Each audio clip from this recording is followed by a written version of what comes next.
sequencing the human genome because the idea would be that we'd be able to find genes that underlie diseases. But it turns out that, and it was a very reductionist idea. We figure out what all the parts are, and then we would be able to figure out which parts cause which things. But it turns out that the parts don't cause the things that we're interested in. It's like the interactions, it's the networks of these parts. And so that kind of reductionist approach didn't yield the explanation that we wanted. What do you is the most beautiful complex system that you've encountered? Most beautiful. That you've been captivated by? Is it sort of, for me, it's the simplest to be cellular automata. Oh, yeah. So I was very captivated by cellular automata. I worked on cellular automata for several years. Do you find it amazing, or is it surprising that such simple systems, such simple rules in cellular automata can create sort of seemingly unlimited complexity? Yeah, that was very surprising to me. How do you make sense of it? How does that make you feel? Is it just ultimately humbling, or is there a hope to somehow leverage this into a deeper understanding and even able to engineer things like intelligence?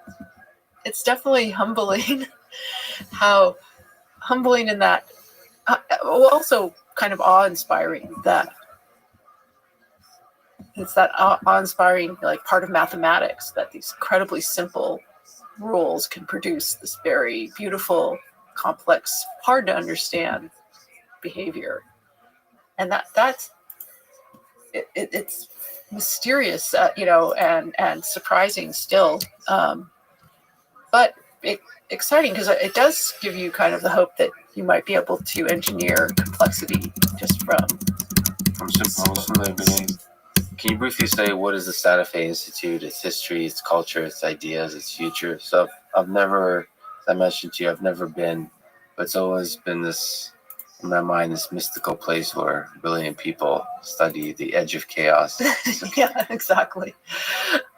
So the Santa Fe Institute was started in 1984, and it was created by a group of scientists, a lot of them from Los Alamos National Lab, which is about a 40-minute drive from the Santa Fe Institute.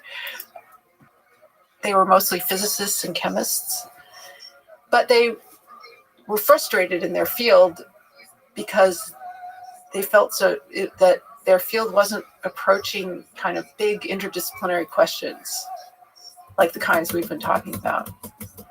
And they wanted to have a place where people from different disciplines could work on these big questions without sort of being siloed into physics, chemistry, biology, whatever. So they started this institute. And this was people like George Cowan, who was a chemist in the Manhattan Project, and Nicholas Metropolis, who mathematician, physicist, Murray Gell-Mann, physicist. And so some really big names here. Ken Arrow, an economist, Nobel Prize-winning economist. And they started having these workshops. And this whole enterprise kind of grew into this research institute that's itself has been kind of on the edge of chaos its whole life because it doesn't have a significant endowment, and it's just been kind of living on whatever funding it can raise through donations and grants and however it can, business associates and so on. But it's a great place. It's a really fun place to go think about ideas that you wouldn't normally encounter. So Sean Carroll, so physicists. Yeah, he's on the external faculty. And you mentioned that there's some external faculty and there's people that are a very small group of resident faculty. Maybe about 10 who are there on 5-year terms that can sometimes get renewed. And then they have some postdocs, and then they have this much larger, on the order of 100 external faculty or people come like me who come and visit for various periods of time. So what do you think is the future of the Santa Fe Institute? Like what, and if people are interested, like what's there in terms of the public interaction or students or so on that could be a possible interaction with the Santa Fe Institute or its ideas? Yeah, so there's a few different things they do. They have a complex systems summer school for graduate students and postdocs, and sometimes faculty attend too. And that's a 4-week, very intensive residential program where you go and you listen to lectures and you do projects, and people really like that. I mean, it's a lot of fun. They also have some specialty summer schools. There's one on computational social science. There's one on climate and sustainability, I think it's called. There's a few. And then they have short courses where just a few days on different topics. They also have an online education platform that offers a lot of different courses and tutorials from SFI faculty, including an introduction to complexity course that I taught. Awesome. And there's a bunch of talks too on online from there's guest speakers and so on. They host a lot of they have sort of technical seminars and colloquia. They also and they have a community lecture series, like public lectures, and they put everything on their YouTube channel so you can see it all. Watch it.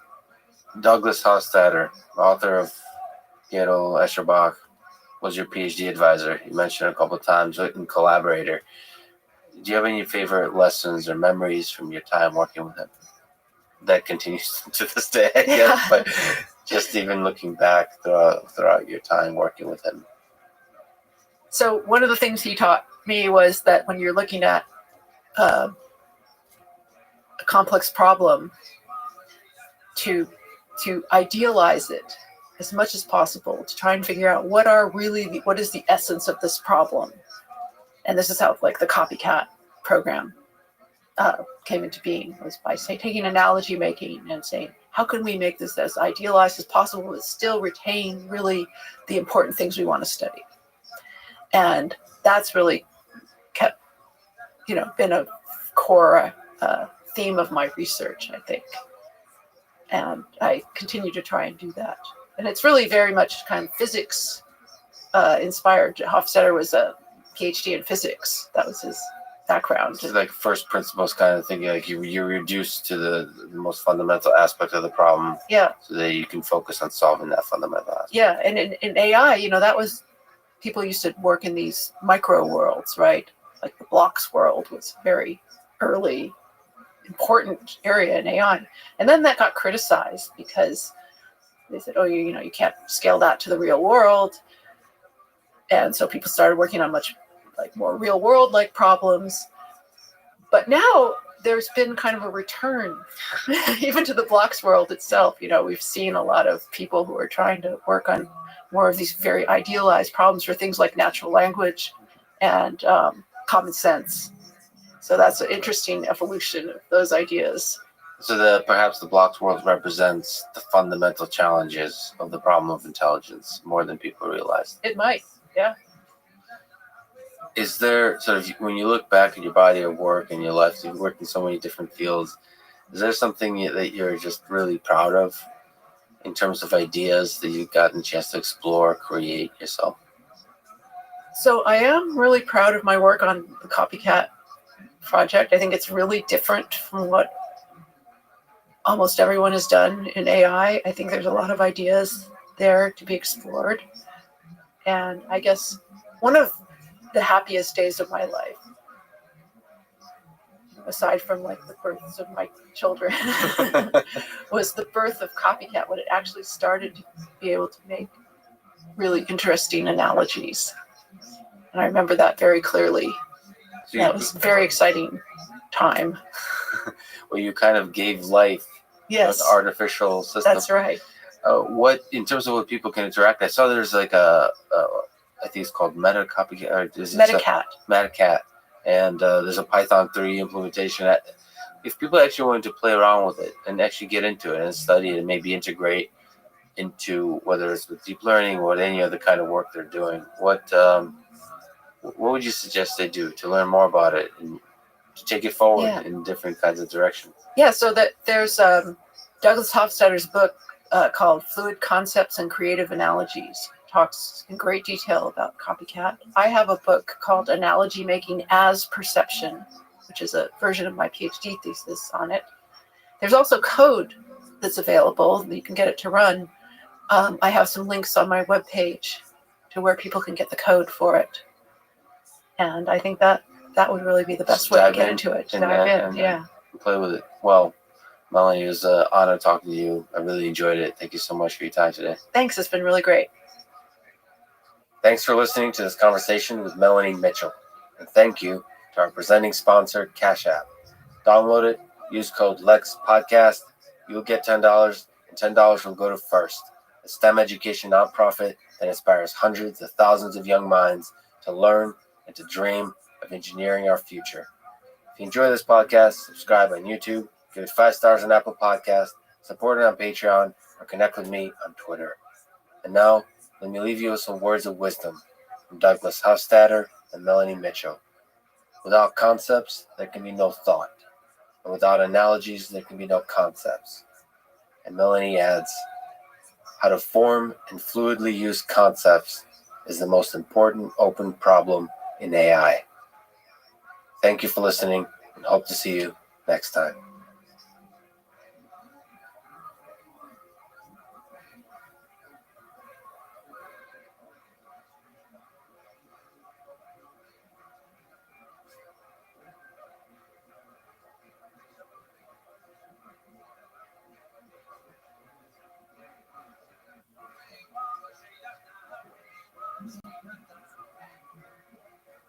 The following is a conversation with Donald Knuth, one of the greatest and most impactful computer scientists and mathematicians ever. He's the recipient of the 1974 Turing Award, considered the Nobel Prize of Computing. He's the author of the multi-volume work, the magnum opus, The Art of Computer Programming. He made several key contributions to the rigorous analysis of computational complexity of algorithms, including the popularization of asymptotic notation that we all affectionately know as the Big O notation. He also created the TeX typesetting system, which most computer scientists, physicists, mathematicians, and scientists and engineers in general use to write technical papers and make them look beautiful. I can imagine no better guest to end 2019 with than Don, one of the kindest, most brilliant people in our field. This podcast was recorded many months ago. It's one I avoided because, perhaps counterintuitively, the conversation meant so much to me. If you can believe it, I knew even less about recording back then, so the camera angle is a bit off. I hope that's okay with you. The office space was a bit cramped for filming, but it was a magical space where Don does most of his work. It meant a lot to me that he would welcome me into his home. It was quite a journey to get there. As many people know, he doesn't check email, so I had to get creative. The effort was worth it. I've been doing this podcast on the side for just over a year. Sometimes I had to sacrifice a bit of sleep, but always happy to do it and to be part of an amazing community of curious minds. Thank you for your kind words of support, for the interesting discussions, and I look forward to many more of those in 2020. This is the Artificial Intelligence Podcast. If you enjoy it, subscribe on YouTube, give it 5 stars on Apple Podcasts, follow on Spotify, support on Patreon, or simply connect with me on Twitter at Lex Friedman, spelled Fridman. I recently started doing ads at the end of the introduction. I'll do 1 or 2 minutes after introducing the episode, and never any ads in the middle that break the flow of the conversation. I hope that works for you and doesn't hurt the listening experience. I provide timestamps for the start of the conversation that you can skip to, but it helps if you listen to the ad and support this podcast by trying out the product or service being advertised. This show is presented by Cash App, the #1 finance app in the App Store. I personally use Cash App to send money to friends, but you can also use it to buy, sell, and deposit Bitcoin in just seconds. Cash App also has a new investing feature. You can buy fractions of a stock, say $1 worth, no matter what the stock price is. Brokerage services are provided by Cash App Investing, a subsidiary of Square and member SIPC. I'm excited to be working with Cash App to support one of my favorite organizations called FIRST, best known for their FIRST robotics and Lego competitions. They educate and inspire hundreds of thousands of students in over 110 countries and have a perfect rating on Charity Navigator, which means the donated money is used to maximum effectiveness. When you get Cash App from the App Store or Google Play and use code LEXPODCAST, you'll get $10, and Cash App will also donate $10 to FIRST, which again is an organization that I've personally seen inspire girls and boys to dream of engineering a better world. And now, here's my conversation with Donald Knuth. In 1957, at Case Tech, you were once allowed to spend several evenings with a IBM 650 computer, as you've talked about in the past, and you fell in love with computing then. Yeah. Can you take me back to that moment with the IBM 650? What was it that grabbed you about that computer? So the IBM 650 was this machine that well, it didn't fill a room, but it was big and noisy. But when I first saw it, it was through a window, and there were just a lot of lights flashing on it. And I was a freshman. I had a job with the statistics group, and I was supposed to punch cards and for data and then sort them on another machine. But they got this new computer, came in, and it had interesting lights. Okay, so well, but I had a key to the building, so I could get in and look at it, and got a manual for it. And my first experience was based on the fact that I could punch cards, basically, which is a big thing for but the IBM 650 was big in size, but incredibly small in power, In resources. in memory. It had 2,000 words of memory, and a word of memory was 10 decimal digits plus a sign, and it would do. To add two numbers together, you could probably expect that would take, say 3 milliseconds. So Still pretty fast. It's the memory is the constraint. The memory is the problem. that was why it took 3 milliseconds, because it took 5 milliseconds for the drum to go around, and you had to wait, I don't know, 5 cycle times.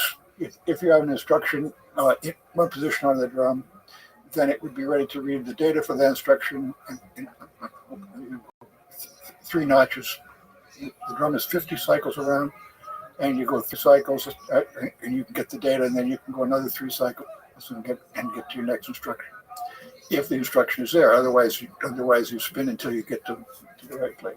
And we had no random access memory whatsoever until my senior year. Senior year, we got 50 words of random access memory, which were priceless, and we would move stuff up to the random access memory in 60-word chunks, and then we would store it again. So subroutine wanted to go up there. And Could you have predicted the future 60 years later of computing from No. then? In fact, the hardest question I was ever asked was, what could I have predicted? In other words, the interviewer asked me, she said, what about computing has surprised you? And immediately I rattled off a couple dozen things, and then she said, okay, so what didn't surprise you? And I tried for 5 minutes to think of something that I would have predicted, and I couldn't. But let me say that this machine, I didn't know. Well, there wasn't much else in the world at that time. The 650 was the first machine that there were more than 1,000 of ever. And before that, there was each machine there might be a half a dozen examples, maybe The first mass market, mass produced. It was the first one that done in quantity, and IBM didn't sell them. They rented them, but they rented them to universities at great. Had a great deal, and so that's why a lot of students learned about computers at that time. So you refer to people, including yourself, who gravitate toward a kind of computational thinking as geeks. heard, at least I've heard you use that terminology. It's true that I think there's something that happened to me as I was growing up that made my brain structured in a certain way that resonates with computers. So there's this space of people, 2% of the population, you empirically estimate. That's been Proven. fairly constant over most of my career. However, it might be different now because kids have different experiences when they're young. So what does the world look like to a geek?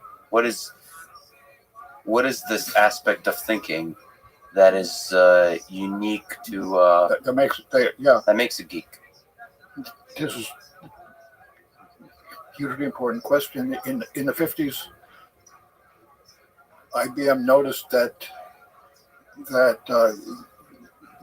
there were geeks and non-geeks, and so they tried to hire geeks, and they put out ads with papers saying, if you play chess, come to Madison Avenue and for an interview or something like this. They were trying for some things. So what is it that I find easy and other people tend to find harder? And I think there's two main things. One is this ability to jump levels of abstraction. So you see something in the large, and you see something in the small, and you pass between those unconsciously. So you know that in order to solve some big problem, what you need to do is add one to a certain register, and that gets you to another step. And below I don't go down to the electron level, but I knew what those milliseconds were, what the drum was like on the 650. I knew how I was going to factor a number or find a root of an equation or something because of what was doing. And as I'm debugging, I'm going through, did I make a key punch error? Did I write the wrong instruction? Do I have the wrong thing in the register? And each level is different, and so this idea of being able to see something at lots of levels and fluently go between them seems to me to be much more pronounced in the people that resonate with computers like I. So in my books, I also don't stick just to the high level, but I mix low-level stuff with high-level, and this means that some people think, that I should write better books, and it's probably true. But other people say, well, but that's if you think like that, then that's the way to train yourself. Like keep mixing the levels and learn more and more how to jump between. So that's the one thing. The other thing is that it's more of a talent. To be able to deal with non-uniformity, where there's case 1, case 2, case 3, instead of having one or two rules that govern everything. So it doesn't bother me if I need like an algorithm that has 10 steps to it. Each step does something else. That doesn't bother me. But a lot of pure mathematics is based on one or two rules, which are universal, and so this means that people like me sometimes work with systems that are more complicated than necessary because it doesn't bother us that we didn't figure out the simple rule. And you mentioned that while Jacobi, Boole, Abel, all the mathematicians in the 19th century may have had symptoms of geek, the first 100% legit geek was Alan Turing. I think he had a lot more of this quality than anybody, just from reading the kind of stuff he did. And so how does Turing, what influence has Turing had on you? In your way of thinking? So I didn't know that aspect of him until after I graduated some years. As undergraduate, we had a class that talked about computability theory and Turing machines, and it was all, it sounded like a very specific kind of purely theoretical approach to stuff. So how old was it when I learned that he had a design machine, and that he wrote he wrote a wonderful manual for the Manchester machines, and he invented all subroutines and and he was a real hacker that he had his hands dirty. I thought for many years that he had only done purely formal work. As I started reading his own publications, I could feel this kinship, and of course he had a lot of peculiarities. Like he wrote numbers backwards because, I mean, left to right instead of right to left, because it was easier for computers to process them that way. What do you mean left to right? He would write pi as 9514.3. I mean, okay. Right, got it. 41.3 on the blackboard. I mean, when he had trained himself to do that, because the computers he was working with worked inside. Train himself to think like a computer. Well, there you go. That's geek. You've practiced some of the most elegant formalism in computer science, and yet you're the creator of a concept like literate programming, which seems to move closer to natural language type of description of programming. Yeah, absolutely. So how do you see those two as conflicting, as the formalism of theory and the idea of literate programming? So there we are in a non-uniform system where I don't think one size fits all, and I don't think all truth lies in one kind of expertise. And so somehow, in a way, you'd say my life is a convex combination of English and mathematics. And you're okay with that? And not only that, I thrive in it. I wish, I want my kids to be that way. I want, etc. Not use left brain, right brain at the same time. You got a lot more done. That was part of the bargain. And I've heard that you didn't really read for pleasure until into your 30s. And, literature. That's true. You know more about me than I do, but I'll try to be consistent with what you read. Yeah, no, just believe me. I just go with whatever story I tell you. Yeah. It'll be easier that way. The conversation will be right. Yeah. No, that's true. So I've heard mention of Philip Roth's American Pastoral, which I love as a book. I don't know if it was mentioned as something I think that was meaningful to you as well. In either case, what literary books had a lasting impact on you? What literature? Yeah. Okay. Good question. So I met Roth. Oh, really?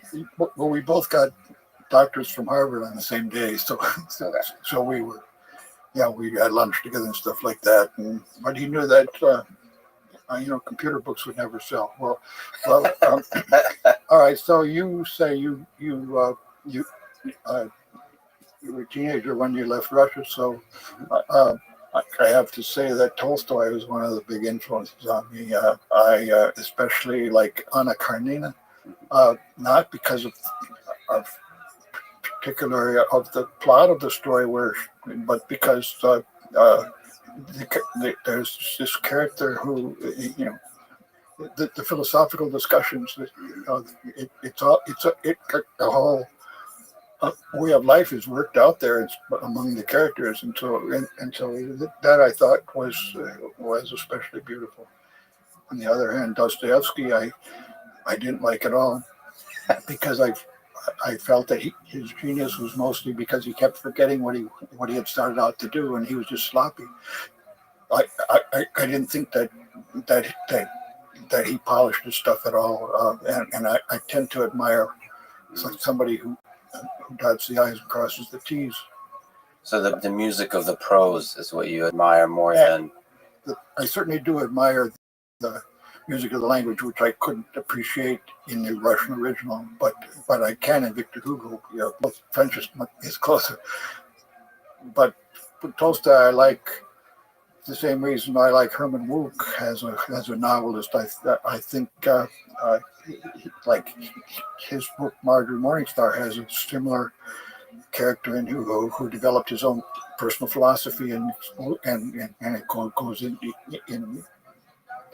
Was consistent. yeah, right. Yeah. And it's worth pondering.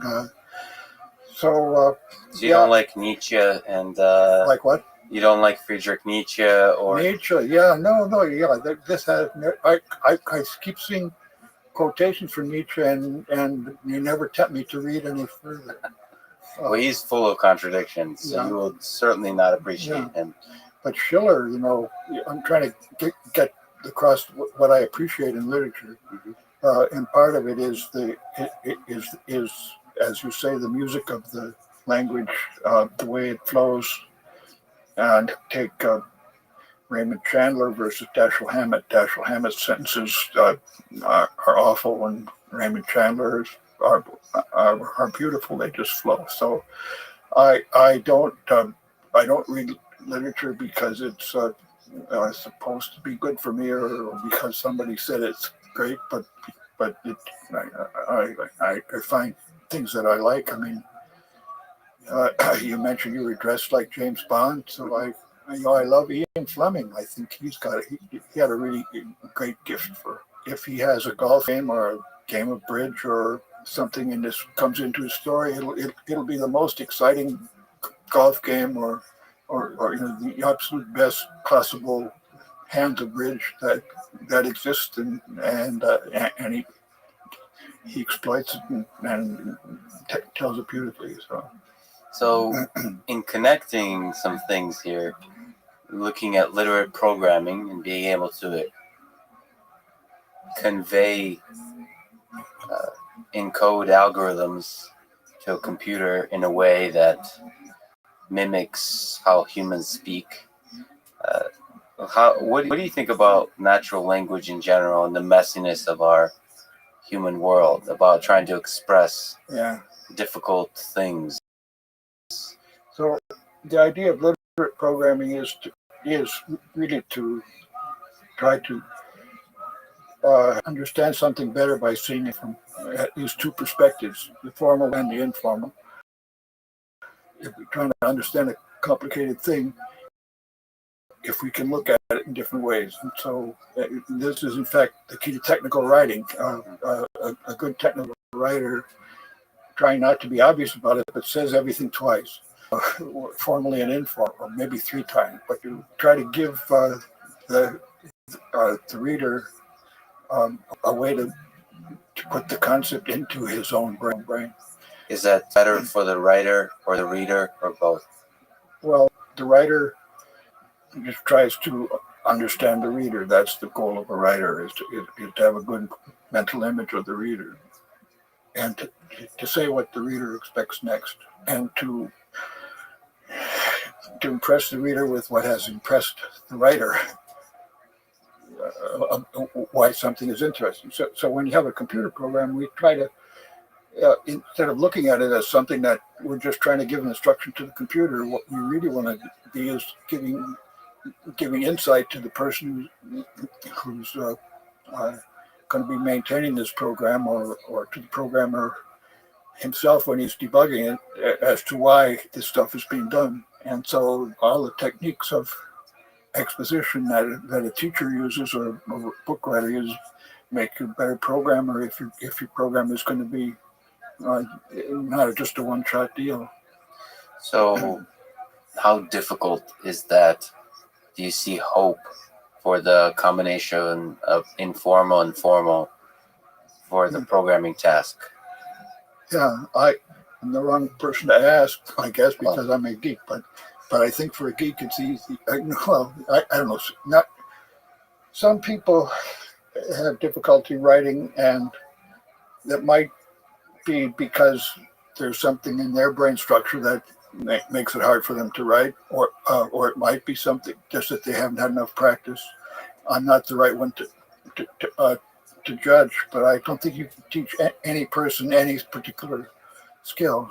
I do think that writing is half of my life, and so I put it together in a literate program. Even when I'm writing a one-shot program, I write it in a literate way because I get it right faster that way. Now, does it get compiled automatically? Or so I guess on the technical side, my question was, how difficult is it to design a system where much of the programming is done informally? Informally. Yeah, informally. I think whatever works to make it understandable is good, but then you have to also understand how informal it is. You have to know the limitations. You have to. So by putting the formal and informal together, this is where it gets locked into your brain. You can say informally, well, I'm working on a problem right now, so let's go there. Can you give me an example of connecting the informal and the formal? Well, it's a little too complicated an example. There's a puzzle that's self-referent. It's called a Japanese arrow puzzle, and you're given a bunch of boxes. Each one points north, east, south, or west, and at the end you're supposed to fill in each box with the number of distinct numbers that it points to. So if I put a 3 box, that means that, and it's boxes, that means that there's going to be 3 different numbers in those 5 boxes.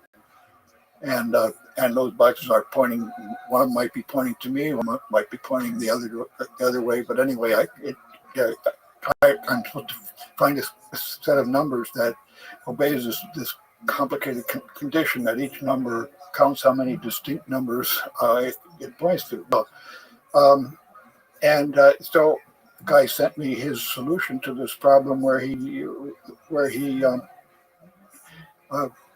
presents formal statements that say either this is true or this is true or this is true, and so I try to render that formal statement informally, and I try to say I contain a 3, and the guys I'm pointing to contain the numbers 1, 2, and 6. So by putting it informally, and also I convert it into a dialogue statement, that helps me understand the logical statement that he's written down as a string of numbers in terms of some abstract variables that he had. That's really interesting. So maybe an extension of that, there has been a resurgence in computer science and machine learning and neural networks. So using data to construct algorithms. So it's another way to construct algorithms, really. Yes, exactly. If you can think of it that way. Yeah. As opposed to natural language to construct algorithms, use data to construct algorithms. So what's your view of this branch of computer science, where data is almost more important than the mechanism of the algorithm? It seems to be suited to a certain kind of non-geek, and which is probably why it's taken off. That it has its own community that really resonates with that. But it's hard to trust something like that, because nobody, even the people who work with it, that they have no idea what has been learned. That's a really interesting thought, that it makes algorithms more accessible to a different community, a different type of brain. Yep. And that's really interesting, because just like literate programming perhaps could make programming more accessible to a certain kind of brain. There are people who think it's just a matter of education, and anybody can learn to be a great programmer. Anybody can learn to be a great skier. I wish that were true, but I know that there's a lot of things that I've tried to do, and I was well motivated, and I kept trying to build myself up, and I never got past a certain level. I can't view, for example, three-dimensional objects in my head. I have to make a model and look at it and study it from all points of view, and then I start to get some idea of what other people are good at 4 dimensions. physicists. Yeah. So let's go to the art of computer programming. In 1962, you set the table of contents for this magnum opus, right? Yep. It was supposed to be a single book with 12 chapters. Now today, what is it, 57 years later, you're in the middle of volume 4 of 7. And In the middle of volume 4B is 4B. more precisely. Can I ask you for an impossible task, which is try to summarize the book so far, maybe by giving a little examples. So from the sorting and the search and the combinatorial algorithms, if you were to give a summary, a quick elevator summary, Elevator, that's great. Yeah, right. but depending on how many floors there are in the building. Yeah. The first volume, called Fundamental Algorithms, talks about something that you can't, the stuff you can't do without. You have to know basic concepts of what is a program, what is an algorithm, and it also talks about a low-level machine, so you can have some kind of an idea what's going on, and it has basic concepts of input, output, and subroutines, induction, right? So mathematical preliminary. So the thing that makes my book different from a lot of others is that I try to not only present the algorithm, but I try to analyze them, which means quantitatively I say not only does it work, but it works this fast. Okay, and so I need math for that. And then there's the standard way to structure data inside and represent information in the computer. So that's all volume 1.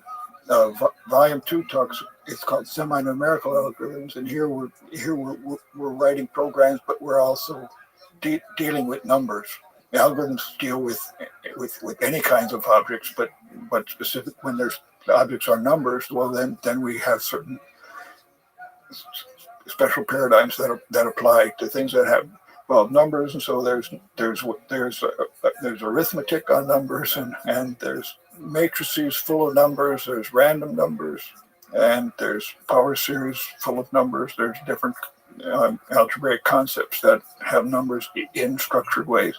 And arithmetic in the way a computer would think about arithmetic. So floating point arithmetic, high precision arithmetic, not only addition, subtraction, multiplication, but also comparison of numbers. So then volume 3 talks about. I like that one. Sorting and search. I love sorting. Right. So here, we're not dealing necessarily with numbers because you sort letters and other objects, and searching we're doing all the time with Google nowadays. But I mean, we have to find stuff. So again, algorithms that underlie all kinds of applications.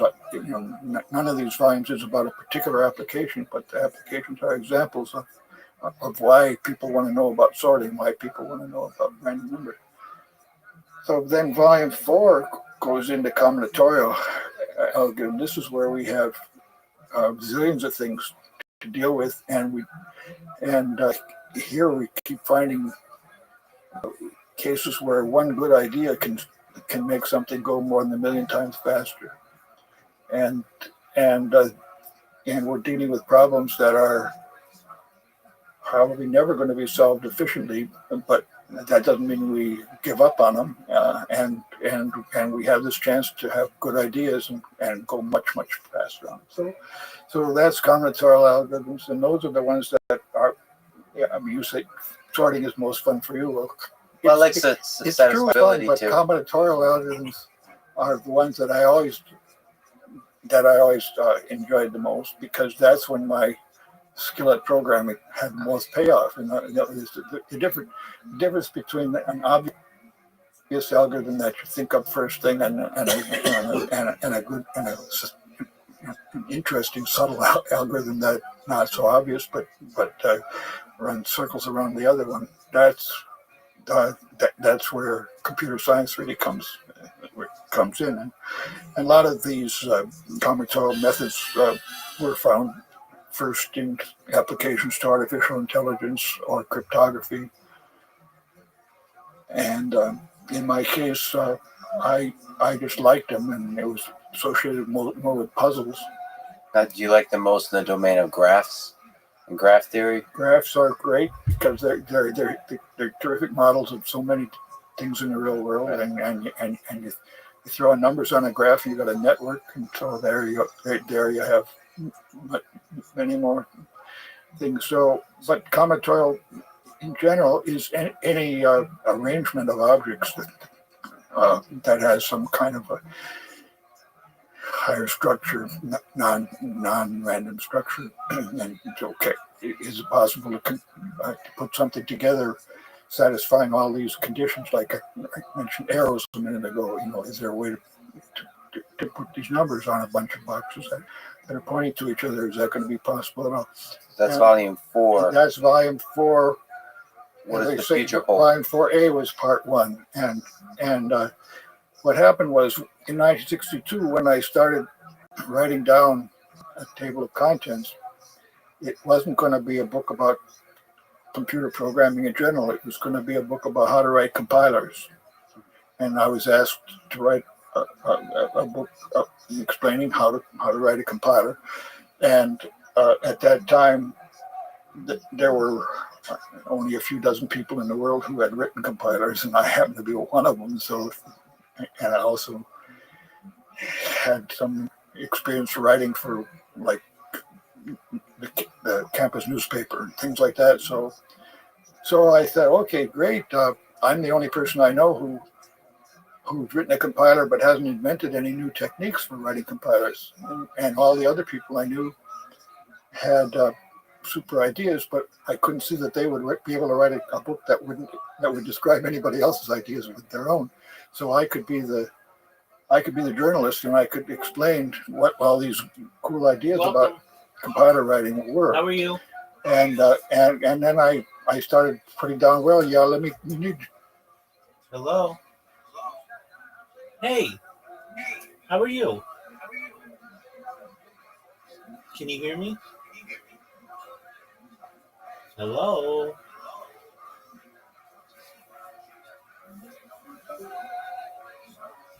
You have a chapter about data structure. You need to have some introductory material. You want to talk about searching because a compiler writer has to look up the variables in a symbol table and find out which when you write the name of a variable in one place, it's supposed to be the same as the one you put somewhere else. So you need all these basic techniques, and I had to know some arithmetic and stuff. So I threw in these chapters, and I threw in a chapter on combinatorics because that was what I really enjoyed programming the most. But there weren't many algorithms known about combinatorial methods in 1962. So that was a kind of a short chapter that was sort of thrown in just for fun. And chapter 12 was going to be actual compilers, applying all the stuff in chapters 1 to 11 to make compilers. Well, okay, so that was my table of contents from 1962. And during the 70s, the whole field of combinatorics went through a huge explosion. People talk about a combinatorial explosion, and they usually mean by that that the number of cases goes up. N plus 1, and all of a sudden it has gotten more than 10 times harder. But there was an explosion of ideas about combinatorics in the 70s to the point that like take 1975, I bet you more than half of all the journals of computer science were about combinatorial method. And what kind of problems were occupying people's minds? What kind of problems in combinatorics? Was it satisfiability, graph theory? Yeah, graph theory was quite dominant. I mean, but all of the NP hard problems that you have, like Hamiltonian path or Charles Salesman. Going beyond graphs, you had operation research. Whenever there was a small class of problems that had efficient solutions, and they were usually associated with matroid theory, a special mathematical construction.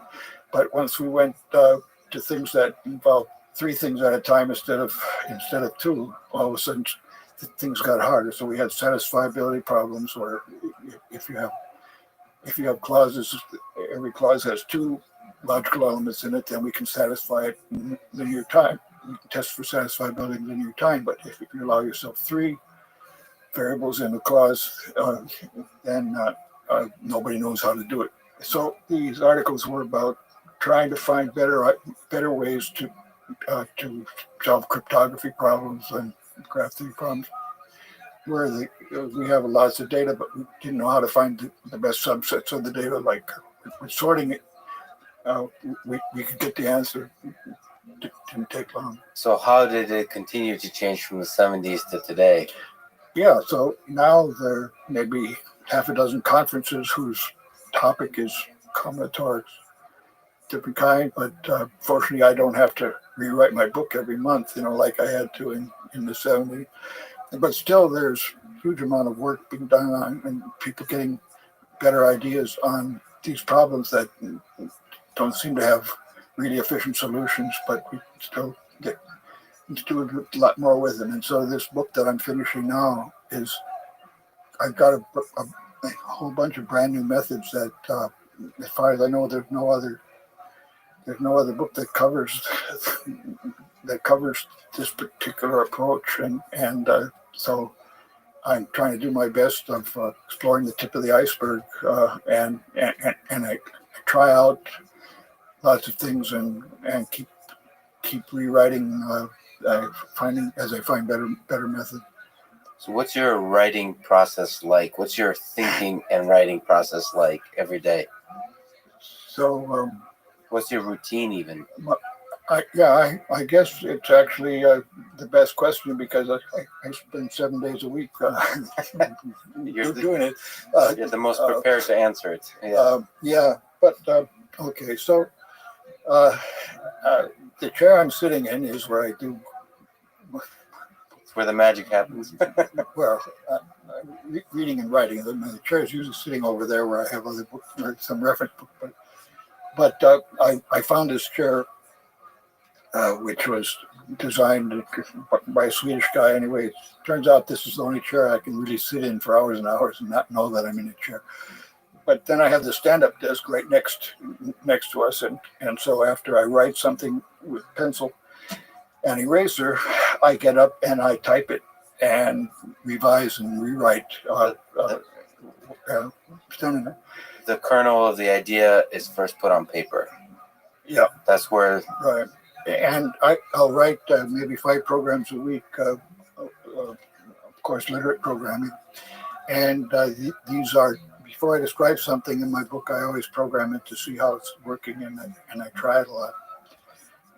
So, for example, I learned at the end of January, I learned of a breakthrough by 4 Japanese people who had extended one of my methods in a new direction, and so I spent the next 5 days writing a program to implement what they did, and then they had only generalized part of what I had done, so then I had to see if I could generalize more parts of it, and then I had to take their approach and I had to try it out on a couple of dozen of the other problems I had already worked out with my old methods, and so that took another couple of weeks, and then I started to see the light, and I started writing the final draft, and then I would type it up.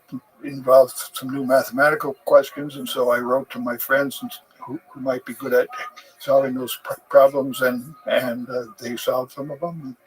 So I put that in as exercises, and so a month later, I had absorbed one new idea that I learned, and I'm glad I heard about it in time. Otherwise, I would have put my book out before I'd heard about the idea. On the other hand, this book was supposed to come in at 300 pages, and I'm up to 350 now. That added 10 pages to the book. But if I learn about another one, my publisher is going to shoot me. Well, so in that process, in that 1 month process, are some days harder than others? Are some days harder than others? Well, yeah. My work is fun, but I also work hard, and every big job has parts that are a lot more fun than others. And so many days I'll say, why do I have to have such high standards? Why couldn't I just be sloppy and not try this out and just report the answer? But I know that that people are counting me to do this, and so okay, Don, I'll grit my teeth and do it, and then the joy comes out when I see that actually I'm getting good results, and I even more when I see that somebody has actually read and understood what I wrote and told me how to make it even better. I did want to mention something about the method. So I got this tablet here where Wow. I do the first the first writing of concepts. Okay, so And what language is it's that then? right. So here, take a look at it. But here, random say, explain how to draw such skewed pixel diagrams. Okay, so I got this paper about 40 years ago when I was visiting my sister in Canada, and they make tablets of paper with this nice large size and just the And right very small space between lines. all Do you mind spaces. if I Yeah, take a look. maybe also just show it? Yeah. Yeah. Wow. I've got these manuscripts going back to the Catching out 60s, of- and those are when I'm getting my ideas on paper. Okay, but I'm a good typist. In fact, I went to typing school when I was in high school, and so I can type faster than I think. So then, when I do the editing, stand up and type, then I revise this, and it comes out a lot different than what for style and rhythm and things like come out at the typing stage. And you type in tech. And I type in tech. And can you think in tech? No.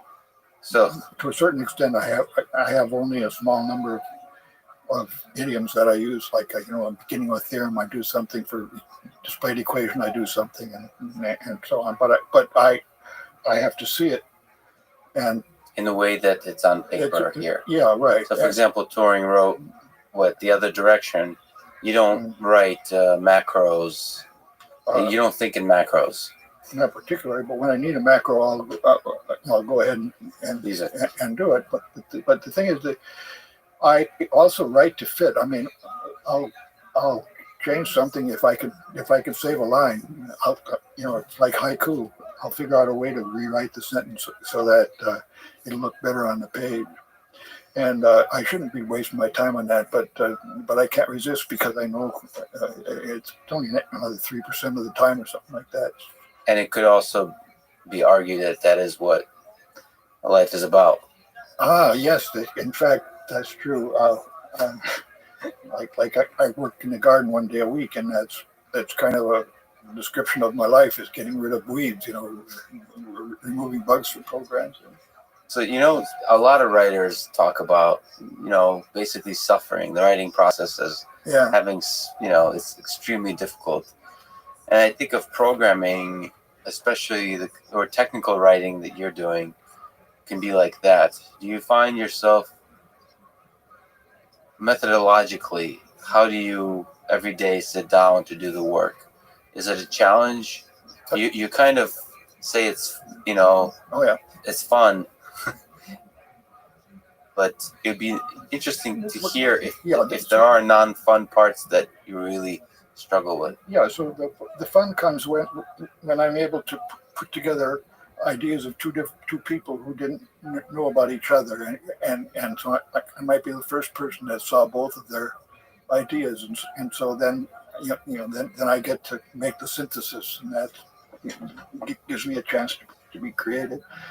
But the drudge work is where I've got to chase everything down to its root. This leads me into really interesting stuff. I mean, I learn about Sanskrit, and I try to give credit to all the authors, and so I write to people who know the people, authors if they're there. I communicate this way. I got to get the math right, and I got to tackle all my programs, try to find holes in them. And I rewrite the programs after I get a better idea. Is there ever dead ends That ends. Oh yeah, I throw stuff out. Yeah, but one of the things that I spent a lot of time preparing a major example based on the game of baseball, and I know a lot of people who for whom baseball is the most important thing in the world. Yes. But I also know a lot of people for whom cricket is the most important in the world, or soccer or something. And I realized that if I had a big example, I mean, it was going to have a fold-out illustration and everything. I would say, well, what am I really teaching about algorithms here? Where I had this baseball example, and if I was a person who knew only cricket, what would they think about this? And so I ripped the whole thing out. But I had something that would really appeal to people who grew up with baseball as a major theme in their life. Which is a lot of people, but just yeah, so still a minority. Small minority. I took out bowling too. Even a smaller minority. So what's the art in the art of programming? Why is there, of the few words in the title, why is art one of them? Yeah, well, that's what I wrote my Turing lecture about, and so when people talk about art, it really, I mean, what the word means is something that's not in nature. So when you have artificial intelligence, the art comes from the same root, saying that this is something that was created by human beings. And then it's gotten a further meaning, often of fine art, which has this beauty to the mix, and says, we have things that are artistically done, and this means not only done by humans, but also done in a way that's elegant and brings joy, and has I guess Tolstoy versus Dostoevsky, right. going back, but anyway, it's that part that says that it's done well as not only different from nature. In general, then art is what human beings are specifically good at, and when they say artificial intelligence, well, they're trying to mimic human beings. But there's an element of fine art and beauty. You are one. That's what I try to also say, that you can write a program and make a work of art. So now, in terms of surprising, what ideas in writing from search to the combinatorial algorithms, what ideas have you come across that were particularly surprising to you, that changed the way you see a space of problems? I get a surprise every time I have a bug in my program, obviously. but that isn't really what you're at. More transformational than surprising. So, for example, in volume 4A, I was especially surprised when I learned about data structure called BDD, this Boolean decision diagram, because I sort of had the feeling that as an old timer, and I've been programming since the 50s, and BDDs weren't invented until 1986. And here comes a brand new idea that revolutionizes the way to represent a Boolean function. And Boolean functions are so basic to all kinds of things. Logic underlies it. Everything we can describe all of what we know in terms of logic somehow, and propositional logic. I thought that was cut and dried, and everything was known. But here comes Randy Bryant and discovers that BDDs are incredibly powerful. Then that means I have a whole new section to the book that I never would have thought of until 1986, and not even until 1990s when people started to use it for $1 billion of applications. And it was the standard way to design computers for a long time until sat solvers came along in the year 2000. So that's another great big surprise. So a lot of these things have totally changed the structure of my book. And the middle third of volume 4B is about sat solvers, and that's 300 plus pages, which is all about material, mostly about material that was discovered in this century. And I had to start from scratch and meet all the people in the field, and write. I have 15 different sat solvers that I wrote while preparing that. 7 of them are described in the book. Others were from my own experience. So newly invented data structures or ways to represent A whole new class of algorithm. whole new class of Yeah. And the interesting thing about the BDDs was that the theoreticians started looking at it and started to describe all the things you couldn't do with BDDs. And so they were getting a bad name because okay, they were useful, but they didn't solve every problem. I'm sure that the theoreticians are in the next 10 years are going to show why machine learning doesn't solve everything.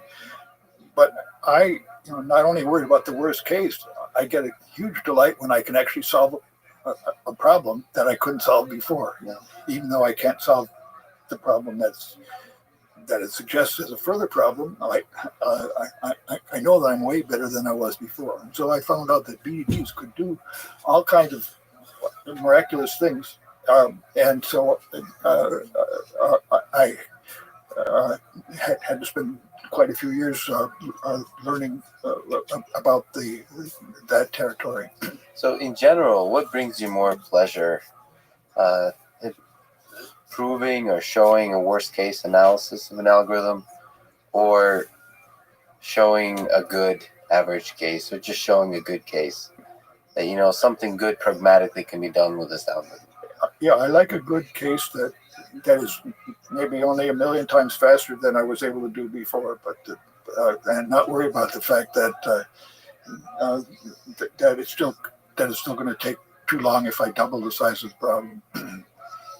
So that said, you popularized the asymptotic notation for describing running time. Obviously, in the analysis of algorithms, worst case is such an important part. Do you see any aspects of that kind of analysis as lacking?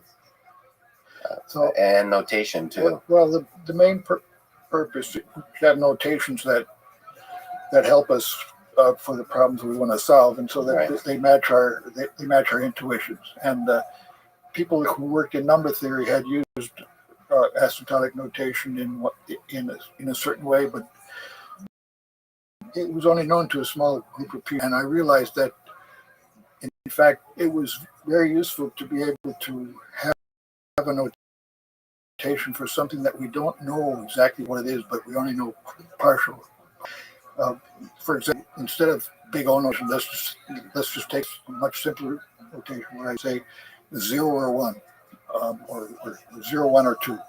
And suppose that when I had been in high school, we would be allowed to put in the middle of our formula x plus 0, 1, or 2 equals y. Okay, and then we would learn how to multiply two such expressions together and deal with them. Well, the same thing, big O notation says, here's something that's, I'm not sure what it is, but I know it's not too big. I know it's not bigger than some constant times n squared or something like that. And so I write big O of n squared. And now I learn how to add big O of n squared to big O of n cubed, and I know how to add big O of n squared to plus 1 and square that, and how to take logarithms and exponentials that have big O's in the middle of them. And that turned out to be hugely valuable in all of the work that I was trying to do, as I'm trying to figure out how good an algorithm is. So have there been algorithms in your journey that perform very differently in practice than they do in theory? Well, the worst case of a combinatorial algorithm is almost always horrible. but we have SAT solvers that are solving. Where one of the last exercises in that part of my book was figure out a problem that has 100 variables that's difficult for a SAT solver. Yeah. But you would think that a problem with 100 Boolean variables requires you to do 2 to the 100th operations, because that's the number of possibilities when you have 100 Boolean variables. And 2 to the 100th. 2 to the 100th is way bigger than we can handle. 10 to the 17th is a lot. You've mentioned over the past few years that you believe P may be equal to NP, but that it's not really, if somebody does prove that P equals NP, it will not directly lead to an actual algorithm to solve difficult problems. Can you explain your intuition here? Has it been changed? And in general, on the difference between easy and difficult problems of P and NP and so on? Yeah, so the popular idea is if an algorithm exists, then somebody will find it. And it's just a matter of writing it down. But many more algorithms exist than anybody can understand or ever make use of. Or discover, because they're just way beyond human comprehension. The total number of algorithms is more than mind-boggling. So we have situations now where we know that algorithms exist, but we don't have the foggiest idea what the algorithms are. There are simple examples based on game playing where you have where you say, well, there must be an algorithm that exists to win in the game of hex, because for the first player to win in the game of hex, because hex is always either a win for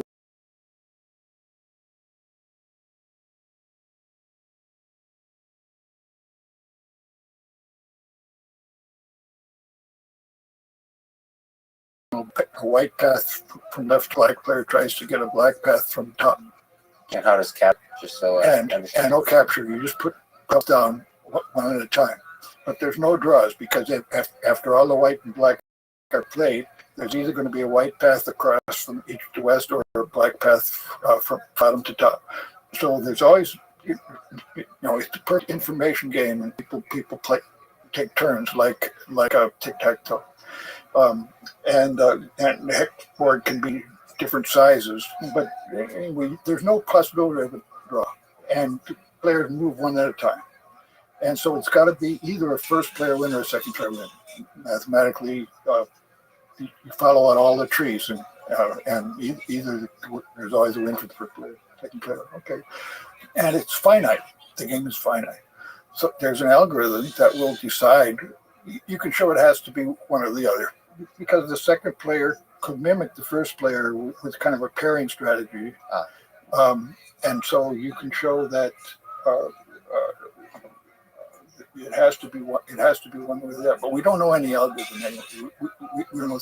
In other words, there are cases where you can prove the existence of a solution, but nobody knows any way how to find it. But more like the algorithm question. There's a very powerful theorem in graph theory by Robinson and Seymour that says that every class of graphs that is closed under taking minors has a polynomial time algorithm to determine whether it's in this class or not. Now, a class of graphs, for example, planar graphs. These are graphs that you can draw in a plane without crossing lines.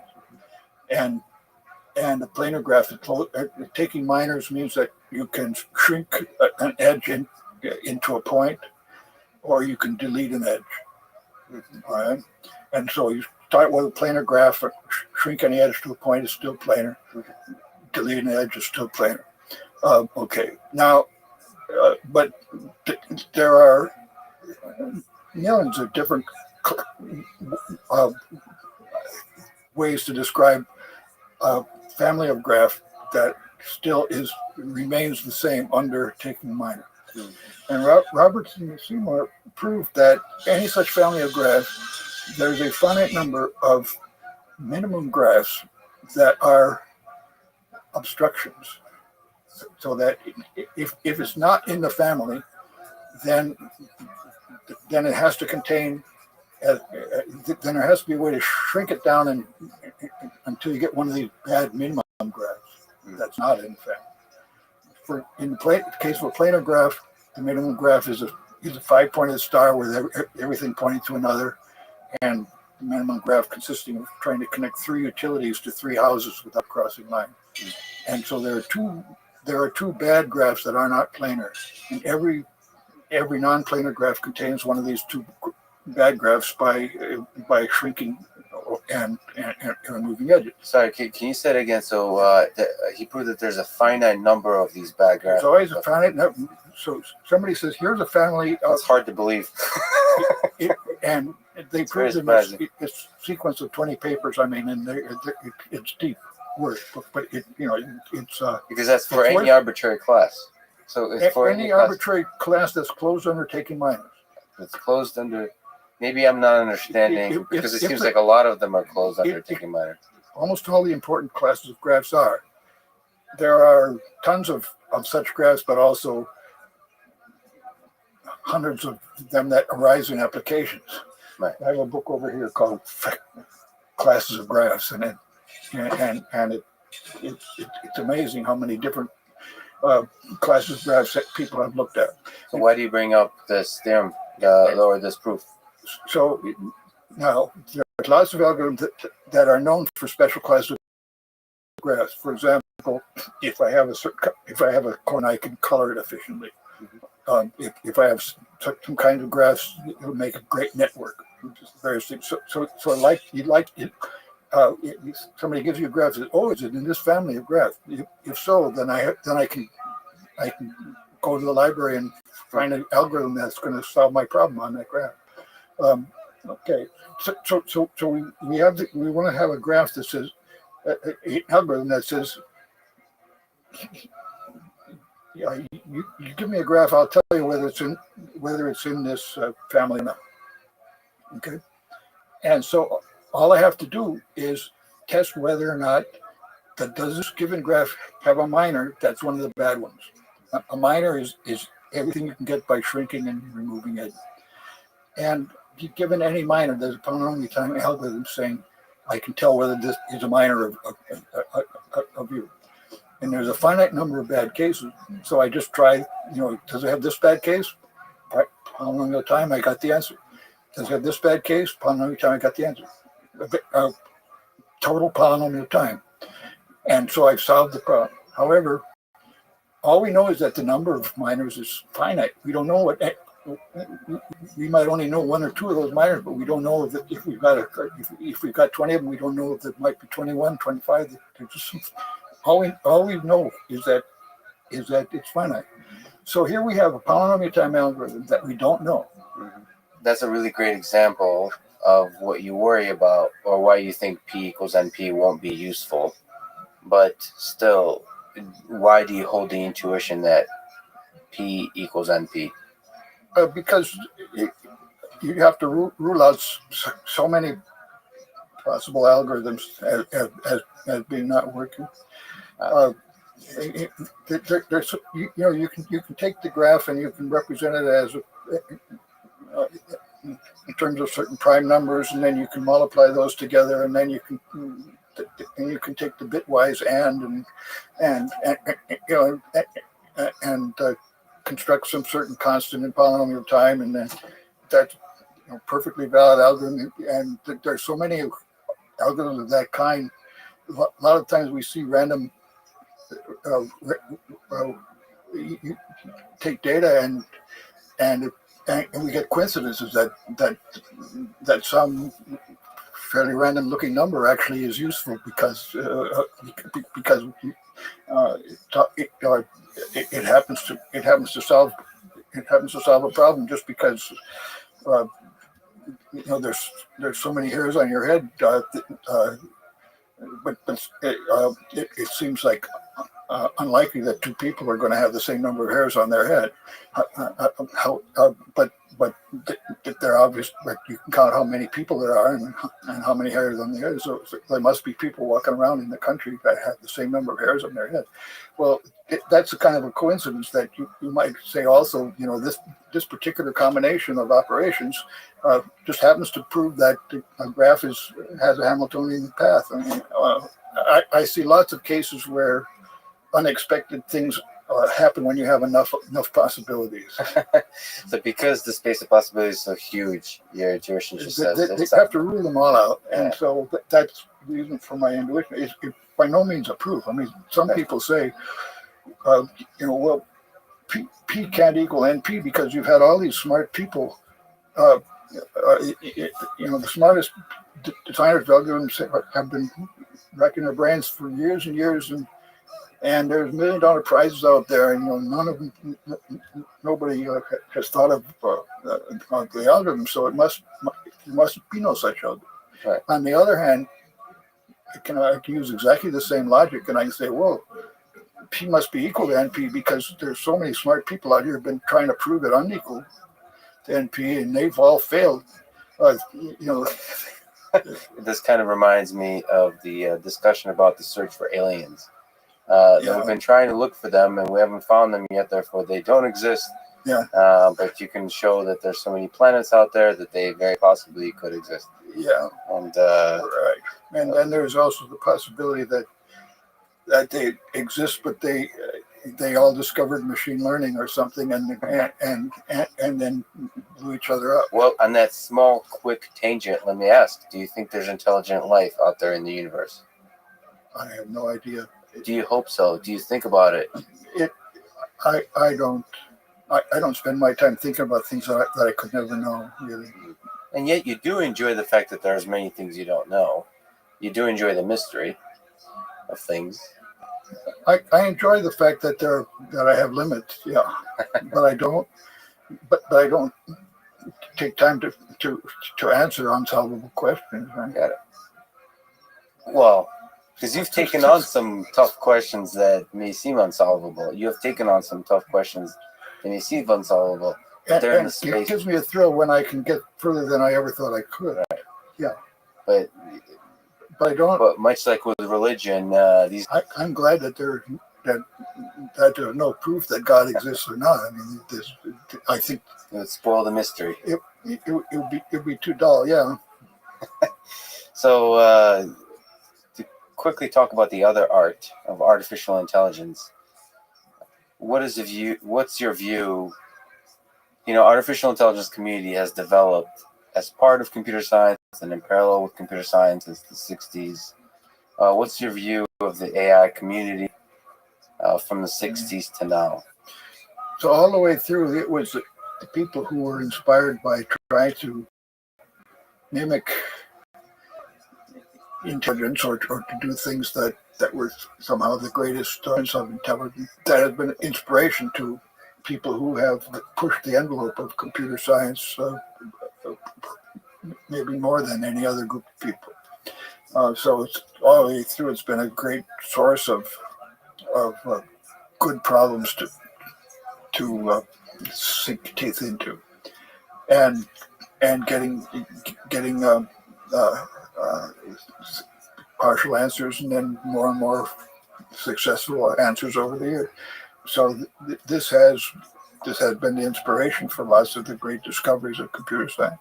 Are you yourself captivated by the possibility of creating, of algorithms having echoes of intelligence in them? Not as much as most of the people in the field, I guess I would say, but that's not to say that they're wrong or that it's just you asked about my own personal preferences, and but the thing that I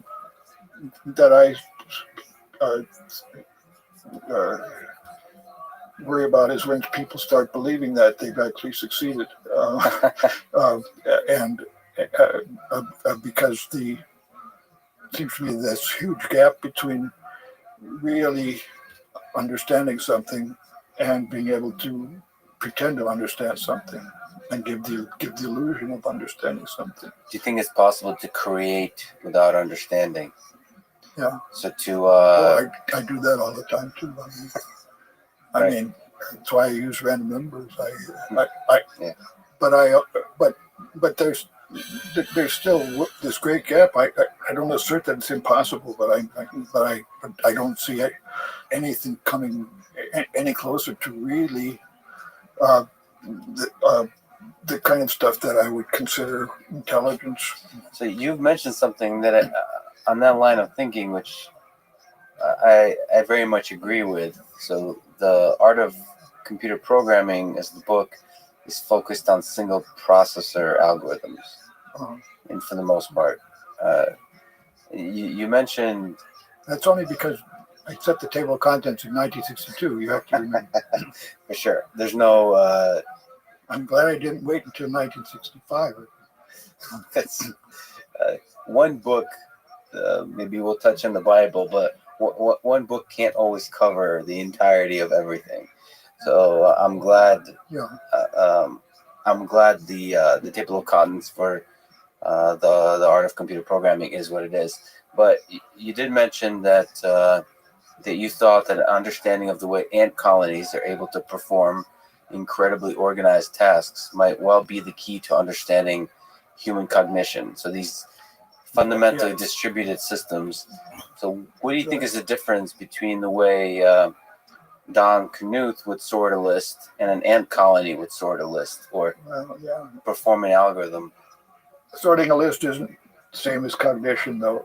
But I know what you're getting at is the advantage of ant colony. At least we can see what they're doing. We know which ant has talked to which other ant, and it's much harder with brains to know to what extent neurons are passing signal. So I'm just saying that ant colony might be if they have the secret of cognition, like think of an ant colony as a cognitive single being rather than as a colony of lots of different ants. I mean, just like the cells of our brain are, and the microbiome and all that is interacting entities. But somehow I consider myself to be one single person. Well, an ant colony, you can say might be cognitive somehow, and I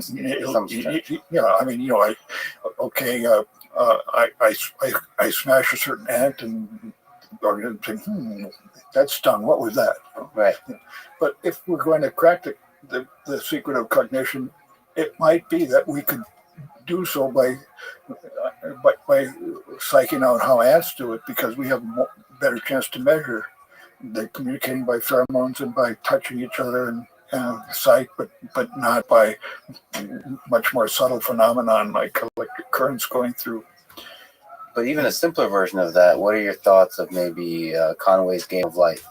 Okay, so Conway's Game of Life is able to simulate any computable process.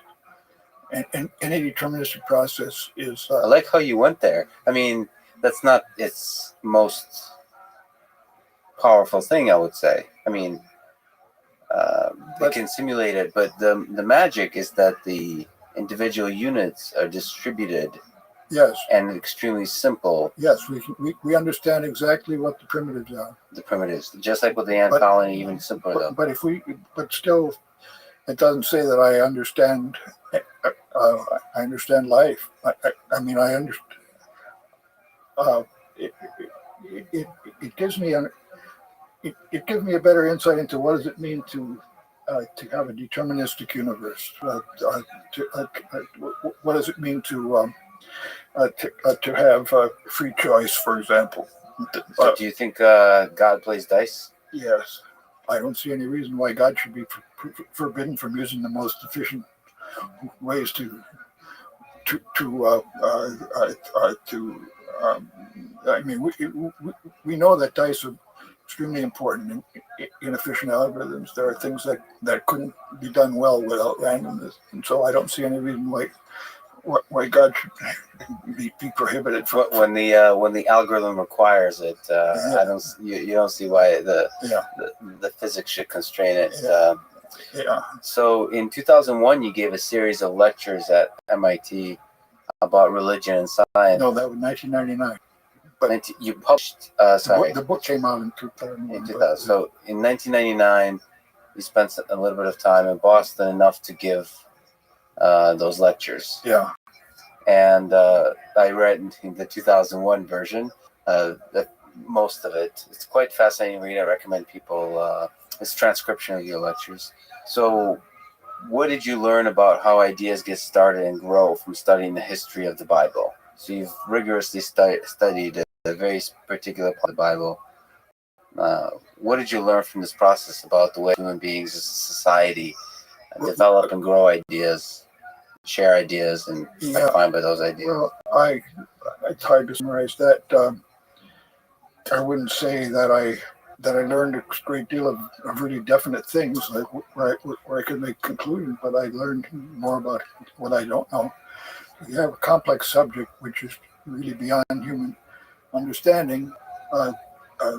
So we give up on saying I'm never going to get to the end of the road and I'm never going to understand it. But you say, but maybe it might be good for me to get closer and closer and learn more and more about something. And so, how can I do that efficiently? And the answer is, well, use randomness.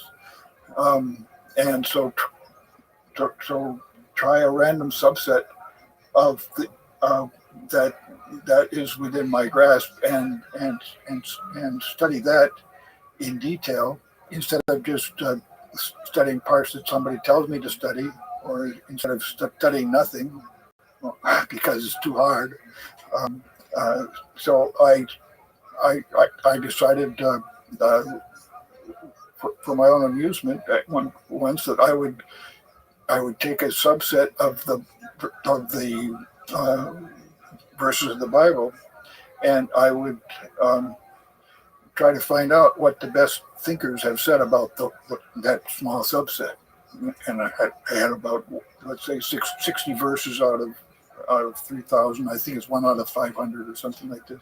And so then I went to the library, which are well indexed. I spent, for example, at Boston Public Library, I would go once a week for a year, and I went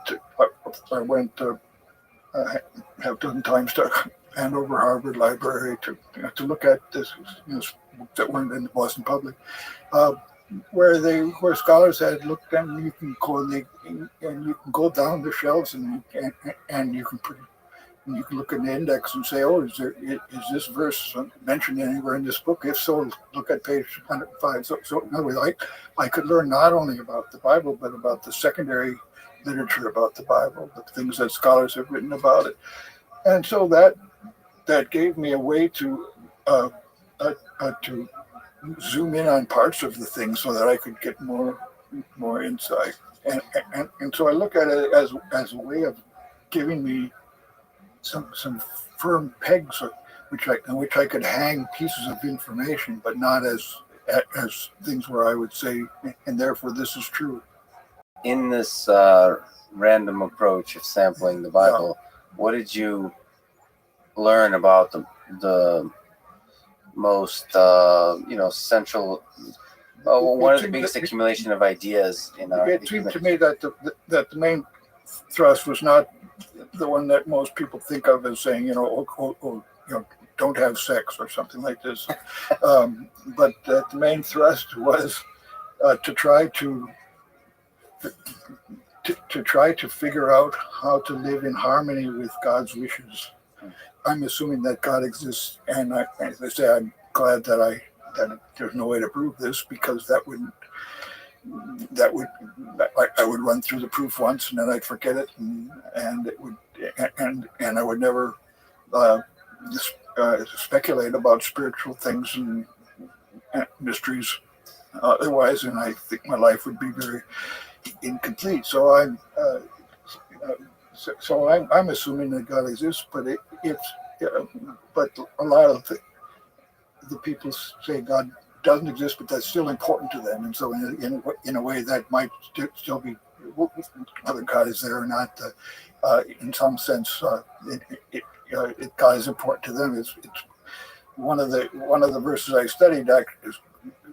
You can interpret it as saying, it's much better to be an atheist than not to care at all. Mm. So I would say it's similar to the P equals NP discussion. Yeah. You mentioned a mental exercise that I'd love it if you could partake in yourself. Mental exercise of being God. And so how would you, if you were God, Don Knuth, how would you present yourself to the people of Earth? You mentioned your love of literature, and there's this book that really I can recommend to you. I think the title I think is Blasphemy. It talks about God revealing Himself through a computer in Los Alamos, and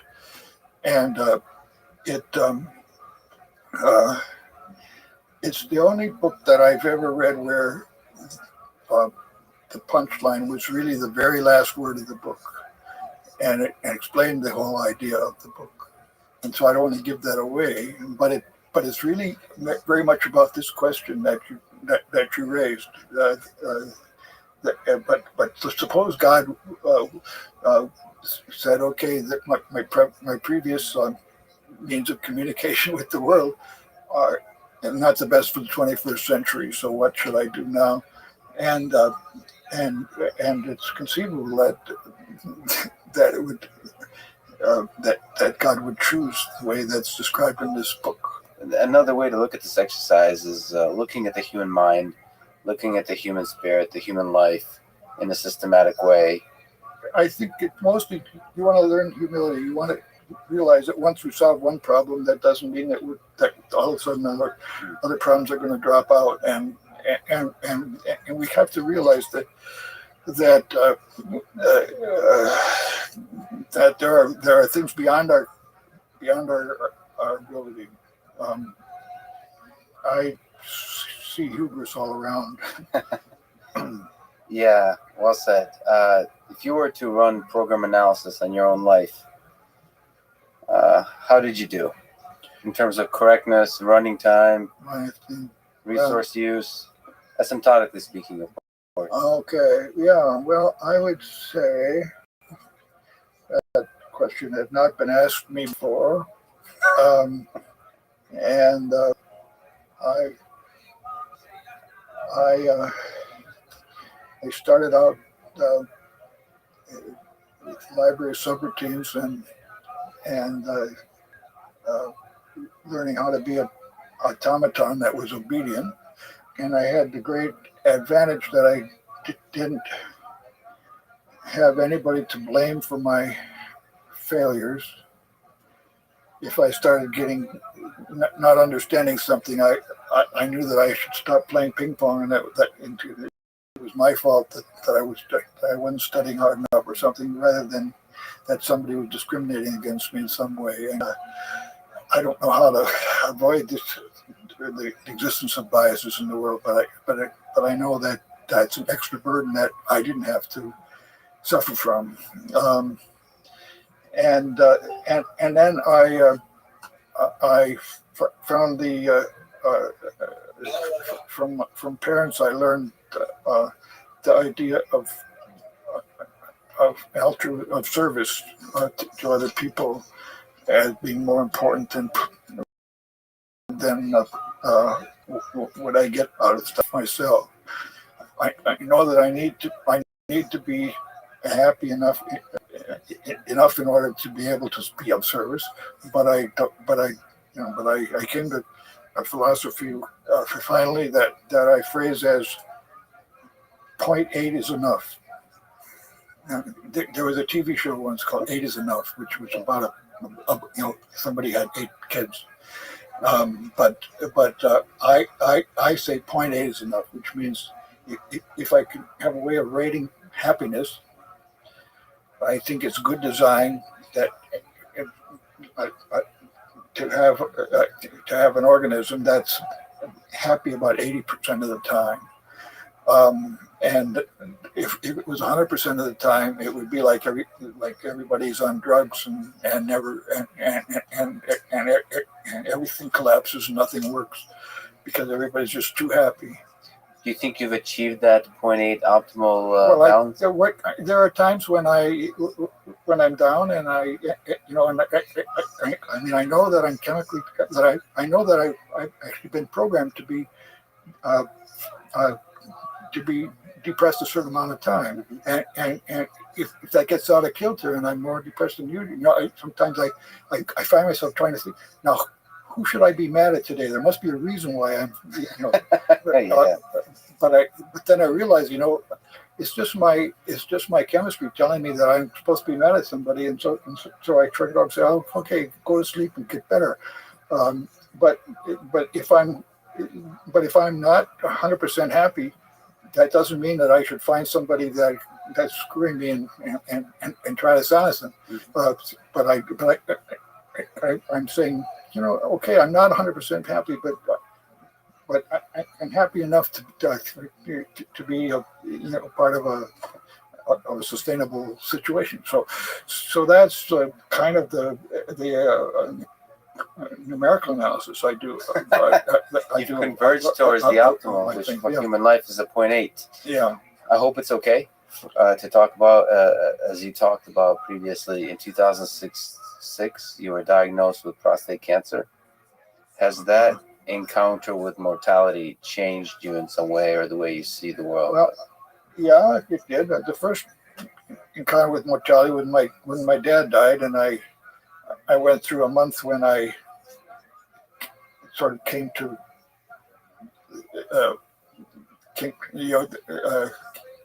be comfortable with the fact that I was going to die someday.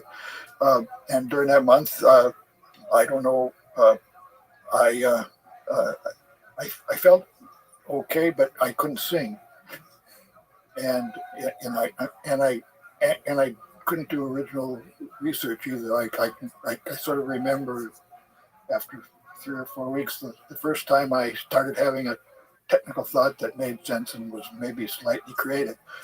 I could sort of feel that something was starting to move again. But that was, so I felt very empty for until I came to grips with I learned that this is sort of a standard grief process that people go through. Okay, so then now I'm at a point in my life, even more so than in 2006, where all of my goals have been fulfilled except for finishing the Art of Computer programming. I had one major unfulfilled goal that I'd wanted all my life to write a piece of music and had an idea for a certain kind of music that I thought ought to be written. At least somebody ought to try to do it, and I felt that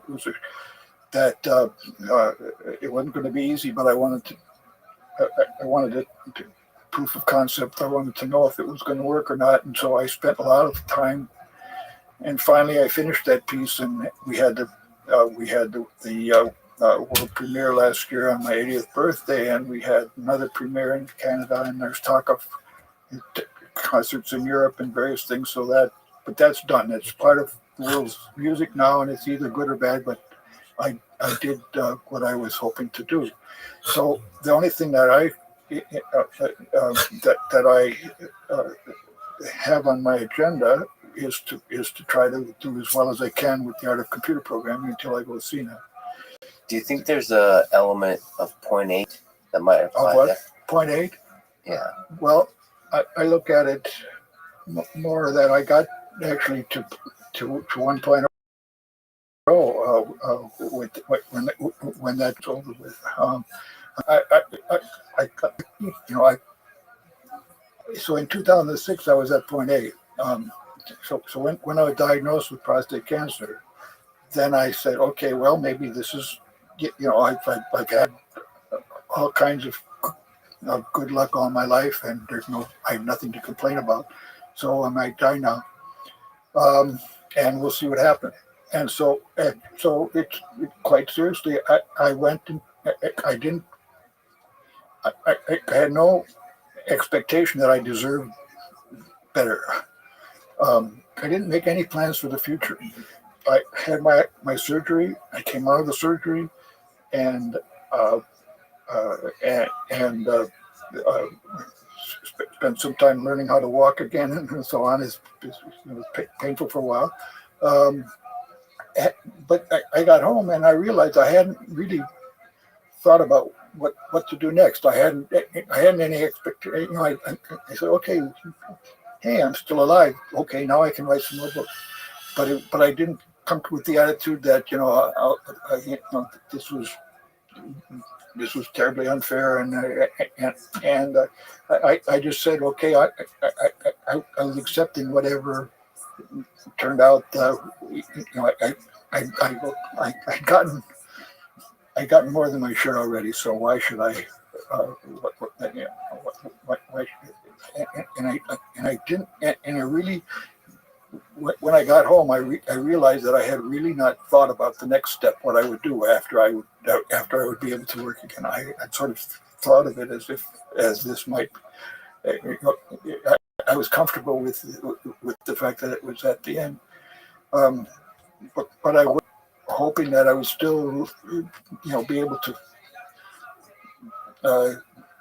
learn about satisfiability and also someday write music. I didn't start seriously on the music project until 2012. Well, so I'm going to be in huge trouble if I don't talk to you about this. In the 70s, you've created the tech typesetting system together with Metafont language for font description and computer modern family of typefaces. That has basically defined the methodology and the aesthetic of the countless research fields, right? Math, physics, beyond computer science, so on. Okay, well, first of all, thank you. I think I speak for a lot of people in saying that. But a question in terms of beauty. There's a beauty to typography that you've created, and yet beauty is hard to quantify. Right. How does one create beautiful letters and beautiful equations? Like what? So, I mean, perhaps there's no words to be describing.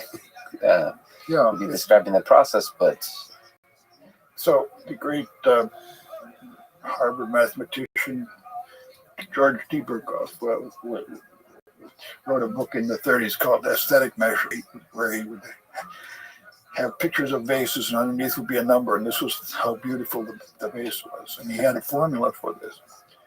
And he actually also wrote about music, and so he could so I thought maybe I would, for part of my musical composition, I would try to program his algorithms and so that I would write something that had the highest number by his score. Well, it wasn't quite rigorous enough for a computer to do, but anyway, people have tried to put numerical value on beauty, and he did probably the most serious attempt, and George Gershwin's teacher also wrote 2 volumes where he talked about his method of composing music. But you're talking about another kind of beauty in letters and letter elegance and whatever that curvature is. Right. So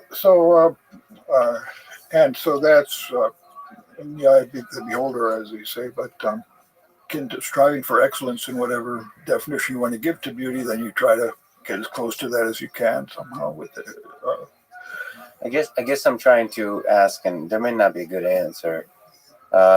What loose definitions were you operating under with the community of people that you were working on? Oh, the loose definition.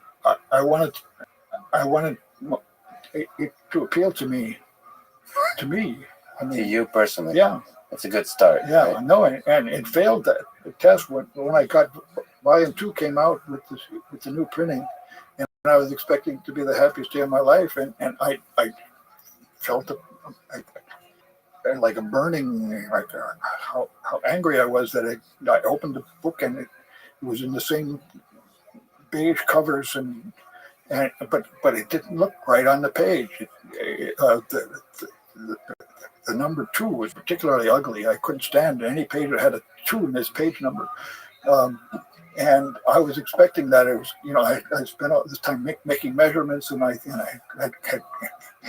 had looked at stuff in different ways, and I had great technology, but it did, but I wasn't done. I had to retune the whole thing after 1961.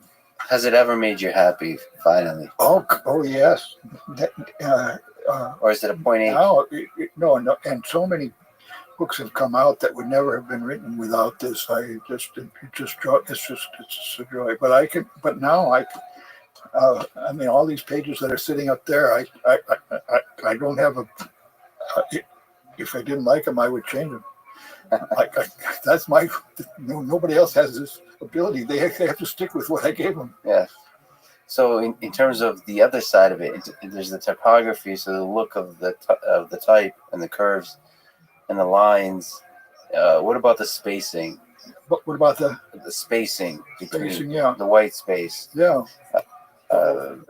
It seems like you could be a little bit more systematic about the layout or technical. Oh yeah, you can always go further. I didn't stop at 0.8. I stopped about 0.98. It seems like you're not following your own rule for happiness, or is no. There's okay. Of course, there's this. What is it? Japanese word, wabi sabi or something. Where the most beautiful works of art are those that have flaws, because then the person who perceives them as their own appreciation, and that gives the viewer more satisfaction or so on. But no. With typography, I wanted it to look as good as I could in the vast majority of cases, and then when it doesn't, then I say, okay, that's 2% more work for the author. But I didn't want to. I didn't want to say that my job was to get to 100% and take all the work away from the author. That's what I meant by that. So, if you were to venture a guess, how much of the nature of reality do you think we humans understand? So you mentioned you appreciate mystery. Yeah. How much of the world about us is shrouded in mystery? Are we? If you were to put a number on it, Yeah. what percent of it all do we understand? Are we totally? How many leading zeros? 0.00? I don't know. No, I think it's infinitesimal. How do we think about that, and what do we do about that? Do we continue one step at a time? Yeah, we muddle through. I mean, we do our best. We realize that nobody's perfect, and we try to keep advancing, but we don't spend time saying we're not there. We're not all the way to the end.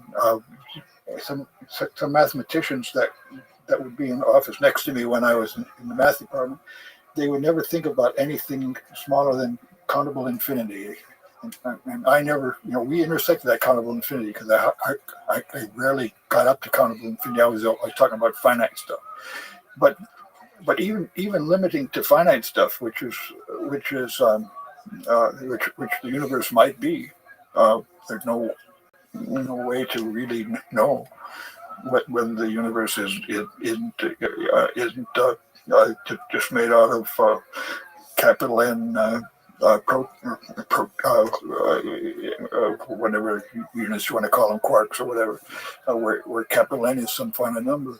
All of the numbers that are comprehensible are still way smaller than almost all finite numbers. I got this one paper called Supernatural Numbers, where I guess you probably ran into something called Knuth arrow notation. Did you ever run into that?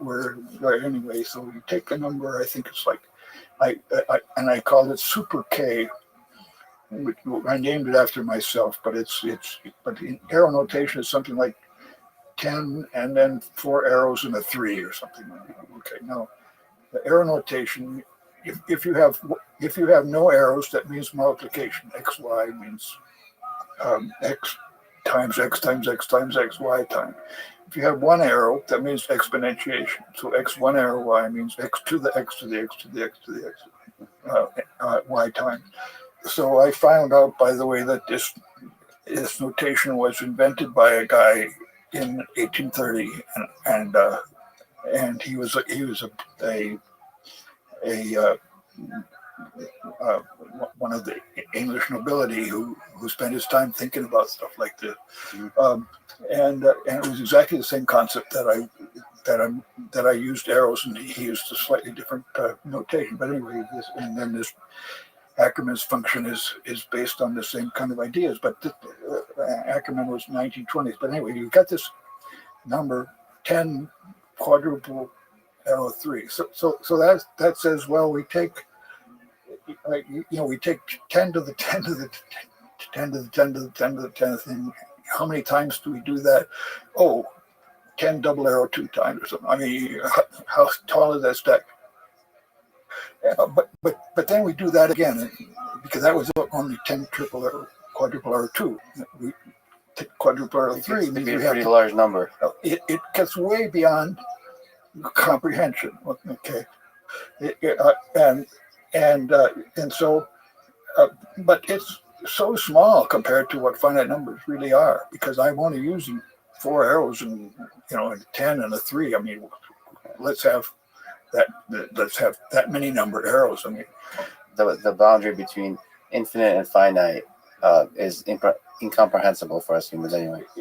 Infinity is a useful way for us to think about extremely large thing, and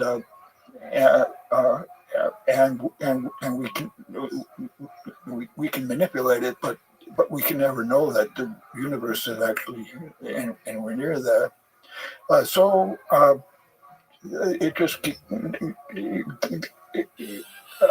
I realize how little we know. But we found an awful lot of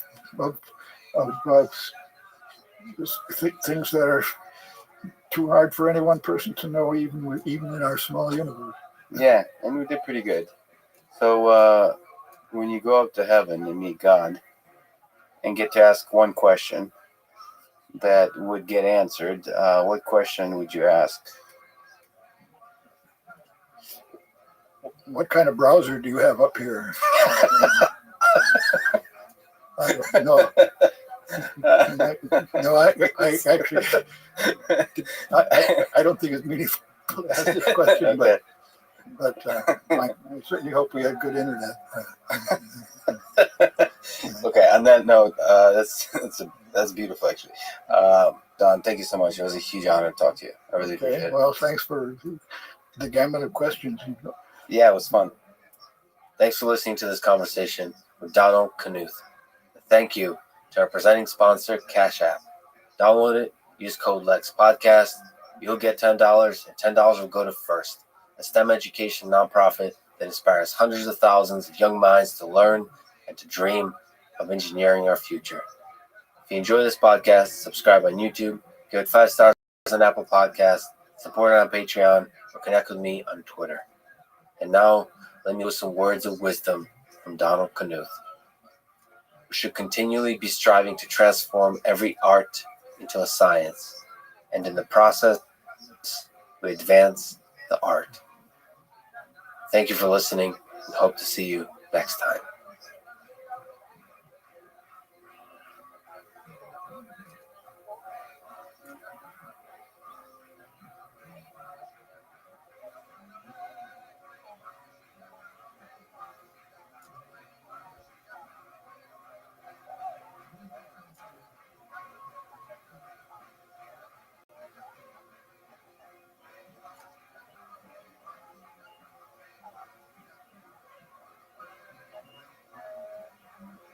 The following is a conversation with Stephen Kotkin, professor of history at Princeton University and one of the great historians of our time, specializing in Russian and Soviet history.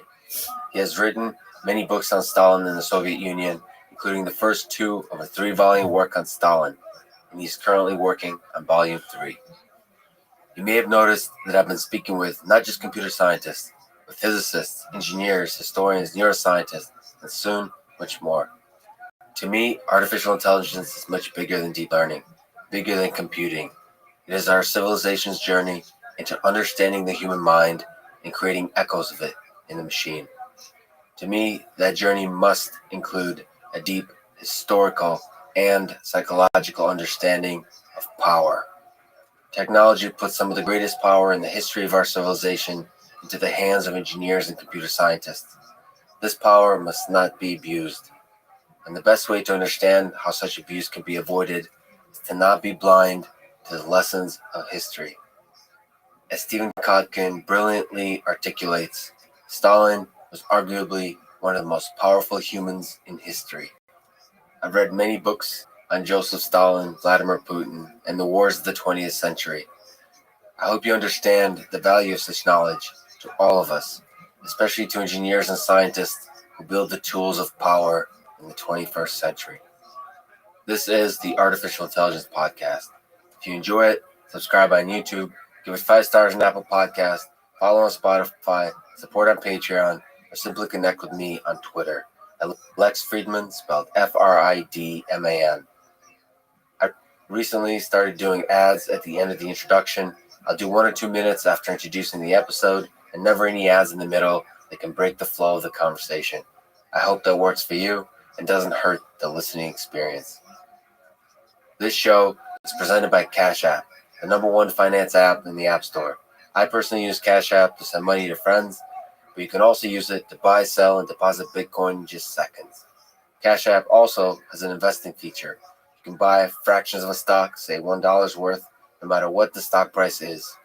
Brokerage services are provided by Cash App Investing, a subsidiary of Square and member SIPC. I'm excited to be working with Cash App to support one of my favorite organizations called FIRST, best known for their FIRST robotics and Lego competitions. They educate and inspire hundreds of thousands of students in over 110 countries and have a perfect rating on Charity Navigator, which means the donated money is used to maximum effectiveness.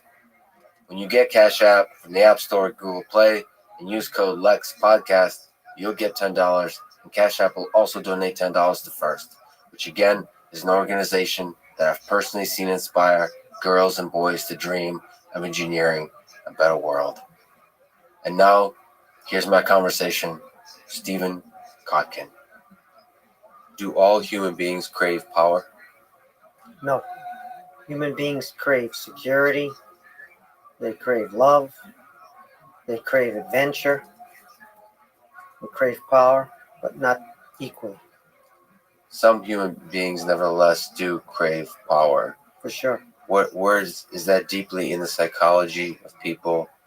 Is it something you're born with? Is it something you develop? Some people crave a position of leadership or of standing out, of being recognized. And that could be starting out in the school years, on the schoolyard. It could be within their own family, not just in their peer group. Those kind of people we often see craving leadership positions from a young age, often end up in positions of power. But they can be varied positions of power. You can have power in an institution where your power is purposefully limited. For example, there's a board or a consultative body or a separation of powers. Not everyone craves power whereby they're the sole power or they're their unconstrained power. That's a little bit less usual. We may think that everybody does, but not everybody does. Those people who do crave that kind of power, unconstrained, the ability to decide as much as life or death of other people, those people are not everyday people. They're not the people you encounter in your daily life for the most part. Those are extraordinary people. Most of them don't have the opportunity to live that dream. Very few of them, in fact, end up with the opportunity to live that dream. So, percentage-wise, in your sense, if we think of George Washington, for example, most people, given the choice of absolute power over a country versus maybe the capped power that the United States presidential role, at least at the founding of the country, represented, what do you think most people would choose? Well, Washington was in a position to exercise far greater power than he did. And in fact, he didn't take that option. He was more interested in seeing institutionalization, of seeing the country develop strong institutions rather than an individual leader like himself have excess power. So that's very important. So like I said, not everyone craves unconstrained power, even if they're very ambitious. And of course, Washington was very ambitious. He was a successful general before he was a president. So that clearly comes from the influences on your life, where you grow up, how you're raised, what kind of values are imparted to you along the way. You can understand power as the ability to share, or you can understand or the ability to advance something for the collective in a collective process, not an individual process. So power comes in many different varieties, and ambition doesn't always equate to despotic power. Despotic power is something different from ordinary institutional power that we see. Right? The president of MIT does not have unconstrained power. The president of MIT rightly must consult with other members of the administration, with the faculty members, to a certain extent with the student body, and certainly with the trustees of MIT. Those constraints make the institution strong and enduring, and make the decisions better than they would be if he had unconstrained power. But you can't say that the president is not ambitious. Of course the president is ambitious. We worry about unconstrained power. We worry about executive authority that's not limited. That's the definition of authoritarianism or tyranny. Unlimited or barely limited executive authority. Executive authority is necessary to carry out many functions. We all understand that. That's why MIT has an executive, has a president. But unlimited or largely unconstrained executive power is detrimental to even the person who exercises it. So what do you think? It's an interesting notion. We kind of take it for granted that constraints on executive power is a good thing. But why is that necessarily true? So what is it about absolute power that does something bad to the human mind? So, the popular saying of absolute power corrupts, absolutely. Is that the case? That the power in itself is the thing that corrupts the mind in some kind of way where it leads to a bad leadership over time? People make more mistakes when they're not challenged, when they don't have to explain things and get others to vote and go along with it, when they can make a decision without anybody being able to block their decision or to have input necessarily on their decision. You're more prone to mistakes. You're more prone to extremism. There's a temptation there. For example, we have separation of powers in the United States.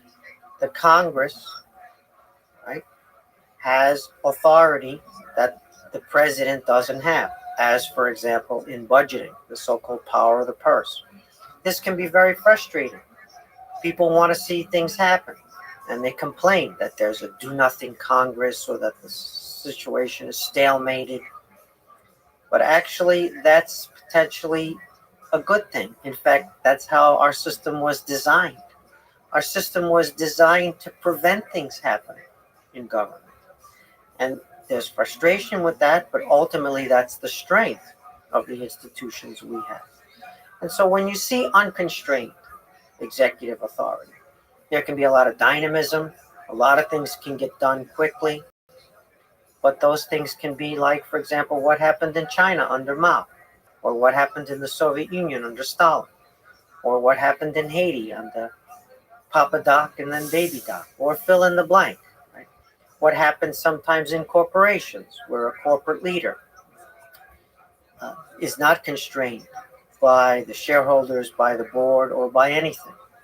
And they can seem to be a genius for a while, but eventually it catches up to them. And so the idea of constraints on executive power is absolutely fundamental to the American system, American way of thinking, and not only America. obviously large other parts of the world that have a similar system, not an identical system, but a similar system of checks and balances on executive power. And so the case that I study, the only checks and balances on executive power are circumstantial. So, for example, distances in the country. It's hard to do something over 5,000 miles. Or the amount of time in a day. It's hard for a leader to get to every single thing the leader wants to get to because there are only 24 hours in a day. Those are circumstantial constraints on executive power. They're not institutional constraints on executive power. One of the constraints on executive power the United States has versus Russia, maybe something you've implied and actually spoke directly to, is there's something in the Russian people and the Soviet people that are attracted to authoritarian power, psychologically speaking, or at least the kind of leader that sought authoritarian power throughout its history. And that desire for that kind of human is a lack of a constraint. In America, it seems, as people, we desire somebody not like Stalin, somebody more like George Washington. So that's another constraint, the belief of the people, what they admire in a leader, what they seek in a leader. So maybe you can speak to, well, first of all, can you speak briefly to that psychology of, is there a difference between the Russian people and the American people in terms of just what we find attractive in a leader? Not as great a difference as it might seem. There are, unfortunately, many Americans who would be happy with an authoritarian leader in the country. It's by no means a majority. It's not even a plurality. But nonetheless, it's a real sentiment in the population. Sometimes because they feel frustrated because things are not getting done. Sometimes because they're against something that's happening in the political realm and they feel it has to be corrected and corrected quickly. It's a kind of impulse. People can regret the impulse later on, that the impulse is motivated by reaction to their environment. In the Russian case, we have also people who crave, sometimes known as a strong hand, an iron hand, an authoritarian leader, because they want things to be done and be done more quickly that align with their desires. But I'm not sure it's a majority in the country today. Certainly in Stalin's time, this was a widespread sentiment, and people had few alternatives that they understood or could appeal to. Nowadays, in the globalized world, the citizens of Russia can see how other systems have constraints on executive power, and the life isn't so bad there. In fact, the life might even be better. So the impatience, the impulsive quality, the frustration does sometimes in people reinforce their craving for the unconstrained executive to, quote, get things done or shake things up. Yes, that's true. But in the Russian case, I'm not sure it's cultural today. I think it might be more having to do with the failures, the functional failures of the kind of political system that they tried to institute after the Soviet collapse. And so it may be frustration with the version of constraints on executive power they got and how it didn't work the way it was imagined, which has led to a sense in which non-constrained executive power could fix things. But I'm not sure that that's a majority sentiment in the Russian case, although it's hard to measure because under authoritarian regimes, public opinion is shaped by the environment in which people live, which is very constrained in terms of public opinion. But on that point, why, at least from a distance, does there seem to nevertheless be support for the current Russian president, Vladimir Putin? Is that have to do with the fact that measuring, getting good metrics and statistics on support is difficult in authoritarian governments, or is there still something appealing to that kind of power to the people? I think we have to give credit to President Putin for understanding the psychology of the Russians, to whom he appeals. Many of them were the losers in the transition from communism. They were the ones whose pensions were destroyed by inflation, or whose salaries didn't go up, or whose regions were abandoned. They were not the winners for the most part. And so I think there's an understanding on his part of their psychology. Putin has grown in the position. He was not a public politician when he first started out. He was quite poor in public settings. He didn't have the kind of political instincts that he has now. He didn't have the appeal to traditional values and the Orthodox Church and some of the other dimensions of his rule today. So yes, we have to give some credit to Putin himself for this, in addition to the frustrations in the mass of the people. But let's think about it this way, in addition, without taking away the fact that he's become a better retail politician over time, and that sentiment has shifted because of the disappointments with the transition with the population. When I ask my kids, am I a good dad? My kids don't have any other dad to measure me against. I'm the only dad they know, and I'm the only dad they can choose or not choose. If they don't choose me, they still get me as dad, right? So with Putin today, he's the only dad that the Russian people have. Now, if my kids were introduced to alternative fathers, they might be better than me. They might be more loving, more giving, funnier, richer, whatever it might be. They might be more appealing. There are some blood ties there, for sure, that I have with my kids.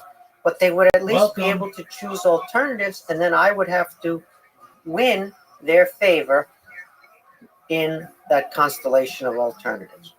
If President Putin were up against real alternatives, if the population had real choice, and that choice could express itself and have resources and have media and everything else the way he does, maybe he would be very popular, and maybe his popularity would not be as great as it currently is.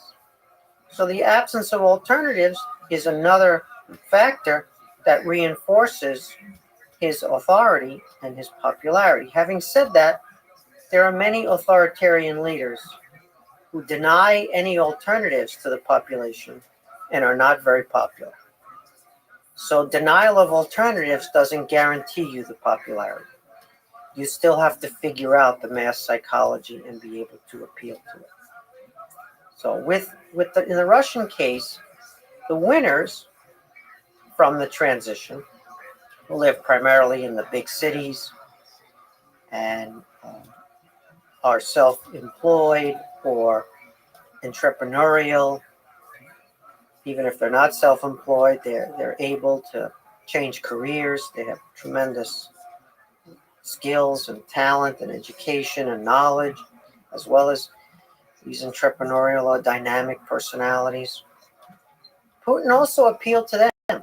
He did that with Medvedev, and it was a very clever ruse.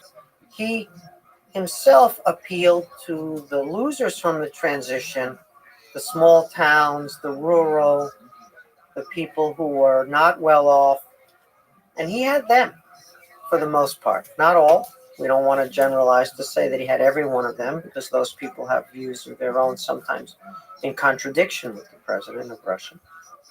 And then he appealed to the opposite people, the successful urban base, through the so-called reformer Medvedev, the new generation, the technically literate prime minister who for a time was president. And so that worked very successfully for Putin. He was able to bridge a big divide in the society and gain a greater mass support than he would otherwise have had by himself. That ruse only worked through the time that Medvedev was temporarily president for a few years. Because of the constitution, Putin couldn't do 3 consecutive terms and stepped aside in what they call castling in chess. When this was over, Putin had difficulty with his popularity. There were mass protests in the urban areas, precisely that group of the population that he had been able to win in part because of the Medvedev castling, and now had had their delusions exposed and were disillusioned. And there were these mass protests in the urban areas, not just in the capital, by the way. And Putin had to, as it were, come up with a new way to fix his popularity, which happened to be the annexation of Crimea, from which he got a very significant bump. However, the trend is back in the other direction. It's diminishing again, although it's still high relative to other leaders around the world. So I wouldn't say that he's unpopular with the mass in Russia. There is some popularity there. There is some success. But I would say it's tough for us to gauge because of the lack of alternatives. And Putin is unpopular inside the state administration. At every level, the bureaucracy of Because the those leadership. people are well informed and they understand that the country is declining, that the human capital is declining, the infrastructure is declining, the economy is not really growing, it's not really diversifying, Russia's not investing in its future. The state officials understand all of that, and then they see that the Putin clique is stealing everything in sight. So between the failure to invest in a future and the corruption of a narrow group around the president, there's disillusionment in the state apparatus because they see this more clearly or more closely than the mass of the population. They can't necessarily yet oppose this in public because they're people, they have families, they have careers, they have children who want to go to school or want a job. And so there are constraints on their ability to oppose the regime based upon what we might call cowardice or other people might call realism. I don't know how courageous people can be when their family, children, career are on the line. So it's very interesting dynamic to see the disillusionment inside the government with the president, which is not yet fully public for the most part, but could become public. And once again, if an alternative appears, things could shift quickly. And that alternative could come from inside the regime. From inside the regime. But the leadership, the party, the people that are now, as you're saying, opposed to Putin, there, nevertheless, maybe you can correct me, but it feels like there's structurally deeply corrupt. So each of the people we're talking about are and don't feel like a George Washington. Once again, the circumstances don't permit them to act that way necessarily, right? George Washington did great things, but in certain circumstances. A lot of the state officials in Russia, for certain, are corrupt. There's no question. Many of them, however, are patriotic. And many of them feel badly about where the country has been going. They would prefer that the country was less corrupt. They would prefer that there were greater investment in all sorts of areas of Russia. They might even themselves steal less if they could be guaranteed that everybody else would steal less. There's a deep and abiding patriotism inside Russia, as well as inside the Russian regime. So they understand that Putin in many ways rescued the Russian state from the chaos of the 1990s. They understand that Russia was in very bad shape as an incoherent, failing state almost when Putin took over, and that he did some important things for Russia's stability and consolidation. There's also some appreciation that Putin stood up to the West and stood up to more powerful countries and regained a sense of pride and maneuverability for Russia in the international system. People appreciate that, and it's real. It's not imagined that Putin accomplished that. The problem is the methods that he accomplished it with.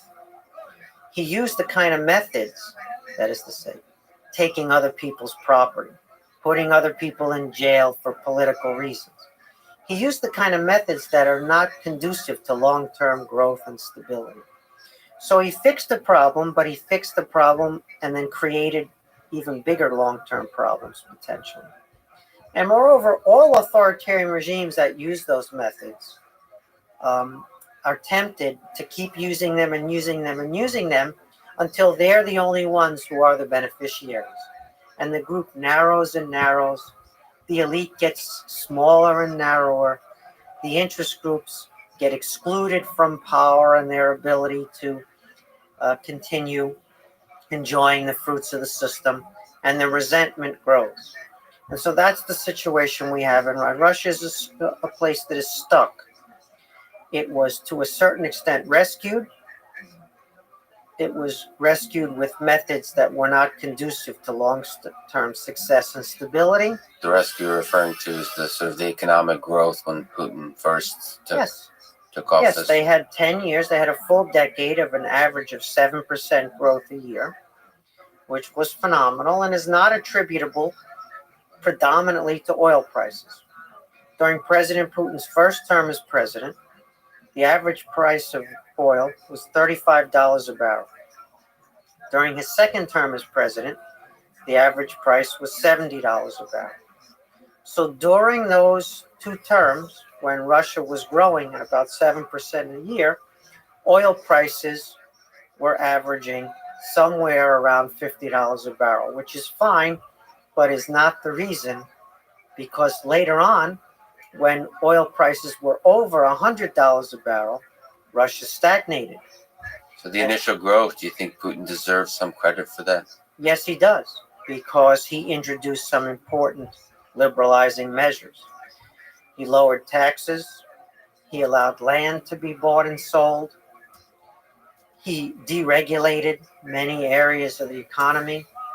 And so there was a kind of entrepreneurial burst that was partly attributable to government policy during his first term. But also he was consolidating political power. And as I said, the methods he used overall for the long term were not able to sustain that success. In addition, we have to remember that China played a really big role in the success of Russia in the first two terms of Putin's presidency, because China's phenomenal growth created insatiable demand for just about everything that the Soviet Union used to produce. So fertilizers, cement, fill in the blank, chemicals, metals. China had insatiable demand for everything the Soviet Union once produced. And so China's raising of global demand overall brought Soviet-era industry back from the dead. And so there was something that happened. Soviet-era industry fell off a cliff in the 1990s. There was a decline in manufacturing and industrial production greater than in the Great Depression in the U.S. But a lot of that came back online in the 2000s, and that had to do with China's phenomenal growth. The trade between China and Russia was not always direct, so this was an indirect effect. But raising global prices for the commodities and the products, the kind of lower end, lower value products in manufacturing, not high end stuff, but lower end stuff like steel or iron or cement or fertilizer, where the value added is not spectacular, but nonetheless, which had been destroyed by the 1990s and after the Soviet collapse.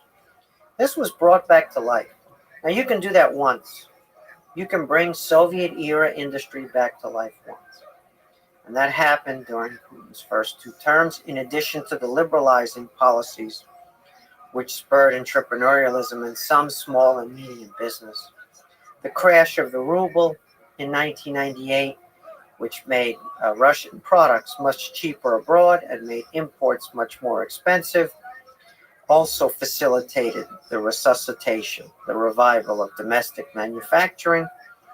So all of this came together for that spectacular 10-year, 7% on average economic growth, and moreover, people's wages after inflation, their disposable income grew more even than GDP grew.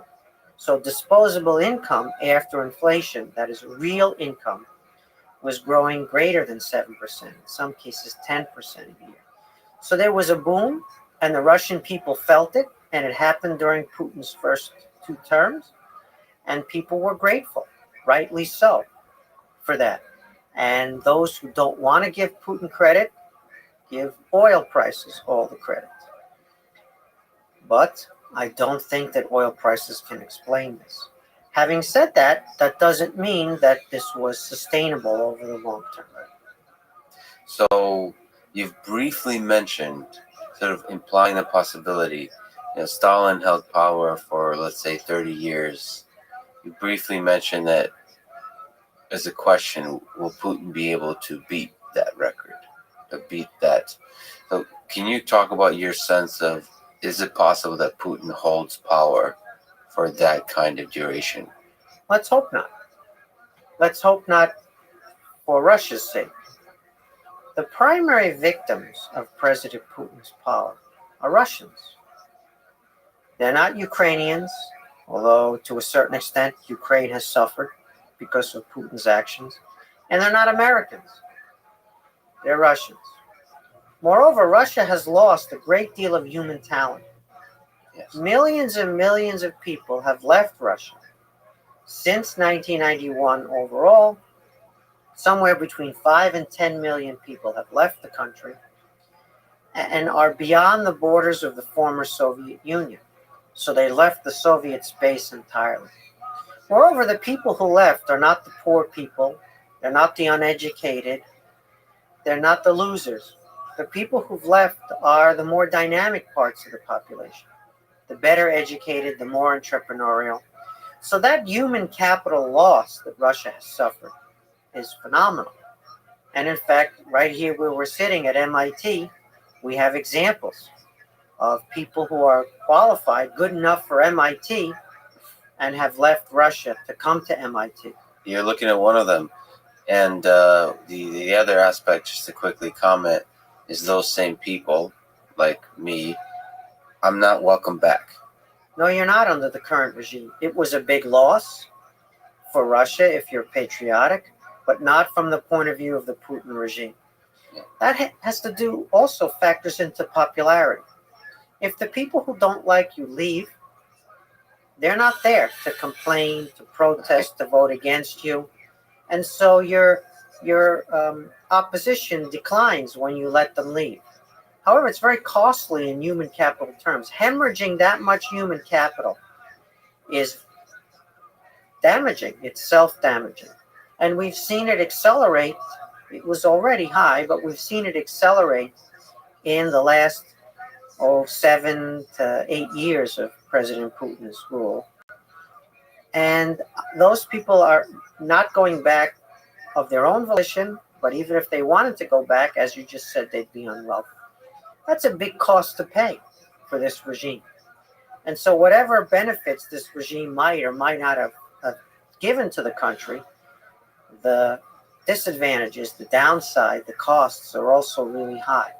So we don't want Putin lasting in power as long as Stalin.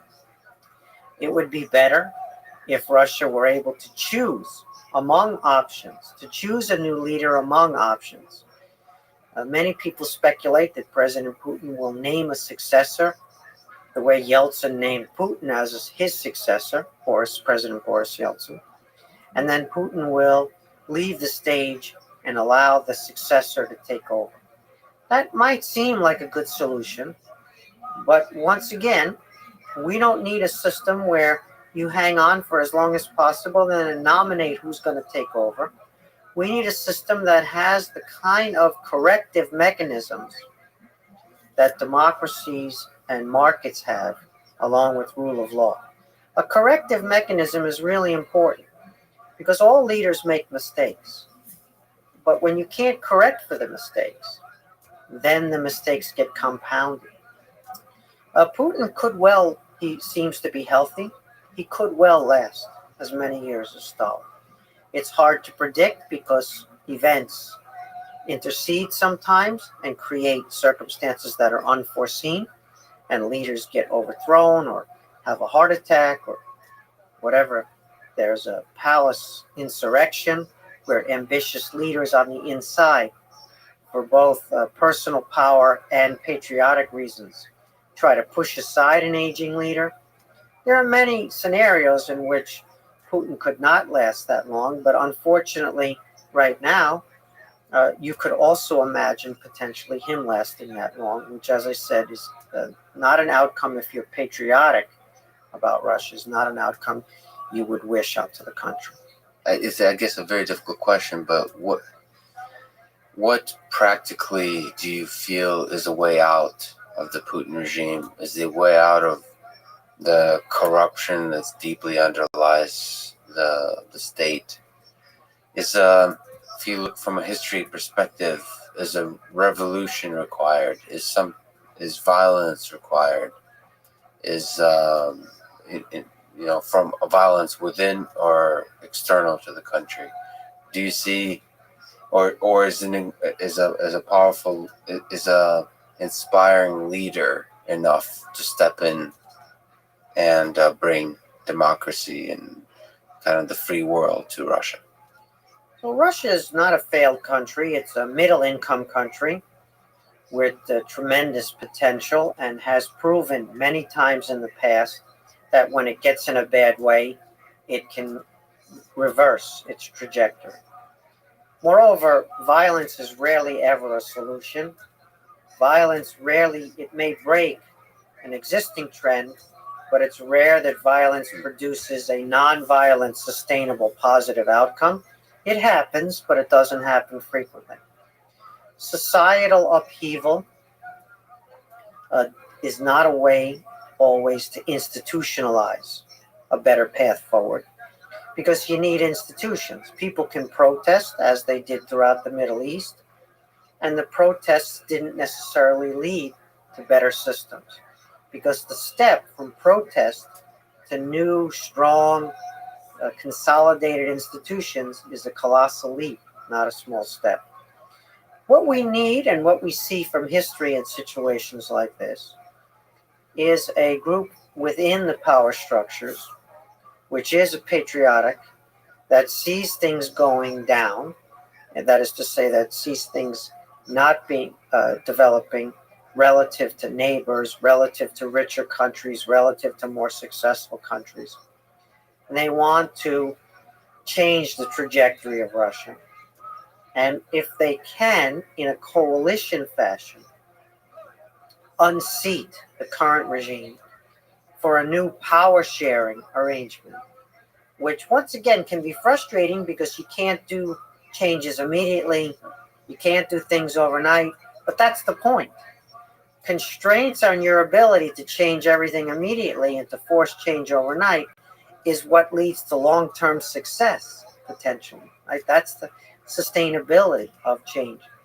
So Russia needs stronger institutions.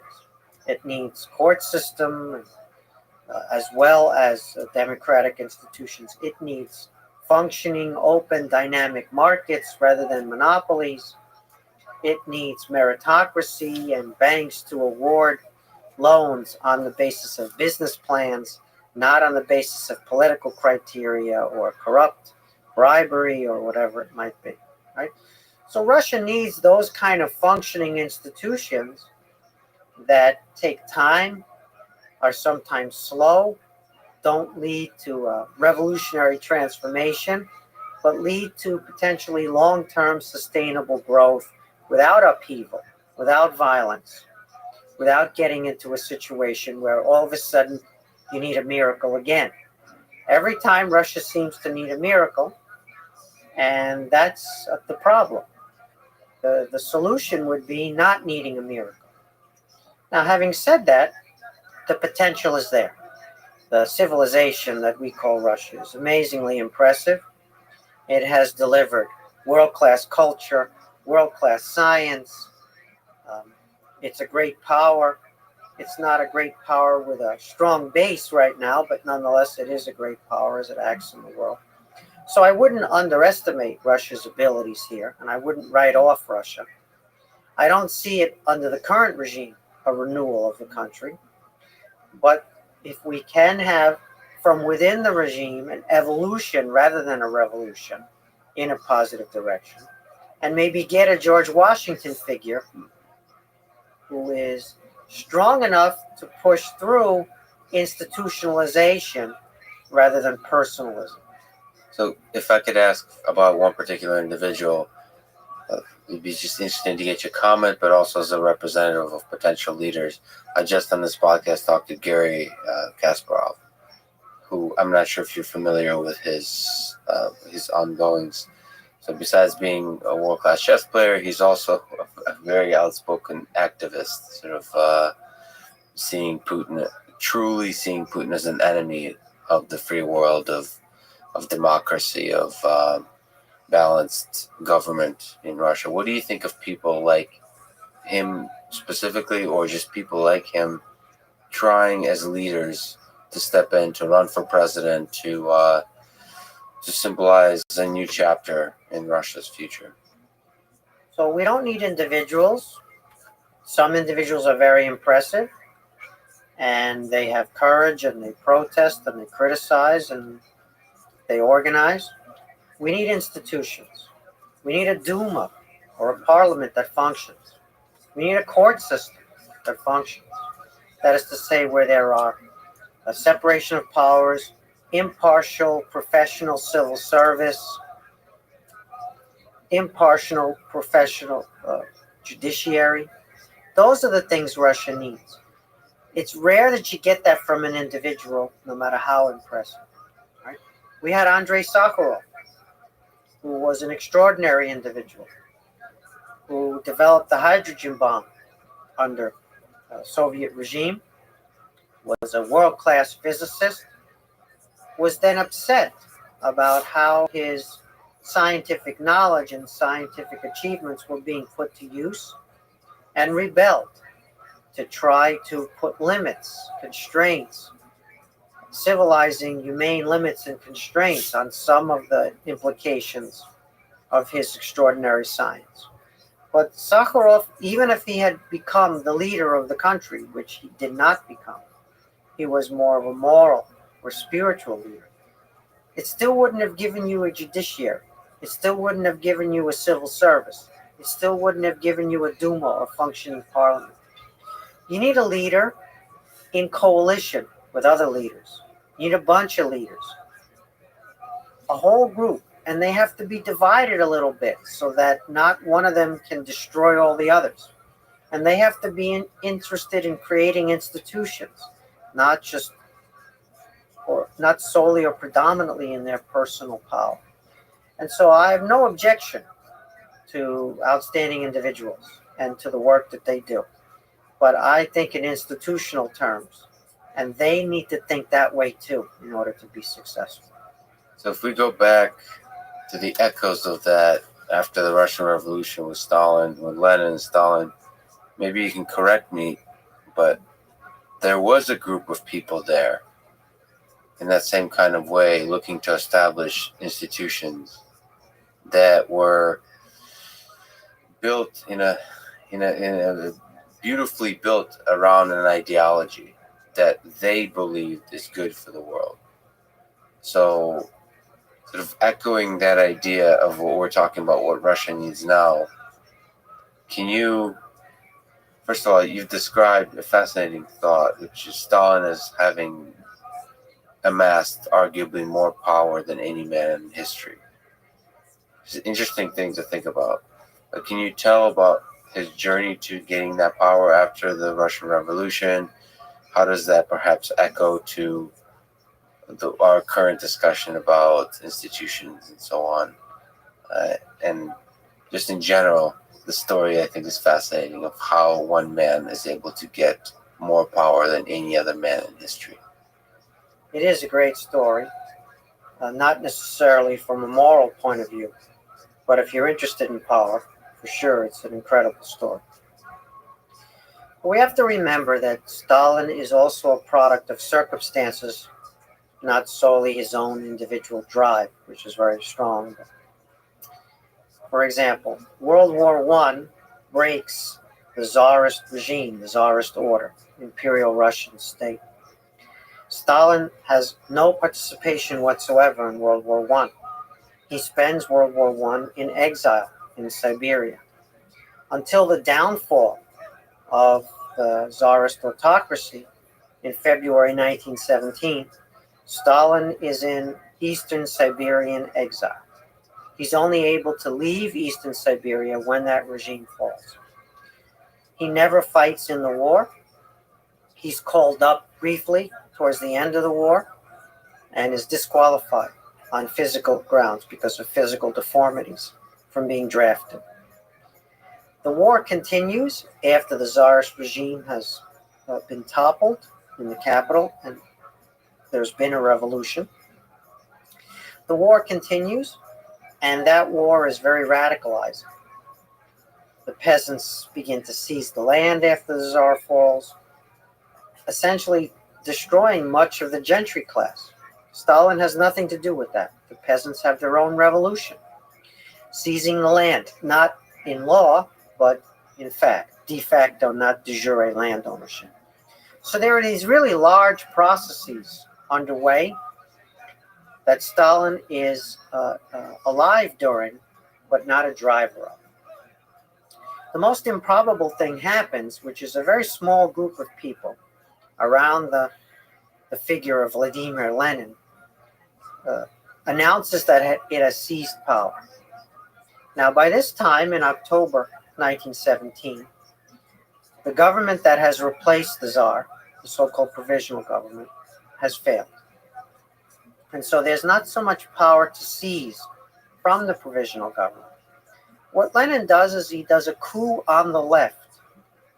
That is to say, Soviets, or councils, as we would call them in English, which represent people's power or the masses participating in politics, a kind of radical grassroots democracy, are extremely popular all over the country and not dominated by any one group, but predominantly socialist or predominantly leftist. Russia has an election during the war, a free and fair election for the most part, despite the war, at the end of 1917, in December 1917. And 3/4 plus of the country votes socialist in some form or another. So the battle was over the definition of socialism and who had the right to participate in defining socialism. Not only what it would be, but who had the right to decide. So there's a coup by Lenin's group known as the Bolsheviks against all the other socialists. And so Lenin declares a seizure of power whereby the old government has failed. People's power, the councils known as the Soviets, are going to take their place. And Lenin seizes power in the name of the Soviets. So it's a coup against the left, against the rest of the left, not against the provisional government that has replaced the Tsar, which has already failed.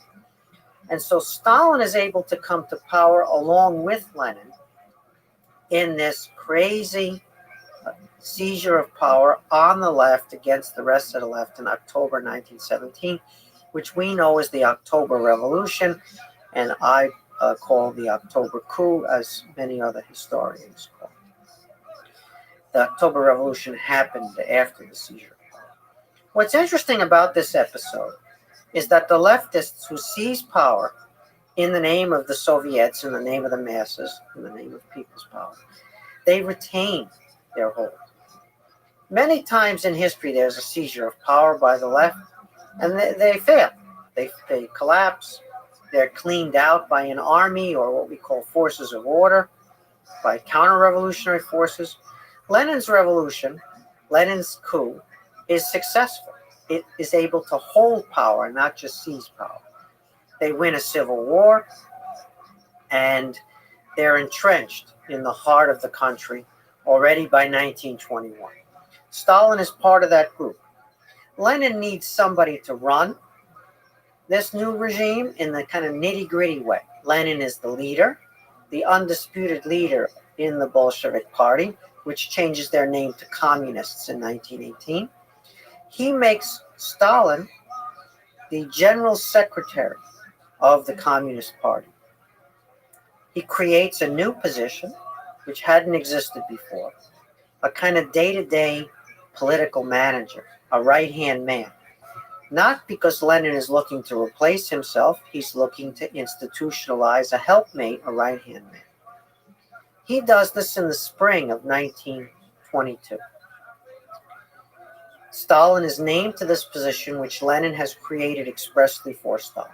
So there's been a coup on the left, whereby the Bolsheviks, who become communists, have seized power against the rest of the socialists and anarchists and the entire left. And then there's an institutionalization of a position known as General Secretary of the Communist Party, right-hand man of Lenin. Less than 6 weeks after Lenin has created this position and installed Stalin, Lenin has a stroke, and a major stroke, and never really returns as a full actor to power before he dies of a fourth stroke in January 1924. So a position is created for Stalin to run things on Lenin's behalf, and then Lenin has a stroke.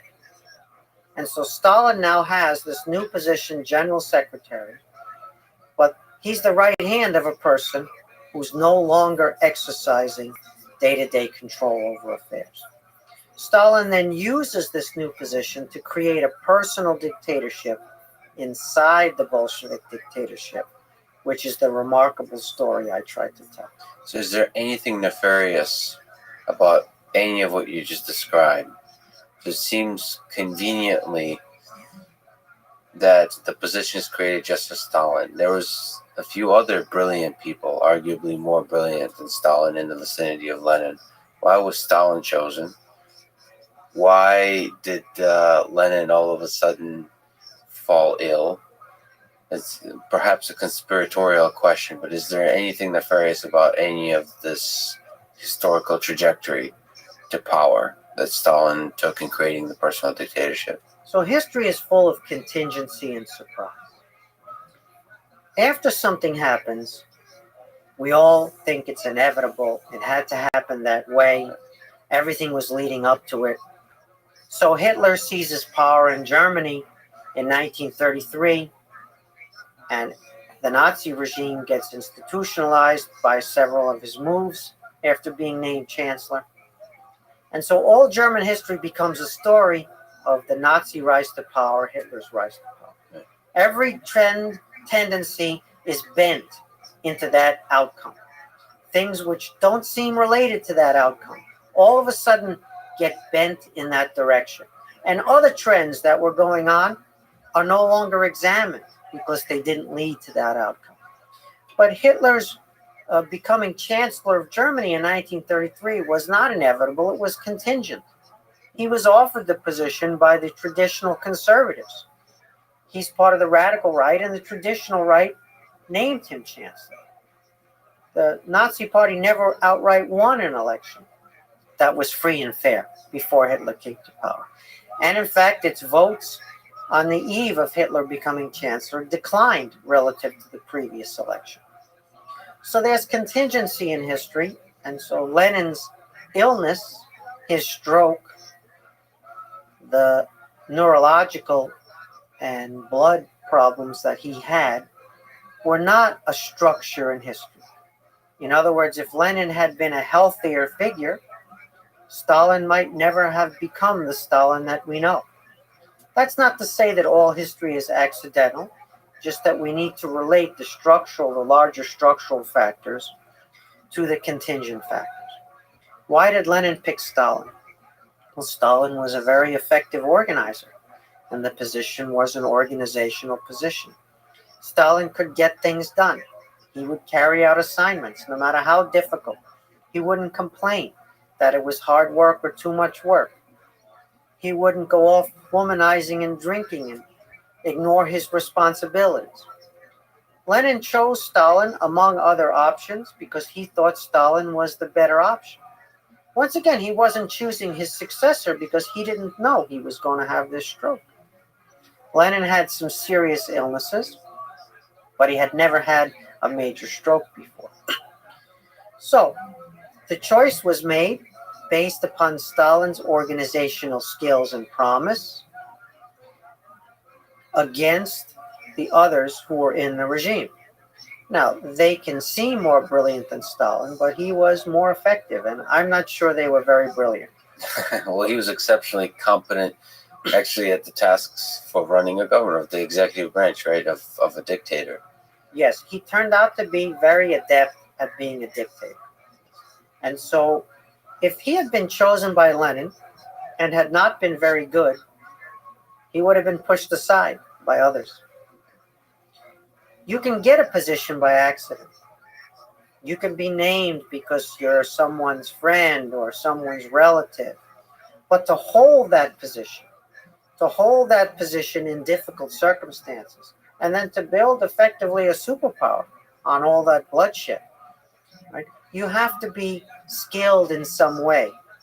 It can't be just accident that brings you to power. Because if accident brings you to power, it won't last. Just like we discovered with Putin, he had some qualities that we didn't foresee at the beginning, and he's been able to hold power, not just be named. Now, Putin and Stalin are very different people. These are very different regimes. I wouldn't put them in the same sentence. My point is not that one resembles the other. My point is that when people come to power for contingent reasons, they don't stay in power unless they're able to manage it. And Stalin was able to build a personal dictatorship inside that dictatorship. He was cunning, he was ruthless, and he was a workaholic. He was very diligent. He had a phenomenal memory, and so he could remember people's names and faces and events. And this was very advantageous for him as he built the machine that became the Soviet state and bureaucracy. One of the things, maybe you can correct me if I'm wrong, what you've made me realize is this wasn't some kind of manipulative personality trying to gain more power solely, like kind of an evil picture of a person, but he truly believed in communism. As far as I can understand, again, you can correct me if I'm wrong, but he wanted to build a better world by having infusing communism into the country, and perhaps into the whole world. So maybe my question is, what role does communism as an idea, as an ideology, play in all of this, in his rise to power, in the people of the time, in the Russian people, actually just the whole 20th century? You're right.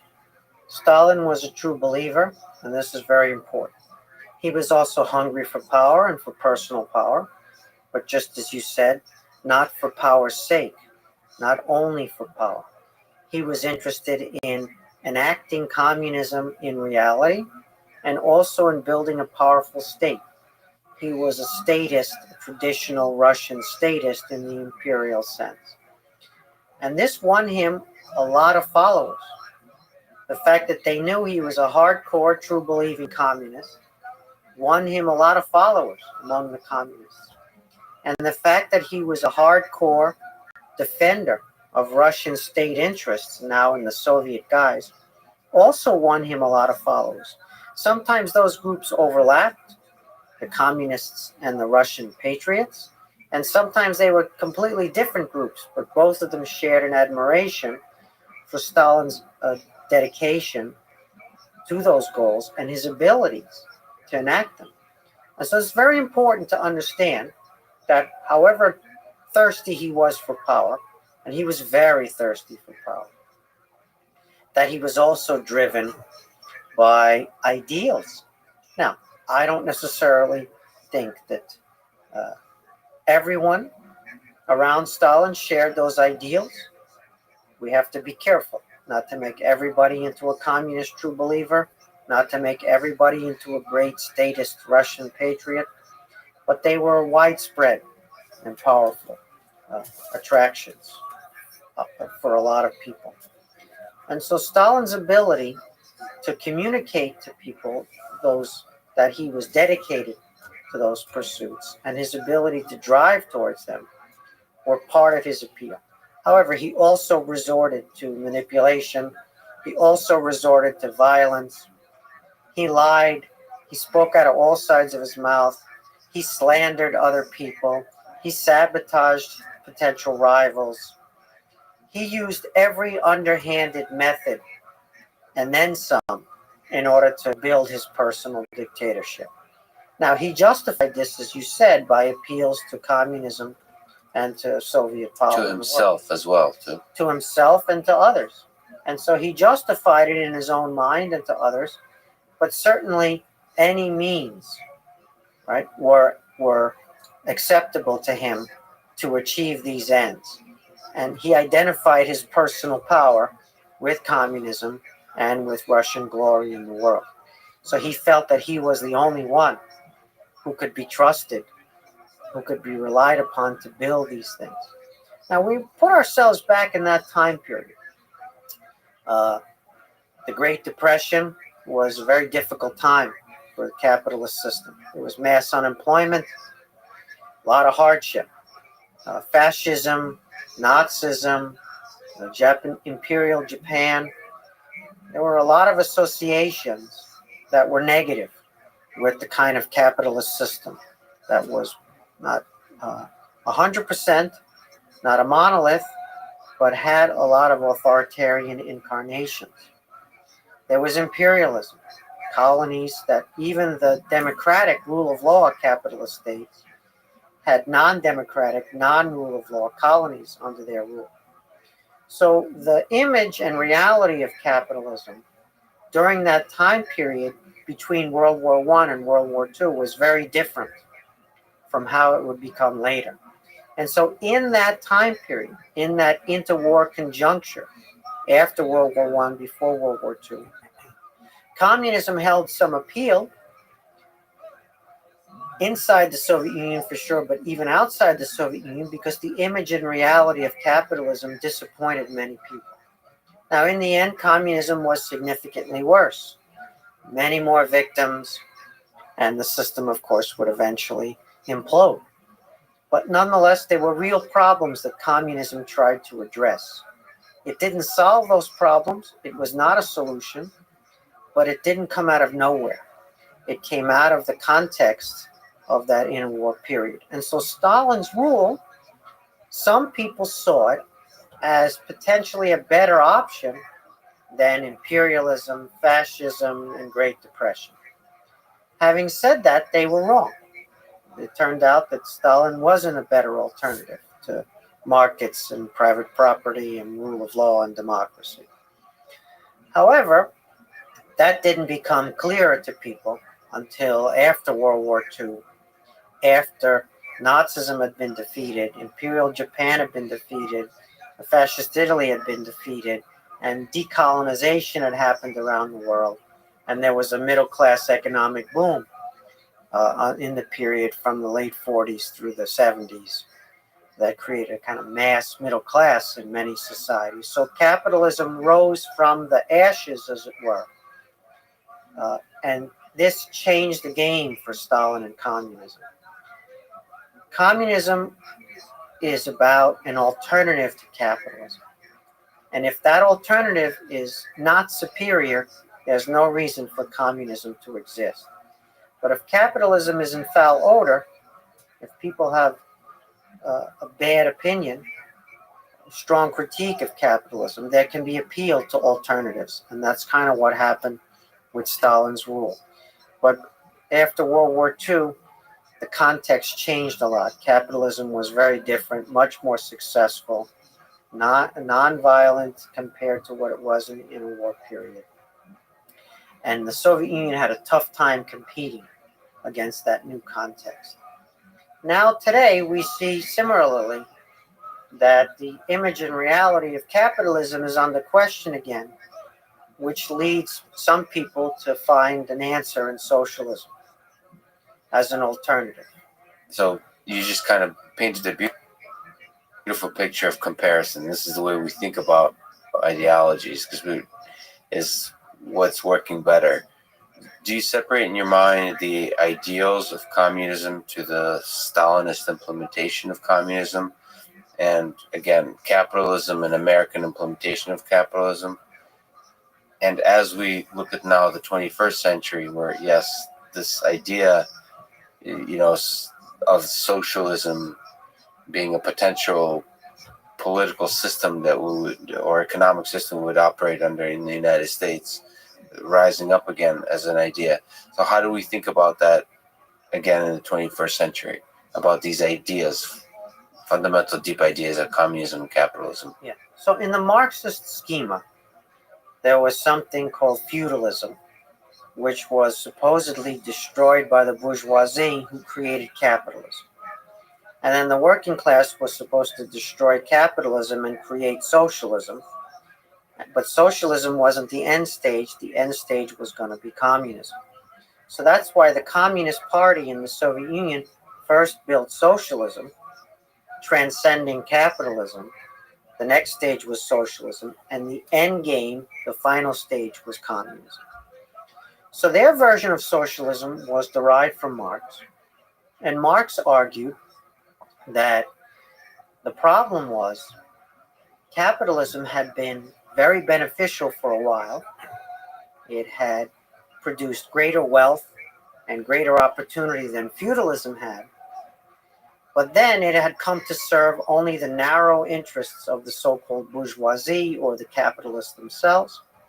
And so for humanity's sake, the universal class, the working class, needed to overthrow capitalism in order for greater productivity, greater wealth to be produced, for all of humanity to flourish and on a higher level. So you couldn't have socialism unless you destroyed capitalism. So that meant no markets, no private property, no so-called parliaments or bourgeois parliaments as they were called. So you got socialism in Marx's schema by transcending, by eliminating capitalism. Now, Marx also called for freedom. He said that this elimination of markets and private property and bourgeois parliaments would produce greater freedom in addition to greater abundance. However, everywhere this was tried, it produced tyranny and mass violence, death, and shortages. Everywhere it was tried. There's no exception in historical terms. And so it's very interesting. Marx insisted that capitalism had to be eliminated. You couldn't have markets. Markets were chaos. You needed planning. You couldn't have hiring of wage labor. That was wage slavery. And you couldn't have private property because that was a form of theft. So in the Marxist scheme, somehow you were going to eliminate capitalism and get to freedom. It turned out you didn't get to freedom, so then people said, well, you can't blame Marx because he said we needed freedom. He was pro-freedom. So it's kind of like dropping a nuclear bomb. You say you're going to drop a nuclear bomb, but you want to minimize civilian casualties. So the dropping of the nuclear bomb is the elimination of markets, private property, and parliaments.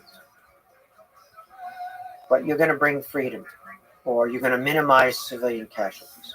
So you drop the nuclear bomb, you eliminate the capitalism, and you get famine, deportation, no constraints on executive power, and not abundance, but shortages. And people say, well, that's not what Marx said. That's not what I said. I said I wanted to minimize civilian casualties. The nuclear bomb goes off, and there's mass civilian casualties. And you keep saying, but I said drop the bomb, but minimize civilian casualties. So that's where we are. That's history, not philosophy. I'm speaking about historical examples, all the cases that we have. Marx was not a theorist of inequality.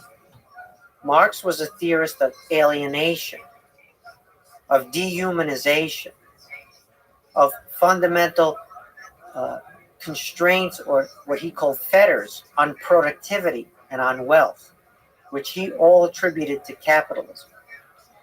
Marx wasn't bothered by inequality. He was bothered by something deeper, something worse, right? Those socialists who figured this out, who understood that if you dropped the nuclear bomb, there was no way to minimize civilian casualties. Those socialists who came to understand that if you eliminated capitalism, markets, private property, and parliaments, if you eliminated that, you wouldn't get freedom. Those Marxists, those socialists, became what we would call social democrats, or people who would use the state to regulate the market, not to eliminate the market. They would use the state to redistribute income, not to destroy private property and markets. And so this, in the Marxist schema, was apostasy, because they were accepting markets and private property. They were accepting alienation and wage slavery. They were accepting capitalism in principle, but they wanted to fix it. They wanted to ameliorate. They wanted to regulate. And so they became what was denounced as revisionists, not true Marxists, not real revolutionaries, but parliamentary road, parliamentarians. We know this as normal politics, normal social democratic politics from the European case or from the American case.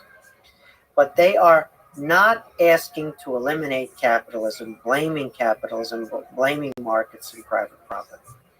So this rift among the socialists, the ones who were for elimination of capitalism, transcending capitalism, otherwise you could never, ever get to abundance and freedom in the Marxist schema, versus those who accept capitalism but want to regulate and redistribute.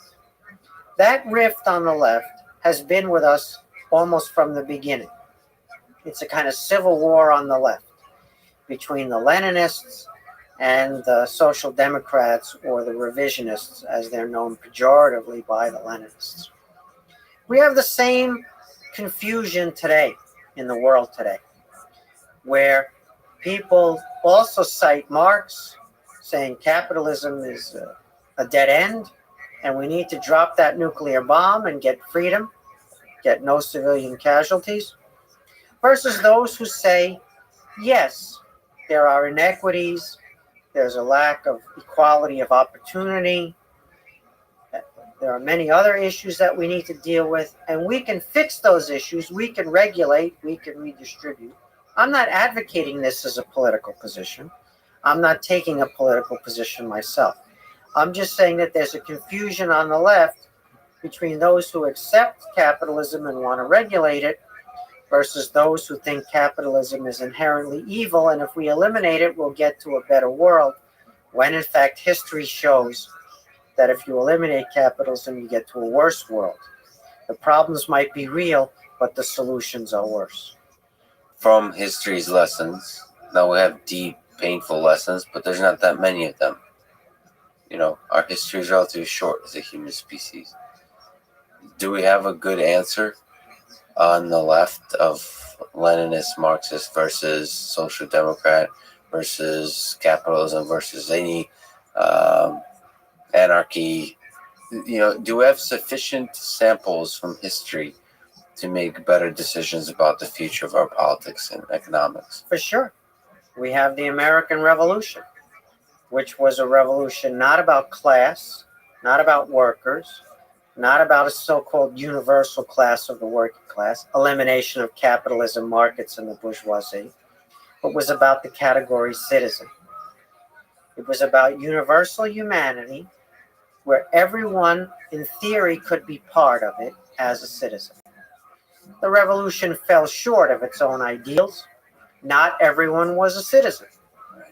For example, if you didn't own property, you were a male but didn't own property, you didn't have full rights as a citizen.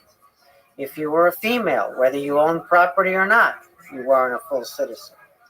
If you were imported from Africa against your will, you were a slave and not a citizen.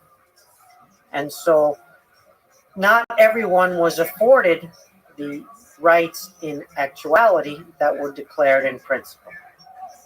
However, over time, the category citizen could expand, and slaves could be emancipated, and they could get the right to vote.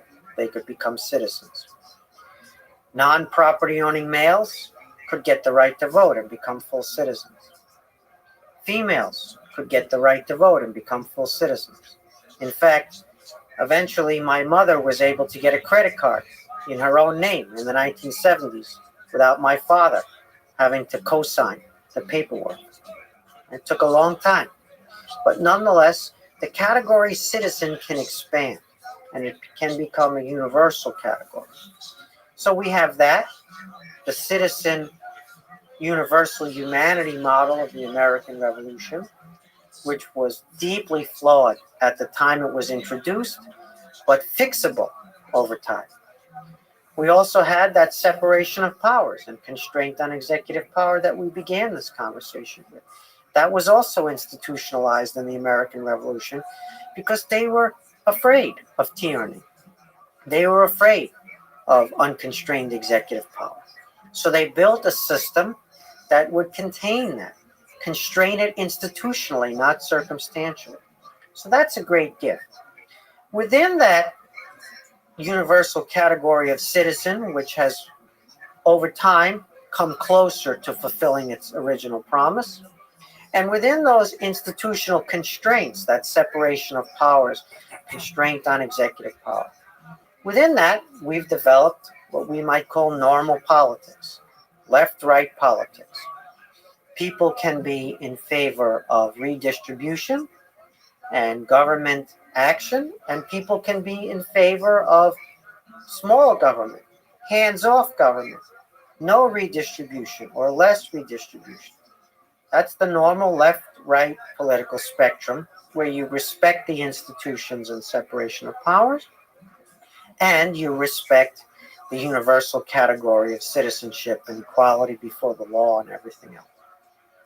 I don't see any problems with that whatsoever. I see that as a great gift, not just to this country, but around the world, and other places besides the United States have developed this. The problems arise at the extremes, the far left and the far right, that don't recognize the legitimacy either of capitalism or of democratic rule of law institutions. And they want to eliminate constraints on executive power. They want to control the public sphere or diminish the independence of the media. They want to take away markets or private property, and redistribution becomes something bigger than just redistribution. It becomes actually that original Marxist idea of transcending capitalism. So I'm not bothered by the left or the right. I think they're normal, and we should have that debate. We're a gigantic, diverse country of many different political points of view. I'm troubled only by the extremes that are against the system qua system, that want to get rid of it, and supposedly that will be the right path to the future. History tells us that the far left and the far right are wrong about that. But once again, this doesn't mean that you have to be a social democrat. You could be a libertarian. You could be a conservative. You could be a centrist. You could be conservative on some issues and liberal on other issues. All of that comes under what I would presume to be normal politics. And I see that as the important corrective mechanism. Normal politics and market economies, non-monopolistic, open, free, and dynamic market economies. I don't like concentrations of power politically, and I don't like concentrations of power economically. I like competition in the political realm. I like competition in the economic realm. This is not perfect. It's constantly needs to be protected and reinvented, and there are flaws that are fundamental and need to be adjusted and addressed and everything else, especially equality of opportunity. Equality of outcome is unreachable and is a mistake because it produces perverse and unintended consequences, equality of outcome attempts to make people equal on the outcome side, but attempts to make them more equal on the front end, on the opportunity side. That's really, really important for a healthy society. That's where we've fallen down. Our schools are not providing equality of opportunity for the majority of people in all of our school systems. And so I see problems there. I see a need to invest in ourselves, invest in infrastructure, invest in human capital, create greater equality of opportunity, but also to make sure that we have good governance, because governance is the variable that enables you to do all these other things. I've watched quite a bit, returning back to Putin. I've watched quite a few interviews with Putin and conversations, especially because I speak Russian fluently. I can understand. Often the translations lose a lot. I find the man putting morality aside very deep and interesting. And I found almost no interview with him to get at that depth. I was very hopeful for the Oliver Stone documentary, and with him, and to me, because I deeply respect Oliver Stone as a filmmaker in general, but it was a complete failure in my eyes, that interview. The lack of it. I mean, I suppose you could toss it up to a language barrier, but a complete lack of diving deep into the person. That's what I saw. My question is a strange one, but if you were to sit down with Putin and have a conversation, or perhaps if you were to sit down with Stalin and have a conversation, what kind of questions would you ask? This wouldn't be televised unless you want it to be. So this is only you. So you're allowed to ask about some of the questions that are sort of not socially acceptable, meaning putting morality aside, getting into the depth of the human character. What would you ask? So once again, they're very different personalities and very different time periods and very different regimes. So what I would talk to Stalin about and Putin about are not in the same category necessarily. So let's take Putin. So I would ask him where he thinks this is going, where he thinks Russia's going to be in 25 years or 50 years. What's the long-term vision? What does he anticipate the current trends are going to produce? Is he under the illusion that Russia is on the upswing, that things are actually going pretty well, that in 25 years Russia is going to still be a great power with a tremendous dynamic economy and a lot of high tech and a lot of human capital and wonderful infrastructure and a very high standard of living and a secure borders and sense of security at home? Does he think the current path is leading in that direction? And if not, if he understands that the current trajectory does not provide for those kinds of circumstances, does it bother him? Does he worry about that? Does he care about the future 25 or 50 years from now?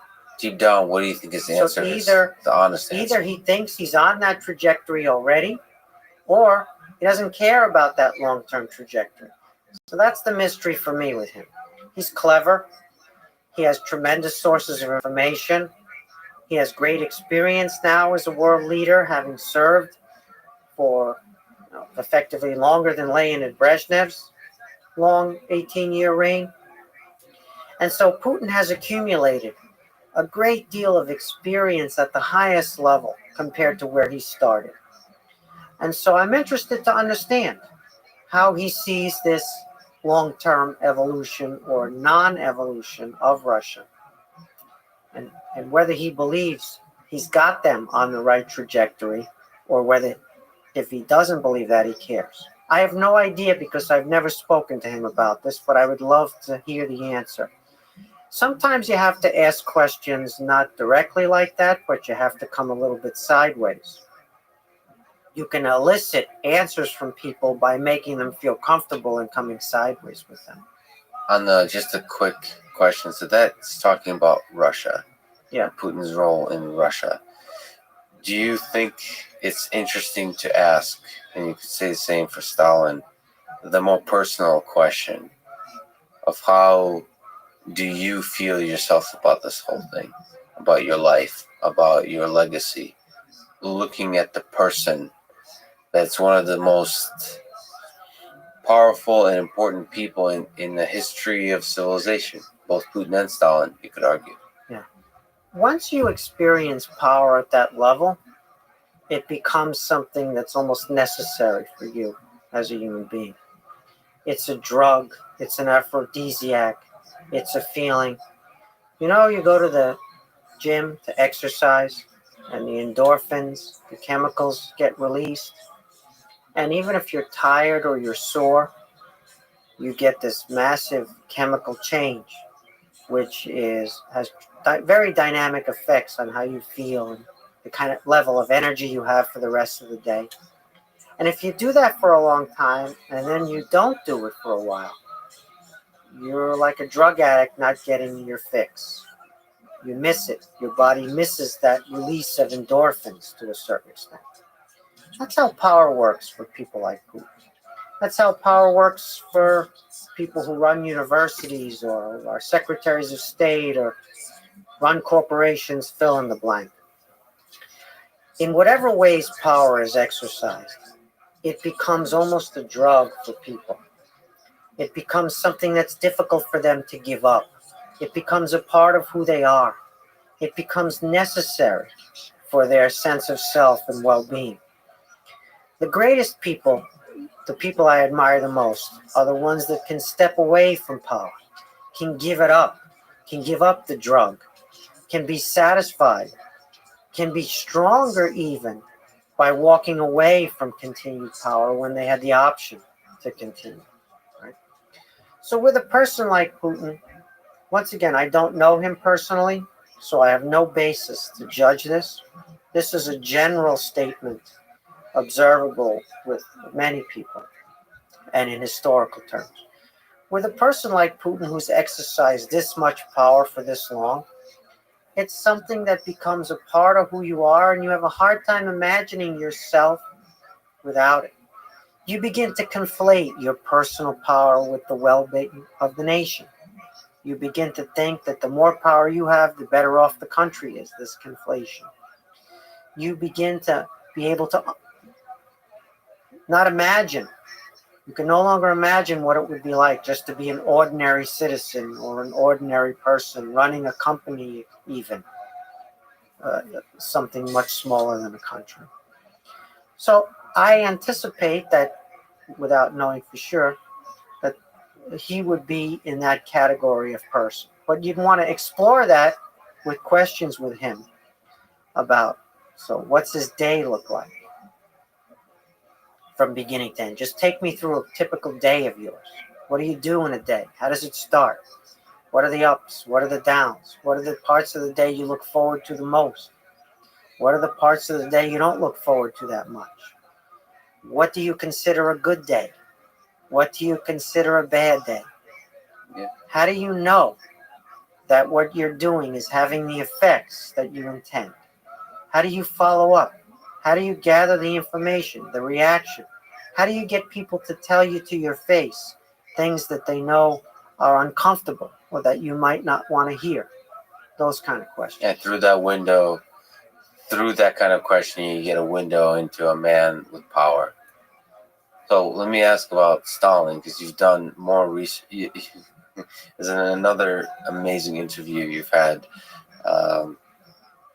the introduction was that you know more about Stalin than Stalin himself.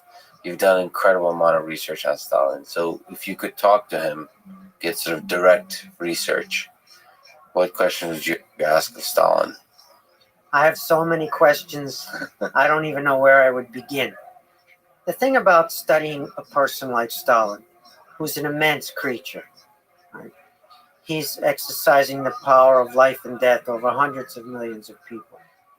He's making decisions about novels and films and turbines and submarines and pacts with Hitler or deals with Churchill and Roosevelt and occupation of Mongolia or occupation of North Korea. Or he's making phenomenally consequential decisions over all spheres of life, all areas of endeavor, and over much of the globe, much of the landmass of the earth. And so, what's that like? Does he sometimes reflect on the amount of power and responsibility he has that he can exercise? Does he sometimes think about what it means that a single person has that kind of power? And does it have an effect on his relations with others, his sense of self, the kinds of things he values in life?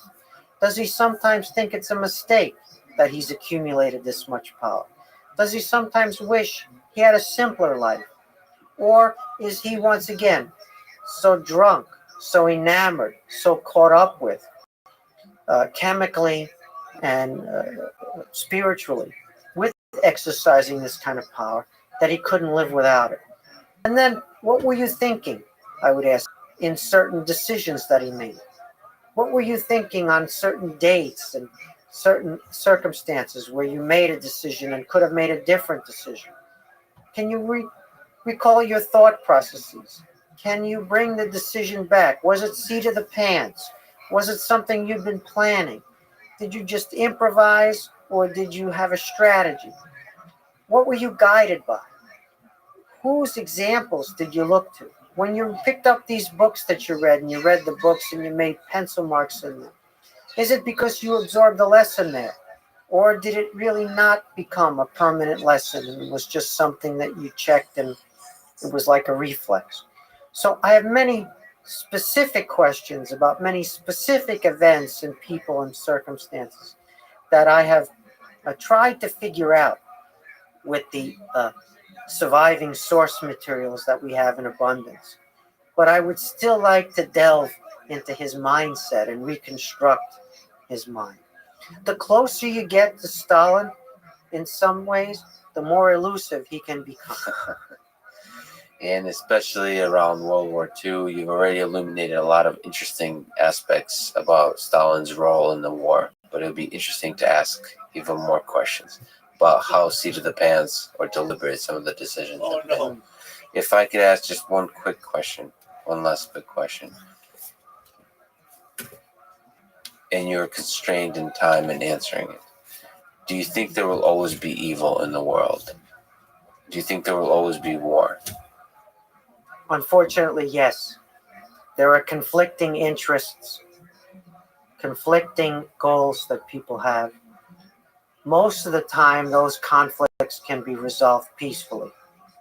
That's why we build strong institutions, to resolve different interests and conflicts peacefully. But the enduring fact of conflicting interests and conflicting desires, that can never be changed. So the job that we have for humanity's sake is to make those conflicting interests, those conflicting desires, to make them, to put them in a context where they can be resolved peacefully and not in a zero-sum fashion. So we can't get there on the global scale. So there's always going to be the kind of conflict that sometimes gets violent. What we don't want is a conflict among the strongest powers. Great power conflict is unbelievably bad. There are no words to describe it. At least 55 million people died in World War II. If we have a World War III, a war between the United States and China or whatever it might be, who knows what the number could be? 155 million, 255 million, 555 million. I don't even want to think. And so it's horrible when wars break out in the humanitarian catastrophes. For example, Yemen and Syria and several other places I could name today. It's just horrible what you see there. And the scale is colossal for those places. But it's not planetary scale. And so avoiding planetary scale destruction is really important for us. And so having those different interests be somehow managed in a way that that no one sees advantage in a violent resolution. And a part of that is remembering history. So they should read your books. Stephen, thank you so much. It was a huge honor talking to you today. I really enjoyed it. Thank you for the opportunity. My pleasure. Thanks for listening to this conversation with Stephen Conkin. And thank you to our presenting sponsor, Cash App. Download it and use code LEXPODCAST. You'll get $10, and $10 will go to FIRST, a STEM education nonprofit that inspires hundreds of thousands of young minds to become future leaders and innovators. If you enjoy this podcast, subscribe on YouTube, give it 5 stars on Apple Podcasts, support it on Patreon, or connect with me on Twitter. And now, let me leave you with words from Joseph Stalin, spoken shortly before the death of Lenin and at the beginning of Stalin's rise to power. First, in Russian. Я считаю, что совершенно не важно, кто и как будет в партии голосовать. Но вот что чрезвычайно важно, это кто и как будет считать голоса. I consider it completely unimportant who in the party will vote or how. But what is extraordinarily important is who will count the votes and how. Thank you for listening and hope to see you next time.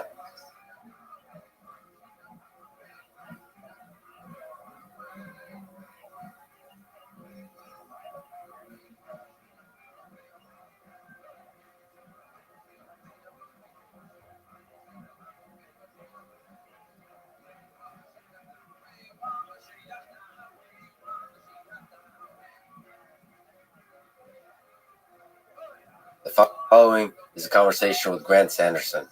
He's a math educator and creator of 3 Blue 1 Brown, a popular YouTube channel that uses programmatically animated visualizations to explain concepts in linear algebra, calculus, and other fields of mathematics. This is the Artificial Intelligence Podcast. If you enjoy it, subscribe on YouTube, give it 5 stars on Apple Podcasts, follow on Spotify, support on Patreon, or simply connect with me on Twitter at Lex Friedman, spelled Fridman. I recently started doing ads at the end of the introduction. I'll do 1 or 2 minutes after introducing the episode and never any ads in the middle that can break the flow of the conversation. I hope that works for you and doesn't hurt the listening experience. This show is presented by Cash App, the #1 finance app in the App Store. I personally use Cash App to send money to friends, but you can also use it to buy, sell, and deposit Bitcoin in just seconds. Cash App also has an investing feature. You can buy fractions of a stock, say $1 worth, no matter what the stock price is. Brokerage services are provided by Cash App Investing, a subsidiary of Square, and member SIPC. I'm excited to be working with Cash App to support one of my favorite organizations called FIRST, best known for their FIRST robotics and Lego competitions. They educate and inspire hundreds of thousands of students in over 110 countries and have a perfect rating on Charity Navigator, which means the donated money is used to maximum effectiveness. When you get Cash App from the App Store or Google Play and use code LEXPODCAST, you'll get $10, and Cash App will also donate $10 to FIRST, which again is an organization that I've personally seen inspire girls and boys to dream of engineering a better world. And now, here's my conversation with Grant Sanderson. If there's intelligent life out there in the universe, do you think their mathematics is different than ours?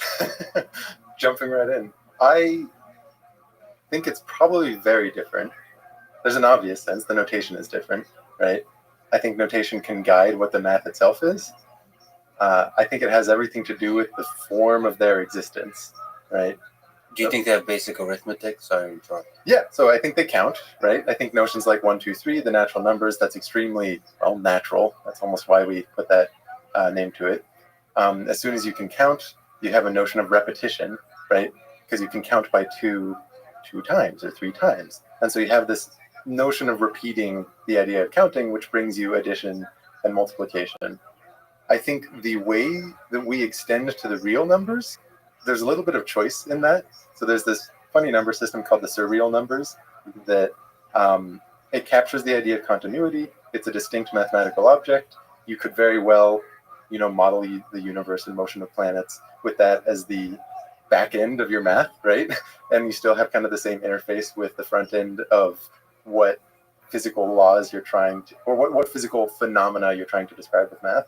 And I wonder if the little glimpses that we have of what choices you can make along the way based on what different mathematicians have brought to the table is just scratching the surface of what the different possibilities are if you have a completely different mode of thought, right? Or mode of interacting with the universe. And you think notation is a key part of the journey that we've taken through math? I think that's the most salient part that you'd notice at first. I think the mode of thought is going to influence things more than like the notation itself. But notation actually carries a lot of weight when it comes to how we think about things, more so than we usually give it credit for. I would be comfortable saying. Do you have a favorite or least favorite piece of notation in terms of its effectiveness? Yeah. Well, so least favorite, one that I've been thinking a lot about that will be a video, I don't know when, but we'll see. The number e. We write the function e to the x, this general exponential function, with the notation e to the x. That implies you should think about a particular number, this constant of nature, and you repeatedly multiply it by itself. And then you say, oh, what's e to the square root of 2? And you're like, oh, well, we've extended the idea of repeated multiplication. That's all nice. That's all nice and well. But very famously, you have like e to the pi I. You're like, well, we're extending the idea of repeated multiplication into the complex numbers. Yeah, you can think about it that way. In reality, I think that it's just the wrong way of notationally representing this function, the exponential function, which itself could be represented a number of different ways. You can think about it in terms of the problem it solves, a certain very simple differential equation, which often yields way more insight than trying to twist the idea of repeated multiplication, like take its arm and put it behind its back and throw it on the desk and be like, you will apply to complex numbers, right? That's not, I don't think that's pedagogically helpful. And so the repeated multiplication is actually missing the main point, the power of e to the x. Yes. What it addresses is things where the rate at which something changes depends on its own value, but more specifically, it depends on it linearly. So, for example, if you have like a population that's growing and the rate at which it grows depends on how many members of the population are already there, it looks like this nice exponential curve. It makes sense to talk about repeated multiplication because you say how much is there after 1 year, 2 years, 3 years, you're multiplying by something. The relationship can be a little bit different sometimes, where let's say you've got a ball on a string, like a game of tetherball going around a rope, right? And you say its velocity is always perpendicular to its position. That's another way of describing its rate of change as being related to where it is, but it's a different operation. You're not scaling it. It's a rotation. It's this 90-degree rotation. That's what the whole idea of like complex exponentiation is trying to capture, but it's obfuscated in the notation when what it's actually saying, like if you really parse something like e to the pi I, what it's saying is choose an origin, always move perpendicular to the vector from that origin to you, okay? Then when you walk pi times that radius, you'll be halfway around. Like that's what it's saying.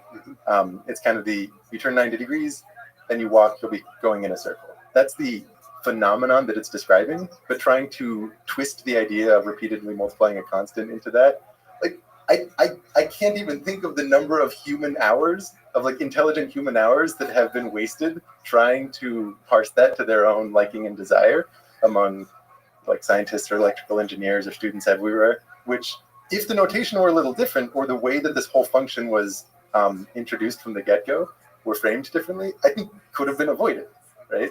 And you're talking about the most beautiful equation in mathematics, but it's still pretty mysterious, isn't it? Like No, you're making it seem like it's a notation. No, it's not mysterious. I think the notation makes it mysterious. I think the fact that it represents, it's pretty. It's not like the most beautiful thing in the world, but it's quite pretty.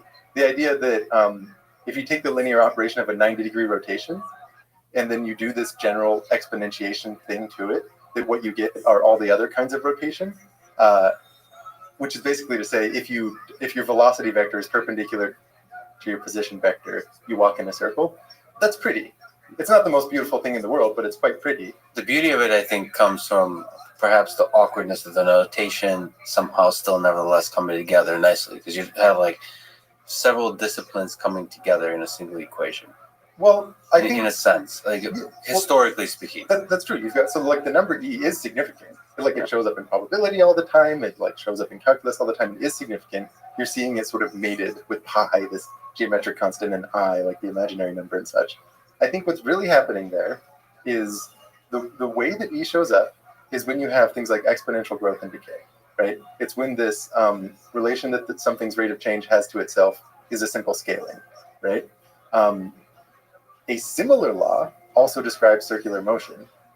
Because we have bad notation, we use the residue of how it shows up in the context of self-reinforcing growth, like a population growing or compound interest. The constant associated with that is awkwardly placed into the context of how rotation comes about, because they both come from pretty similar equations. And so what we see is the E and the pi juxtaposed a little bit closer than they would be with a purely natural representation, I would think. Here's how I would describe the relation between the two. You've got a very important function we might call exp. That's like the exponential function. When you plug in 1, you get this nice constant called E that shows up in like probability and calculus. If you try to move in the imaginary direction, it's periodic, and the period is tau. So those are these two constants associated with the same central function, but for kind of unrelated reasons, right? And not unrelated, but like orthogonal reasons. One of them is what happens when you're moving in the real direction. One's what happens when you move in the imaginary direction. And like, yeah, those are related. They're not as related as the famous equation seems to think it is. It's sort of putting all of the children in one bed, and they kind of like to sleep in separate beds if they had the choice, but you see them all there, and you know, there is a family resemblance, but it's not that close. So actually thinking of it as a function is the better idea. And that's a notational idea. Yeah, and like here's the thing. The constant E sort of stands as this numerical representative of calculus, right? Calculus is the like study of change. So at the very least, there's a little cognitive dissonance using a constant to represent the science of change. Never thought of it that way. Yeah. Right? Yeah. It makes sense why the notation came about that way, Yes. because this is the first way that we saw it in the context of things like population growth or compound interest. It is nicer to think about as repeated multiplication. That's definitely nicer. But it's more that that's the first application of what turned out to be a much more general function that maybe the intelligent life your initial question asked about would have come to recognize as being much more significant than this single use case, which lends itself to repeated multiplication notation. But Let me jump back yeah, for a second to aliens and the nature of our universe. Okay. Do you think math is discovered or invented? So we're talking about the different kind of mathematics that could be developed by the alien species. The implied question is math discovered or invented? Is fundamentally everybody going to discover the same principles of mathematics? so the way I think about it, and everyone thinks about it differently, but here's my take. I think there's a cycle at play where you discover things about the universe that tell you what math will be useful, and that math itself is invented in a sense. But of all the possible maths that you could have invented, its discoveries about the world tell you which ones are. So like a good example here is the Pythagorean theorem. When you look at this, do you think of that as a definition, or do you think of that as a discovery? From the historical perspective, right, it's a discovery because Yeah. they were, but that's probably because they were using physical object to build their intuition, and from that intuition came the mathematics. So the mathematics wasn't in some abstract world detached from physics, but I think more and more math has become detached from, when you even look at modern physics, from string theory to even general relativity. I mean, all math behind the 20th and 21st century physics kind of takes a brisk walk outside of what our mind can actually even comprehend. And in multiple dimensions, for example, anything beyond 3 dimensions, maybe 4 dimensions. No. Higher dimensions can be highly, highly applicable. I think this is a common misinterpretation that if you're asking questions about like a 5-dimensional manifold, that the only way that that's connected to the physical world is if the physical world is itself a 5-dimensional manifold or includes them. Well, wait a minute. you're telling me you can imagine a five-dimensional manifold? No, that's not what I said. I would make the claim that it is useful to a three-dimensional physical universe, despite itself not being three-dimensional. So it's useful, meaning to even understand a three-dimensional world, it'd be useful to have five-dimensional manifolds.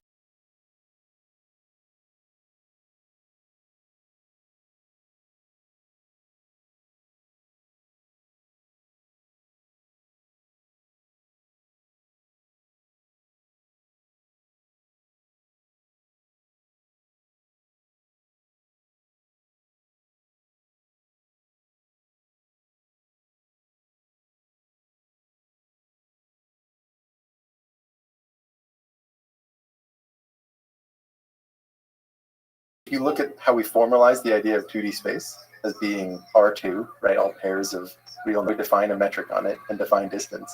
You're like, hang on a second, we've defined distance so that the Pythagorean theorem is true, so that suddenly it doesn't feel that great. But I think what's going on is the thing that informed us what metric to put on R2, to put on our abstract representation of 2D space, came from physical observations. And the thing is, there's other metrics we could put on it. We could have consistent math with other notions of distance. It's just that those pieces of math wouldn't be applicable to the physical world that we study because they're not the ones where the Pythagorean holds. So we have a discovery, a genuine bona fide discovery that informed the invention of an abstract representation of 2D space that we call R2 and things like that. And then from there, you just study R2 as an abstract thing that brings about more ideas and inventions and mysteries, which themselves might yield discoveries. Those discoveries might give you insight as to what else would be useful to invent, and it kind of feeds on itself that way. That's how I think about it. So it's not an either or. It's not that math is one of these or it's one of the others. At different times, it's playing a different role. So then let me ask the Richard Feynman question then along that thread is what do you think is the difference between physics and math? There's a giant overlap. There's a kind of intuition that physicists have about the world that's perhaps outside of mathematics. It's this mysterious art that they seem to possess. We humans generally possess. And then there's the beautiful rigor of mathematics that allows you to, just like as we were saying, invent frameworks of understanding our physical world. So what do you think is the difference there, and how big is it? Well, I think of math as being the study of like abstractions over patterns and pure patterns in logic. And then physics is obviously grounded in a desire to understand the world that we live in. Yeah. I think you're going to get very different answers when you talk to different mathematicians because there's a wide diversity in types of mathematicians. There are some who are motivated very much by pure puzzles. They might be turned on by things like combinatorics, and they just love the idea of building up a set of problem-solving tools applying to pure patterns, right? There are some who are very physically motivated, who try to invent new math or discover math in veins that they know will have applications to physics or sometimes computer science, and that's what drives them.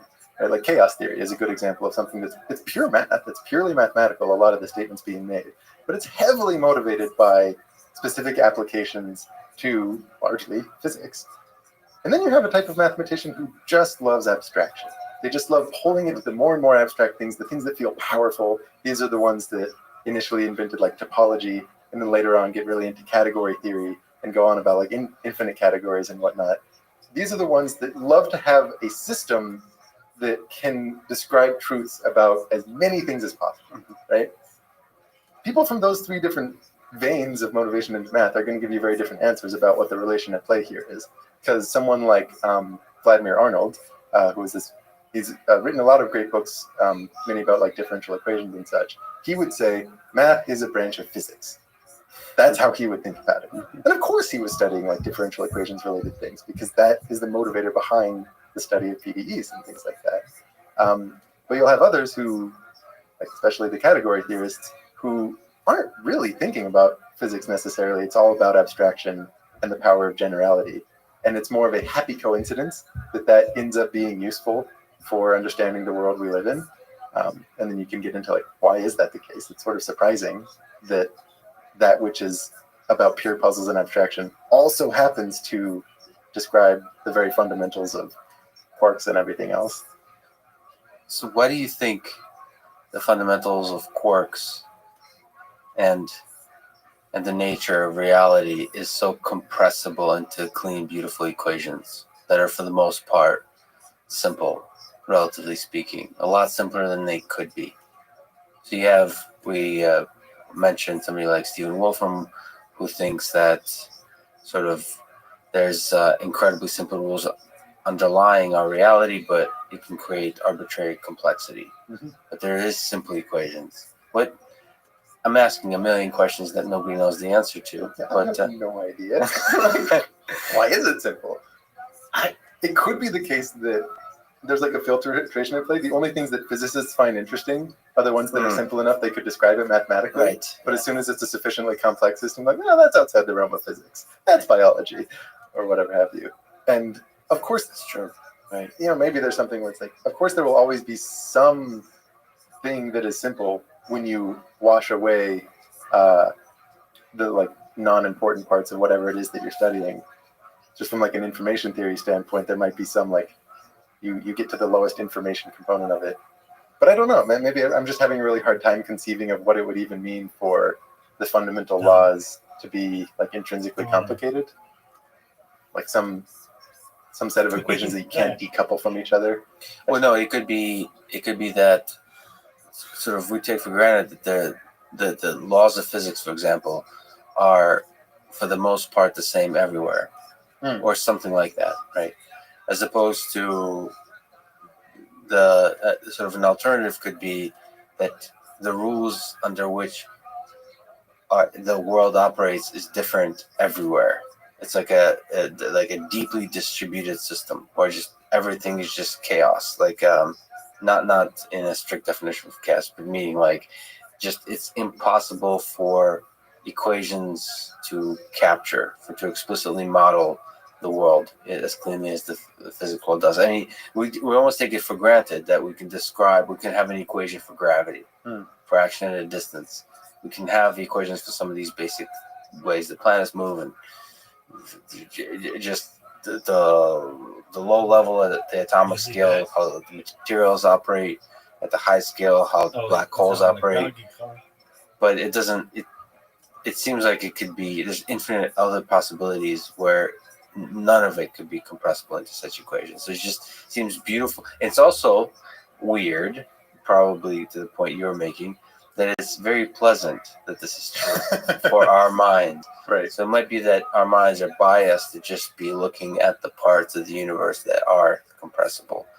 And then we can publish papers on and have nice E equals MC squared equations. Right. Well, I wonder, would such a world with uncompressible laws allow for the kind of beings that can think about the kind of questions that you're asking? That's true. Right? Like an anthropic principle coming into play in some weird way here? I don't know. Like, I don't know what I'm talking about at all. Or maybe the universe is actually not so compressible, but the way our brain evolved, we're only able to perceive the compressible parts. I mean, this is the sort of Chomsky argument. We are just descendants of apes. We're like really limited biological systems. So it totally makes sense that we're really limited little computers, calculators, that are able to perceive certain kinds of things. And the actual world is much more complicated. Well, but we can do pretty awesome things, right? Like we can fly spaceships, and we have to have some connection of reality to be able to take our potentially oversimplified models of the world, but then actually twist the world to our will based on it. So we have certain reality checks that physics isn't too far afield, simply based on what we can do. Yeah, the fact that we can fly is pretty good. It's great. Yeah, it's like it's And pretty good land. proof of concept that the laws we're working with are working well. So I mentioned to the internet that I'm talking to you, and so the internet gave some questions. So I apologize for these, but do you think we're living in a simulation? That the universe is a computer, or the universe is a computation running on a computer? It's conceivable. What I don't buy is, you'll have the argument that, well, let's say that it was the case that you can have simulations, then the simulated world would itself eventually get to a point where it's running simulations. Yes. And then the second layer down would create a third layer down, and on and on and on. So probabilistically, you just throw a dart at one of those layers, we're probably in one of the simulated layers. I think if there's some sort of limitations on like the information processing of whatever the physical world is, like it quickly becomes the case that you have a limit to the layers that could exist there, because like the resources necessary to simulate a universe like ours clearly is a lot, just in terms of the number of bits at play. And so then you can ask, well, what's more plausible? That there's an unbounded capacity of information processing in whatever the like highest up level universe is, or that there's some bound to that capacity, which then limits like the number of levels available. How do you place some kind of probability distribution on like what the information capacity is? I have no idea. But I don't mean, like, people almost assume a certain uniform probability over all of those meta layers that could conceivably exist, when it's a little bit like a Pascal's wager on like, you're not giving a low enough prior to the mere existence of that infinite set of layers. Yeah, that's true. But it's also very difficult to contextualize the amount. So the amount of information processing power required to simulate like our universe seems like amazingly huge. But you can always raise 2 to the power of that. Yeah, exactly. Like numbers get big. And we're easily humbled by basically everything around us. So it's very difficult to kind of make sense of anything, actually, when you look up at the sky and look at the stars and the immensity of it all, to make sense of us, the smallness of us, the unlikeliness of everything that's on this earth coming to be. Then you could basically, anything could be, all laws of probability go out the window to me, because I guess because the amount of information under which we're operating is very low. We basically know nothing about the world around us, relatively speaking. Right. And so when I think about the simulation hypothesis, I think it's just fun to think about it. But it's also, I think there is a thought experiment, kind of interesting to think of the power of computation, where the limits of a Turing machine, sort of the limits of our current computers. When you start to think about artificial intelligence, how far can we get with computers? Mm-hmm. And that's kind of where the simulation hypothesis is useful to me as a thought experiment. Is the universe just a computer? Is it just a computation? Is all of this just a computation? And sort of the same kind of tools we apply to analyzing algorithms, can that be applied? You know, if we scale further and further and further, will the arbitrary power of those systems start to create some interesting aspects that we see in our universe? Or is something fundamentally different needs to be created? Well, it's interesting that in our universe, it's not arbitrarily large, the power. That you can place limits on, for example, how many bits of information can be stored per unit area, right? Like all of the physical laws, you've got general relativity and like quantum coming together to give you a certain limit on how many bits you can store within a given range before it collapses into a black hole. Like the idea that there even exists such a limit is at the very least thought-provoking, when naively you might assume, oh, well, you know, technology could always get better and better, we could get cleverer and cleverer, and you could just cram as much information as you want into like a small unit of space. That makes me think it's at least plausible that whatever the highest level of existence is doesn't admit too many simulations, or ones that are at the scale of complexity that we're looking at. Obviously, it's just as conceivable that they do and that there are many, but I guess what I'm channeling is the surprise that I felt upon learning that fact, that that information is physical in this way. That there's a finiteness to it. Okay, let me just even go off on that from a mathematics perspective and a psychology perspective. How do you are you psychologically comfortable with the concept of infinity? I think so. Are you okay with it? I'm pretty okay, yeah. Are you okay? No, not really. It doesn't make any sense to me. I don't know, like how many possible words do you think could exist that are just like strings of letters? So that's a sort of mathematical statement that's beautiful, and we use infinity in basically everything we do. Everything we do in science, math, and engineering, yes. But you said exist. The question is, well, you said letters or words? I said words. Words. to bring words into existence to me, you have to start like saying them or like writing them or like listing them. That's an instantiation. Okay. That's How many abstract words exist? Well, the idea of abstract. Yeah. The idea of abstract notions and ideas. I think we should be clear on terminology. I mean, you think about intelligence a lot, like artificial intelligence. Would you not say that what it's doing is a kind of abstraction? That, like, abstraction is key to conceptualizing the universe? You get this raw sensory data. I need something that every time you move your face a little bit, and they're not pixels, but like analog of pixels on my retina change entirely, that I can still have some coherent notion of this is Lex, I'm talking to Lex, right? What that requires is you have a disparate set of possible images hitting me that are unified in a notion of Lex, right? That's a kind of abstraction. It's a thing that could apply to a lot of different images that I see, and it represents it in a much more compressed way, and one that's like much more resilient to that. I think in the same way, if I'm talking about infinity as an abstraction, I don't mean non-physical, woo-woo, it like ineffable or something. What I mean is it's something that can apply to a multiplicity of situations that share a certain common attribute. In the same way that the images of like your face on my retina share enough common attributes that I can put this single notion to it. Like in that way, infinity is an abstraction, and it's very powerful. And it's only through such abstractions that we can actually understand like the world and logic and things. And in the case of infinity, the way I think about it, the key entity is the property of always being able to add one more. Like no matter how many words you can list, you just throw an A at the end of one and you have another conceivable word. You don't have to think of all the words at once. It's that property, I could always add one more, that gives it this nature of infinityness. In the same way that there's certain like properties of your face that give it the Lexness, right? So like infinity should be no more worrying than the I can always add one more sentiment. That's a really elegant, much more elegant way than I could put it. So thank you for doing that as yet another abstraction.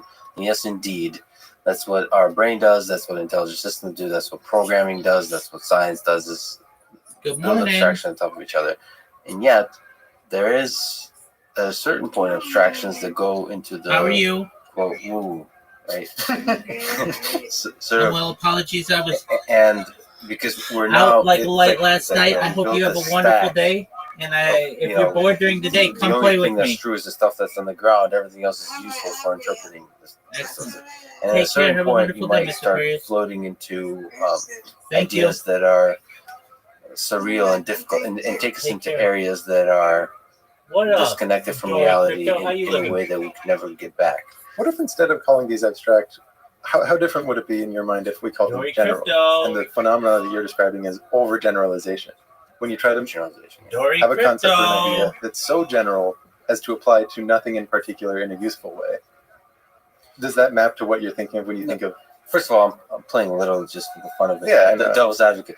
And I think our cognition, our mind is unable to visualize. So you do some incredible work with visualization in video.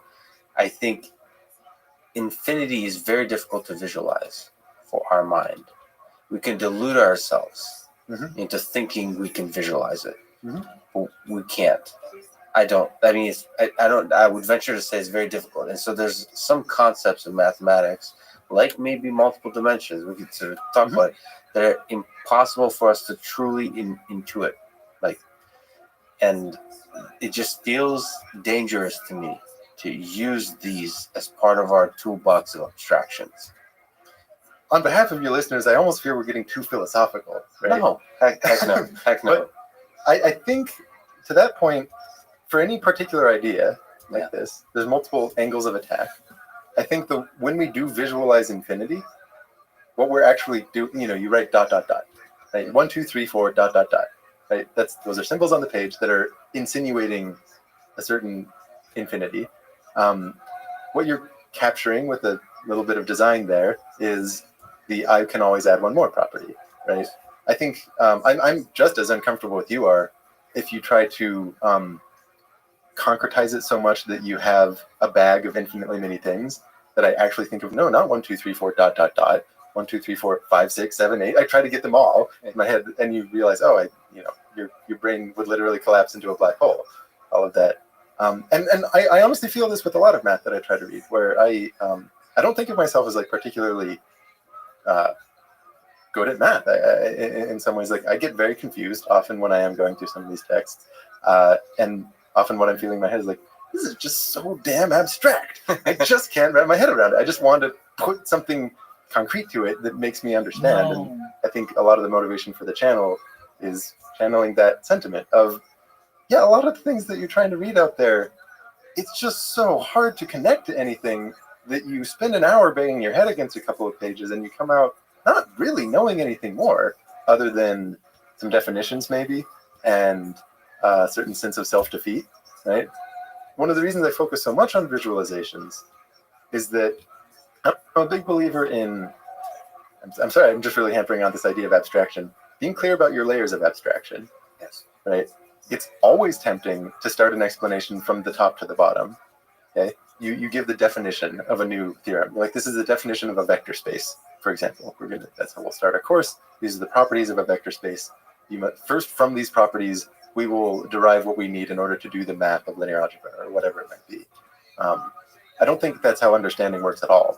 I think how understanding works is you start at the lowest level you can get at, where rather than thinking about a vector space, you might think of concrete vectors that are just lists of numbers, or picturing it as like an arrow that you draw, which is itself like even less abstract than numbers because you're looking at quantities, like the distance of the x coordinate, the distance of the y coordinate. It's as concrete as you could possibly get, and it has to be if you're putting it in a visual, right? Like it's an actual arrow. It's an actual vector. You're not talking about like a quote unquote vector that could apply to any possible thing. You have to choose one if you're illustrating it. And I think this is the power of being in a medium like video, or if you're writing a textbook and you force yourself to put a lot of images, is with every image, you're making a choice. With each choice, you're showing a concrete example. With each concrete example, you're aiding someone's path to understanding. Yeah, I'm sorry to interrupt you, but you just made me realize that that's exactly right. So the visualizations you're creating, while you're sometimes talking about abstractions, the actual visualization is an explicit low-level example. Yes. So there's an actual, like in the code, you have to say what the vector is. What's the direction of the arrow? What's the magnitude of the yeah. So you're going. The visualization itself is actually going to the bottom of that. I think that's very important. I also think about this a lot in writing scripts, where even before you get to the visuals, the first instinct is to, I don't know why, I just always do. I say the abstract thing, I say the general definition, the powerful thing, and then I fill it in with examples later. Always, it will be more compelling and easier to understand when you flip that. And instead, you let someone's brain do the pattern recognition. You just show them a bunch of examples. The brain is going to feel a certain similarity between them. Then by the time you bring in the definition, or by the time you bring in the formula, it's articulating a thing that's already in the brain that was built off of looking at a bunch of examples with a certain kind of similarity. And what the formula does is articulate what that kind of similarity is, rather than being a high cognitive load set of symbols that needs to be populated with examples later on, assuming someone's still with you. What is the most beautiful or awe-inspiring idea you've come across in mathematics? I don't know, man. Maybe it's an idea you've explored in your videos, maybe not. What, just gave you pause? It's the most beautiful idea. Small or big? So I think often the things that are most beautiful are the ones that you have like a little bit of understanding of, but certainly not an entire understanding. It's a little bit of that mystery that is what makes it beautiful. Almost a moment of the discovery for you personally, almost just that leap of aha moment. So something that really caught my eye, I remember when I was little, there were these like, I think the series was called like Wooden Books or something, these tiny little books that would have just a very short description of something on the left and then a picture on the right. I don't know who they're meant for, but maybe it's like loosely children or something like that. But it can't just be children because of some of the things I was describing. On the last page of one of them, somewhere tiny in there was this little formula that on the left hand had a sum over all of the natural numbers. It's like 1 over 1 to the s plus 1 over 2 to the s plus 1 over 3 to the s, on and on to infinity. Then on the other side had a product over all of the primes. And it was a certain thing, had to do with all the primes. And like any good young math enthusiast, I've probably been indoctrinated with how chaotic and confusing the primes are, which they are. And seeing this equation where on one side you have something that's as understandable as you could possibly get, the counting numbers, Yes. and on the other side is all the prime numbers.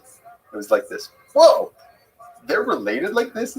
There's a simple description that includes like all the primes getting wrapped together like this. This is like the Euler product for the zeta function, as I like later found out. The equation itself essentially encodes the fundamental theorem of arithmetic, that every number can be expressed as a unique set of primes. To me, still, I certainly don't understand this equation or this function all that well. The more I learn about it, the prettier it is. The idea that you can, this is sort of what gets you representations of primes, not in terms of primes themselves, but in terms of another set of numbers. They're like the non-trivial zeros of the zeta function. And again, I'm very kind of in over my head in a lot of ways as I like try to get to understand it. But the more I do, it always leaves enough mystery that it remains very beautiful to me. So whenever there's a little bit of mystery just outside of the understanding, that and by the way, the process of learning more about it, how does that come about? Just your own thought, or are you reading? Reading, yeah. So, or is the process of visualization itself revealing more to you? Visuals help. I mean, in one time when I was just trying to understand like analytic continuation and playing around with visualizing complex functions, this is what led to a video about this function. It's titled something like Visualizing the Riemann Zeta Function. It's one that came about because I was programming and tried to see what a certain thing looked like. And then I looked at it and I'm like, whoa, that's elucidating. And then I decided to make a video about it. But I mean, you try to get your hands on as much reading as you can.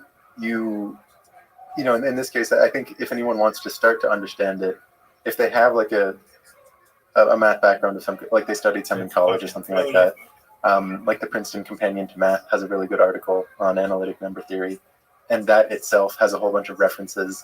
And you know, anything has more references, and it gives you this like tree to start pawing through. And like you know, you try to understand. I try to understand things visually as I go. It's not always possible, but it's very helpful when it does. You recognize when there's common themes. Like in this case, cousins of the Fourier transform like come into play, and you realize, oh, it's probably pretty important to have deep intuitions of the Fourier transform, even if it's not explicitly mentioned in like these texts. And you try to get a sense of what the common players are. But I'll emphasize again, like I feel very in over my head when I try to understand the exact relation between like the zeros of the Riemann zeta function and how they relate to the distribution of primes. I definitely understand it better than I did a year ago. I definitely understand it 1/100th as well as the experts on the matter do, I assume. But the slow path towards getting there it's fun, it's charming, and like to your question, very beautiful. And the beauty is in the journey versus the destination. Well, it's that each thing doesn't feel arbitrary. I think that's a big part. Is that you have these unpredictable, these very unpredictable patterns, or these intricate properties of like a certain function. But at the same time, it doesn't feel like humans ever made an arbitrary choice in studying this particular thing. So, you know, it feels like you're speaking to patterns themselves or nature itself. That's a big part of it. I think things that are too arbitrary, it's just hard for those to feel beautiful because like, this is sort of what the word contrived is meant to apply to, right? And when they're not arbitrary means it could be, you can have a clean abstraction and intuition that allows you to comprehend it. Well, to one of your first questions, it makes you feel like if you came across another intelligent civilization, that they'd be studying the same thing. Right? Maybe with different notation. Certainly, yeah. But yeah. Like, that's what I think you talk to that other civilization, they're probably also studying the zeros of the Riemann zeta function, or like some variant thereof that is like a clearly equivalent cousin or something like that. But that's probably on their docket. Whenever somebody does a lot of something amazing, I'm going to ask the question that you've already been asked a lot, that you'll get more and more asked in your life. But what was your favorite video to create? Oh, favorite to create. One of my favorites is, the title is Who Cares About Topology? You want me to pull it up or no? If you want, sure, yeah. It is about Well, it starts by describing an unsolved problem that's still unsolved in math called the inscribed square problem. You draw any loop, and then you ask, are there 4 points on that loop that make a square? Totally useless, right? This is not answering any physical questions. It's mostly interesting that we can't answer that question. And it seems like such a natural thing to ask. Now, if you weaken it a little bit and you ask, can you always find a rectangle? You choose 4 points on this curve. Can you find a rectangle? That's hard, but it's doable. And the path to it involves things like looking at a torus, this surface with a single hole in it like a donut, or looking at a Mobius strip, in ways that feel so much less contrived to when I first, as like a little kid, learned about these surfaces and shapes like a Mobius strip and a torus. Like what you learn is, oh, this Mobius strip, you take a piece of paper, put a twist, glue it together, and now you have a shape with one edge and just one side. And as a student, you should think, who cares? Right? Like, how does that help me solve any problems? I thought math was about problem solving. So what I liked about the piece of math that this was describing that was in this paper by a mathematician named Vaughan was that it arises very naturally. It's clear what it represents. It's doing something. It's not just playing with construction paper. And the way that it solves the problem is really beautiful. So kind of putting all of that down and concretizing it, right? Like I was talking about how when you have to put visuals to it, it demands that what's on screen is a very specific example of what you're describing. The construction here is very abstract in nature. You describe this very abstract kind of surface in 3D space. So then when I was finding myself, in this case, I wasn't programming, I was using Grapher that's like built into OS X for the 3D stuff to draw that surface. You realize, oh man, the topology argument is very non-constructive. I have to make a lot of, you have to do a lot of extra work in order to make the surface show up. But then once you see it, it's quite pretty. And it's very satisfying to see a specific instance of it. And you also feel like, I've actually added something on top of what the original paper was doing, that it shows something that's completely correct. It's a very beautiful argument, but you don't see what it looks like. And I found something satisfying in seeing what it looked like that could only ever have come about from the forcing function of getting some kind of image on the screen to describe the thing I was talking about. So you almost weren't able to anticipate what it's going to look like. I had no idea. And it was wonderful. Right? It was totally, it looks like the Sydney Opera House or some sort of Frank Gehry design. And it was, you knew it was going to be something. And you can say various things about it, like, oh, it touches the curve itself. It has a boundary that's this curve on the 2D plane. It all sits above the plane. But before you actually draw it, it's very unclear what the thing will look like. And to see it, it's just pleasing, right? So that was fun to make, very fun to share. I hope that it has elucidated for some people out there where these constructs of topology come from, that it's not arbitrary play with construction paper. So I think this is a good sort of example to talk a little bit about your process. So you have a list of ideas. So that's sort of the curse of having an active and brilliant mind, is I'm sure you have a list that's growing faster than you can utilize. Nail on the head. Absolutely. But there's some sorting procedure depending on mood and interest and so on. But okay, so you pick an idea, then you have to try to write a narrative arc. It's sort of, how do I elucidate, how do I make this idea beautiful and clear and explain it? And then there's a set of visualizations that will be attached to it. Sort of, you've talked about some of this before, but sort of writing the story, attaching the visualizations. Can you talk through interesting, painful, beautiful parts of that process?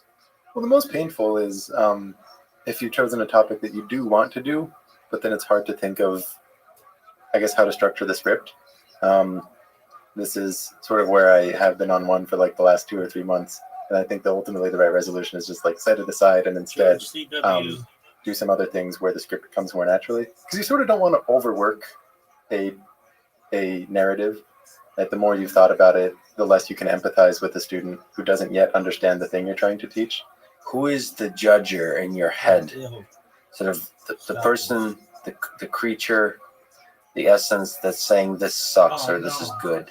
And you mentioned kind of the student you're thinking about. Can you who is that? What is that thing that says the perfectionist that says this thing sucks, you need to work on it for another 2-3 months? I don't know. I think it's my past self. I think that's the entity that I'm most trying to empathize with. Is like you take because that's kind of the only person I know. Like you don't really know anyone other than versions of yourself. So I start with the version of myself that I know who doesn't yet understand the thing, right? And then I just try to view it with fresh eyes, a particular visual or a particular script. Like, is this motivating? Does this make sense? Which has its downsides because sometimes I find myself speaking to motivations that only myself would be interested in. I don't know, like I did this project on quaternions where what I really wanted was to understand what are they doing in 4 dimensions. Can we see what they're doing in 4 dimensions, right? And I came up with a way of thinking about it that really answered the question in my head, that made me very satisfied in being able to think about concretely with a 3D visual, what are they doing to a 4D sphere? And so I'm like, great, this is exactly what my past self would have wanted, right? And I make a thing on it. And I'm sure it's what some other people wanted too. But in hindsight, I think most people who want to learn about quaternions are like robotics engineers or graphics programmers who want to understand how they're used to describe 3D rotations. And like their use case was actually a little bit different than my past self. And in that way, like I wouldn't actually recommend that video to people who are coming at it from that angle of wanting to know, hey, I'm a robotics programmer. Like, how do these quaternion things work to describe position in 3D space? I would say other great resources for that. If you ever find yourself wanting to say like, but hang on, in what sense are they acting in 4 dimensions? Then come back. But until then, it's a little different. Yeah, it's interesting because you have incredible videos on neural networks, for example. And from my sort of perspective, because I've probably, I looked at this is sort of my field, and I've also looked at the basic introduction of neural networks like a million times from different perspectives, and it made me realize that there's a lot of ways to present it. So you did an incredible job. But you could also do it differently and also incredible.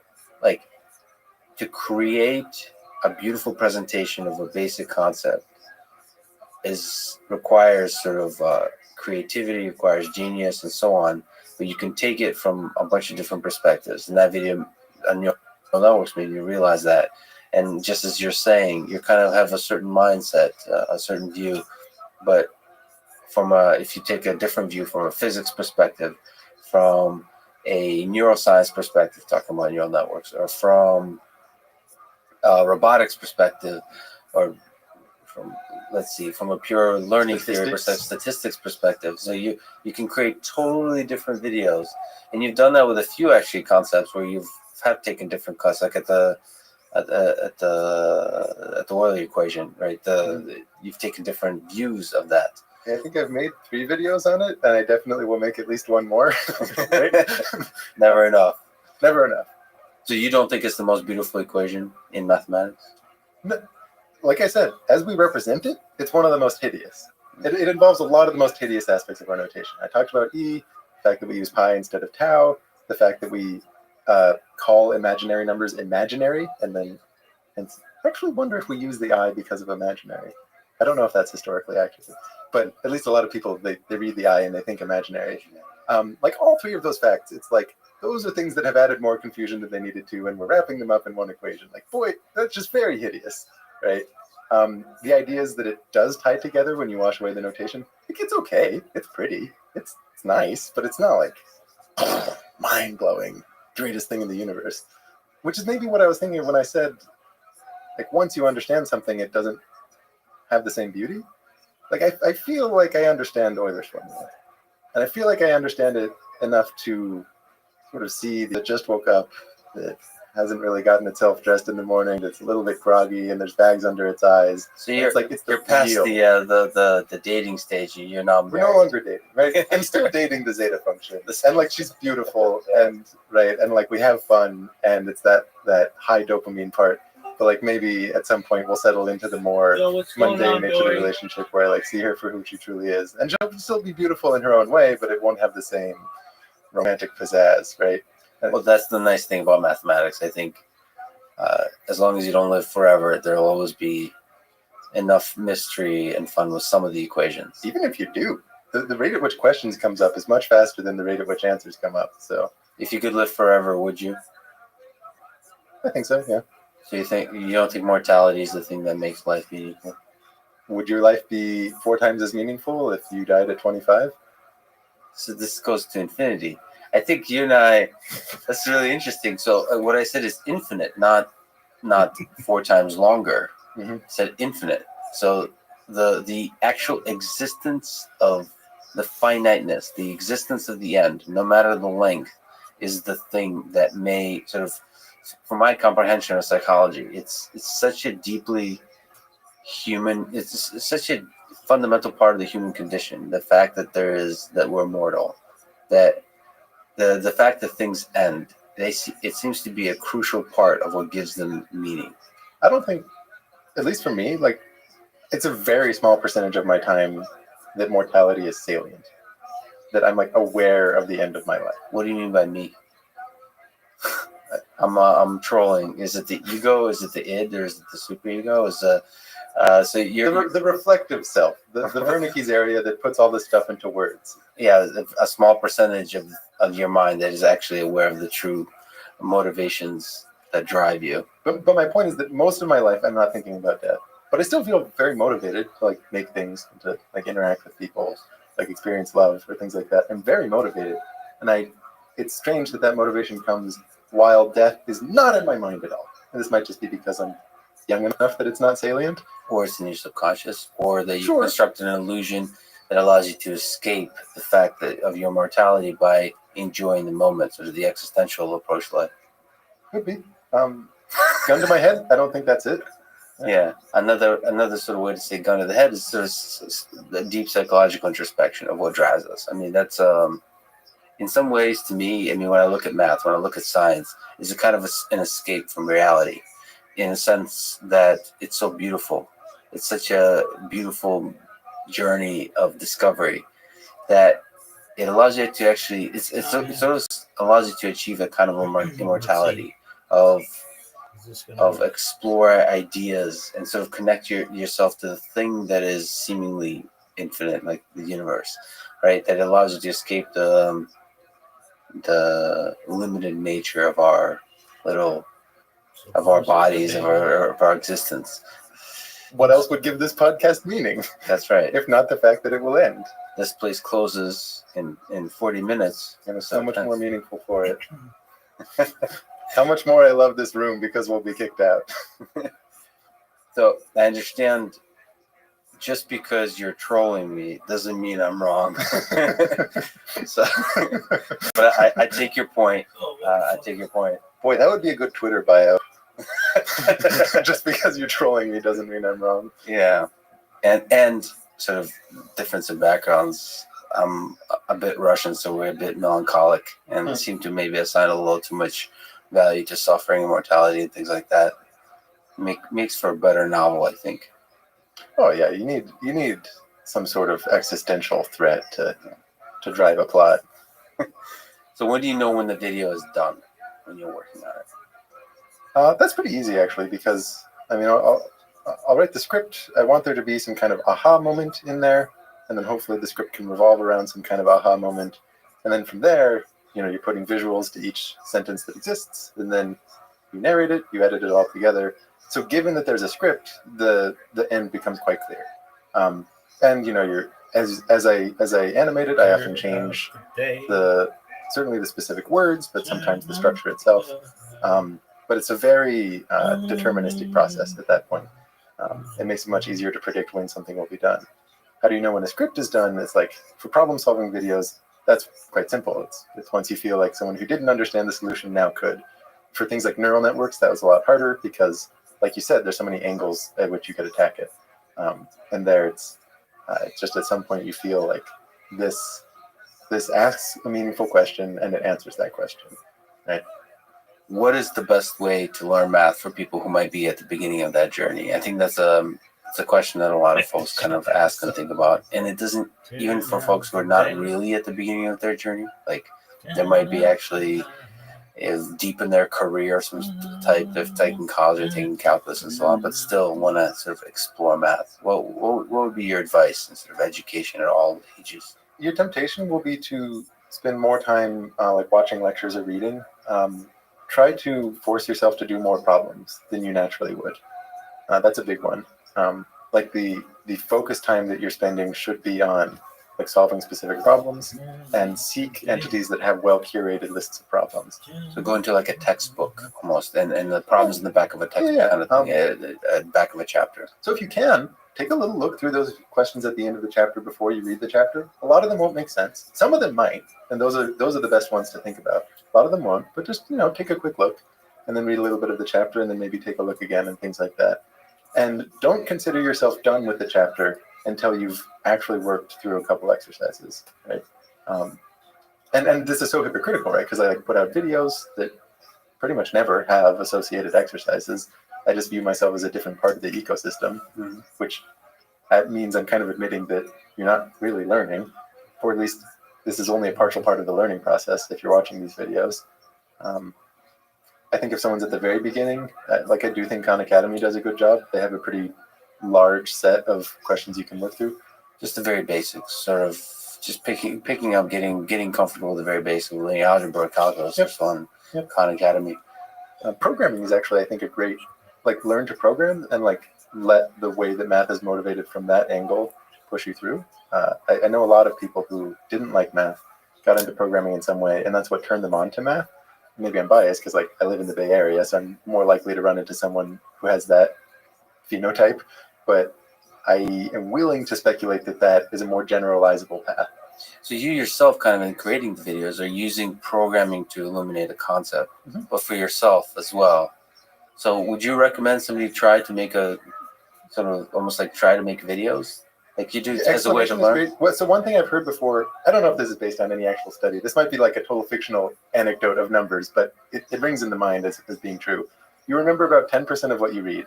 You remember about 20% of what you listen to. You remember about 70% of what you actively interact with in some way. And then about 90% of what you teach. This thing I heard, again, those numbers might be meaningless, but they ring true, don't they? Right? I'm willing to say I learn 9 times better if I'm teaching something than reading. That might even be a low ball, right? So doing something to teach or to like actively try to explain things is huge for consolidating the knowledge. Outside of family and friends, is there a moment you can remember that you would like to relive because it made you truly happy, or it was transformative in some fundamental way? A moment that was transformative. Or made you truly happy? Yeah, I think there's times, like music used to be a much bigger part of my life than it is now, like when I was, let's say, a teenager. And I can think of some times in like playing music. There he is. My brother and a friend of mine. You came in and awoke me, and then had your phone on for like 4 hours.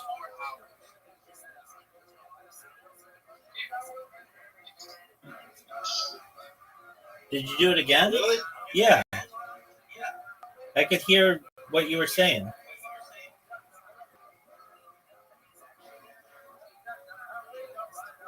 Did you hear when I went to the event? Yeah. Everything? Everything. Did you hear me talk about you? Yep.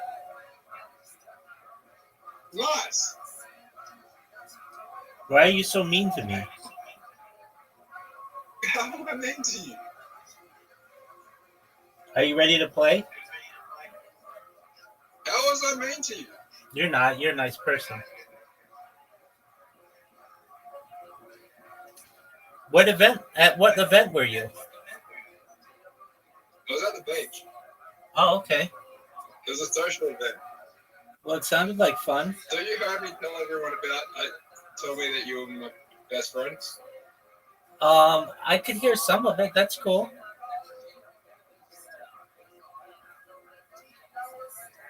Are you ready to play? My phone was in my pocket, My phone was in my pocket most of the time, so it must have been Monday as well. Yeah, it was. But I could hear like you were like spam bot, like some other things, and then I figured I was yelling at you. I'm like, Zoot, are you ready to play? Zoot, because you woke me up, and I was like, Zoot, are you ready to play? And then I figured you pocket dialed me or something, and then I just disconnected you.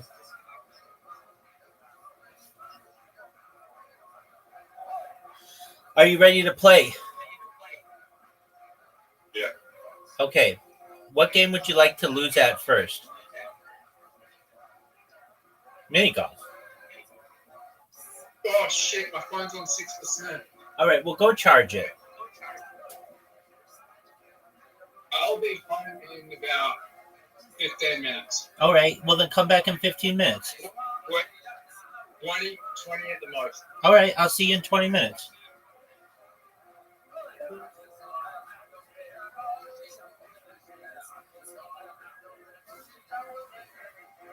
That's so cute.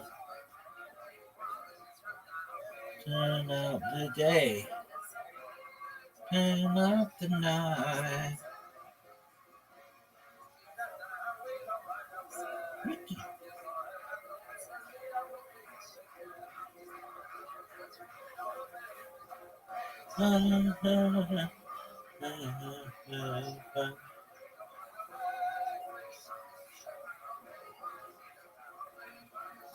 Turn out the day. Turn out the night.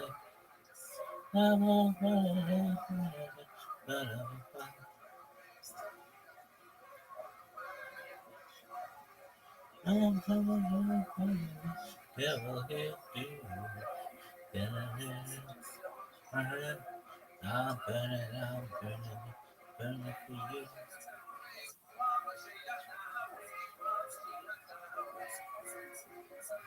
Turn out the day. Turn out the night. Head of a fight. I'm tired of getting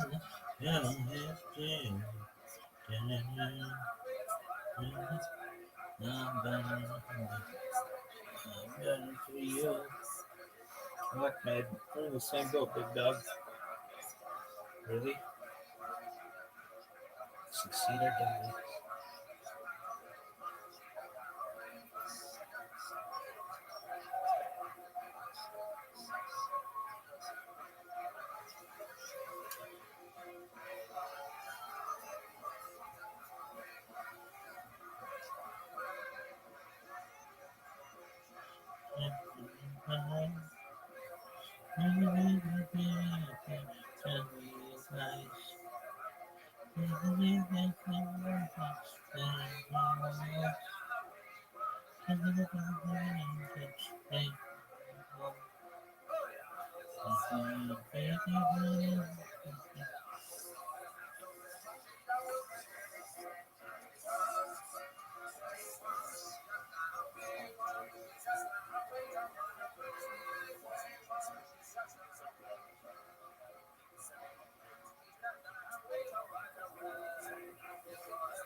Betty Spaghetti.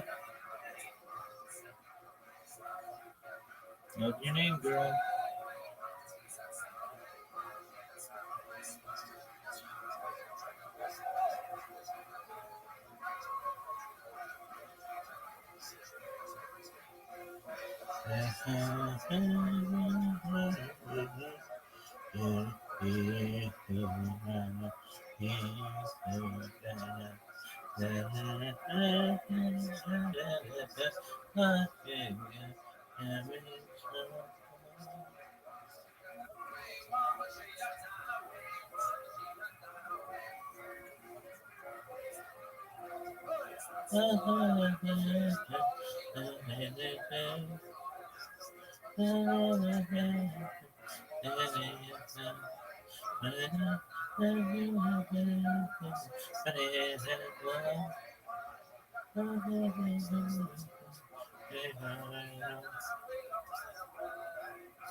Damn, I could tell you, I just for this.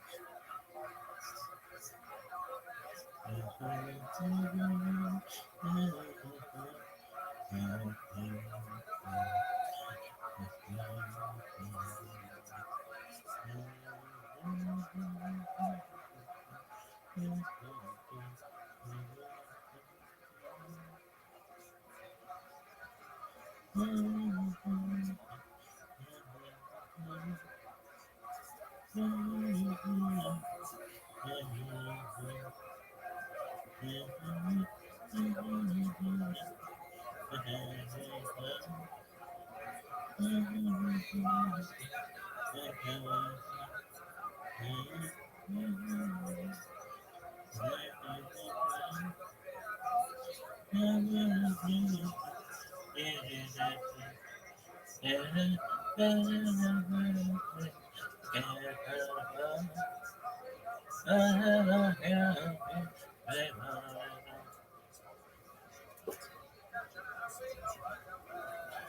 a flood signal.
Oh, no way.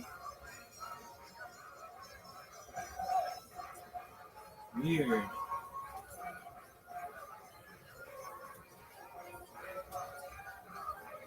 Weird.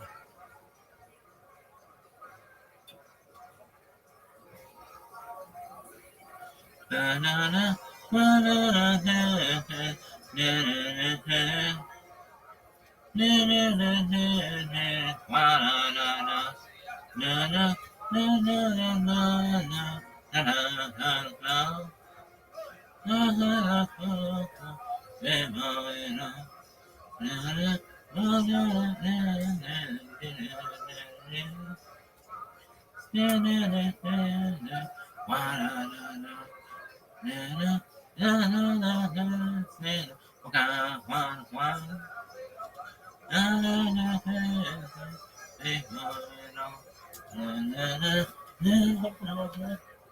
What did somebody write?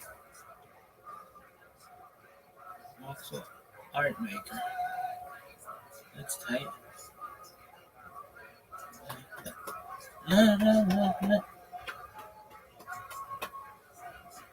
Alright, you got a daven.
He is around. I don't know. I don't know.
This slightly violates the family and friends, but it was the music that made me happy. Yeah. They were just accompanying.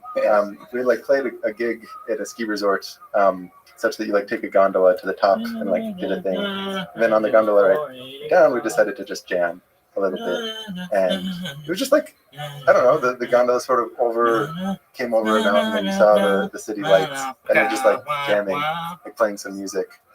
I wouldn't describe that as transformative. I don't know why, but that popped into my mind as a moment of, in a way that wasn't associated with people I love, but more with like a thing I was doing, something that was just happy. It was just like a great moment. I don't think I can give you anything deeper than that, though. Well, as a musician myself, I'd love to see, as you mentioned before, music enter back into your work, and back into your creative work. I'd love to see that.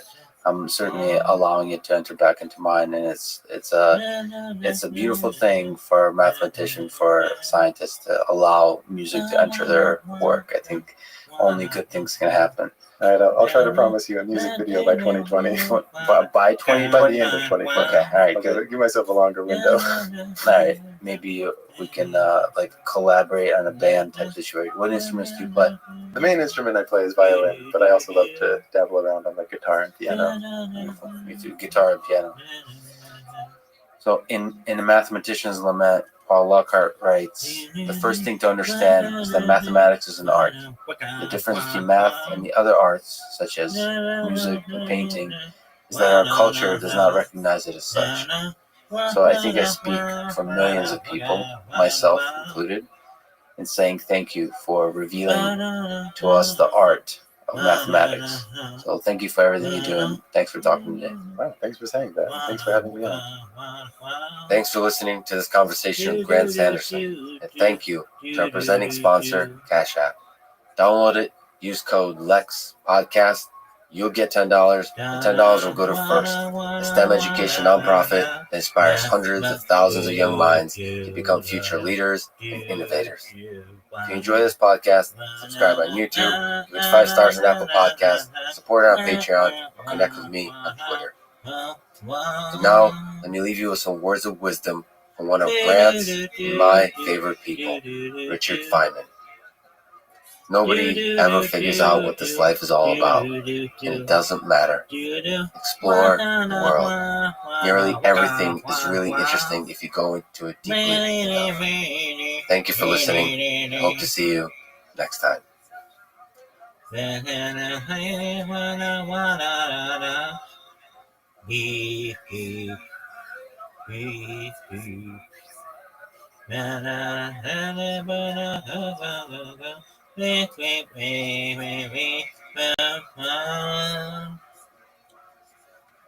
Na na na na na na na na na.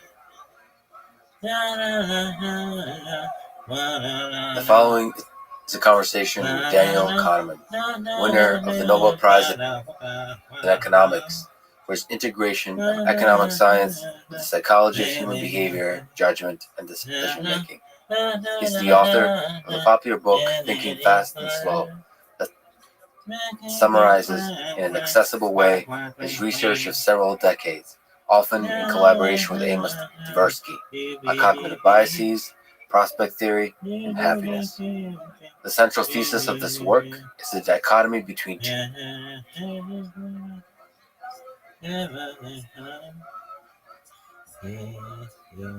two modes of thought.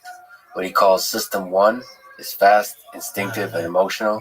System 2 is slower, more deliberative, and more logical. The book delineates cognitive biases associated with each of these two types of thinking. His study of the human mind and its peculiar and fascinating limitations are both instructive and inspiring for those of us seeking to engineer intelligent systems. This is the Artificial Intelligence Podcast. If you enjoy it, subscribe on YouTube, give it 5 stars on Apple Podcasts, follow on Spotify, support it on Patreon, or simply connect with me on Twitter, Lex Friedman, spelled Fridman. I recently started doing ads at the end of the introduction. I'll do 1 or 2 minutes after introducing the episode, and never any ads in the middle that can break the flow of the conversation. I hope that works for you and doesn't hurt the listening experience. This show is presented by Cash App, the #1 finance app in the App Store.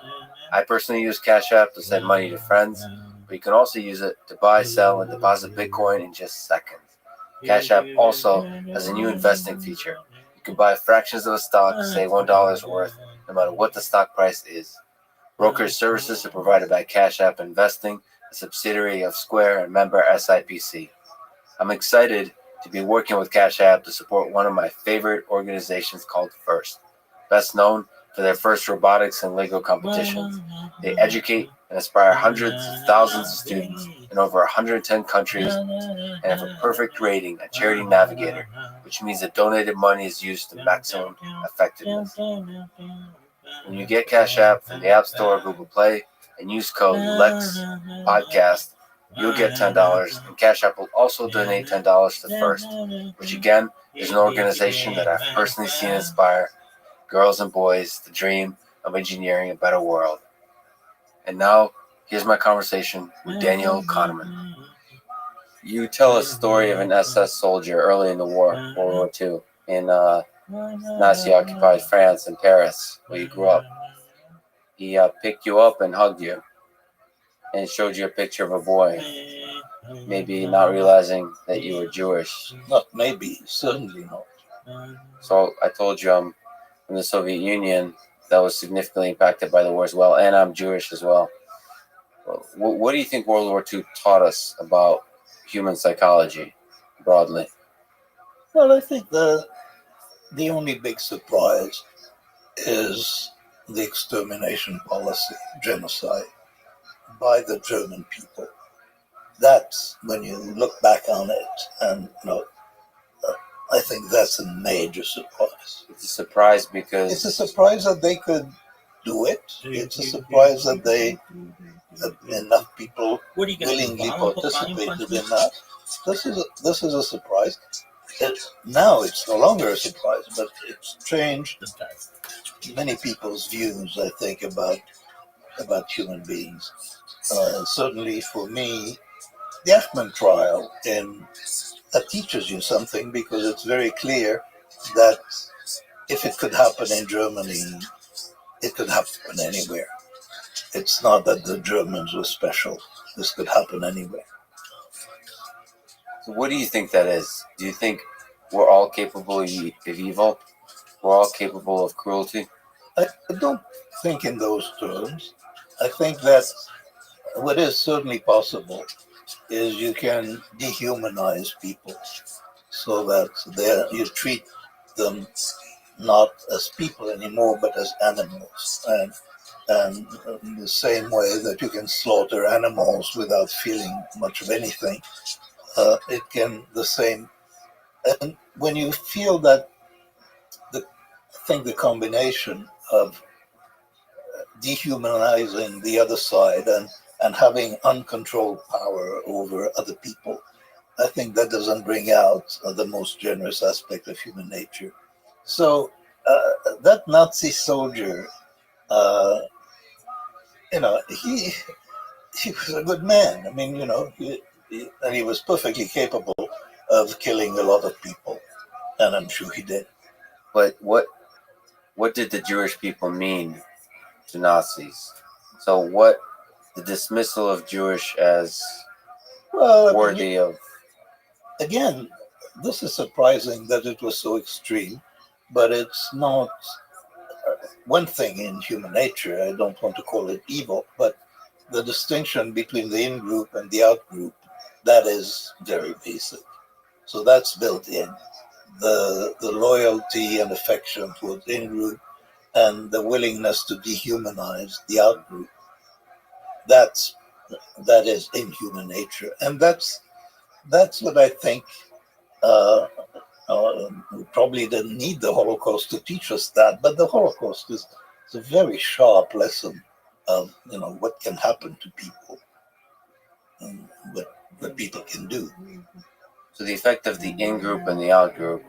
That it's clear that those were people. You could shoot them. You could, they were not human. They were not.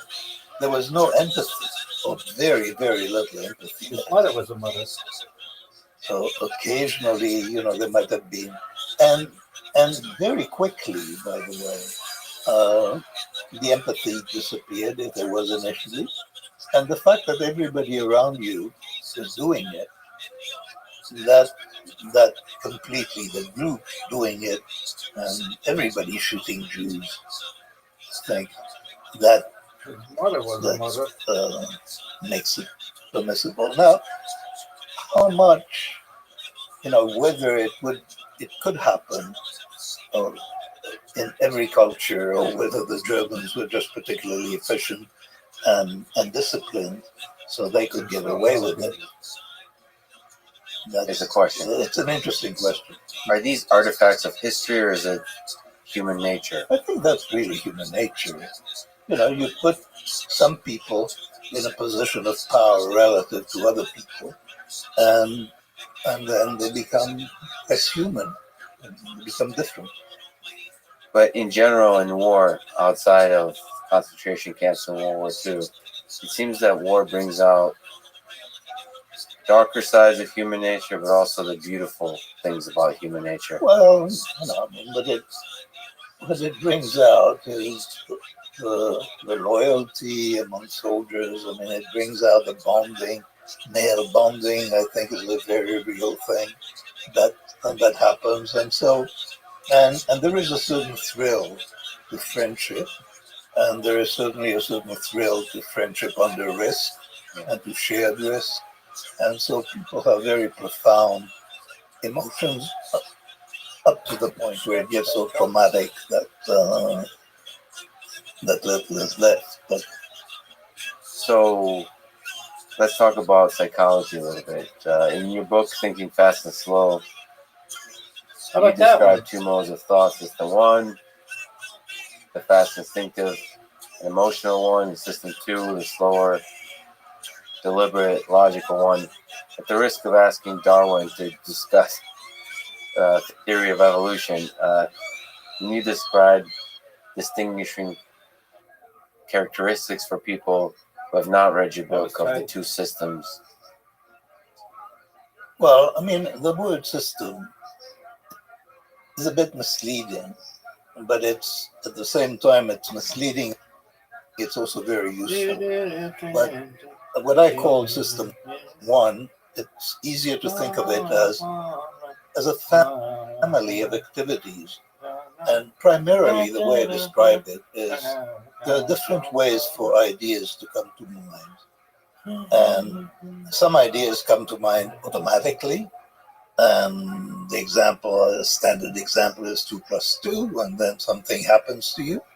And in other cases, you've got to do something. You've got to work in order to produce the idea.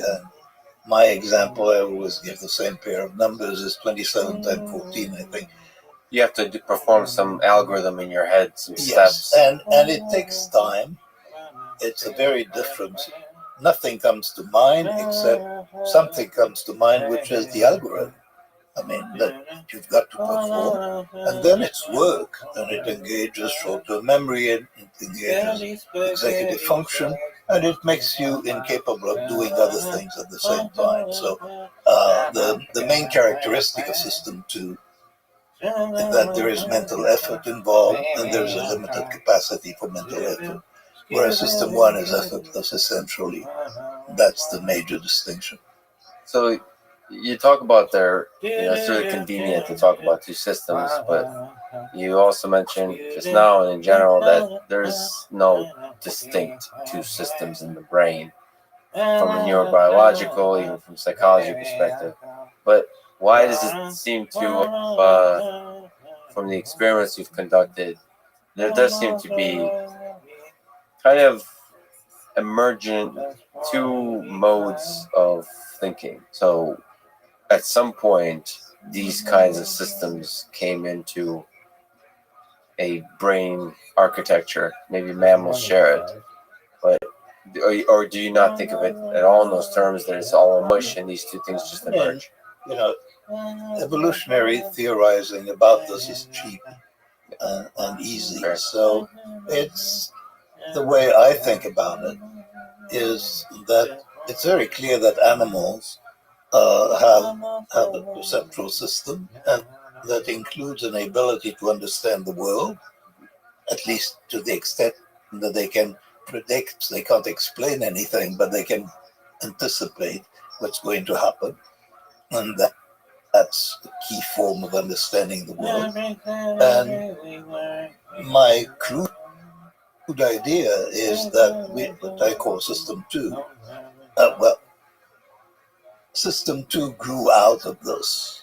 And, there is language, and there is the capacity of manipulating ideas, and the capacity of imagining futures and of imagining counterfactuals, things that haven't happened, and to do conditional thinking. And there are really a lot of abilities that, without language and without the very large brain that we have compared to others, would be impossible. Now, System 1 is more like what the animals are, but System 1 also can talk. I mean, it has language, it understands language. Indeed, it speaks for us. I mean, I'm not choosing every word as a deliberate process. The words have some idea, and then the words come out, and that's automatic and effortless. And many of the experiments you've done is to show that, listen, System 1 exists and it does speak for us, and we should be careful about the voice it provides. Well, we have to trust it because it's the speed at which it acts. System 2, if we depended on System 2 for survival, we wouldn't survive very long because it's very slow. Yeah, crossing the street. I mean, many things depend on their being automatic. One very important aspect of System 1 is that it's not instinctive. You use the word instinctive. It contains skills that clearly have been learned. So that skilled behavior, like driving a car or speaking, in fact, skilled behavior has to be learned. And so it doesn't, you don't come equipped with driving. You have to learn how to drive. And you have to go through a period where driving is not automatic before it becomes automatic. So, yeah, you construct. I mean, this is where you talk about heuristic and biases. You make it automatic. You create a pattern, and then System 1 essentially matches a new experience against a previously seen pattern. And when that match is not a good one, that's when all the mess happens. But it's most of the time it works, and so it's pretty. Most of the time, the anticipation of what's going to happen next is correct, and most of the time, the plan about what you have to do is correct, and so most of the time, everything works just fine. what's interesting actually is that in some sense, System 1 is much better at what it does, and System 2 is at what it does.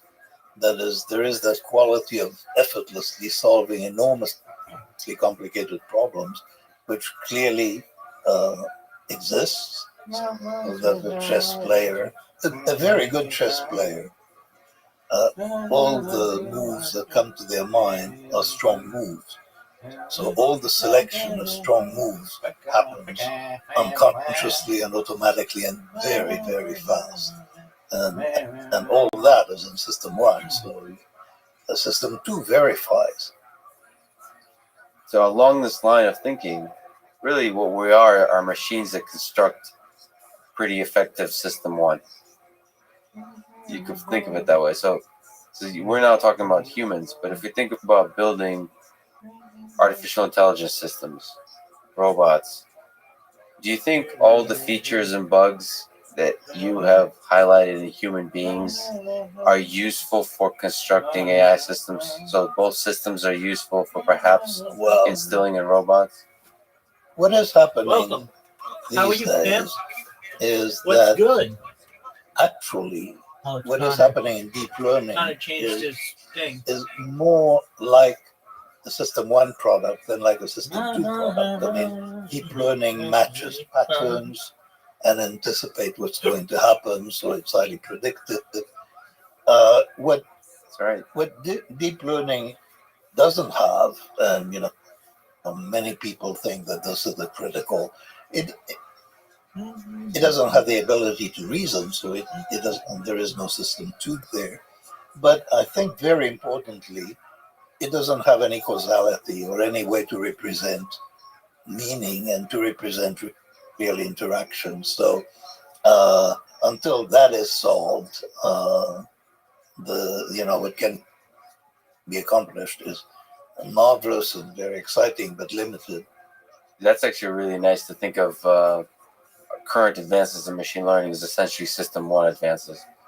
So how far can we get with just System 1? If we think of deep learning and artificial intelligence systems in System 1. It's very clear that DeepMind has already gone way, way beyond what people thought was possible. I think the thing that has impressed me most about the developments in AI is the speed. It's that things, at least in the context of deep learning, and maybe this is about to slow down, but things moved a lot faster than anticipated. The transition from solving chess to solving Go that's bewildering how quickly it went. The move from AlphaGo to AlphaZero is sort of bewildering, the speed at which they accomplished that. Now, clearly, there are many problems that you can solve that way, but there are some problems for which you need something else. Something like reasoning. Well, reasoning, and also, one of the real mysteries, psychologist Gary Marcus, who is also a critic of AI, what he points out, and I think he has a point, is that humans learn quickly.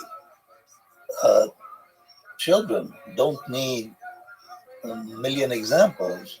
They need 2 or 3 examples. So clearly there is a fundamental difference. And what enables a machine to learn quickly, what you have to build into the machine, because it's clear that you have to build some expectations or something in the machine to make it ready to learn quickly.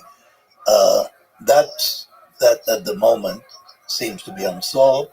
I'm pretty sure that DeepMind is working on it, but if they have solved it, I haven't heard yet. They're trying to them and OpenAI are trying to start to get to use neural networks to reason. So assemble knowledge. Of course, temporal causality is out of reach to most everybody. You mentioned the benefits of System 1 is essentially that it's fast, allows us to function in the world. Fast and skilled. It's and it has a model of the world. In a sense, I mean, there was the early phase of AI attempted to model reasoning, and they were moderately successful, but reasoning by itself doesn't get you much. Deep learning has been much more successful in terms of what they can do. But now, it's an interesting question whether it's approaching its limits. What do you think? I think absolutely. So I just talked to Gian LeCun. You mentioned, I know him. So he thinks that the limits, we're not going to hit the limits with neural networks, that ultimately this kind of system-wide pattern matching will start to look like System 2 without significant transformation of the architecture. So I'm more with the majority of the people who think that yes, neural networks will hit the limit in their capability. On the one hand, I have heard him tell Demis Hassabis essentially that what they have accomplished is not a big deal, that they have just touched, that basically they can't do unsupervised learning in an effective way. But you're telling me that he thinks that within the current architecture you can do causality and reasoning? So he's very much a pragmatist in a sense, that's saying that we're very far away, that there's still, I think there's this idea that he says is we can only see one or two mountain peaks ahead, and there might be either a few more after or thousands more after. Yeah. So that kind of idea. I heard that metaphor. Right. But nevertheless, he doesn't see the final answer not fundamentally looking like one that we currently have. So neural networks being a huge part of that. Yeah, I mean, that's very likely because pattern matching is so much of what's going on. And you can think of neural networks as processing information sequentially. Yeah, I mean, there is an important aspect to, for example, you get systems that translate and they do a very good job, but they really don't know what they're talking about. And for there that, I'm really quite surprised. How you living, Pimp? For that,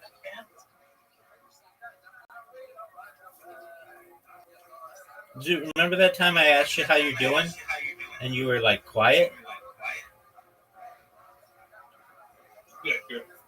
All right, are you ready? Yeah. Is your phone charged? 15%, but it's in the trouble. That's what I'm talking about. All right, now here's my first question. How many games in a row do you think you're going to win? But You're just going to straight up 5? Are we going to tie any of the games? No. You're just going to straight up win 5 straight games. That's what I'm like. That's the kind of confidence I like, because I like to destroy it. Let's see you, Zoot. I see you, baby. okay. Oh, And what by if... the way, I went back and I watched your streams and it was muffled, but I didn't say anything bad. No, you broke my heart. Oh, what a shot, dude. Zoot, that was really good. Zoot, that was one of the best shots I've ever seen. You did that hole in 2. Nobody does that hole in 2. Oh, look at you. Getting sexy. Zoot, you just did one of the most difficult hard holes to do in 2 shots? Hit that fucking tree. Oh, I am fucked, Zoot. Make it. Oh, Zoot came to play today, folks. Zoot came to play today. I'm down 2-0. That's the biggest deficit you can be down without losing. Or tying for a rise. Dog. Zoot, you've played a perfect game thus far. Oh, yeah. Dog, you played perfectly. All right. That fucked me. Yeah, it did. You can still make it, though. I did it. Make it.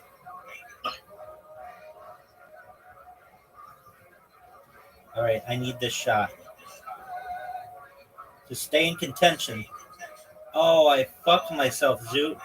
Zoot won. Zoot. Well, you can still talk. Yeah, but I want the win.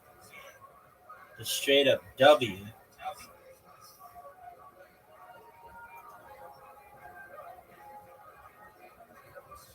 You're not very good at these holes. No, you're right. They didn't give me any of my favorite holes. Yeah, we never score in these holes. Word. This is the worst. Pat Negans.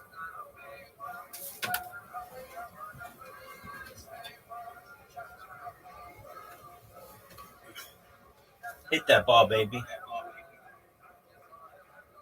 That's what I'm talking about. Dude, I swear, I was at a social event. It was like, just like, I was scrolling through Instagram and event in where I lived, and it was just like a social event where people got together. I was like, that sounds cool, so I went there. Were there any sexy bitches there?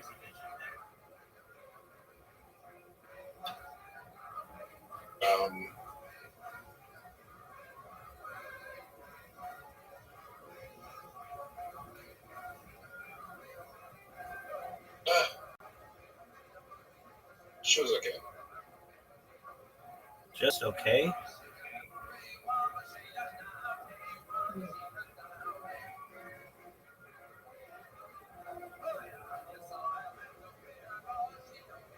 I wasn't there for that. Oh, Zoot. To stay in contention.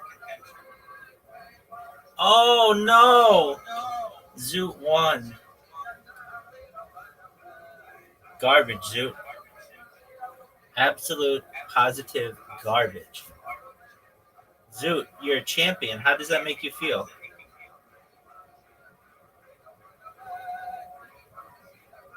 Zoot wasn't there for that, but he fell in love with some chick. Make it. Dude, you almost Bingo. You almost fucking blanked me, dude. Zoot. Can you believe that? Zoot. Zoot plays the best game of his entire career. All right. Connor, I'll send you an invite. Zoot, phenomenal job. I mean, you walked in, slapped me in the face, and walked out with the title. That's what I like, Zoot. Good job, dude. If only you could always play like that. You played like a perfect game. Yeah. Dude, you played very, very well. Well, it was just that one shitty hole that fucked me, though. Like, the algorithm just gave us the shitless hole that it would have been called again.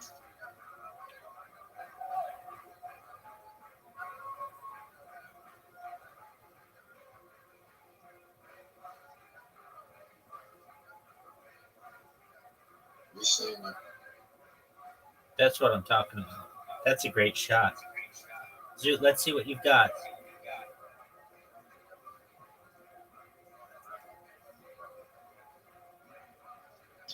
I told everyone that you were going to make me a trillionaire tonight as well. Word, dog.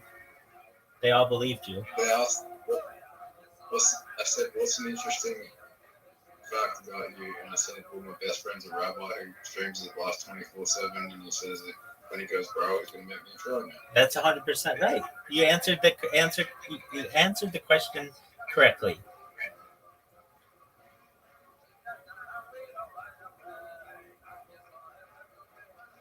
$1,000%.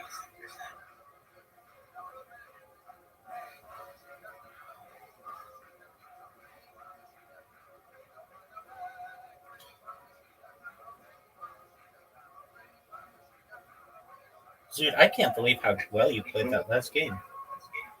That was like the best game I've ever seen you play.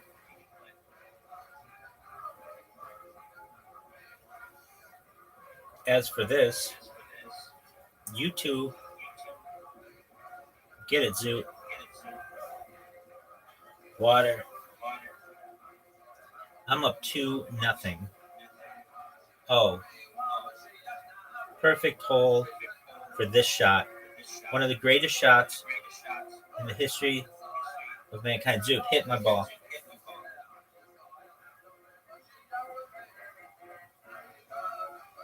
Oh, Zoot. That's one of the greatest shots in the history of humankind.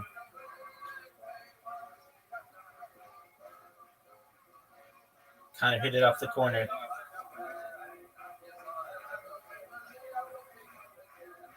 Oh, Zoot, I'm done.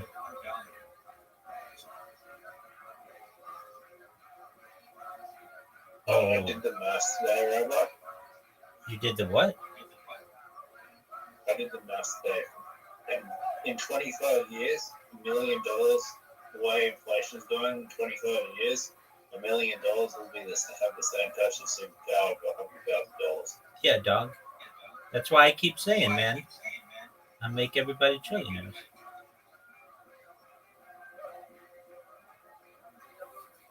Who do you think is going to be the world's first trillionaire? It's going to be well, it's already happened. You mean first publicly acknowledged trillionaire? Yeah. It's going to be a foot race between one Rabbi Rothschild and Elon Musk. I don't think Elon Musk is going to be a trillionaire. All right. Oh, Well, he will, just not in the next decade. dude. I think Mark Zuckerberg has more of a chance of being a trillionaire before Elon. You both just did me in. But this is going to go in the hole. Zoot, get there, get there, get there, get there, get there, get there. Boo.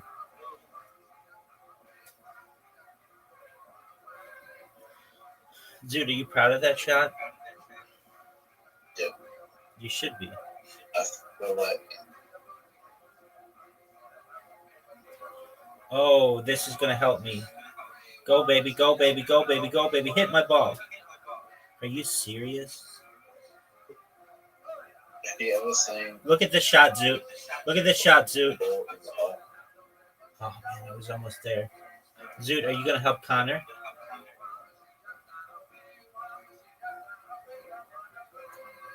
Oh, I voted out. I hope you will. No, don't. Just put it in the hole. Oh, you water bumped me, dude. You fucked me.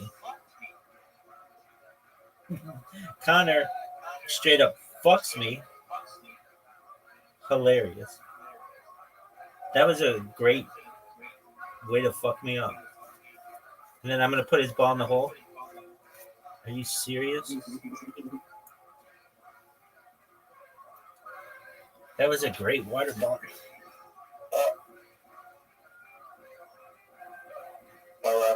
Yo, pimp. The opposition leader in Australia lost their seat in the election.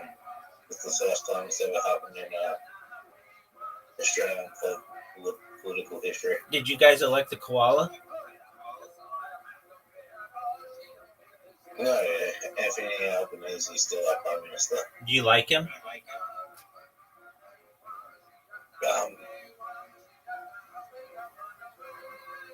I mean, no, but I voted for him.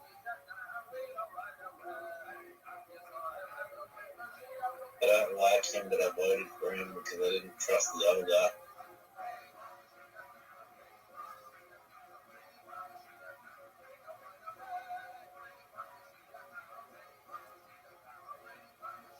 Go in the water, go in the water, go in the water, go in the water. Zoot, you need an amazing shot here. You just put Connor in the black shit. And then I put you in the black shit. Yeah, but that gives you guys an open lane. Open lane at the hole. Open lane at the hole. Zoot, you know what to do. There's an open lane at the hole. Just don't fuck it up. You fucked it up.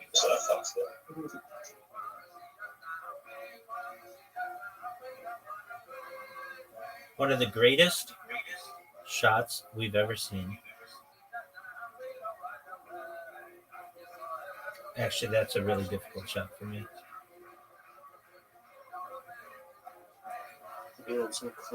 All right.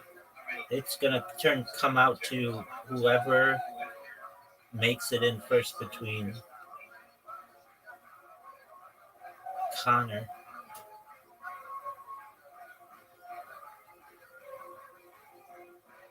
There we go. That's what I'm talking about. No way Connor makes this shot. Zoot, get second.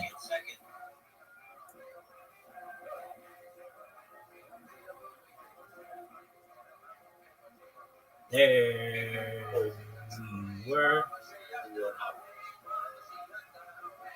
I've never seen a ball on that little strip just stay. Zoot's going for the win, and he lost.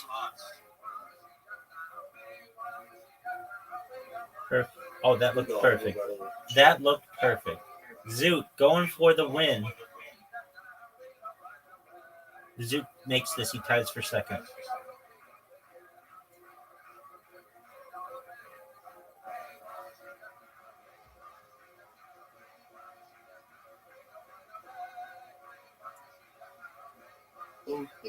Zoot, do you like this hole?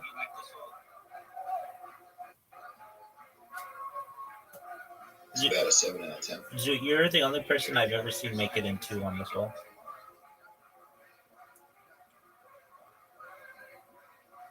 I've seen someone make it in 1. No, you haven't. Don't lie.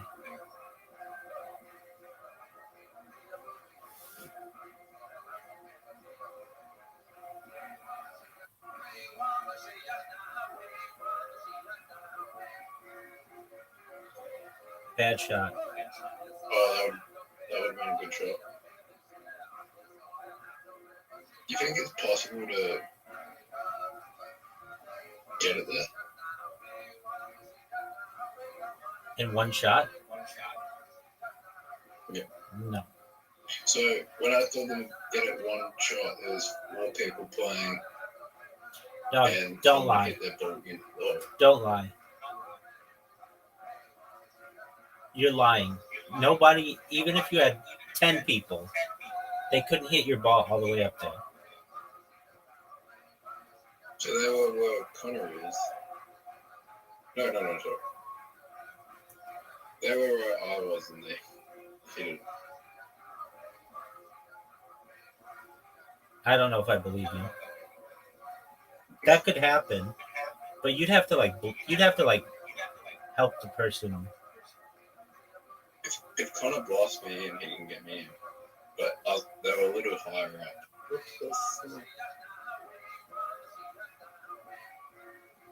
That's a terrible shot, Zoot.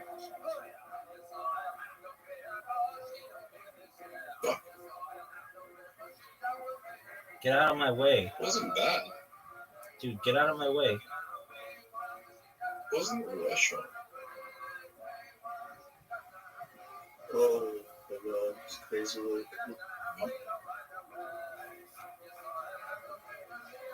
I think you helped me. I absolutely did not. Fuck Connor. I fucked Connor.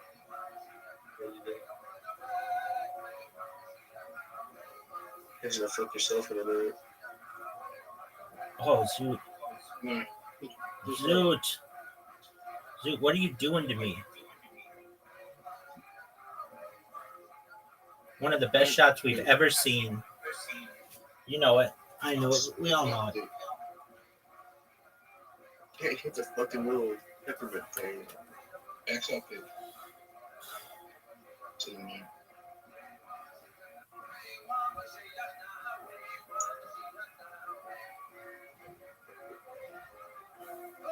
Zoo, do you know the market cap of Harry Potter Obama Sonic Canino? Do you know the market cap of Harry Potter Obama Sonic Canino?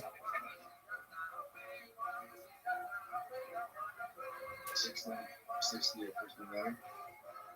All right, that's better than it was.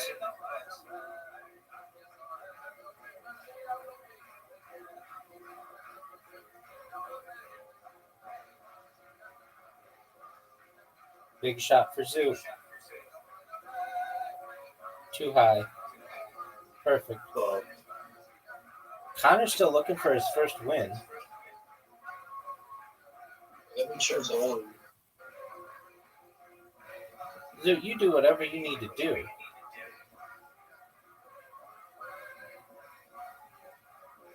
Yeah, ticker Bitcoin's gonna be fucked. What's it at?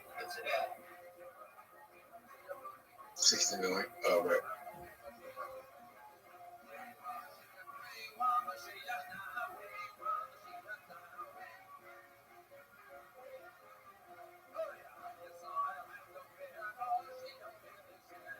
$59 million, but it's fucked. Okay. It's lost its They were momentum. meant to come out with that new chain using Chain tech, but Chain's at 333 million from is launched at 2 billion. Oh, wow. Did you know that you had an invitation? So Zoo. if ticker Bitcoin's the L2 for Chain, yeah. Zoo, what? All right, from 0 to 10, how would you rate that shot?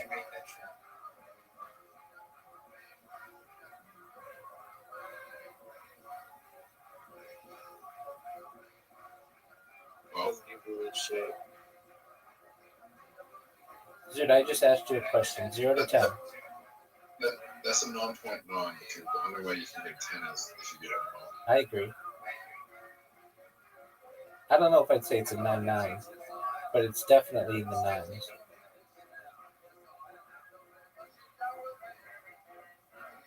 Look at the efficiency, dude.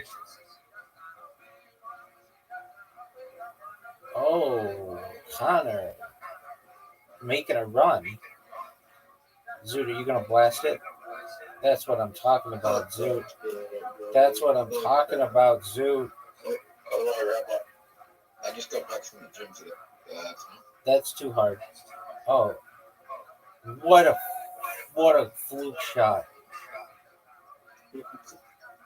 What a fluke shot. Make it.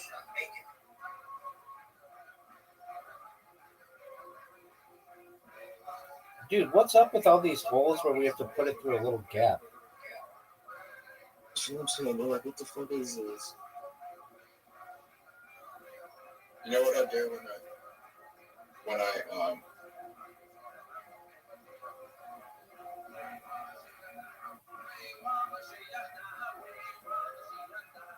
Dude, you were in the middle of speaking. When I do my sit-ups, I'll grab an exercise ball, but I'll go from 8 kilos to 16, like from 8 kilos, I'll start with 8 kilos, do 25 sit-ups, and then I'll do 50 sit-ups with 12 kilos, and then I'll do 100 sit-ups with 16 kilos. Very well. Are you going to have a good shot here? That's all I want to know. Dude, that was one of the worst shots I've ever seen. I've seen some bad shots. That one was terrible. So, end of next week, I'll take a progress picture.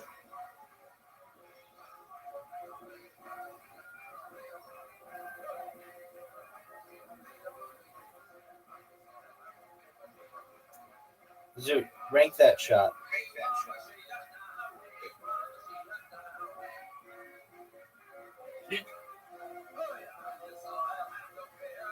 about that shot? 7. 7? Okay.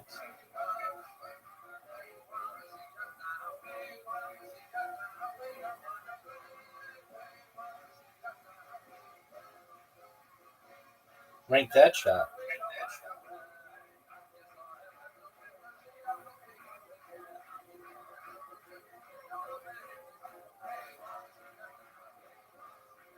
Oh my fucking god.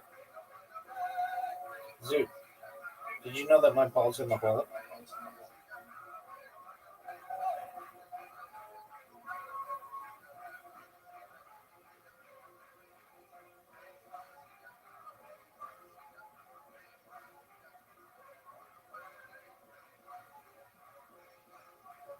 Oh, what the fuck? We need to crash out.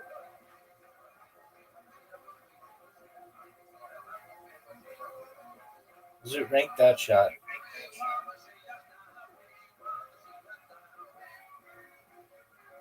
Fucking chicken strips.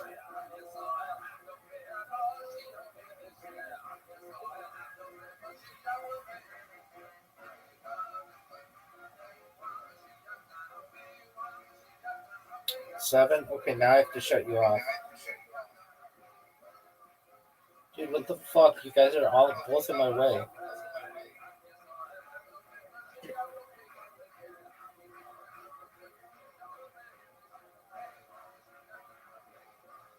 I said it was a 7. I know, and now I have to shut you off. Because your chat is distracting. Oh my, done it fuck up. Dude, what the fuck?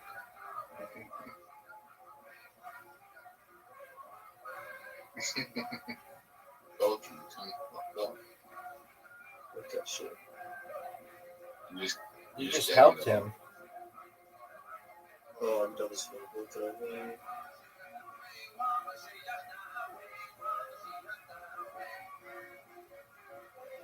Dude, he just gave you the hole.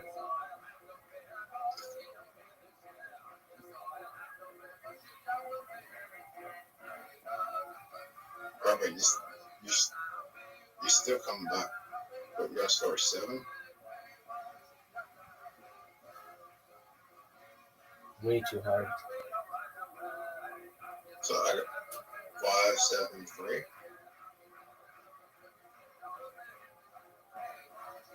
5, 7, 4. Can I talk? Zoot, look at this shot. Rank it. -5. No, 8.8. I'll take it. It's hard to not have like a shot just right in the spot. Unless you really mess up. I got the best movies to go wide.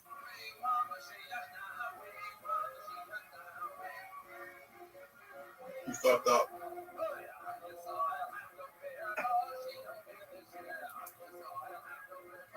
What happened? This sucks donkey dong, bro.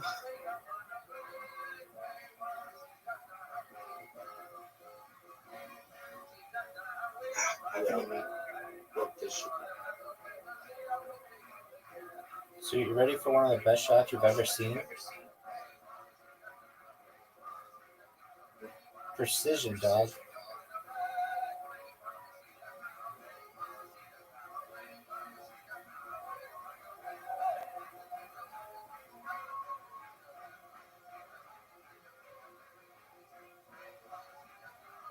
What are you doing, Connor?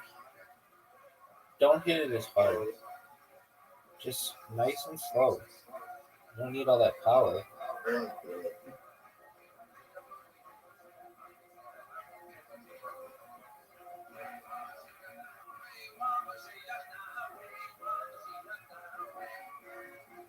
Zoot, are you proud of that shot?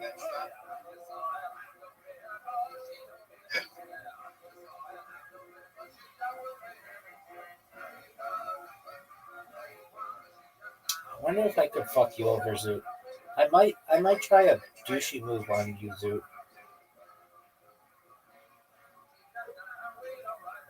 What's your favorite? Look at this move, Zoot.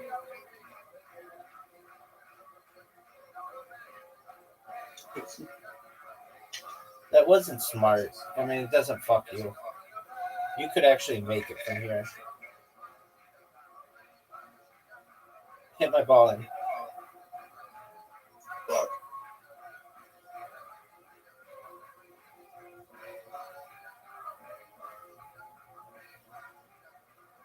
There you go. I don't even know what the fuck. 5 years there.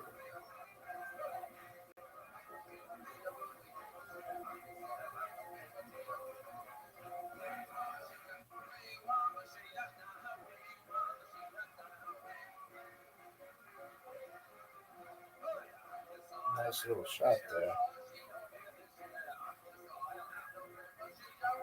Champion. Yeah, let's play bowling. We play bowling at night. What else do they have? Not a lot of person games. They have like We can play 2, 4. I have right now.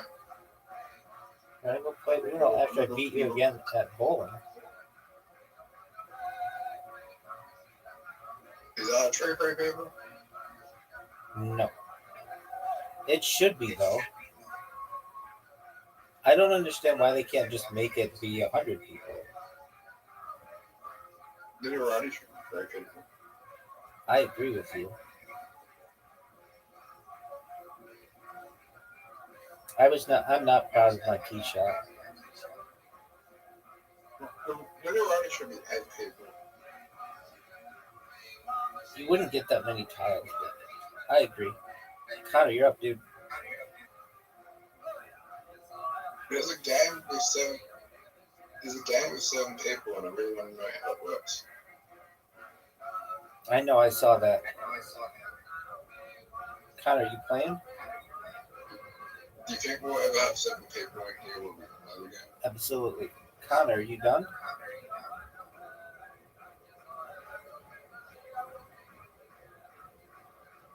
Oh, Zoot.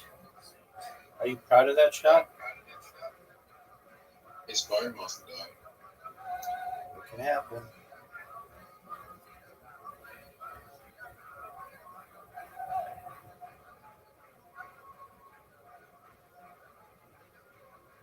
Do you play this game on a computer? Can you? Actually using an emulator, I guess. Right.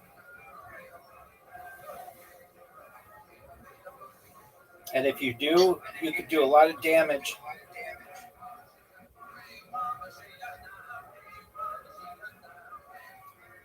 He's going to be out in 3, 2, 1. Burn.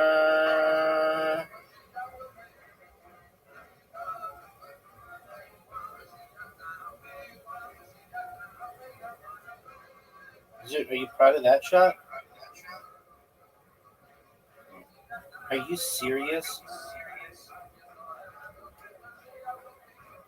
Do you think either of us are going to score on this hole?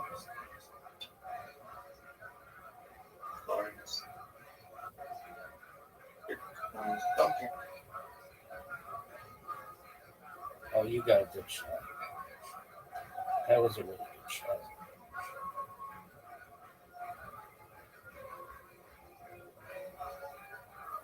Roll, baby. Dog. Dog.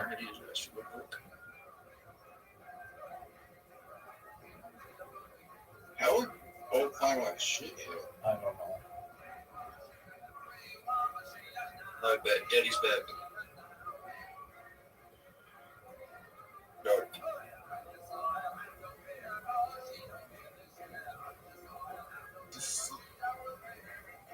We're gonna finish this game. For sure.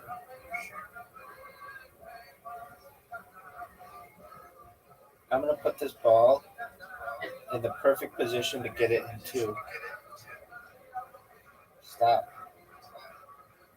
That's a good position. Yours is a difficult one. Just boom, boom, boom. All right, here we go. I might hit your ball though. Come on, baby. Oh man, that was close. I'm still in your way. That's gonna hit my ball.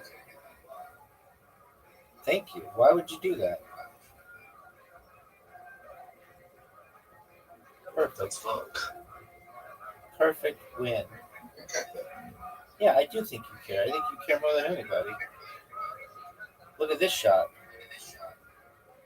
Don't go in the water.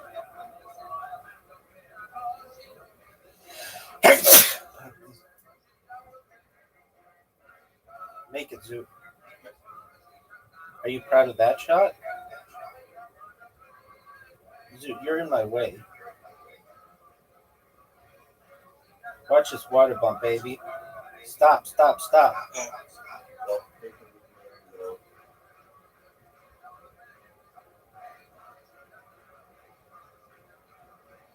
Are you ready for the greatest fucking comeback?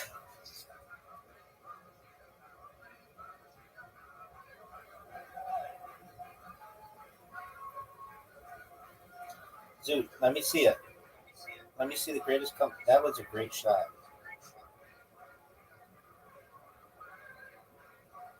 That was not a good shot. Dude, it was amazing. Not as good as this shot. Dude, you know that was a good move on my part. And if I make this, it looks genius. And I made it. You know that was great play.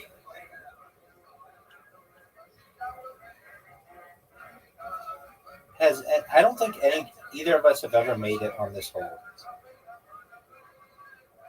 You were censored. I didn't see what that said. You just had 3 asterisks. Hit my ball in. Why doesn't it send you? I don't know, because Plato is not pro free speech. It never used to censor you. Oh, look at this shot. Well, what did you write? Just the F word. Okay.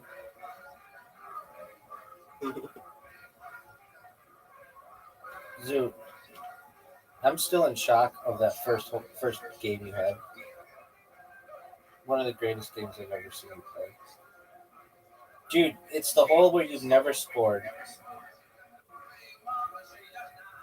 I don't understand why I get it. This is a long hole. Is it because, well, I fucked with you at the beginning. It's because you did that. I know. It's not gonna matter.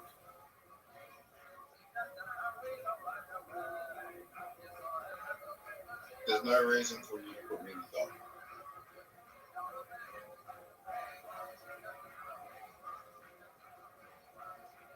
How about? Yo, Pip, hit my ball. There's no reason for you to put me in the tower. I know.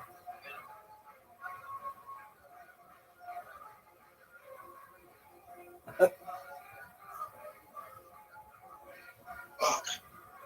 Well, I'm never gonna score in this hole. I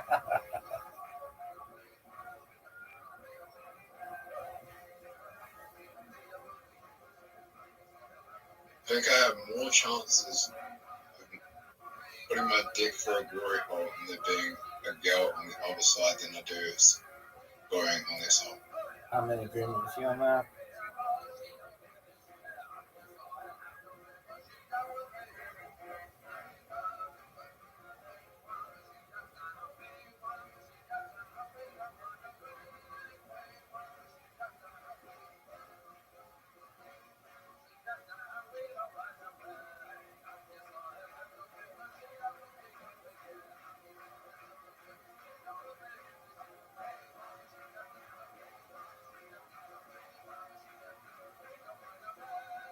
it 6 a.m. in California right now? It's 6:45.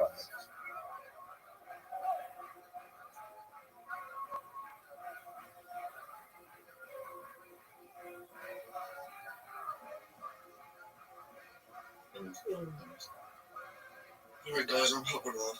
Take care, big dog. Literati time, Zeus. Yeah.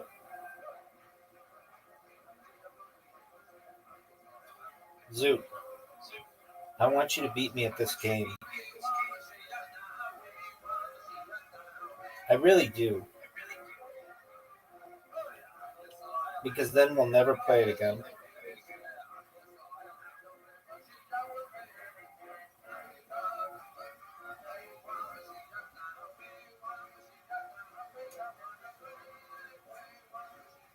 Zoot, did you know that you had an invitation? Yeah. How many plans do you think are right now? Do you know that you have an invitation? Yeah, it's simple.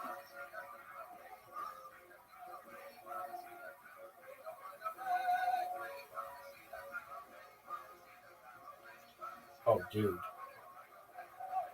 If this is how you spell this word, big time.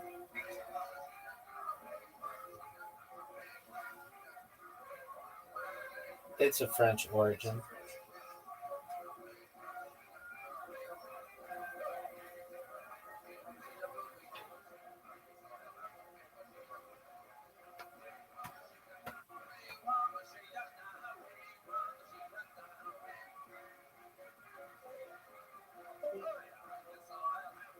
Ever? Oh. Have you ever thought about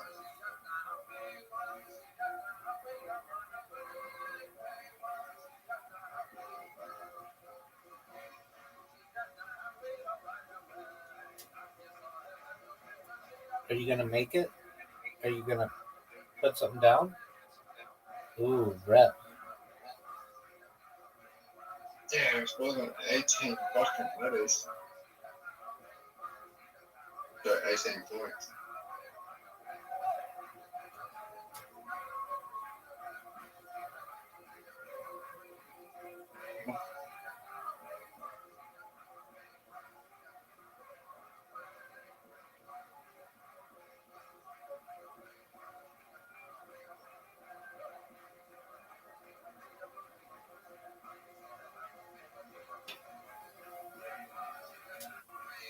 Yeah, the most letters you can play is 18. Sorry, the biggest one. Yeah.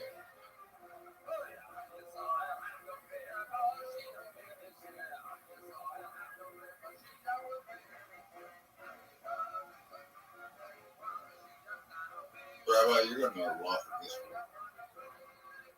one. Hilarious. That was a good word, dude. Yeah, it's funny and it's you don't use that word over there though. I know. I mean, we do a little bit.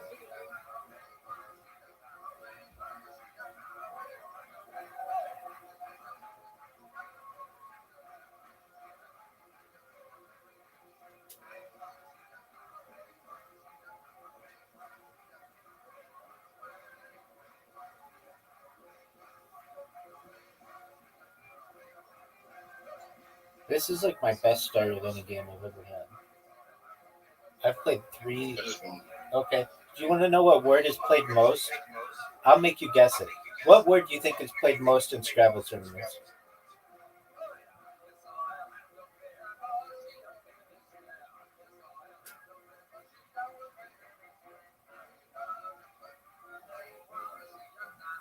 Bye.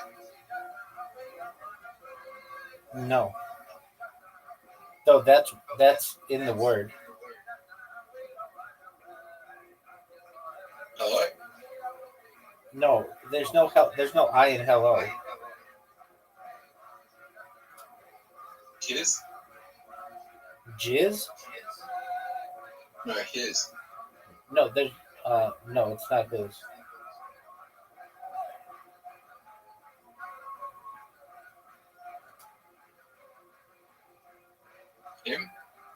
It's not him. You said it has H and an I in it? No, it just has an I in it. Oh. Die? By? No, it's not by.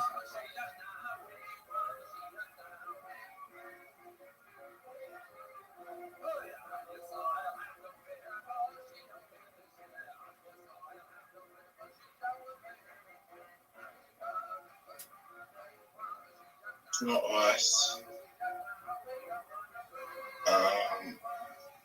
It's 3 letters, right?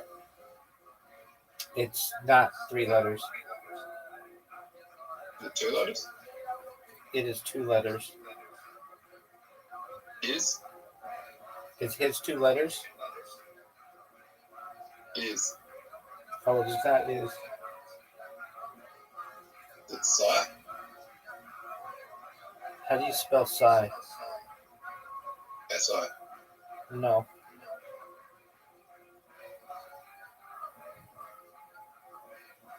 A-I? It is not AI.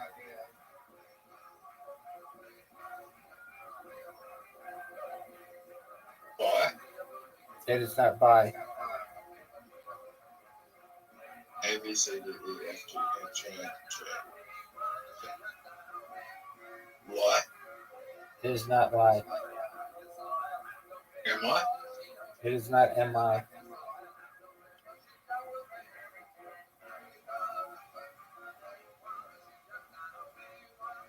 Oi. It is not Oi.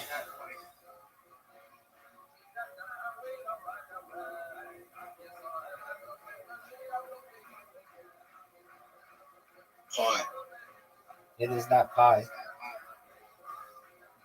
Is it QI? Yep. Really? Yep. What does it even mean? It means like spelled out. It's CHI G. It's like a loan word from Chinese.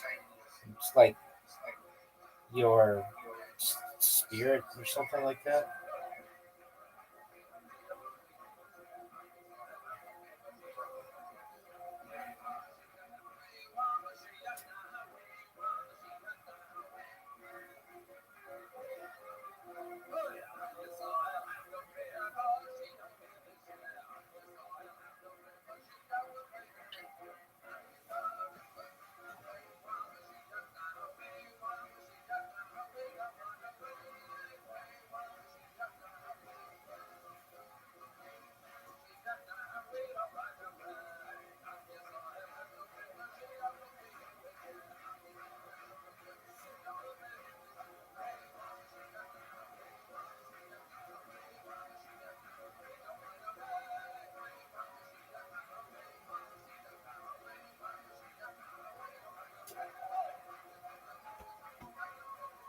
Ooh, that's an interesting one.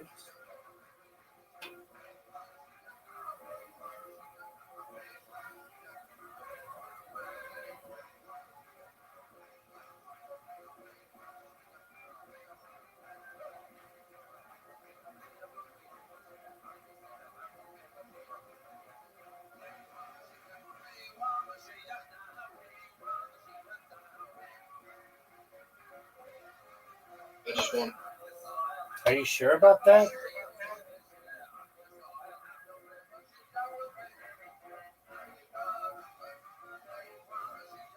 I'm feeling I'm about to win.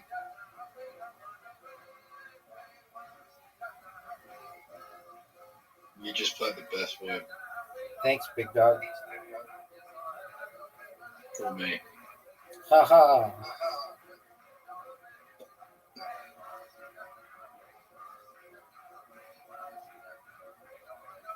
Kidding. Oh. That's gonna set me up.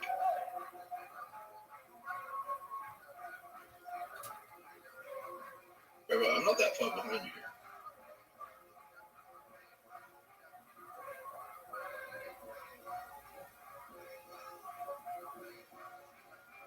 No, you're not.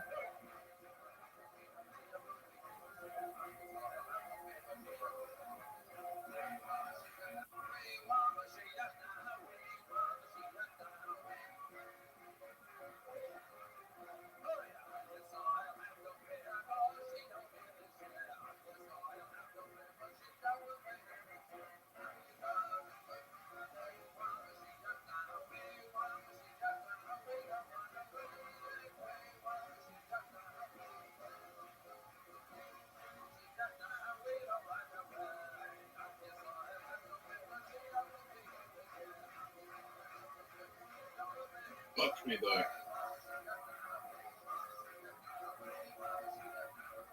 I fucked you.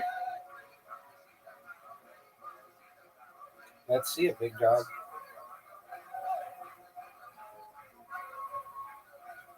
What is that?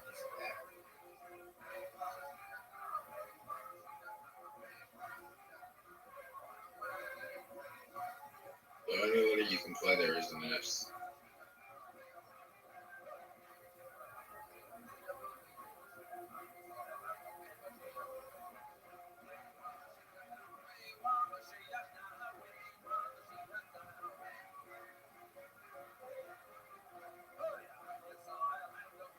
I may have given you like a shit ton of money, right?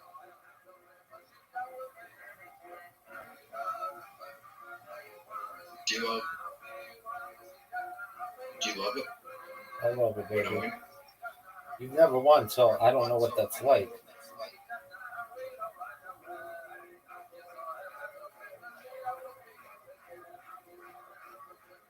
I won a minute ago. Yeah, you did well there, big dog. I won a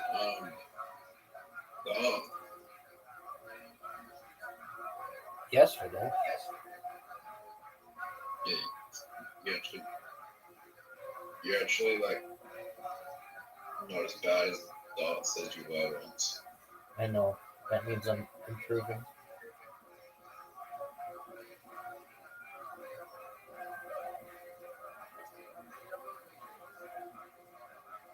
Wait, why are you By the way, I'm actually terrible at cards if I play against anyone else. I know.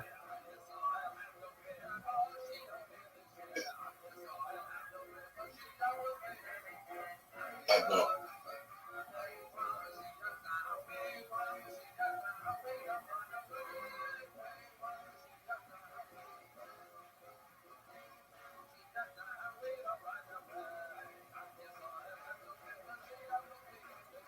We played ranked, goon.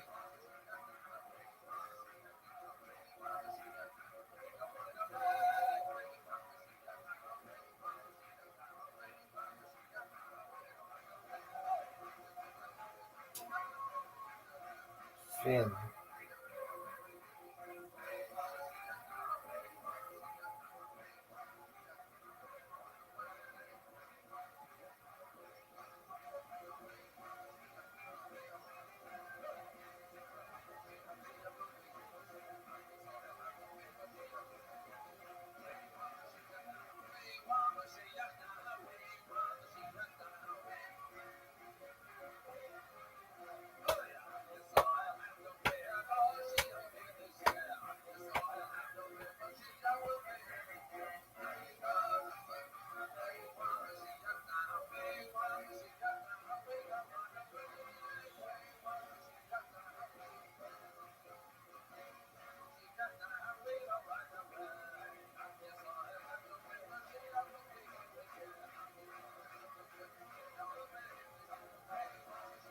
Good one, Zoo.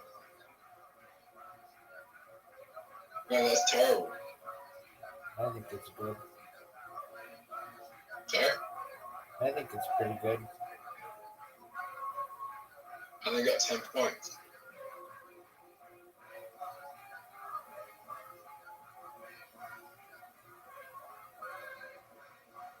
What the fuck's he playing? I've just seen if I could get a reaction out of you.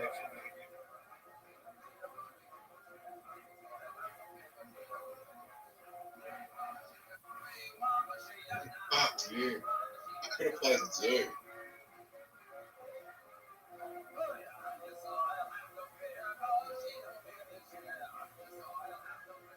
Rabbi, I should just quit right now. No, you shouldn't. I'm doing really well. Have you seen how I'm doing? You could win.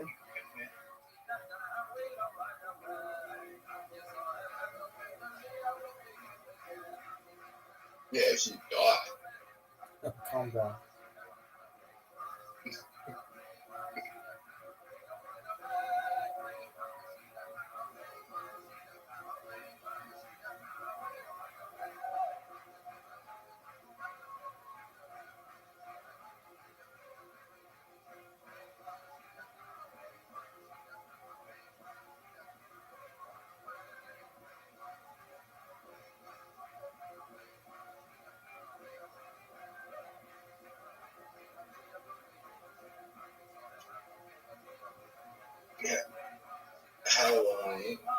or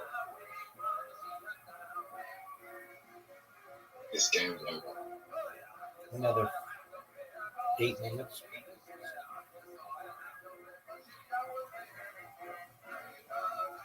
Dude, you fucked me with that.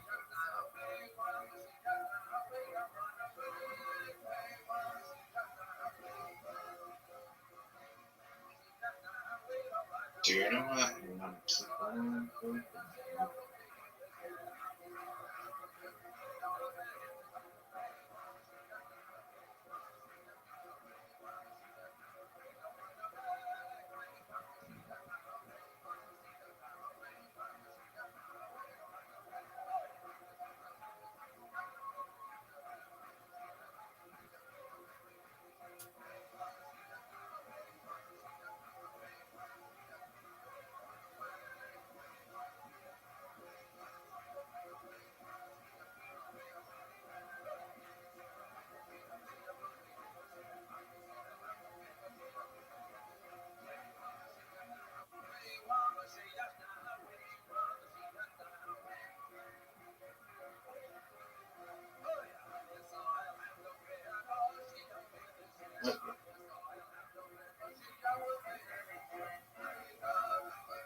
Welcome.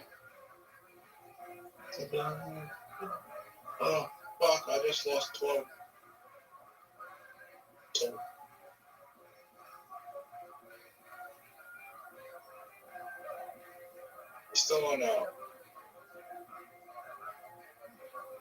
We're still on, sign there.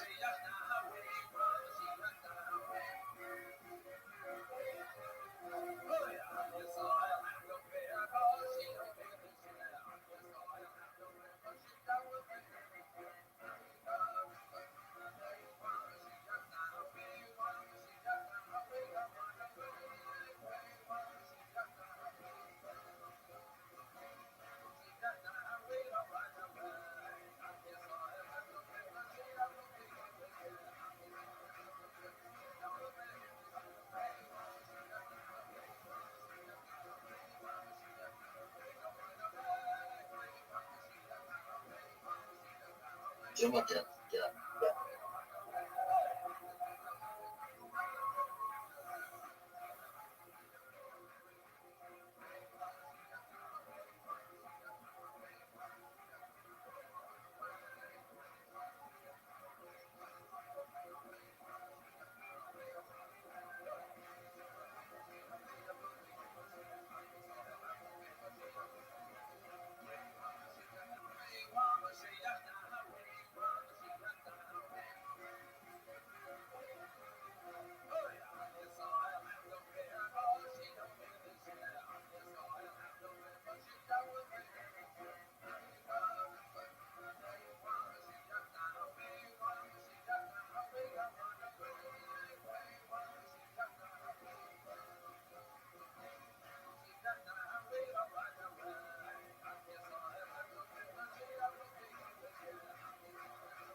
You know what?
don't know.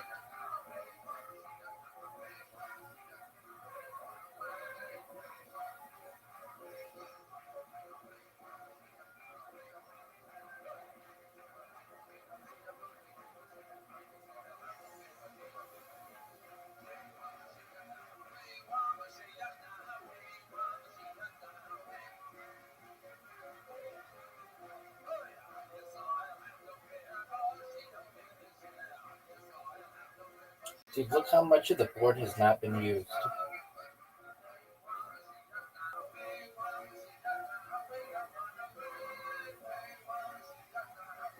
Half of the board has been used. I know, but there's not a lot of left.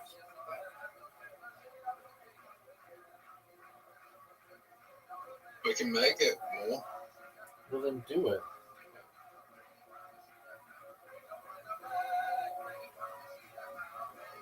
Well, it says this isn't a word, even though it is.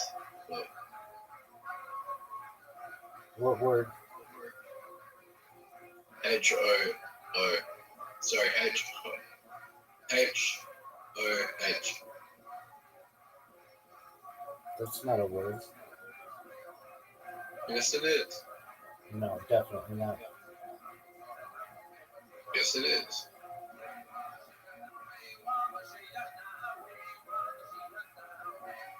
Means hard of hearing. Huh? H-O-H means hard of hearing. That means that's an acronym. Yeah, it's an acronym.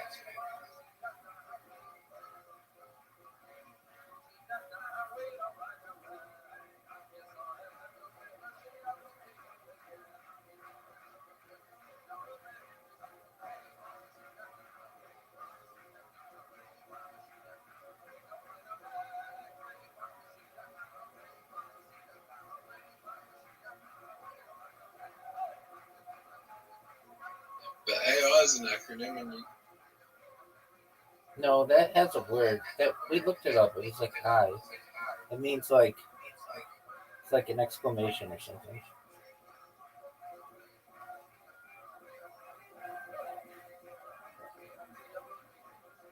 is there a Scrabble game with all the acronyms? No, but there should be.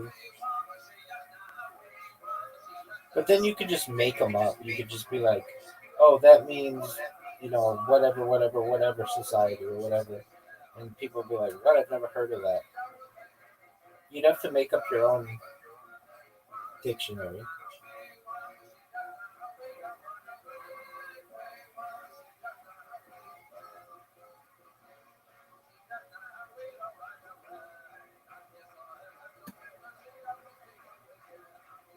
Math board, now I'm shut you off.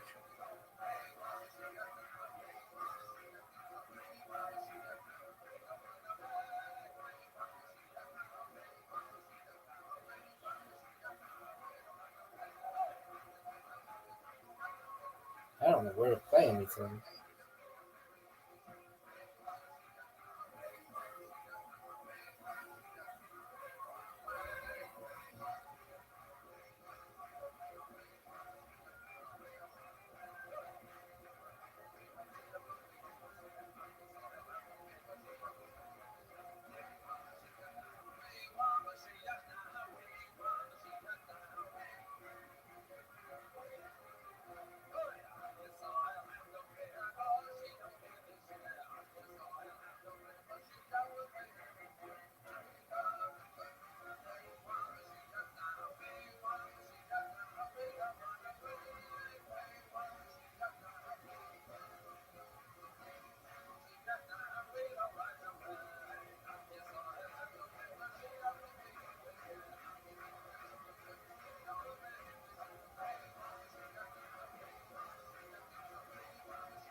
Remember your favorite?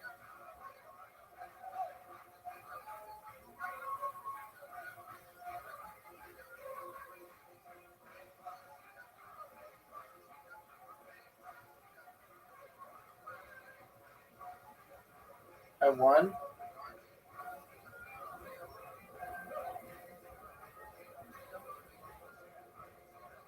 Zoot resigned.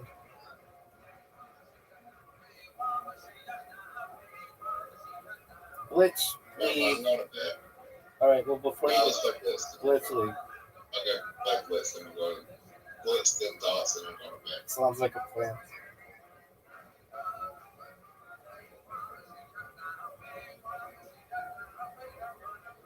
You know who really likes table soccer?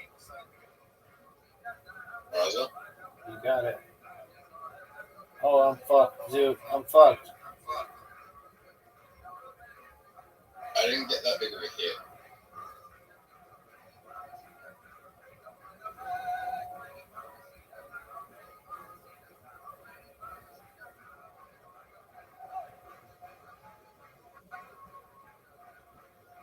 Yeah, I'm fucked now.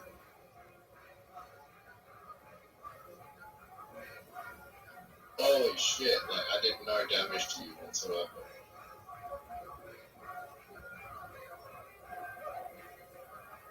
Rabbi, did you notice that I have done no damage to you?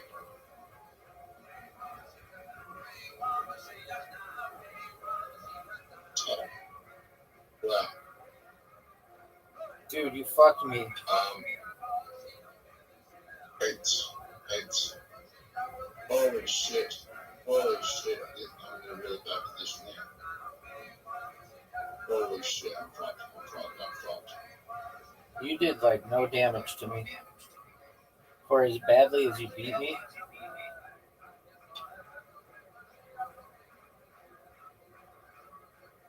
I just fucked up.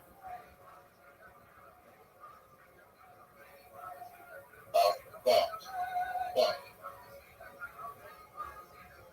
I think I'm in a better position than No, wait. You have 42.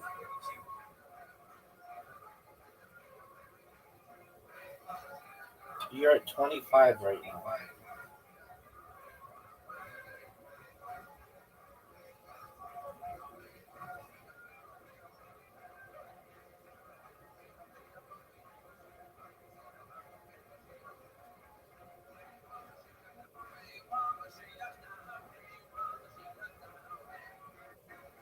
Come on.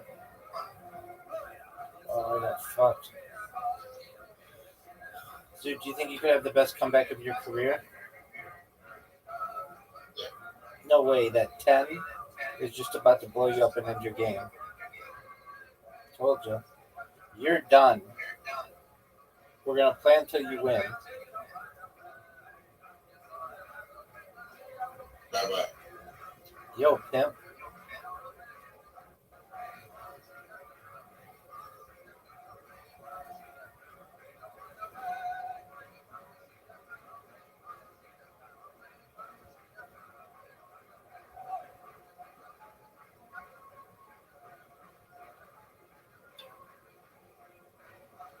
I think,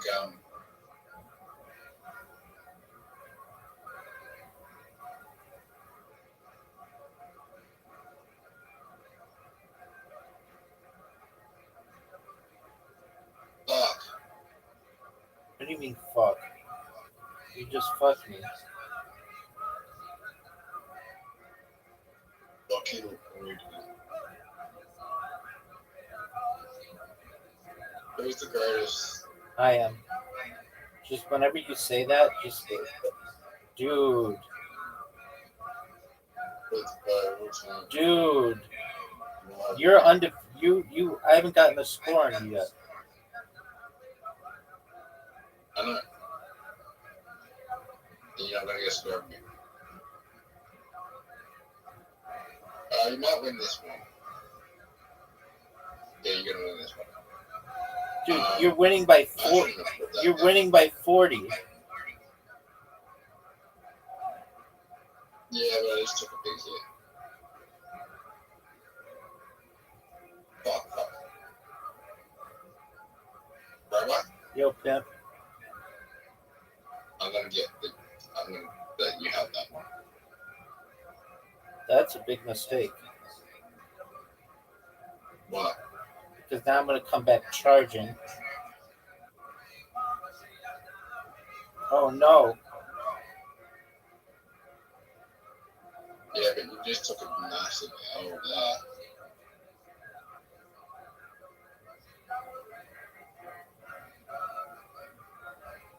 Hey, Rabbi, Yo, pimp, to the school. shut the fuck up. 666. Oh, he's fine. 6666666. Oh, fuck, I'm in trouble. Fuck, I'm in trouble again. I'm in big trouble again. Come on, baby. You got an 8 coming, though. Yeah. You got me. You got me. You got me, Zoot. Oh, dude, just barely, too. I almost won. All right. Table soccer.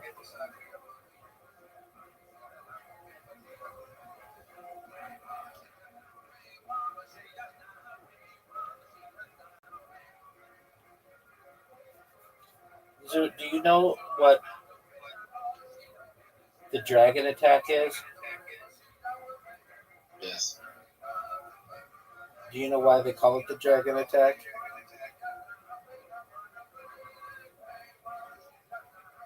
Guess it's Wales. I guess. Pretty much the same country. Not even close.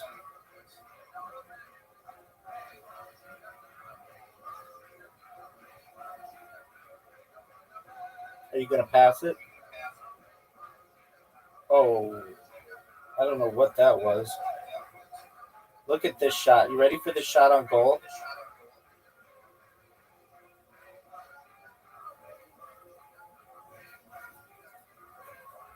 Are you going to pass it and try to score?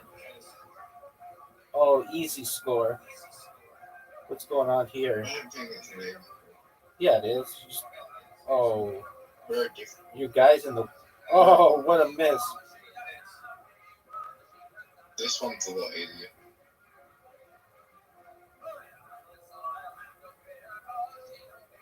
Get this ball out of here.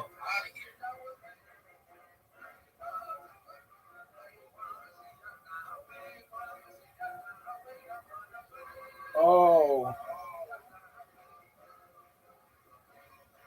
Get this ball out of here. Oh. That was beautiful. Good job, Zoo.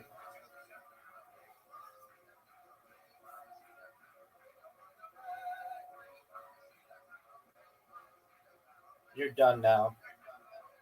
You're done. Your reign of terror is over. Dude, your defense is amazing.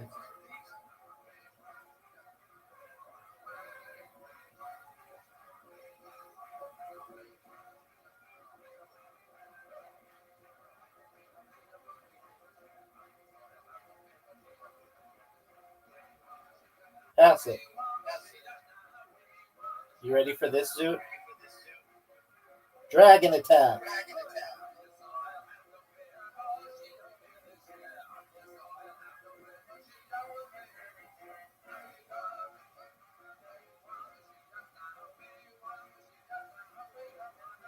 Zoot, do you think dragons were ever real?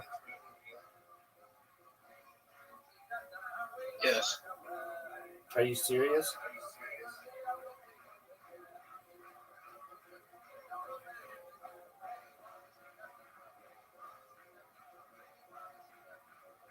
What are you going to do? What are you going to do, Zoot? Are you proud of that shot?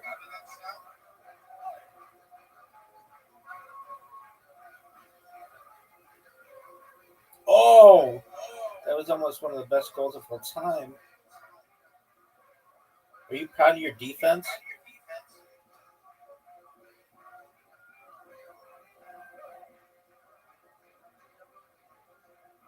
All right. Dragon attack time. Look at this shot, Zoot. Oh, my guy's in the way. Zoot, do you know what the dragon attack is?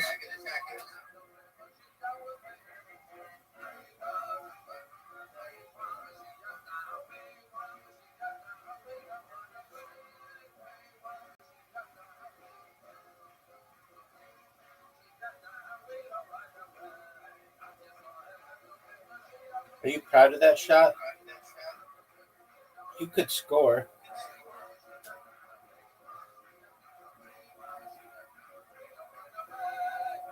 Miss. And you did. All right. I need a good pass. That's not a good one. You could pass it to your guy. Oh, wow. Okay, this needs a pass. What a goal! I was not expecting that. I've scored every goal in this game, including the one against myself.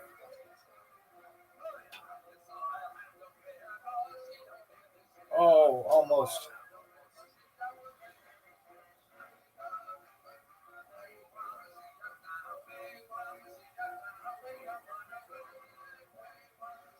Pass it. Are you going to take a shot on goal, or are you going to pass it? He chooses to pass it.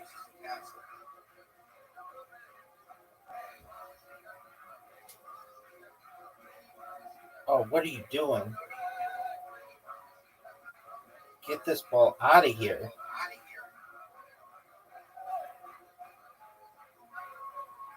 You going to pass it? He's going to take a shot on goal. Get this out of here. Pass it. Oh, no. If you can get that pass to your guy, it's an automatic score. Passing is so key in this game.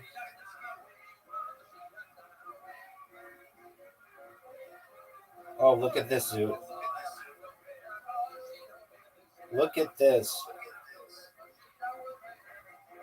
I'm going to try to pass it again. Get it. Shot on goal, Zoot. Shot on goal, Zoot. Oh, I missed twice. I'm gonna go for something risky. Let's see it. Wait, how do I change the fucking... Okay, that might actually work. That was a fortunate goal. I've scored 5 goals in this game. Alright, ready? Yeah. Set. Go. Good shot. Terrible shot. Not terrible. You can get it in from me. Shot on goal. Get it. Oh, and I did. I scored every single goal in that game. I got really fortunate with all my goals. All right, darts time, son. You ready for it? You didn't score every single goal. Yes, I did. I scored the one that you scored. I scored a goal, so you didn't score everything. It came off of my foot, or whatever you want to call it. Oh, yeah. So you got an own goal. Yeah, I said that.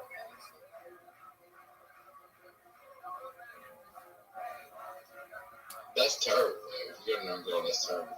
Well, you know what wasn't terrible? Winning the game.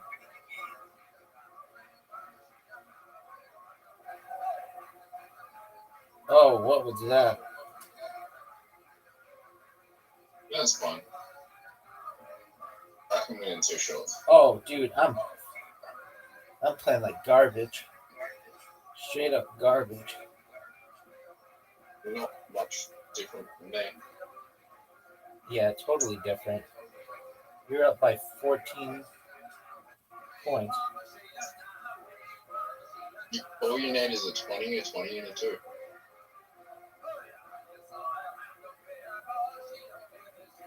$19. What round are we on? Round 3, turn 2. Get it. Get that 15. Get that 10. Get it, Zoot. Get that 8 or get that 12. Shouldn't have done that. Get that 8. Check out. We're going to go to a tie break.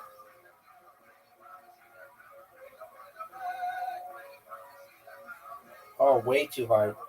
I got shit on my fucking phone. It's fucking me. Check out. We're not going to shit. Alright, Rabbi, I'm gonna win the next game. You are not. I need to pay. I do too.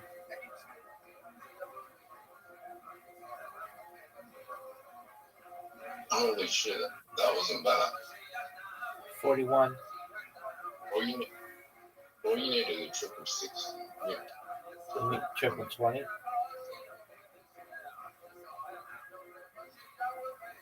All you need is 60 points to win. Okay, now all you need is double 14. So all I need is a bullseye and a 6. Yep, do it. Bullseye and a 5. You busted. Now you're fucked. You know why? That's why. I'm at a checkout. Son, you need Yeah, go. a bullseye and a 6. Get that 18. Oh, you just missed. Gotcha.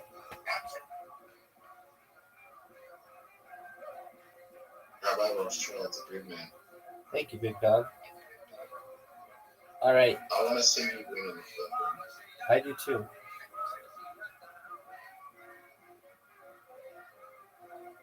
Okay, what do you need? I'm a double 20. I still couldn't have done it. I want to see you win on a triple 20, a double 20, and a 1. That's the ultimate game. 2 bullseyes and a 1. That works too.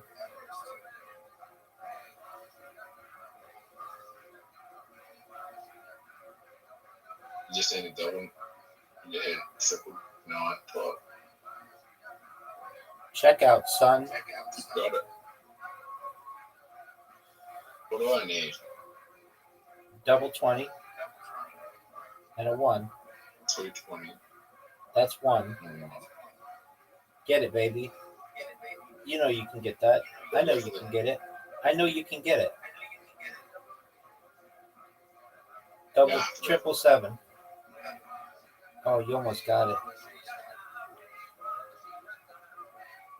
That's 2 games in That's a how row. I always win. 2 games in a row.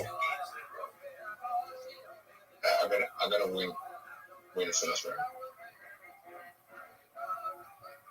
Zoot's going first. That's a miss. That's a 20. That's a 20. I'll take that.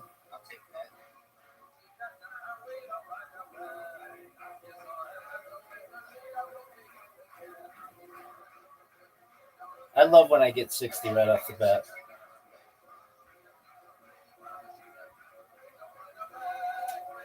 That's a 20. Triple 20. Bust.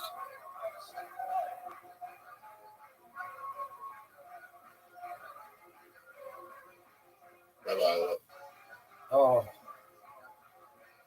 I just need 1 point, Zoot. You need a triple 20 and a 1. That's a 20. That's a double 20. Get the 1 and check out. What a shot. that should have been a triple. That should have been a double 1. Boss, I can't believe you came back. I don't think I should have won. I should have lost it. Yeah, I agree.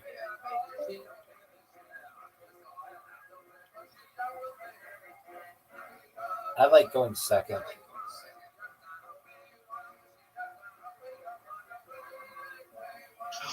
Bro, why did you do that? What else did you want me to do? Go for a 7? Yeah, go for the 777 and win in one shot. Yeah, I should have.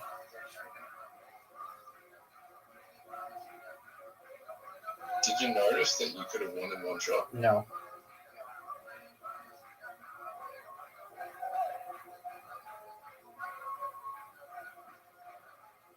You could have the biggest comeback of your career right now. Being down 100. Double But 20. now I want to go for. I'm actually not going to go for 20. Go for whatever you want to go for, baby. Triple 19. I fucked up. Not as badly as I am. No. You still have a fucking massive lead on me. Oh, get it. Get this checkout.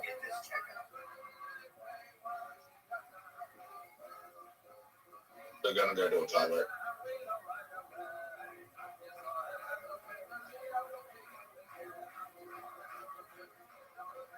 This 3 is easy.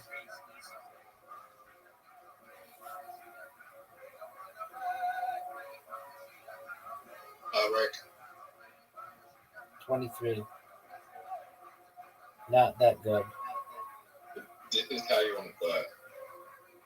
No, it's not. Gotcha, B. I want you to bait me in one round. I know.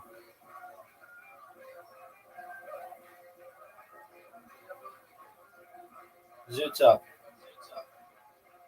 20. When do you think you'll 20. be able to bait me in one round? We'll see. Triple 20.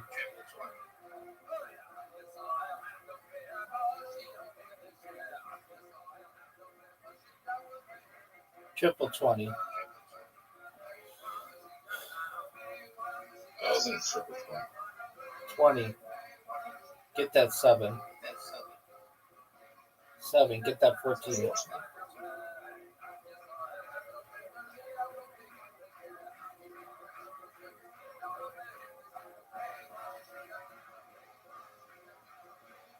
Oh, man.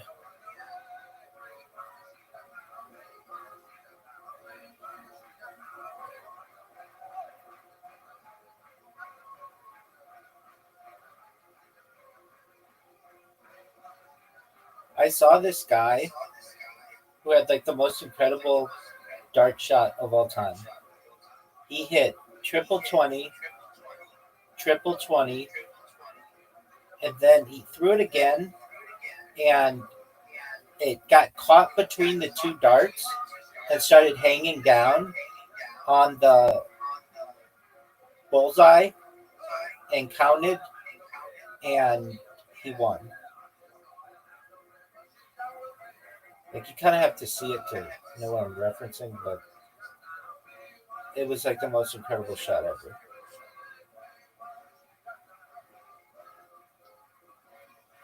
Oh, bullseye. Get another one. Okay, for another bullseye. Nope. Oh, I can win. Get it.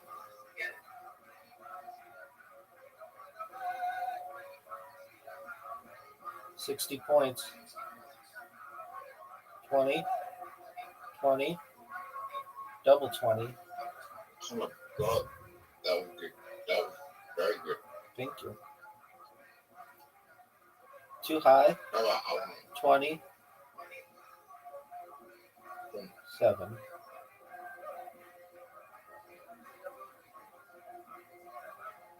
20. Oh, I can't believe I missed it.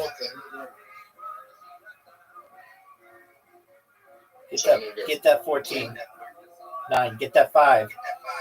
Triple 5 bust. Check out. Gotcha.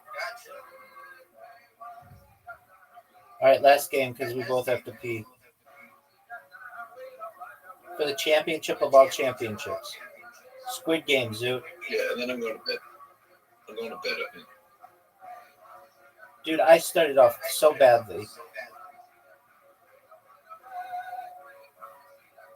Not as bad as Triple 20.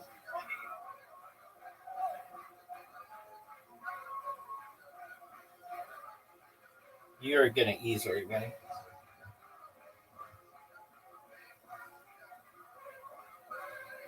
Wow, that was so bad.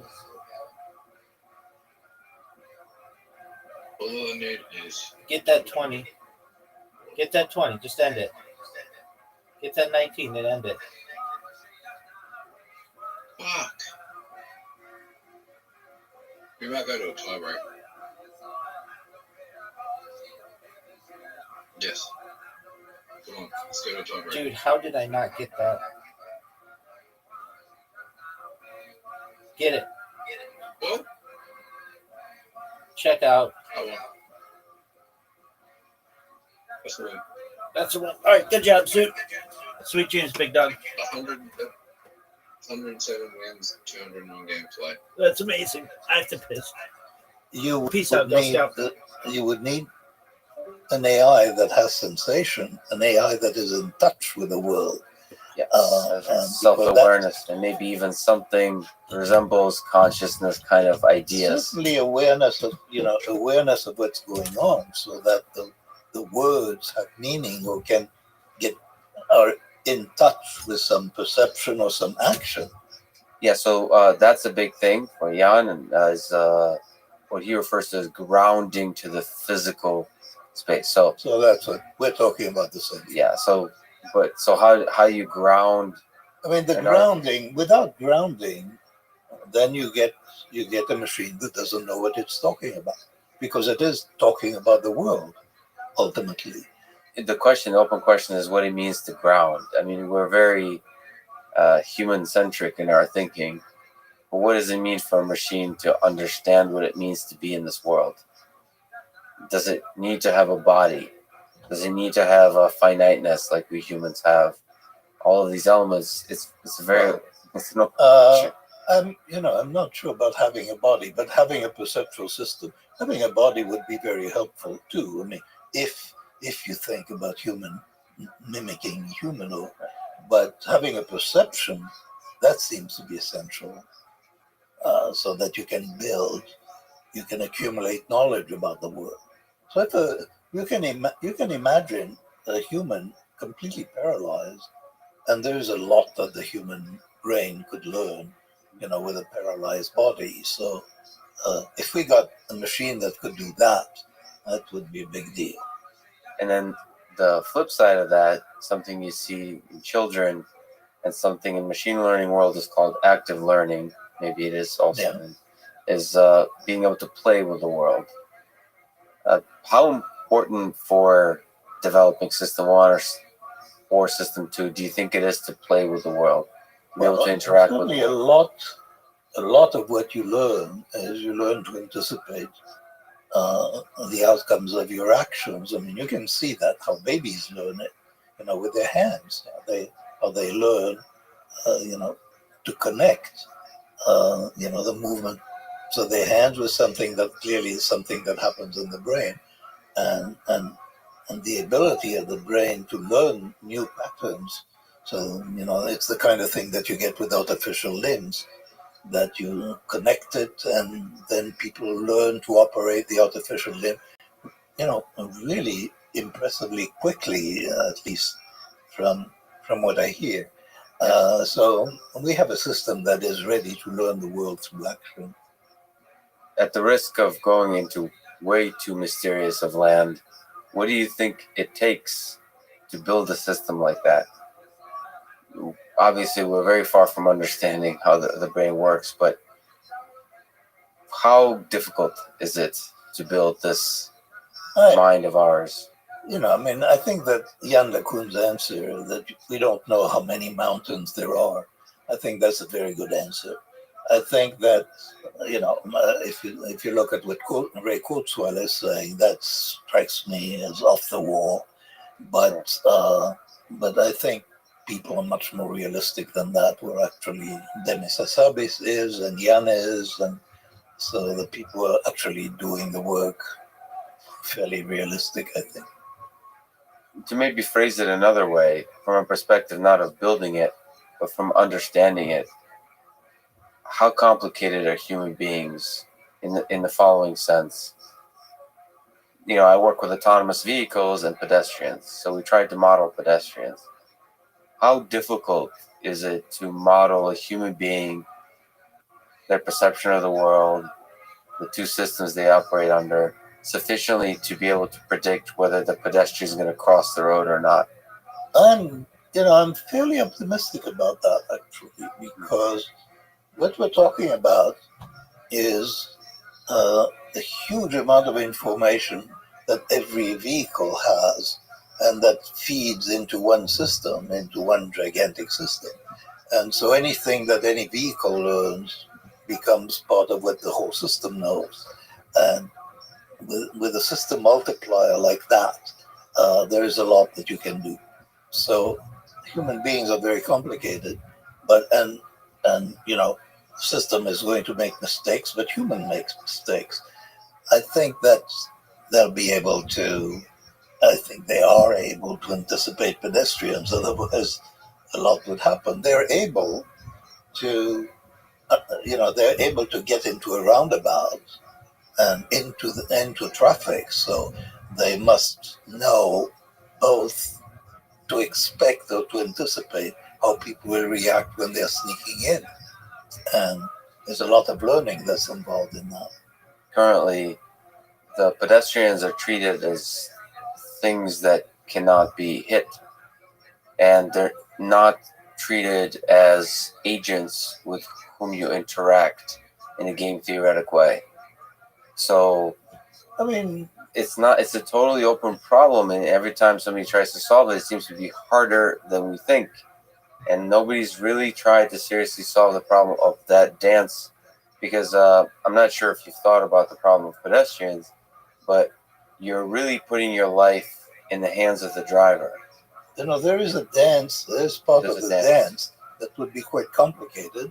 But for example, when I cross the street and there is a vehicle approaching, I look the driver in the eye, and I think many people do that. And, that's a signal that I'm sending, and I would be sending that machine to an autonomous vehicle, and it had better understand it, because it means I'm crossing.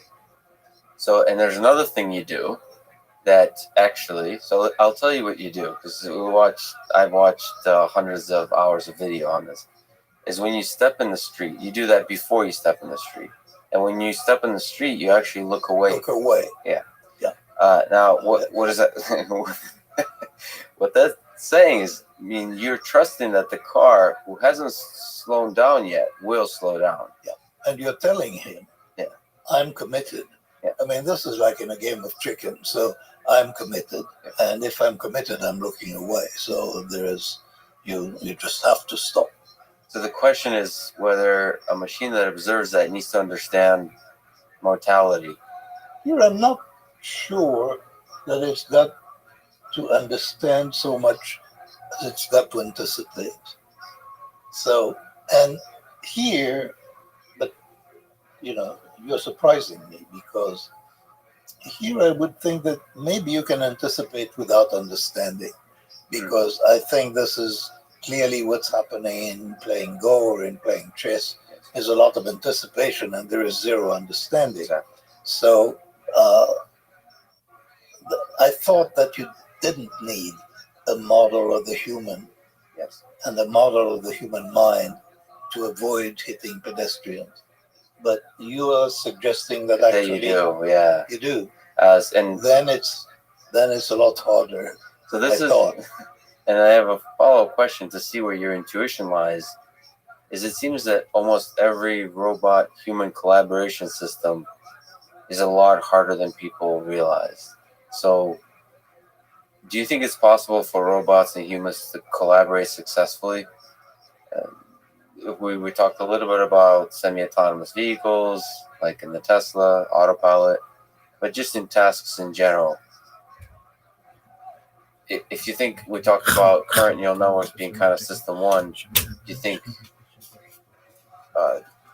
those same systems can borrow humans for system 2 type tasks and collaborate successfully?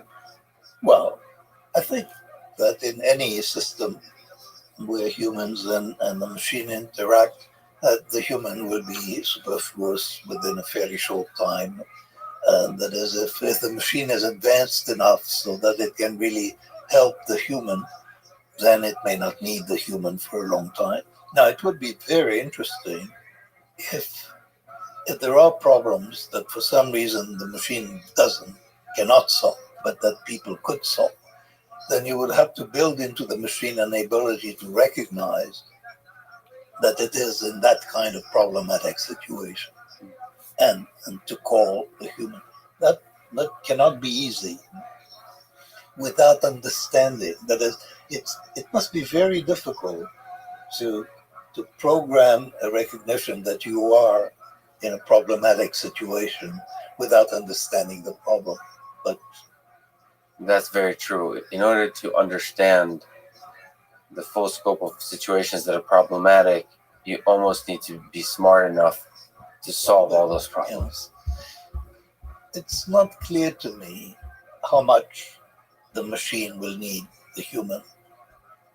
I think the example of chess is very instructive. I mean, there was a time at which Kasparov was saying that human-machine combinations will beat everybody. Even Stockfish doesn't need people, and AlphaZero certainly doesn't need people. The question is, just like you said, how many problems are like chess, and how many problems are the ones where are not like chess? Well, every problem probably in the end is like chess. The question is, how long is that transition period? I mean, that's a question I would ask you in terms of, autonomous vehicle just driving is probably a lot more complicated than Go to solve that. Yes, and that's surprising because it's open. No, I mean, it wouldn't. That's not surprising to me because there is a hierarchical aspect to this, which is recognizing a situation and then within the situation bringing up the relevant knowledge, and for that hierarchical type of system to work, you need a more complicated system than we currently have. A lot of people think, because as human beings, this is probably the cognitive biases, they think of driving as pretty simple because they think of their own experience. This is actually a big problem for AI researchers or people thinking about AI, because they evaluate how hard a particular problem is based on very limited knowledge, basically on how hard it is for them to do the task. Yeah. And then they take for granted, maybe you can speak to that, because most people tell me driving is trivial. And humans, in fact, are terrible at driving, is what people tell me. And I see humans, and humans are actually incredible at driving, and driving is really terribly difficult. Yeah. So is that just another element of the effects that you've described in your work on the psychology side?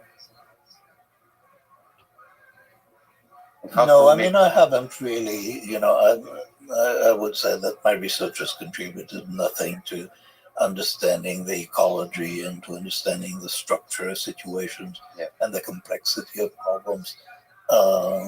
So all we know is very clear that Go, it's endlessly complicated, but it's very constrained. So and in the real world, there are far fewer constraints and many more potential surprises. So that's obvious, because it's not always obvious to people, right? So when you think about, well, I mean, people thought that reasoning was hard and perceiving was easy, but they quickly learned that actually modeling vision was tremendously complicated, and modeling, even proving theorems, was relatively straightforward. To push back on that a little bit, on the quickly part, it took several decades to learn that, and most people still haven't learned that. I mean, our intuition, of course, AI researchers have, but you drift a little bit outside the specific AI field, the intuition is still perceptible to solve the task. I mean, that's true. I mean, the intuitions of the public haven't changed radically, and they are, as you said, they're evaluating the complexity of problems by how difficult it is for them to solve the problems, and that's got very little to do with the complexities of solving them in AI. How do you think, from the perspective of an AI researcher, do we deal with the intuitions of the public? So in trying to think, arguably, the combination of hype, investment, and the public intuition is what led to the AI winters. I'm sure that same can be applied to tech, or that the intuition of the public leads to media hype, leads to companies investing in the tech, and then the tech doesn't make the companies money, and then there's a crash. Is there a way to educate people sort of to fight the, let's call it system one thinking? In general, no. I think that's the simple answer. And it's going to take a long time before the understanding of what those systems can do becomes public knowledge, and then the expectations. There are several aspects that are going to be very complicated. That are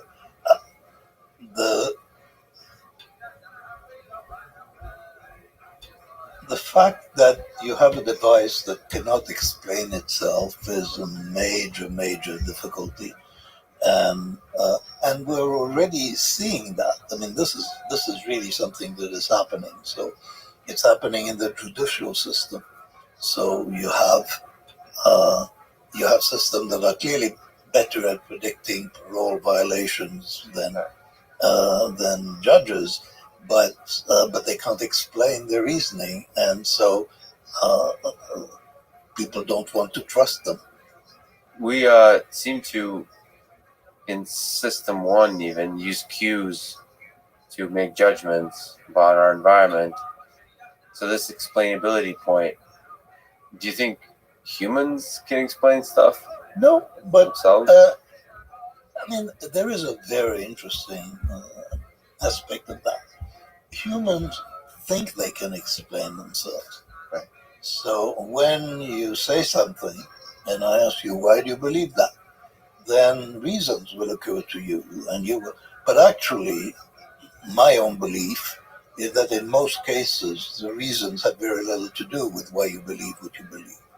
So that the reasons are a story that comes to your mind when you need to explain yourself. But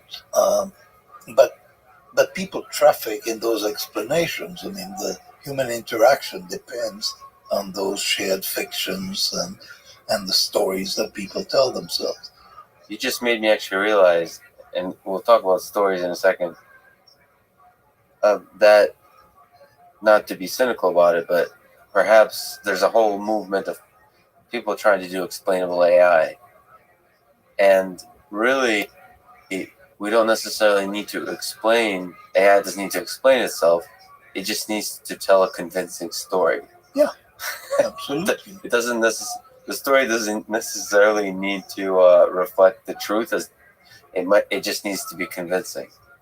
There's something to that. You can say exactly the same thing in a way that sounds cynical or doesn't sound cynical. Right. I mean, so, but the objective Brilliant. of having an explanation is to tell a story that will be acceptable to people, and for it to be acceptable and to be robustly acceptable, it has to have some elements of truth. But the objective is for people to accept it. It's quite brilliant, actually. But so on the stories that we tell, sorry to ask you the question that most people know the answer to, but you talk about two selves in terms of how life is lived, the experienced self and the remembering self. Can you describe the distinction between the two? Well, sure. I mean, there is an aspect of life that occasionally, most of the time we just live, and we have experiences, and they're better and they're worse, and it goes on over time. And mostly we forget everything that happens, or we forget most of what happens. Then occasionally when something ends or at different points, you evaluate the past and you form a memory, and the memory is schematic. It's not that you can roll of film of an interaction, you construct, in effect, the elements of a story about an episode. So there is the experience and there is the story that is created about the experience.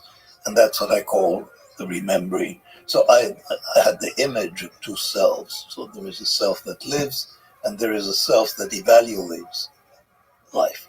Now, the paradox and the deep paradox in that is that we have one system or one self that does the living, but the other system, the remembering self, is all we get to keep. And basically, decision making and everything that we do is governed by our memories, not by what actually happened. It's governed by the story that we told ourselves or by the story that we're keeping. So that's the distinction. I mean, there's a lot of brilliant ideas about the pursuit of happiness that come out of that. What are the properties of happiness which emerge from remembering self? There are properties of how we construct stories that are really important. So that I studied a few, but a couple are really very striking. And one is that in stories, time doesn't matter. There's a sequence of events, so there are highlights of and how long it took. You know, they lived happily ever after, or 3 years later, something. Time really doesn't matter. And in stories, events matter, but time doesn't. That leads to a very interesting set of problems because time is all we got to live. I mean, you know, time is the currency of life. And yet time is not represented basically in evaluated memories. So that creates a lot of paradoxes that I've thought about. Yeah, they're fascinating. But if you were to give advice on how one lives a happy life based on such properties, what's the optimal? I abandoned happiness research because I couldn't solve that problem. I couldn't see. And in the first place, it's very clear that if you do talk in terms of those two selves, then that what makes the remembering self happy and what makes the experiencing self happy are different things. And I asked the question of suppose you're planning a vacation and you're just told that at the end of the vacation you'll get an amnesic drug, so you remember nothing, and they'll also destroy all your photos, so there'll be nothing. Would you still go to the same vacation? And it turns out we go to vacations in large part to construct memories, not to have experiences, but to construct memories. And it turns out that the vacation that you would want for yourself, if you knew you will not remember, is probably not the same vacation that you will want for yourself if you will remember. So I have no solution to these problems, but clearly those are big issues. And you've talked about issues. You've talked about sort of how many minutes or hours you spend about the vacation. It's an interesting way to think about it because that's how you really experience the vacation outside the being in it. But there's also a modern, I don't know if you think about this or interact with it, there's a modern way to magnify the remembering self, which is by posting on Instagram, on Twitter, on social networks. A lot of people live life for the picture that you take, that you post somewhere. And now thousands of people share it, and potentially millions. And then you can relive it even much more than just those minutes. Do you think about that magnification much? I'm too old for social networks. I've never seen Instagram, so I cannot really speak intelligently about those things. I'm just too old. But it's interesting to watch the exact effects you described. It will make a very big difference. I mean, and it will also make a difference, and that I don't know whether it's clear that in some ways, the devices that serve us supplant function. So you don't have to remember phone numbers. You really don't have to know facts. I mean, the number of conversations I'm involved with where somebody says, well, let's look it up. Yeah. So it's in a way, it's made conversations, well, it means that it's much less important to know things. It used to be very important to know things. This is changing. So the requirements of that we have for ourselves and for other people are changing because of all those supports and I have no idea what Instagram does, but it's Well, I'll tell I you. wish I knew. I mean, I wish I could just have my remembering self could enjoy this conversation, but I'll get to enjoy it even more by watching it and then talking to others. It'll be about 100,000 people, as scary as it's to say, will listen or watch this, right? It changes things. It changes the experience of the world. That you seek out experiences which could be shared in that way. And I haven't seen it's the same effects that you described, and I don't think the psychology of that magnification has been described yet because it's a new world. The sharing.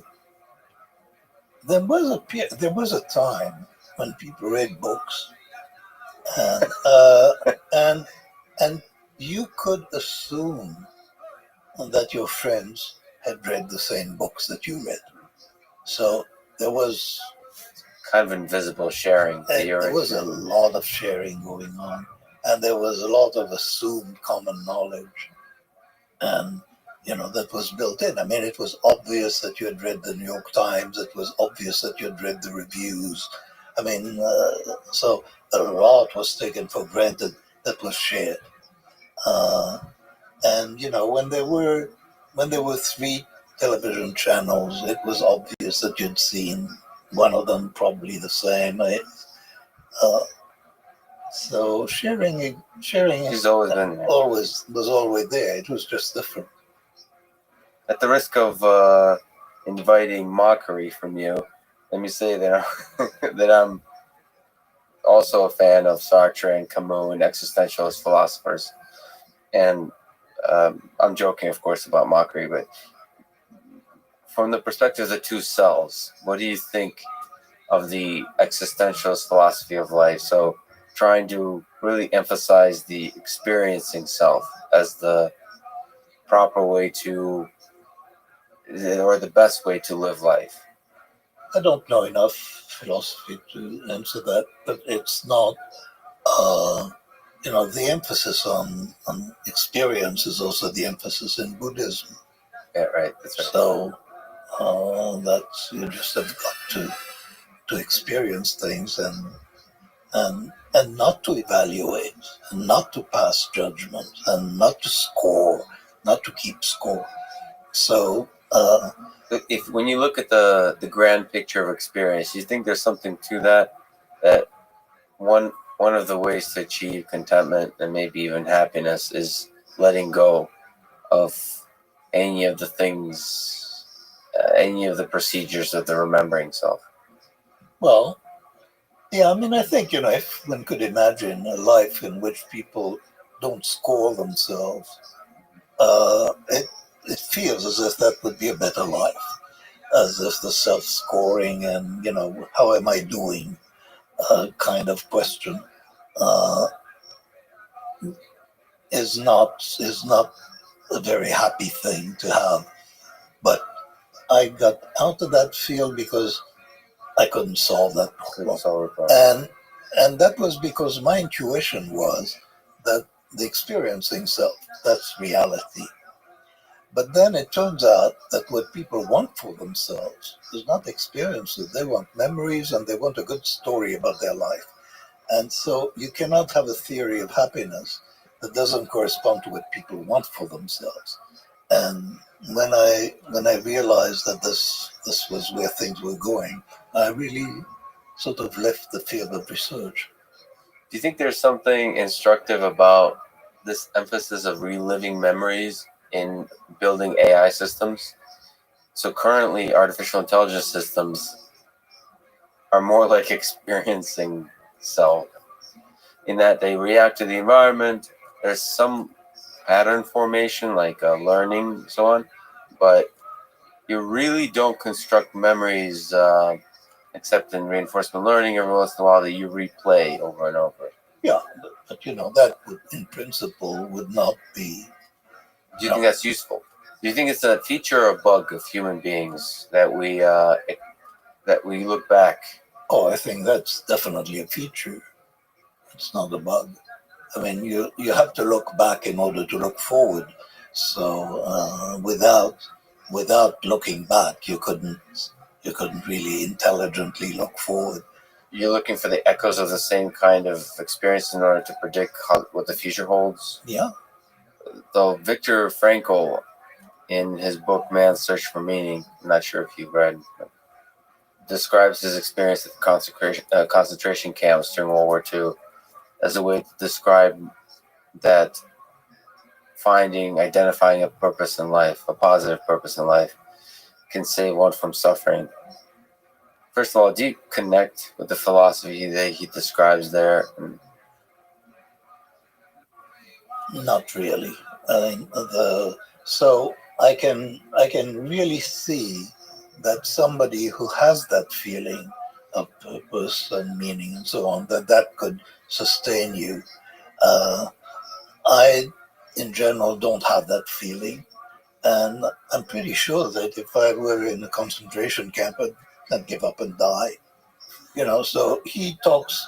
He's a survivor. Yeah. And he survived with that, and I'm not sure how essential to survival this sense Purpose is, but yeah. I do know when I think about myself that I would have given up. This isn't going anywhere. And there is a sort of character that manages to survive in conditions like that, and then because they survive, they tell stories, and it sounds as if they survived because of what they were doing. We have no idea.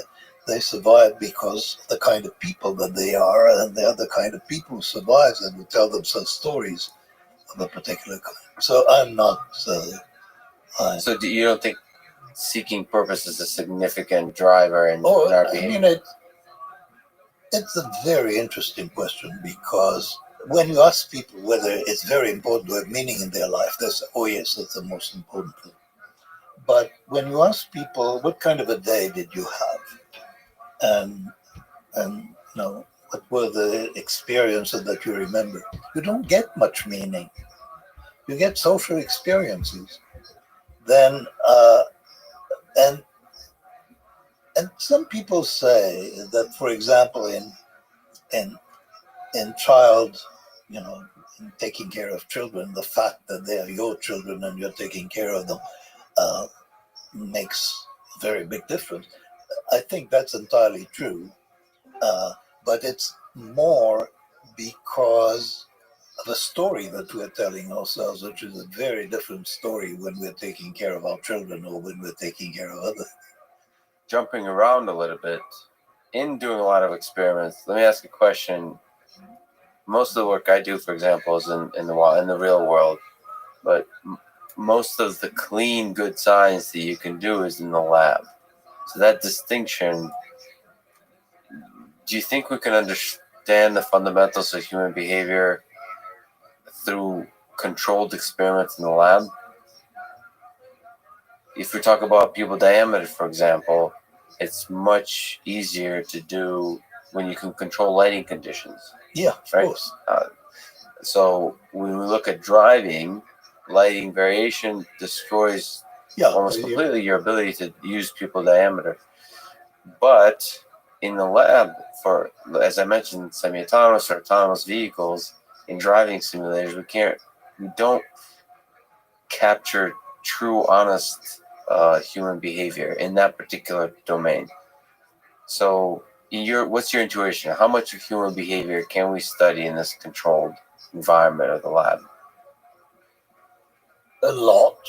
but you'd have to verify it. That your conclusions are basically limited to the situation, to the experimental situation. Then you have to jump the big inductive leap to the real world. Uh, so, and and that's the flair. That's where the difference, I think, between the good psychologists and others that are mediocre is, in the sense that your experiment captures something that's important, Right. and something that's real, and others are just running experiments. So what is that? Like the birth of an idea to its development in your mind to something that leads to an experiment. Is that similar to maybe like what Einstein or a good physicist do is your intuition? You basically Yeah. use your intuition to build up. Yeah, but I mean, it's very skilled intuition. Right. I mean, absolutely, I just had that experience. Actually, I had an idea that turns out to be a very good idea a couple of days ago, and you have a sense of that building up. So I'm working with a collaborator, and he essentially was saying, what are you doing? What's going on? And I was really, I couldn't exactly explain it, but I knew this is going somewhere. But I've been around that game for a very long time, and so I can. You develop that anticipation that yes, this is worth following up. There's something here. That's part of the skill. Is that something you can reduce to words in describing a process in the form of advice to others? No. Follow your heart, essentially. I mean, it's like trying to explain what it's like to drive. It's not. You've got to break it apart, and it's not. And then you lose. And then you lose the experience. You mentioned collaboration. You've written about your collaboration with Amos Tversky. That this is you writing. The 12 or 13 years in which most of our work was joint were years of interpersonal and intellectual bliss. Everything was interesting. Almost everything was funny. And there was a recurrent joy of seeing an idea take shape. So many times in those years, we shared the magical experience of one of us saying something which the other one would understand more deeply than the speaker had done. Contrary to the old laws of information theory, it was common for us to find that more information was received than had been sent. I have almost never had the experience with anyone else.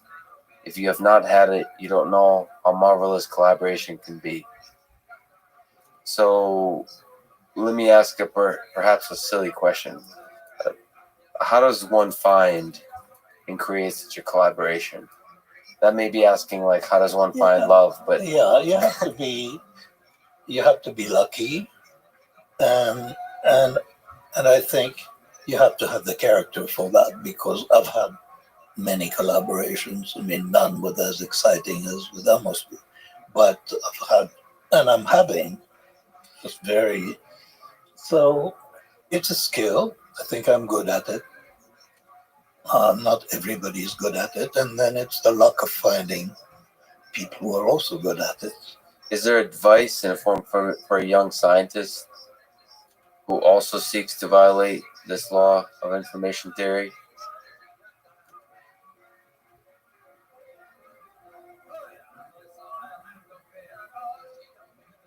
I really think it's so much luck is involved, and in those really serious collaborations, at least in my experience, are a very personal experience, and I have to like the person I'm working with.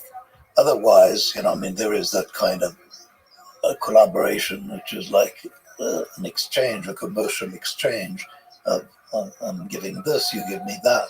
But the real ones are interpersonal. They're between people who like each other, and who like making each other think, and who like the way that the other person responds to your thoughts. You have to be lucky.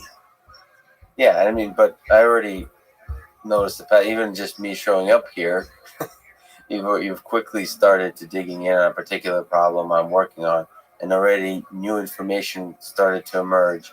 is that a process you just the process of curiosity of Yeah. talking to people about problems and seeing? I'm curious about anything to do with AI and robotics, and and and I knew you were dealing with that, so I was curious. Just follow your curiosity. Yeah. Jumping around on the psychology front, the dramatic sounding terminology of replication crisis, but really just the at times this effect that at times studies are not fully generalizable. They don't. You are being polite. It's worse than that. Is it? So I'm Yeah. actually not fully familiar Well, to the I mean, degree how bad it is, right? So what do you think is the source? Where do you think? I think I know what's going on, actually. I mean, I have a theory about what's going on. And what's going on is that there is, first of all, a very important distinction between two types of experiments. And one type is within subject, so it's the same person has two experimental conditions. And the other type is between subjects, where some people have this condition, other people have that condition. They're different worlds. And between subject experiments are much harder to predict and much harder to anticipate. And the reason, and they're also more expensive because you need more people, and it's just so between subject experiments is where the problem is. It's not so much in within subject experiments, it's really between. And there is a very good reason why the intuitions of researchers about between subject experiments are wrong. And that's because when you are a researcher, you're in a within subject situation. That is, you are imagining the two conditions and you see the causality and you feel it. But in the between subject condition, they don't. They live in one condition and the other one is just nowhere. So our intuitions are very weak about between subject experiments, and that I think is something that people haven't realized. And in addition, because of that, we have no idea about the power of manipulations, of experimental manipulations, because the same manipulation is much more powerful when you are in the two conditions than when you live in only one condition. And so the experimenters have very poor intuitions about between subject experiments. And there is something else, which is very important, I think, which is that almost all psychological hypotheses are true. That is, in the sense that, directionally, if you have a hypothesis that A really causes B, that it's not true that A causes the opposite of B. Maybe A just has very little effect, but hypotheses are true, mostly. Except mostly they're very weak. They're much weaker than you think when you are having images of. So the reason I'm excited about that is that I recently heard about some friends of mine who they essentially funded 53 studies of behavioral change by 20 different teams of people, with a very precise objective of changing the number of times that people go to the gym, and the success rate was zero. Not one of the 53 studies worked. Now, what's interesting about that is those are the best people in the field, and they have no idea what's going on. So they're not calibrated. They think that it's going to be powerful because they can imagine it. But actually, it's just weak because you are focusing on your manipulation and it feels powerful to you. There's a thing that I've written about that's called the focusing illusion. Mm-hmm. That is that when you think about something, it looks very important. More important than it really is. more important than it really is. But if you don't see that effect, the 53 studies, doesn't that mean you just report that? So what's, I guess, the solution to that? Well, I mean, the solution is for people to trust their intuitions less, or to try out their intuitions before. I mean, experiments have to be pre-registered, and by the time you run an experiment, you have to be committed to it, and you have to run the experiment seriously enough and in a public. And so this is happening. And the interesting thing is what happens before, and how do people prepare themselves, and how they run pilot experiments. It's going to train the way psychology is done, and it's already happening. Do you have a hope for, this might connect to the study sample size? Yeah. Do you have a hope for the internet? Or Well, I mean, digitization? this is really happening. MTurk, Yeah. everybody's running experiments on MTurk, and it's very cheap and very effective. So, Do you think that changes psychology essentially? Because you cannot run 10,000 subjects. Eventually, it will. I mean, I can't put my finger on how exactly, but that's been true in psychology. Whenever an important new method came in, it changes the field. So, and MTurk is really a method, because it makes it very much easier to do some things. Is there undergrad students who will ask me, how big a neural network should be for a particular problem? So let me ask you an equivalent question. How many subjects does a study have for it to have a conclusive result? Well, in general? it depends on the strength of the effect. So if you're studying visual perception or the perception of color, many of the classic results in color perception were done on 3 or 4 people, and I think one of them was colorblind, or partly colorblind. But on vision, it's highly reliable. Many people don't need a lot of replications for some type of neurological experiment. When you're studying weaker phenomena, and especially when you're studying them between subjects, then you need a lot more subjects than people have been running. And that's one of the things that are happening in psychology now, is that the statistical power of experiments is increasing rapidly. Does the between subject, as the number of subjects goes to infinity, approach? Well, I mean, it goes to infinity is exaggerated, but the standard number of subjects who are in experiment psychology were 30 or 40. And for a weak effect, that's simply not enough. And you may need a couple of hundred. I mean, it's that sort of order of magnitude. What are the major disagreements in theories and effects that you've observed throughout your career that still stand today? Well, You've worked on several fields. Yeah, but what still is out there as major disagreements that pops into your mind? And I've had one extreme experience of controversy with somebody who really doesn't like the work that Amos Tversky and I did, and he's been after us for 30 years or more, at least. Do you want to talk about it? Well, I mean, his name is Gerd Gigerenzer. He's a well-known German psychologist, and that's the one controversy I have, which it's been unpleasant, and no, I don't particularly want to talk about it. But is there open questions, even in your own mind? Every once in a while,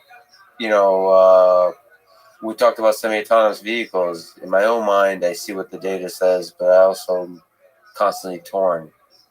Do you have things where your studies have found something, but you're also intellectually torn about what it means, and there's Well, maybe disagreements within your own mind about particular things. I mean, it's, one of the things that are interesting is how difficult it is for people to change their mind. Essentially, once they're committed, people just don't change their mind about anything that matters. And that is surprisingly, but it's true about scientists. So the controversy that I described, that's been going on like 30 years and it's never going to be resolved. And you build a system and you live within that system, and other systems of ideas look foreign to you, and there is very little contact and very little mutual influence. That happens a fair amount. Do you have a hopeful advice or message on that? Thinking about science, thinking about politics, thinking about things that have impact on this world. How can we change our mind? I think that, on things that matter, which are political or religious, and people just don't change their mind. And by and large, and there's very little that you can do about it.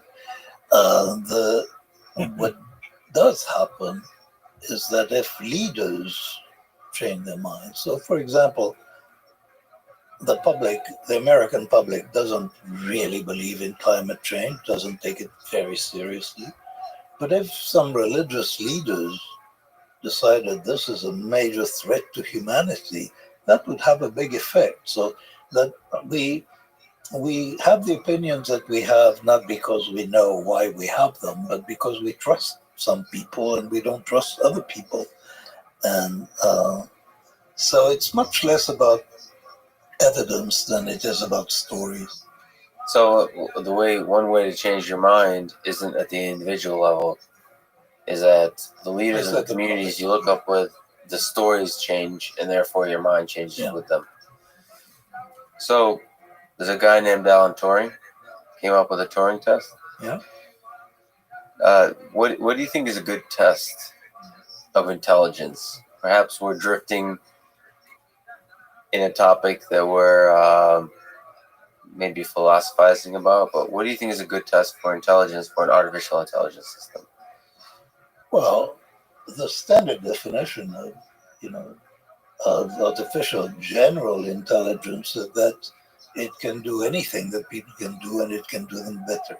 Yes. And what we are seeing is that in many domains, you have domain specific and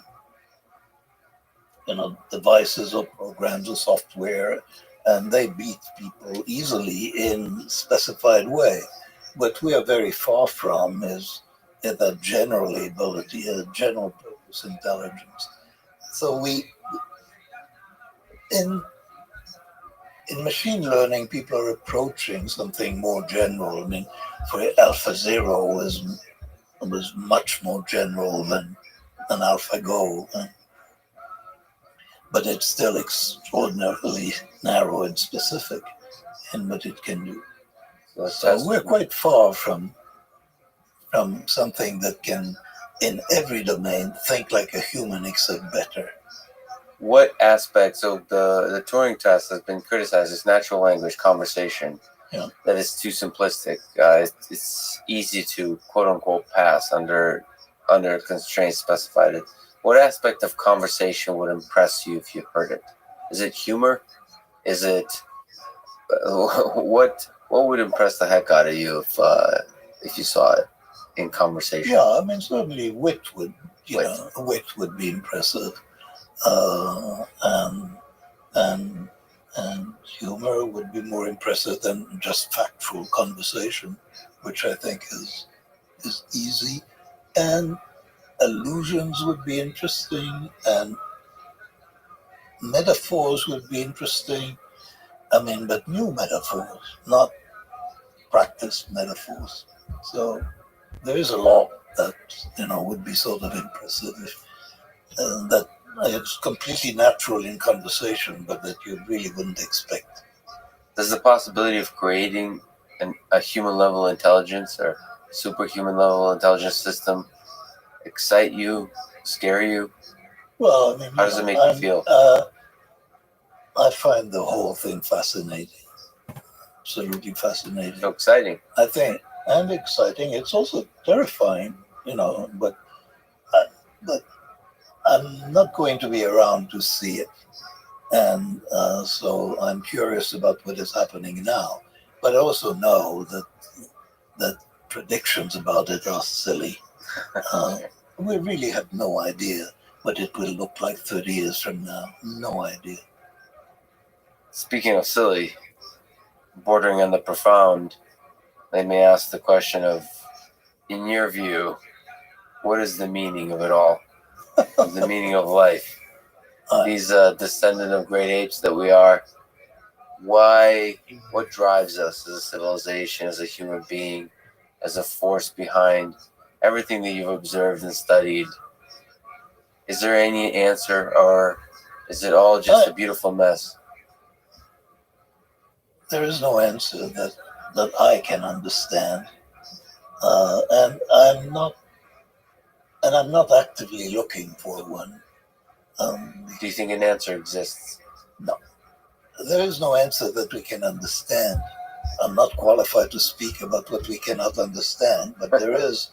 I know that we cannot understand reality, and I mean, there are a lot of things that we can do. I mean, gravity waves, and it's a big moment for humanity. And when you imagine that ape, being able to go back to the Big Bang, that's but The why the why is bigger than us. the why is hopeless, really. Danny, thank you so much. It was an honor. Thank you for speaking today. Thank you. Thanks for listening to this conversation, and thank you to our presenting sponsor, Cash App. Download it, use code LEXPODCAST. You'll get $10, and $10 will go to First, a STEM education nonprofit that inspires hundreds of thousands of young minds to become future leaders and innovators. If you enjoy this podcast, subscribe on YouTube, give it 5 stars on Apple Podcasts, follow on Spotify, support it on Patreon, or simply connect with me on Twitter. And now, let me leave you with some words of wisdom from Daniel Kahneman. Intelligence is not only the ability to reason, it is also the ability to find relevant material and memory and to deploy attention when needed. Thank you for listening, and hope to see you next time.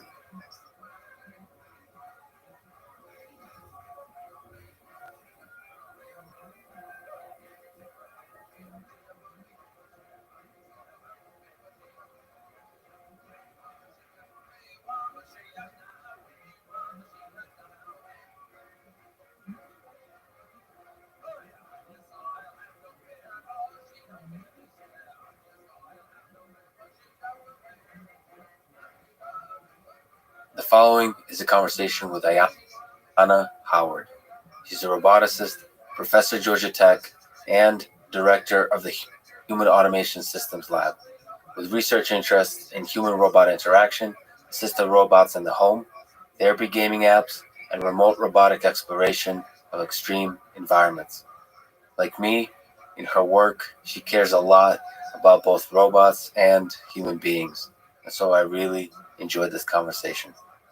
This is the Artificial Intelligence Podcast. If you enjoy it, subscribe on YouTube, give it 5 stars on Apple Podcasts, follow on Spotify, support it on Patreon, or simply connect with me on Twitter at Lex Friedman, spelled Fridman. I recently started doing ads at the end of the introduction. I'll do 1 or 2 minutes after introducing the episode and never any ads in the middle that can break the flow of the conversation. I hope that works for you and doesn't hurt the listening experience. This show is presented by Cash App, the #1 finance app in the App Store. I personally use Cash App to send money to friends, but you can also use it to buy, sell, and deposit Bitcoin in just seconds. Cash App also has a new investing feature. You can buy fractions of a stock, say $1 worth, no matter what the stock price is. Brokerage services are provided by Cash App Investing, a subsidiary of Square and member SIPC. I'm excited to be working with Cash App to support one of my favorite organizations called First, best known for their FIRST robotics and Lego competitions. They educate and inspire hundreds of thousands of students in over 110 countries and have a perfect rating at Charity Navigator, which means that donated money is used to maximum effectiveness. When you get Cash App from the App Store or Google Play and use code LEXPODCAST, you'll get $10, and Cash App will also donate $10 to FIRST, which again is an organization that I've personally seen inspire girls and boys to dream of engineering a better world. And now, here's my conversation with Ayana Howard. What or who is the most amazing robot you've ever met, or perhaps had the biggest impact on your career? I haven't met her, but I grew up with her. But of course, Rosie. So, and I think it's because also... Who's Rosie? Rosie from the Jetsons. She is all things to all people, right? Think about it. Like anything you wanted, it was like magic. It happened. So people not only anthropomorphize, but project whatever they wish for the robot to be onto Rosie. But also, I mean, think about it. She was socially engaging. She every so often had an attitude, right? She kept us honest. She would push back sometimes when, George was doing some weird stuff. But she cared about people, especially the kids. She was like the perfect robot. And you've said that people don't want the robots to be perfect. Can you elaborate that? What do you think that is? Just like you said, Rosie pushed back a little bit every once in a while. Yeah, so I think it's that. So if you think about robotics in general, we want them because they enhance our quality of life. And usually that's linked to something that's functional, right? Even if you think of self-driving cars, why is there a fascination? Because people really do hate to drive. Like there's the Saturday driving where I can just speed, but then there's I have to go to work every day and I'm in traffic for an hour. I mean, people really hate that. And so robots are designed to basically enhance our ability to increase our quality of life. And so the perfection comes from this aspect of interaction. If I think about how we drive, if we drove perfectly, we would never get anywhere, right? So think about how many times you had to run past the light because you see the car behind you is about to crash into you, or that little kid kind of runs into the street, and so you have to cross on the other side because there's no cars, right? Like if you think about it, we are not perfect drivers. Some of it is because it's our world. And so if you have a robot that is perfect in that sense of the word, they wouldn't really be able to function with us. Can you linger a little bit on the word perfection? So from the robotics perspective, what does that word mean, and how is sort of the optimal behavior as you're describing different than what we think is perfection? Yeah, so perfection, if you think about it in the more theoretical point of view, it's really tied to accuracy, right? So if I have a function, can I complete it at 100% accuracy with zero errors? And so that's kind of, if you think about perfection in the sense of the word. And in a self-driving car realm, do you think from a robotics perspective, we kind of think that perfection means following the rules perfectly, sort of defining, staying in the lane, changing lanes. When there's a green light, you go. When there's a red light, you stop. And and be able to perfectly see all the entities in the scene. That's the limit of what we think of as perfection. And I think that's where the problem comes, is that when people think about perfection for robotics, the ones that are the most successful are the ones that are quote unquote perfect. Like I said, Rosie is perfect, but she actually wasn't perfect in terms of accuracy, but she was perfect in terms of how she interacted and how she adapted. And I think that's some of the disconnect, is that we really want perfection with respect to its ability to adapt to us. We don't really want perfection with respect to 100% accuracy with respect to the rules that we just made up anyway, right? And so I think there's this disconnect sometimes between what we really want and what happens. And we see this all the time, like in my research, right? Like the optimal, quote unquote, optimal interactions are when the robot is adapting based on the person, not 100% following what's optimal based on the rules. Just to linger on autonomous vehicles for a second, just your thoughts, maybe off the top of the head, is how hard is that problem? Do you think, based on what we just talked about? There's a lot of folks in the automotive industry that are very confident, from Elon Musk to Waymo to all these companies. How hard is it to solve that last piece? The last mile. The gap between the perfection and the human definition of how you actually function in this world. Yeah, so this is a moving target. So I remember when all the big companies started to heavily invest in this. And there was a number of even roboticists, as well as folks who were putting in the VCs and corporations, Elon Musk being one of them, that said, self-driving cars on the road with people, within 5 years. That was a little while ago. And now people are saying 5 years, 10 years, 20 years. Some are saying never, right? I think if you look at some of the things that are being successful, is these basically fixed environments where you still have some anomalies, right? You still have people walking, you still have stores, but you don't have other drivers, right? Like other human drivers, or it's a dedicated space for the cars. Because if you think about robotics in general, where it's always been successful is, you can say manufacturing, like way back in the day, right? It was a fixed environment. Humans were not part of the equation. We're a lot better than that. But like when we can carve out scenarios that are closer to that space, then I think that it's where we are. So a closed campus where you don't have self-driving cars and maybe some protection so that the students don't jet in front just because they want to see what happens. Like having a little bit, I think that's where we're going to see the most success in the near future. It'd be slow moving. Right. Not 55, 60, 70 miles an hour, but the speed of a golf cart, right? So that said, the most successful in the automotive industry robots operating today in the hands of real people are ones that are traveling over 55 miles an hour and in unconstrained environments, which is Tesla vehicles, so Tesla Autopilot. So I would love to hear some of your just thoughts of two things. So one, I don't know if you've you've heard about something called Smart Summon, where Tesla autopilot system, where the car drives zero occupancy, no driver in the parking lot, slowly sort of tries to navigate the parking lot to find itself to you. And there's some incredible amounts of videos and just hilarity that happens as it awkwardly tries to navigate this environment. But it's a beautiful nonverbal communication between machine and human that I think is it's some of the work that you do in this kind of interesting human robot interaction space. So what are your thoughts in general about it? So I do have that feature. Mm-hmm. Do you drive a Tesla? I do. Mainly because I'm a gadget freak. Right, so I say it's a gadget that happens to have some wheels, and yeah, I've seen some of the videos. But what's your experience like? I mean, you're a human robot interaction roboticist. You're a legit sort of expert in the field. So what does it feel for a machine to come to you?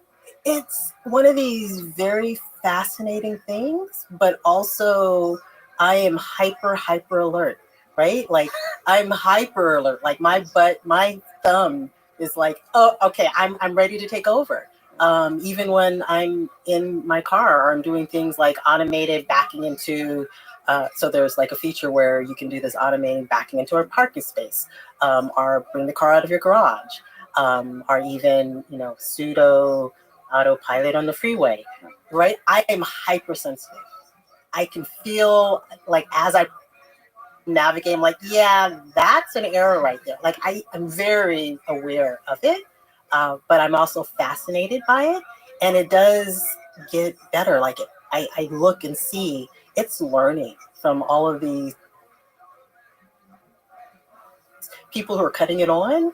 Like every time I cut it on, it's getting better, right? And so I think that's what's amazing about it, is that this nice dance of you're still hyper vigilant, so you're still not trusting it at all. Yeah, and yet you're using it. What on the highway? If I were to, what as a roboticist, we'll talk about trust a little bit. what? How do you explain that? You still use it? Is it the gadget freak part, like where you just enjoy exploring technology, or is that the right actually balance between robotics and humans, is where you use it but don't trust it, and somehow there's this dance that ultimately is a positive? Yeah, so I think I just don't necessarily trust technology, but I'm an early adopter, right? So when it first comes out, I will use everything, but I will be very, very cautious of how I use it. Do you read about it, or do you explore it but just try it? Did you crudely, to put it crudely, do you read the manual or do you learn through exploration? I'm an explorer. If I have to read the manual, then I do design. Yeah. Then it's a bad user interface. It's a failure. Elon Musk is very confident that you kind of take it from where it is now to full autonomy. So from this human-robot interaction you don't really trust, and then you try, and then you catch it when it fails, to it's going to incrementally improve itself into full where you don't need to participate. What's your sense of that trajectory? Is it feasible? So the promise there is by the end of next year, by the end of 2020 is the current promise. What's your sense about that journey that Tesla's on? So there's kind of three things going on now. I think in terms of, will people go, like, as a user, as a adopter, will you trust going to that point?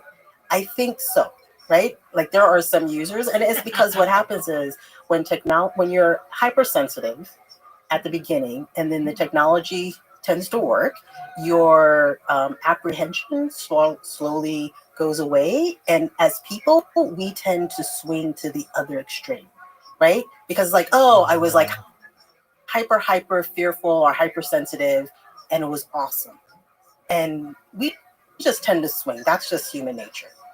And so you will have, that's a scary notion, because most people are now extremely untrusting of autopilot. They use it, but they don't trust it. And it's a scary notion that there's a certain point where you allow yourself to look at the smartphone for like 20 seconds. And then there'll be this phase shift where it'll be like 20 seconds, 30 seconds, 1 minute, 2 minutes.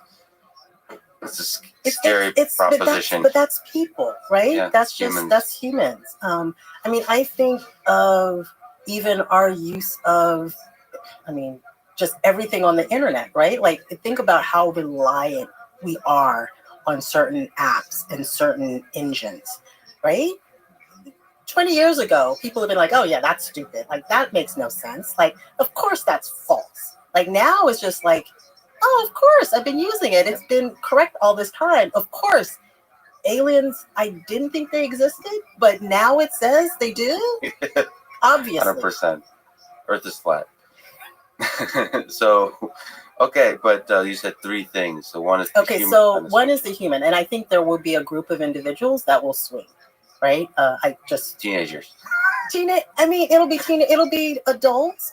There's actually an age demographic that's optimal for technology adoption, and you can actually find them, and they're actually pretty easy to find, just based on their habits, based on so someone like me who wasn't a roboticist would probably be the optimal kind of person, right? Early adopter, okay with technology, very comfortable, and not hypersensitive, right? I'm just hypersensitive because I designed this stuff. So there is a target demographic that will swing. The other one, though, is you still have these humans that are on the road. That one is a harder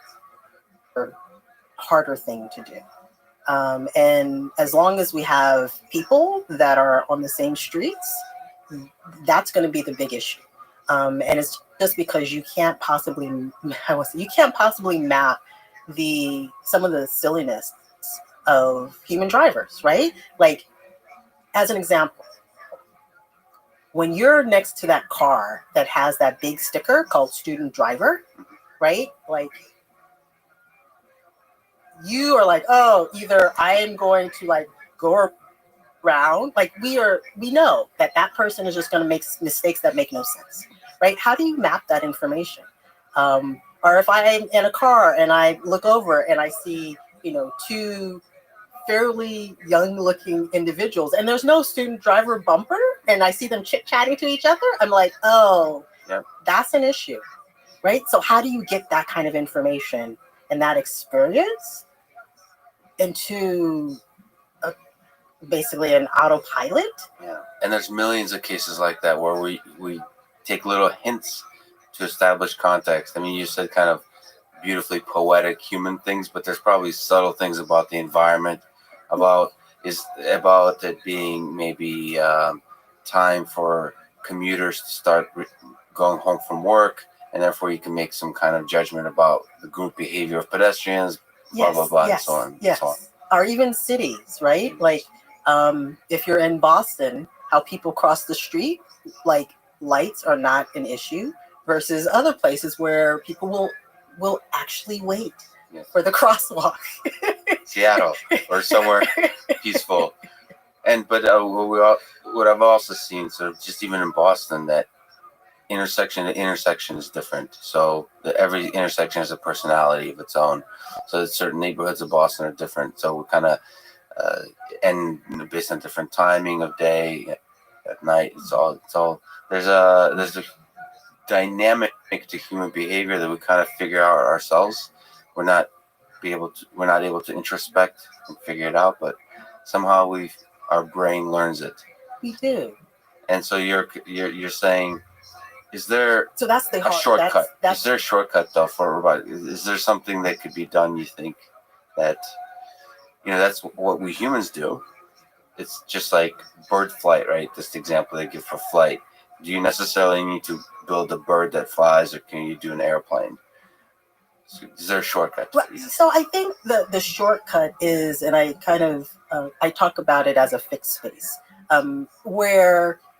so imagine that there's a neighborhood that's a new smart city, or a new neighborhood that says, you know what, we are going to design this new city based on supporting self-driving cars, and then doing things knowing that there's anomalies, knowing that people are like this, right? And designing it based on that assumption that like we're going to have this.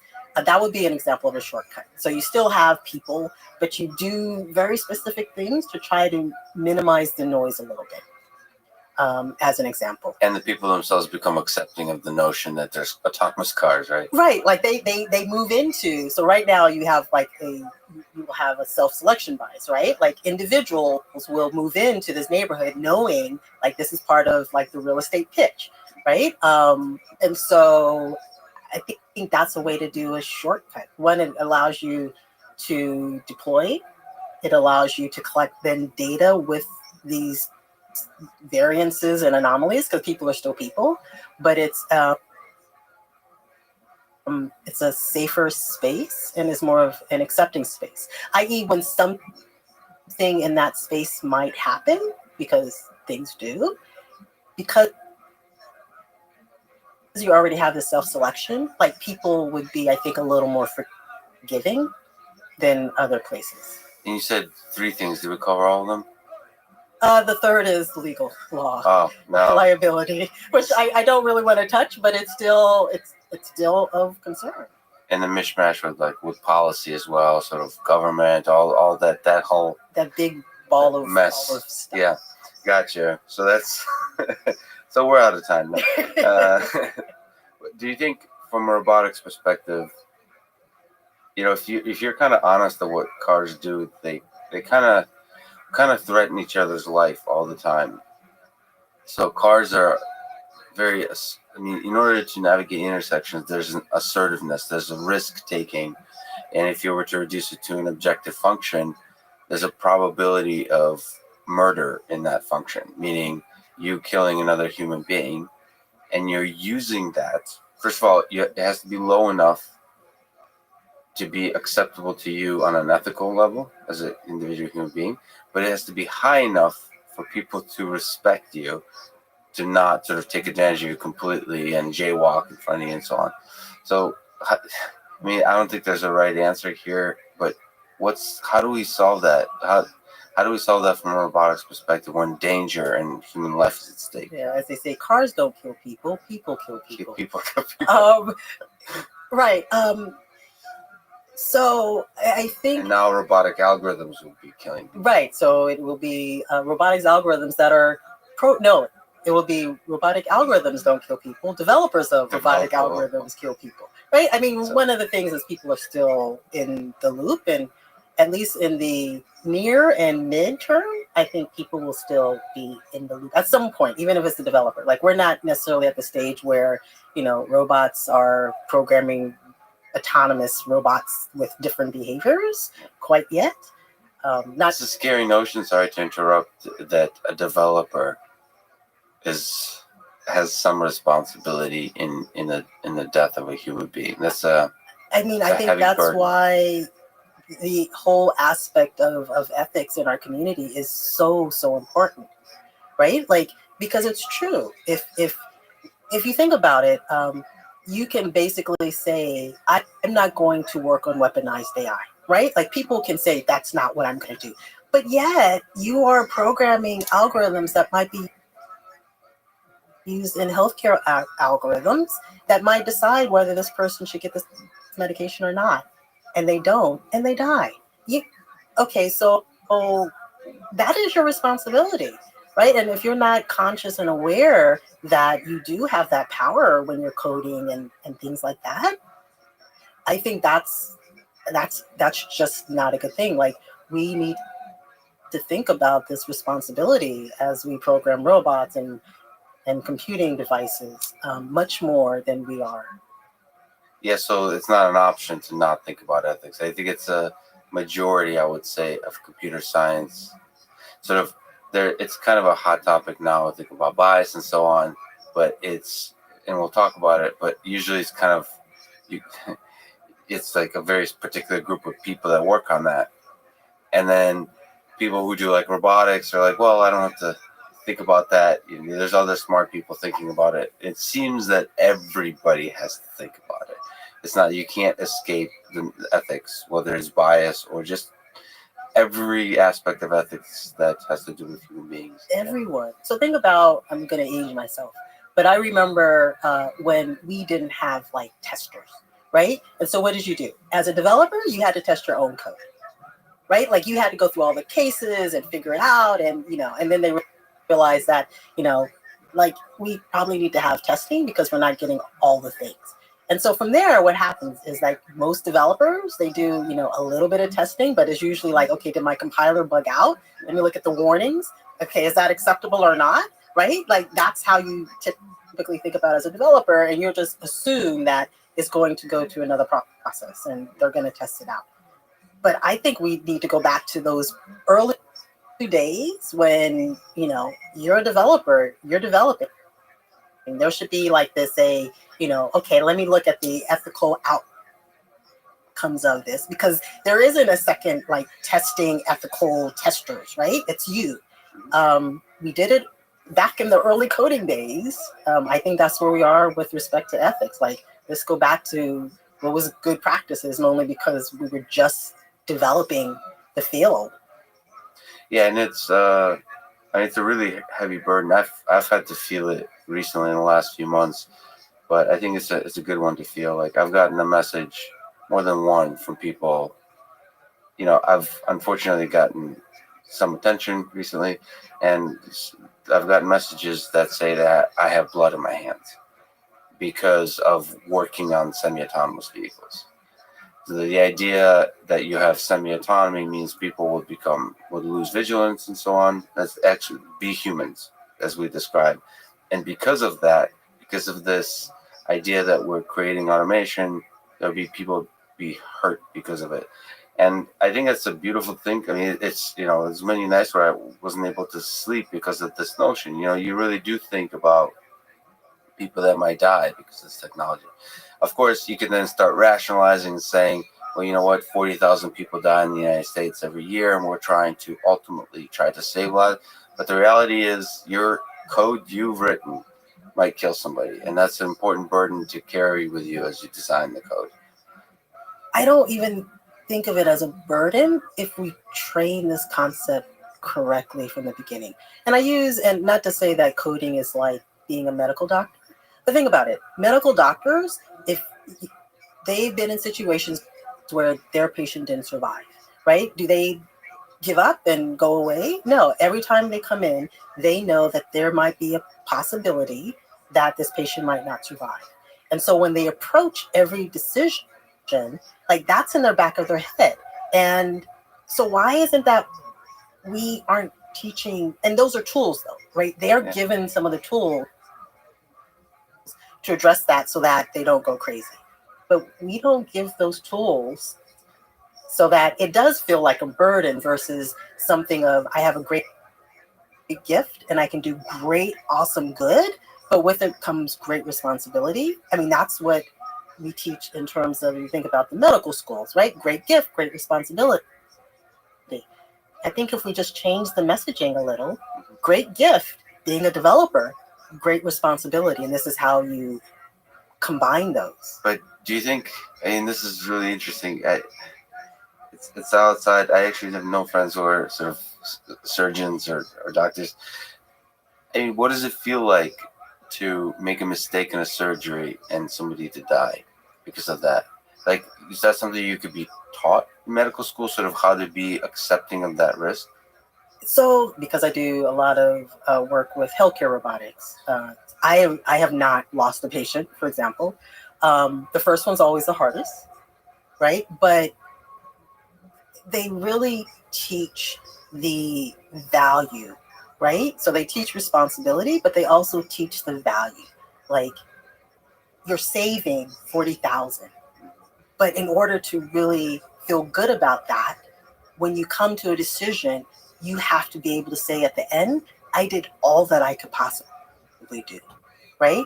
Versus I just picked the first widget and did, right? Like, so every decision is actually thought through. It's not a habit. It's not let me just take the best algorithm that my friend gave me, right? It's is this it? Is this the best? Have I done my best to do good, right? And so you're right, and I think burden is the wrong word. If it's a gift, but you have to treat it extremely seriously. Correct. So on a slightly related note, in a recent paper, "The Ugly Truth About Ourselves and Our Robot Creations," you highlight some biases that may affect the function in various robotic systems. Can you talk through, if you remember, examples of some? There's a lot of examples. What is bias, first of all? Yeah, so bias is this, and so bias, which is different than prejudice. So bias is that we all have these preconceived notions about particular, everything from particular groups to habits to identity, right? So we have these predispositions. And so when we address a problem, we look at a problem, we make a decision, those preconceived notions might affect our outputs, our outcomes. So there, the bias could be positive and negative. And then is prejudice the negative? Prejudice is the negative, right? So prejudice is that not only are you aware of your bias, but you are then take it and have a negative outcome, even though you are aware. Like, and there could be gray areas too. There's always gray areas. That's the challenging aspect of all ethical questions, right? So I always like, so there's a funny one, and in fact, I think it might be in the paper because I think I talk about self-driving cars. But think about this: we, for teenagers, right? Typically, insurance companies charge quite a bit of money. Yo, what's going on, Dory Crypto? You come in here. I want to talk with you. How are you? I'm really into crypto. I'm wearing crypto merchandise right now. This is all crypto merchandise. Let's chop it up.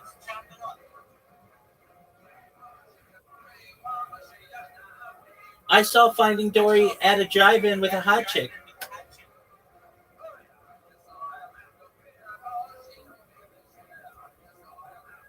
All right, well, we'll continue watching AI stuff.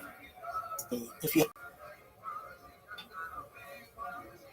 have a teenage driver.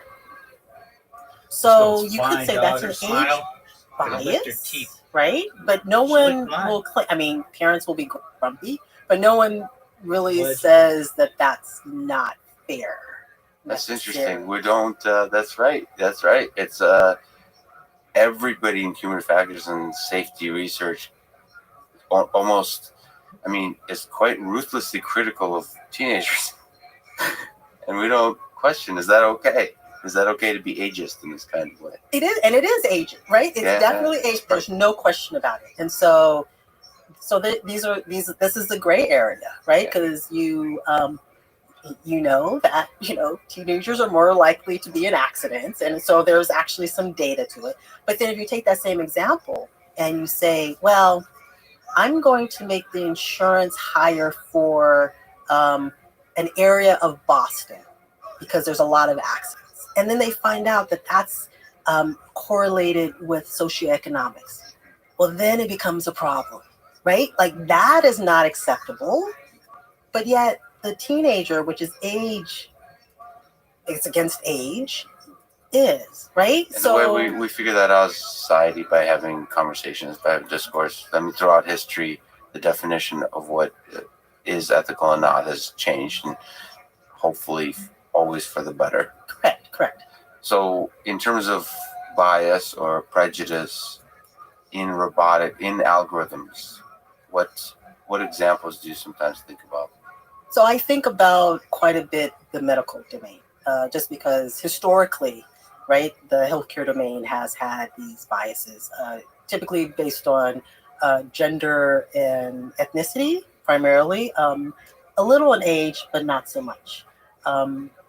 Historically, if you think about FDA and drug trials, it's harder to find women that aren't childbearing, and so you may not test on drugs at the same level, right? So there's these things, and so if you think about robotics, right, something as simple as I'd like to design an exoskeleton, right? What should the material be? What should the weight be? What should the form factor be? Who are you going to design it around? I will say that in the U.S., women average height and weight is slightly different than guys. So who are you going to choose? What's good?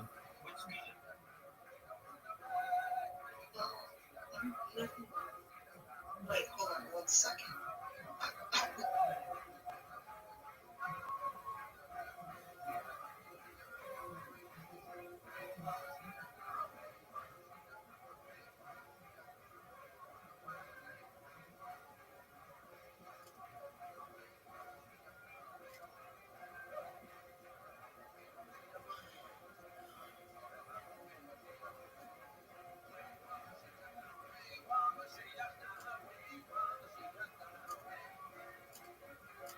Good morning. Good morning. How are you?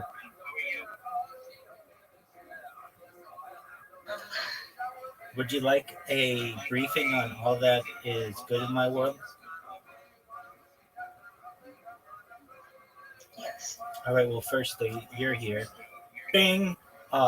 Secondly, all right. So, Blue Sky and I are just going at it. Did you ever see Rocky IV?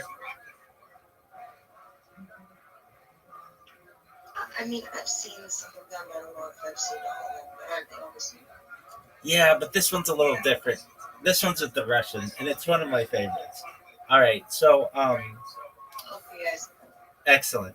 So basically, I don't know if I'm Rocky or I'm Dolph Lundgren, but I'm one of them, and I'm going at it with Blue Sky, and so there's this thing. You know what a CAPTCHA is? We talked about this recently. It's the thing that makes you have to prove you're a human. You know what I'm referencing? Yes. Okay, so I have been. I think I do more captures than any person who's not paid to do it in the world. But recently, sometimes captures give you alternatives for people who have poor eyesight. And if I haven't said it before, I have very poor eyesight. I have cataracts and I just have poor vision. Fortunately, it's good enough for me to be able to do what I need to do generally. But if I go outside I have to wear like really dark sunglasses. Usually, it's just bright for me. And when I have devices here, sometimes they're really bright for me, especially if my eyes have been wearing. So sometimes I like to use the alternatives for captchas, with which many times give you the ability, instead of like saying like, name all, or like click all the chimneys, or click all the buses, or click all the crosswalks, or click all of the fire hydrants, or the cars, or the bikes, or all the other ones that I can name that you have to do using Google service or some similar. They allow you to use sound. So they'll say like, which one's the dog? And the first one will sound like a bubbling brook. The second one will be like meow, and the third one will be like ruff ruff. And then you put number 3. Okay. Well, the one that Blue Sky uses is they don't offer a sound version. The reason why they don't offer a sound version is because AI has gotten to the point where it can hack through all of that. It's very good. So they have removed that option. So what the company that runs Blue Sky's CAPTCHA system, it's known as HCAPTCHA, they have said, what you can do is go through our website and basically sign up, verify your email, and download a cookie. And if you don't know what cookies are, just very quickly, it's like a way for a computer to remember some things about you. The reason why they're called cookies is because the guy who invented them wanted them to have an attractive name, but in reality, they can be kind of bad. All right. So it just depends how they're used. So anyway, I go to download this cookie. I've tried it like on a dozen different devices. I've tried it using VPNs. I've tried it using all kinds of things. And firstly, like when you try to sign up, it just says an error has occurred. And I can't stand that kind of user interface. What's the error? What do you want me to do? Just don't tell me an error has occurred. Tell me like, hey, are you using whatever? Like use a different email address or whatever. Tell me what to do. So it says an error has occurred. So I use all kinds of different emails. I finally get in to be able to use it, and I download this cookie.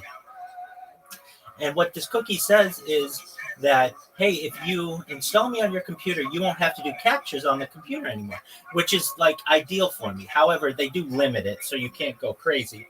And I would have probably been limit restricted, but nevertheless, I figured I'm doing these things 24/7. Why don't I just try to do this in this situation? Well, when I try to use the cookie, it's downloaded, it's on my computer, it doesn't work. Every time it's still making me do this captcha. So I see that they offer support, and I'm like, well, what the heck? I'm going to just try to see what they have to say. So I email them, I explain like, hey, I downloaded the cookie. They're like, you need to uninstall all this stuff and reinstall all this stuff and go to our website and do all this other stuff. And I'm thinking to myself, like, I'm borderline legally blind. If I were fully blind, there's no way anybody who's fully blind would be able to do this. And I'm really like kind of standing up for people with disabilities. I really mean this. When I go viral, I want to make it so it's much easier for people, because I really do, because I feel like it'd be impossible to do. And that means you can't get a lot of enjoyment off the internet just because some developer somewhere doesn't want to do their job. I mean, I really will make it just like we have the American Disability Act. I want the same for, it really should cover people online. It's just, it does, but nobody cares that much because online kind of becomes its own realm. All right, with that being said, I go through all the rigmarole. Last night, I'm going through this, and believe it or not, they have like 24/7 support.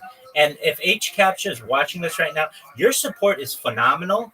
I mean, like a lot of times when I talk with these support people, and I've been support, so I know what it's like. I want to just ream them. I want to be like, your shit sucks. But I don't, because I know. But sometimes I'll say like, I don't understand how you expect someone with a vision impairment to be able to do this. Well, they get back to me and they're like, oh, it's really easy. You just need to do this, this, this, this. I do all of it. I do it perfectly. I do it on 5 different devices. None of it works.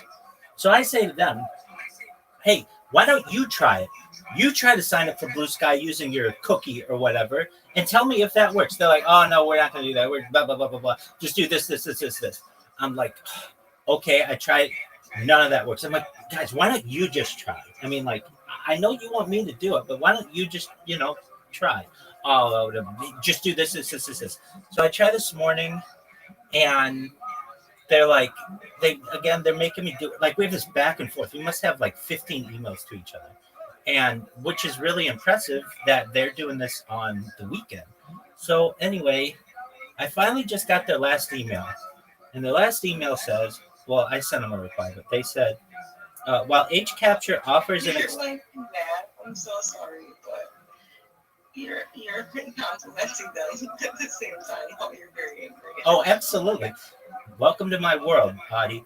So they say, while H Capture offers an accessibility solution, integrators may choose to disable this option. If you still need accessibility support, or if you still need the accessibility solution, I recommend contacting Blue Sky support.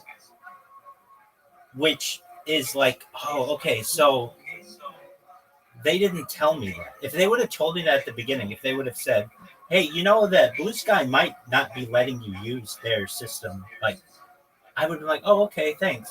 But instead, they're like, no, this must work. This is good. This is all you have to do is these 4 different steps, take screenshots, click, like, I did all these tests for them. So I just replied, like, put this to me, this in simple language, and they'll get back to me. They haven't yet, but I just sent it like 14 minutes ago, not a long time. I said, oh, okay. So you're saying that Blue Sky may have enabled a feature to turn off the accessibility cookie? Just curious, are you able to get the accessibility cookie to work on Blue Sky? So they'll get back to me and they'll be like, oh no, it doesn't work. And I would be like, dog, I asked you to do that yesterday, and 14 emails ago we could have, like, not had to go through this little tango. But nevertheless, that's where I'm at with them. You know what? I'm like used to dealing with people who actually don't know what the fuck is going on, to where they have to like make sure, like, did you do the thing at all? You know what I mean? Absolutely. I mean, very rarely are they going to get somebody who has essentially not just had their job, but been the boss of those kind of people. So I know the systems that they're using. I don't want to like toot my own horn to them, but they're like, oh, well, I've done all this, blah, blah, blah, blah, blah. Do they know that? No, I know. That's this why I don't. Just an email coming in. Exactly. And like, oh, somebody else who has no idea what the fuck is going on. Well, here's the thing. It's so difficult to contact them. Nobody emails them. I can just tell. Like, they just don't. If you're blind, you're never going to figure out how to send an email to these people and take all their screenshots and go through their tests. Like, I really feel like I'm the first person who's ever gone through all of their tests. They're like, wow, somebody made it to the end. All right, well, we don't know what to do. So I have that, which is, I don't know. I just feel like I'm happy that it's like I'm not losing my mind where they're like, no, it's your fault, that it could be on Blue Sky's end, which is fine. But on Blue Sky's end, if they're doing that, then in my opinion, it can be a violation of some laws, especially in the European Union, because they have a little bit stricter laws in regard to like data and accessibility. That's not my fight. I don't care about that right now, but in the future, I most certainly will. And I want the United States as a whole to mimic the EU's policies. We have it in California. It was enacted in like 2019, but that's just for data, and it's just the ability to be able to like delete your data. It's not as all encompassing. All right. With that said, I ran into the issue where, I mean, I just spam people, and I have robots that do it. And I'm just in this game where I'll be able to spam sometimes like 900 times. That hasn't been for a while though. But usually like maybe 50 to 100 times, and they ban my account. And then I've got this like sound that gets made. It goes dun dun dun, and then it just tells me that I have to do a CAPTCHA. All I do is the CAPTCHA, and then it just does it all over again. So I have run into the issue where they are banning my meme. And that's fine if they want to ban my meme. I mean, I knew I would run into this issue eventually where, they'll ban my meme. So then what do? I'll take like somebody else's account who has uploaded my meme, and I'll take like a link to that, and it'll show my meme. Then that eventually gets taken down. We're just in this this dance where I go, then they go, then I go, then they go. So most recently, I have run into the issue where you can't even mention Rabbi Rothschild, or you just straight up get banned. And they even banned my real account, like Rabbi Rothschild at Blue Sky. And I had to upload my ID to get it back, but I did get it back. But I don't spam with that account. But all my other throwaway accounts, as they're called, I just keep getting banned and keep going through this with them. And all right, so where are we at? I have a way to be able to spam. It seems like it. I mean, this is a recent development. So I was able to spam 20 times. Usually if I can spam 20 times, I can spam 200 times. Now, I usually can't spam 2,000 times because eventually they will ban me. So here's the strategy that I use. If I just have a new account and I upload my meme just as a post, it usually stays. If I use that meme in a reply, it gets banned. If I use anything in a reply with a picture, it gets banned, which tells me on their end, they basically were they put in some kind of setting that said if you have a new account, basically under an hour old, we don't want you to be able to reply using pictures. Why? Because there's this rabbi who keeps doing it, and it's driving us crazy. So they allow links. So I've been just sending links. Well, the issue that occurs with my links is they get marked as spam, which is okay. It's not the end of the world because they are still viewable. You just have to click show hidden replies and then click on the thing, and it still shows. So I'm like, okay, that's cool. And I have just, I was looking through it. I have just dozens of people who have said things about me, about why does Blue Sky keep letting this guy spam? And they keep getting, they keep basically coming up with other procedures to be able to stop me. So with that said, I am just thinking outside the box. And as I watch these people, these great minds in robotics and AI and stuff, it's very motivating to me. And I really think that this will be studied. This is I have more data than any person ever. These people would be salivating at this, and eventually people are going to see this, and it's going to be this. How would I describe it? It would be like watching a great pitcher watch all of the old footage from old World Series as they were pitching and getting better and better, knowing eventually one day that they're going to be the number one draft pick, something like that. It's not exactly that, but it's something like that. Or, I'm just delusional. No one will ever find out about this. It's one or the other. But with that said, that's what I've got going on. As you can tell, I'm in pretty good mood just from that. What else did we have happen? I fell asleep. I have this terrible habit that I can fall asleep for 2 hours or 12 hours. I'm a very deep sleeper, and I have sleep apnea and all kinds of issues with sleeping. So I can fall asleep. But with that being said, this morning I hear this you think that's pretty rare? What'd you say? You think that's pretty? I can relate to those sleep patterns. Yeah. I'm also a very deep sleeper. There you go.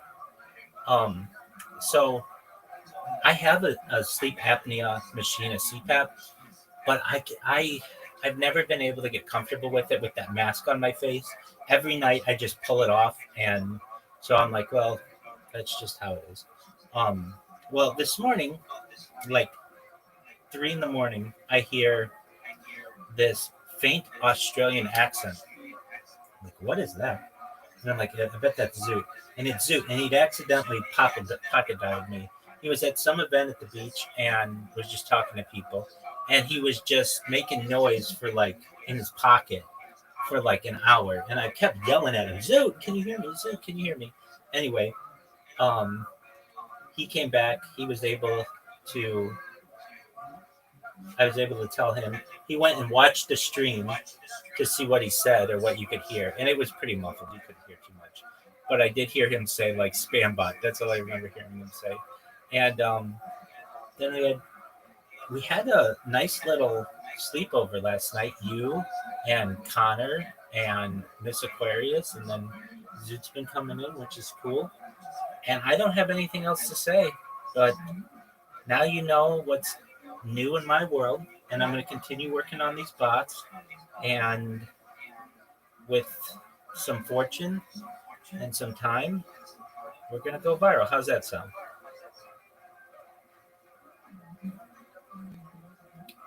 Well, I just happy to be here with you. Oh, I'm glad that you're here too. So we are, I don't know what episode this is of Lex Friedman, but it's still the AI podcast. And I'm going to have to watch these like again because I have them going 24 hours. But I sleep. So like, and I don't go back and watch the old one. So I'm probably going to watch them in a couple cycles. I've done that with other things. I've done that with Kill Tony. I've done that with some Joe Rogans and some other ones. But I find these fascinating. Like these people are so smart, and it's freaky what they talk about. Like, you know, like digital immortality. Like I hear them talk about it. I'm like, yes, that's what I've been talking about for 3.5 years. Like that's exactly right. And it's exciting to see that they are. It's like a time capsule because they're like in the end of 2019. They haven't had the pandemic. They don't know anything about it, and it's going to blindside them. And it's going to be interesting how that changes everything for them. And like when I watched Kill Tony, that was really interesting because Kill Tony was just in the Comedy Store in Hollywood, and then the pandemic comes. They had to go all virtual, and then the city of Los Angeles fined the Comedy Store for having any kind of in-person events, and then they end up moving to Austin. And in Lex Friedman's case, he does this podcast known as the AI podcast, and eventually becomes the Lex Friedman podcast. So it's interesting to see how this evolves. All right. Is there anything else that I want to say? No, I got to work on these robots. All right. I'm going to say that I finally really like fully paid attention in this episode. Like 7 or 8. After that, I think I was falling asleep. What? And then I was like, I fucking get As you should. Subtitles and so much for me. As you should. It's. I could just put it in the background. It's not the best quality because you're watching it like off of another device. And I get people who come in here, and so I start yelling at them, and so I completely understand. Frankly, I'm shocked that you even watch what you can watch, because a lot of times people come in here and they're like, well, I could just watch this on my own, and they do, but you watch what you're doing, you're like, wait, this is just complete bragging, but you're watching history unfold. One of these days, these people are going to find out what I'm doing, and we're going to change the world, and I'm going to do it through these robots. And with that, here we go. Like, if you're not thinking about it from the beginning as, okay, when I design. I don't know why. This is just a Google thing. As we watch this, it sometimes pauses, and that means I have to restart the device, and I've been lazy and not actually I haven't been lazy about it. I do want to restart the device, but I don't want it to clear my queue. So if you're like, why do they hiccup every once in a while? It's just there's just something with the browser that happens. So apologies, I can't control that. Behind this, and I look at the algorithms, and I design the control system and the forces and the torques. If you're not thinking about, well, you have different types of body structure, you're going to design to, what you're used to. Oh, this fits in all the folks in my lab, right? So think about it from the very beginning is important. What about sort of algorithms that train on data kind of thing?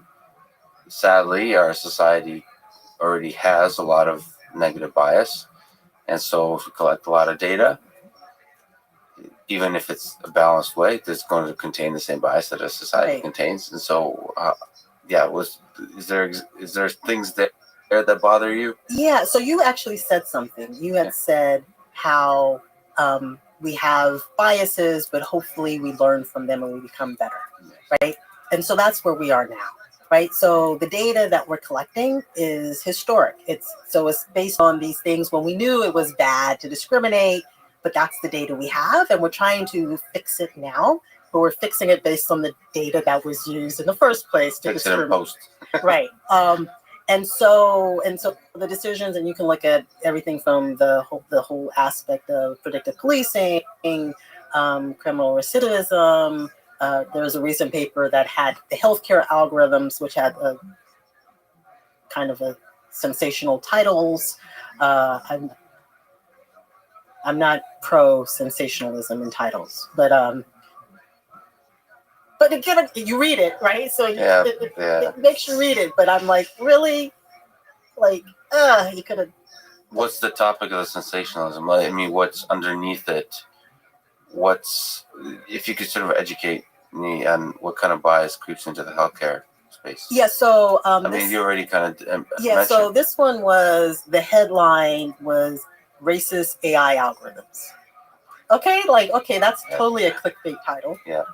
And so you looked at it, and so there was data that these researchers had collected.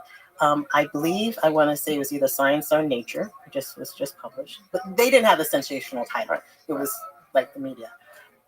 And so they had looked at demographics, I believe, between Black and white women, right? And they showed that there was a discrepancy in the outcomes, right? And it was tied to ethnicity, tied to race. The piece that the researchers did actually went through the whole analysis, but of course, I mean, the journals with AI are problematic across the board. Right. Let's say. Right.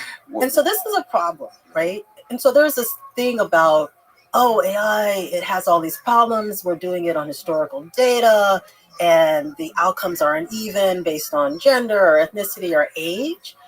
But I am always saying is yes, we need to do better, right? We need to do better. It is our duty to do better. But the worst AI is still better than us. Like you take the best of us and we're still worse than the worst AI, at least in terms of these things. And that's actually not discussed, right? And so I think, and that's why the sensational title, right? And so then you can have individuals go we don't need to use this AI. I'm like, oh, no. I want the AI instead of the doctors that provided that data, because it's still better than that. Right? I think that's really important to linger on. The idea that this AI is racist, it's compared to what? Sort of I think we set, unfortunately, way too high of a bar for AI algorithms. And in the ethical space where perfect is, I would argue, probably impossible, then if we set the bar of perfection, essentially, it has to be perfectly fair, whatever that means, it means we're setting it up for failure. But that's really important to say what you just said, which is, it's still better than human beings. And one of the things I think that we don't get enough credit for, just in terms of as developers, is that you can now poke at it, right? So it's harder to say, is this hospital, is this city doing something, right? Until someone brings in a civil case, right? Well, with AI, it can process through all this data and say, hey, yes, there's an issue here, but here it is. We've identified it. And then the next step is to fix it. I mean, that's a nice feedback loop versus like waiting for someone to sue someone else before it's fixed, right? And so I think that power we need to capitalize on a little bit more, right? Instead of having the sensational titles, have the, okay, this is a problem and this is how we're fixing it. And people are putting money to fix it because we can make it better. I look at like facial recognition, how Joy, she basically called out a couple of companies and said, hey, and most of them were like, oh, embarrassment. And the next time it had been fixed, right? It had been fixed better, right? And then it was like, oh, here's some more issues. I want to say something about this. So, I talk about my experience working in a startup and facial recognition and just checking. Are you there?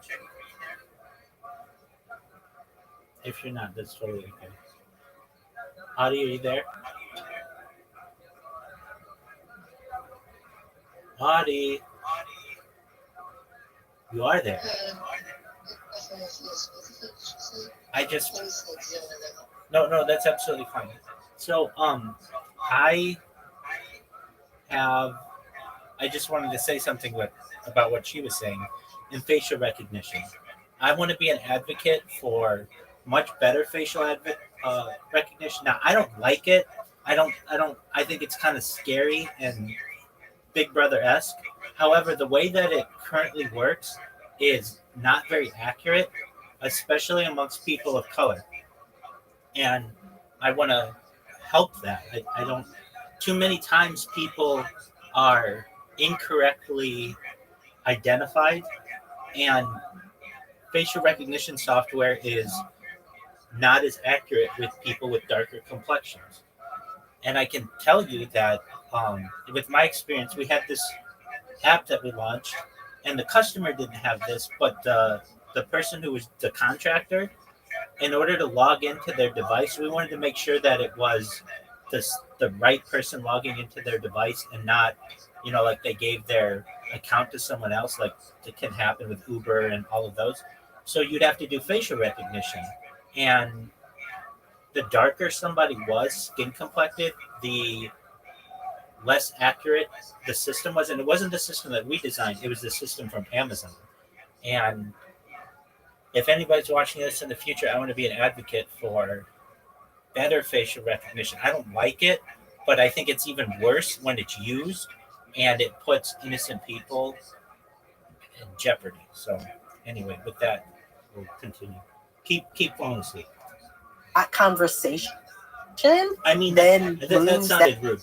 Do whatever you want to do, but if you're falling asleep, go ahead and fall asleep. I was just saying, I wanted to say that because I was putting stuff on my face, like I was feeling it all over my face. I misheard you. I thought you said my phone was on my face, and I thought you meant like you fell asleep on the phone. Apologies. You do you. But I did not want that to sound rude. Thank you for being here. Use that needle to having much more fair and unbiased and ethical aspects, as long as both sides, the developers are willing to say, okay, I hear you.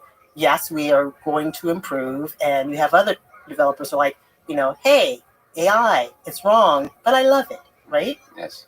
So speaking of this really nice notion that AI is maybe flawed but better than humans, so just made me think of it. One example of flawed humans is our political system. Do you think, or you said judicial as well, do you have a hope for AI sort of being elected for president, or running our Congress, or being able to be a powerful representative of the people? So I mentioned, and I truly believe that this whole world of AI is in partnerships with people. So what does that mean? I don't believe, and maybe I just don't, I don't believe that we should have an AI for president, but I do believe that a president should use AI as an advisor, right? Like if you think about it, every president has a cabinet of individuals that have different expertise that they should listen to, right? Like that's kind of what we do. And you put smart people with smart expertise around certain issues and you listen. I don't see why AI can't function as one of those smart individuals giving input. So maybe there's an AI on healthcare, maybe there's an AI on education, and right, like all of these things that a human is processing, right? Because at the end of the day, there's people that are human that are going to be at the end of the decision. And I don't think as a world, as a culture, as a society, that we would totally believe, and this is us, like this is some fallacy about us, but we need to see that leader, that person as human. And most people don't realize that like leaders have a whole lot of advice, right? Like when they say something, it's not that they woke up. Well, usually they don't wake up in the morning and be like, I have a brilliant idea, right? It's usually okay, let me listen. I have a brilliant idea, but let me get a little bit of feedback on this. Like, okay. And then it's yeah, that was an awesome idea. Or it's like, yeah, let me go back. We already talked through a bunch of them, but are there some possible solutions to the bias that's present in our algorithms beyond what we just talked about? So I think there's two paths. One is to figure out how to systematically do the feedback and correction. So right now it's ad hoc, right? It's a researcher identifies some outcomes that don't seem to be fair, right? They publish it, they write about it, and either the developer or the companies that have adopted the algorithms may try to fix it, right? And so it's really ad hoc and it's not systematic. It's kind of like, I'm a researcher, that seems like an interesting problem, which means that there's a whole lot out there that's not being looked at, right? Because it's kind of researcher driven. I don't necessarily have a solution, but that process I think could be done a little bit better. One way is I'm going to poke a little bit at some of the corporations, right? Like maybe the corporations, when they think about a product, they should, in addition to hiring these, bug, they give these. Oh yeah. Awards when you find a bug. Yeah, security bug. Yeah. Let's put it like we will give whatever the award is that we give for the people who find these security holes. Find an ethics hole, right? Like find an unfairness hole, and we will pay you X for each one you find. I mean, why can't they do that? Yeah. One, it's a win-win. They show that they're concerned about it, that this is important, and they don't have to necessarily dedicate their own like internal resources. And it also means that everyone who has like their own bias lens, like I'm interested in age, and so I'll find the ones based on age, and I'm interested in gender, and right, which means that you get like all of these different perspectives. But you think of it in a data-driven way. So like sort of, if we look at a company like Twitter, it's under a lot of fire for discriminating against certain political beliefs. Correct. And sort of, there's a lot of people, this is the sad thing, because I know how hard the problem is, and I know the Twitter folks are working really hard at it. Even Facebook, that everyone seems to hate, are working really hard at this. The kind of evidence that people bring is basically anecdotal evidence. Well, me or my friend, all we said is X, and for that we got banned. And that's kind of a discussion of saying, well, look, that's usually, first of all, the whole thing is taken out of context. So they present sort of anecdotal evidence. And how are you supposed to, as a company, in a healthy way, have a discourse about what is and isn't ethical? How do we make algorithms ethical when people are just blowing everything? Like outraged about a particular anecdotal piece of evidence that's very difficult to sort of contextualize in a big data-driven way. Do you have a hope for companies like Twitter and Facebook? Yeah, so I think there's a couple of things going on, right? First off, remember this whole aspect of we are becoming reliant on technology. We're also becoming reliant on a lot of these the apps and the resources that are provided, right? So some of it is kind of anger, like I need you, right? And you're not working for me, you're right? not working for me, right? But I think, and so some of it, and I wish that there was a little bit of change in rethinking.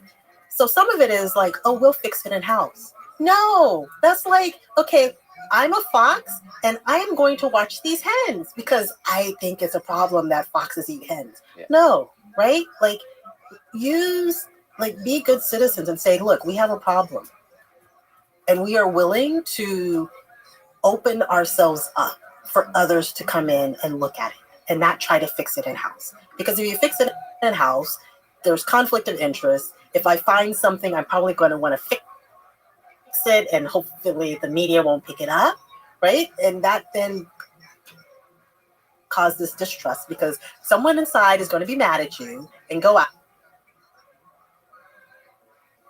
out and talk about how, yeah, they canned the resume survey because it, right? Like, that's people. Like, just say, look, we have this issue. Community, help us fix it. And we will give you, like, the bug finder fee if you do. Did you ever hope that the community, us as a human civilization on the whole, is good and can be trusted to guide the future of our civilization into a positive direction? I think so. So I'm an optimist, right? And there were some dark times in history, always. I think now we're in one of those dark times. I truly do. In which aspect? The polarization. And it's not just U.S., right? So if it was just U.S., I'd be like, yeah, it's a U.S. thing. But we're seeing it like worldwide, this polarization. And so I worry about that. But I do fundamentally believe that at the end of the day, people are good, right? And why do I say that?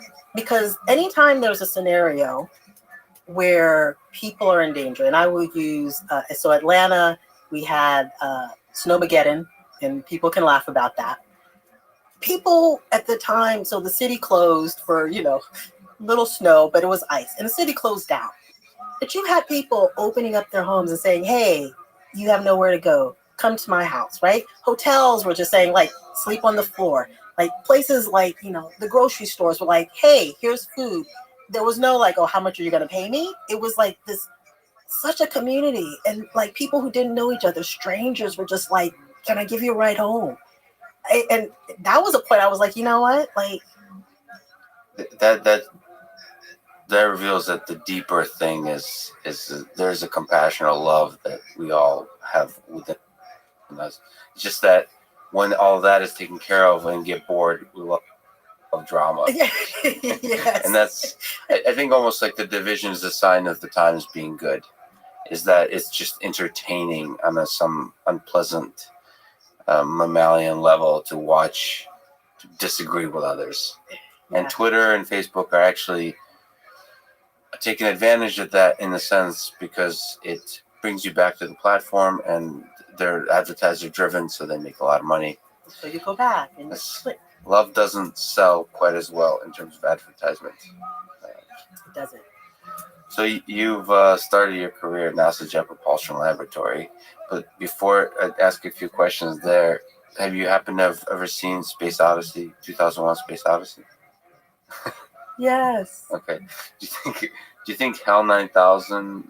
So we're talking about ethics.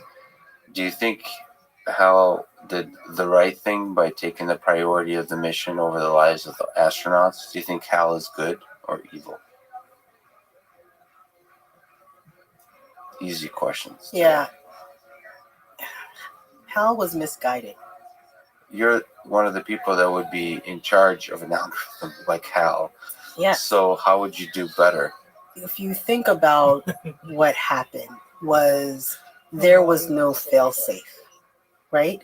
So we perfection, right? Like what is that? I'm going to make something that I think is perfect, but if my assumptions are wrong, it'll be perfect based on the wrong assumptions, right? That's something that you don't know until you deploy, and then you're like, oh yeah, messed up. But what that means is that when we design software, such as in Space Odyssey, when we put things out, that there has to be a fail-safe. There has to be the ability that once it's out there, we can grade it as an F, and it fails, and it doesn't continue, right? There's some way that it can be brought in and removed, and that's aspect.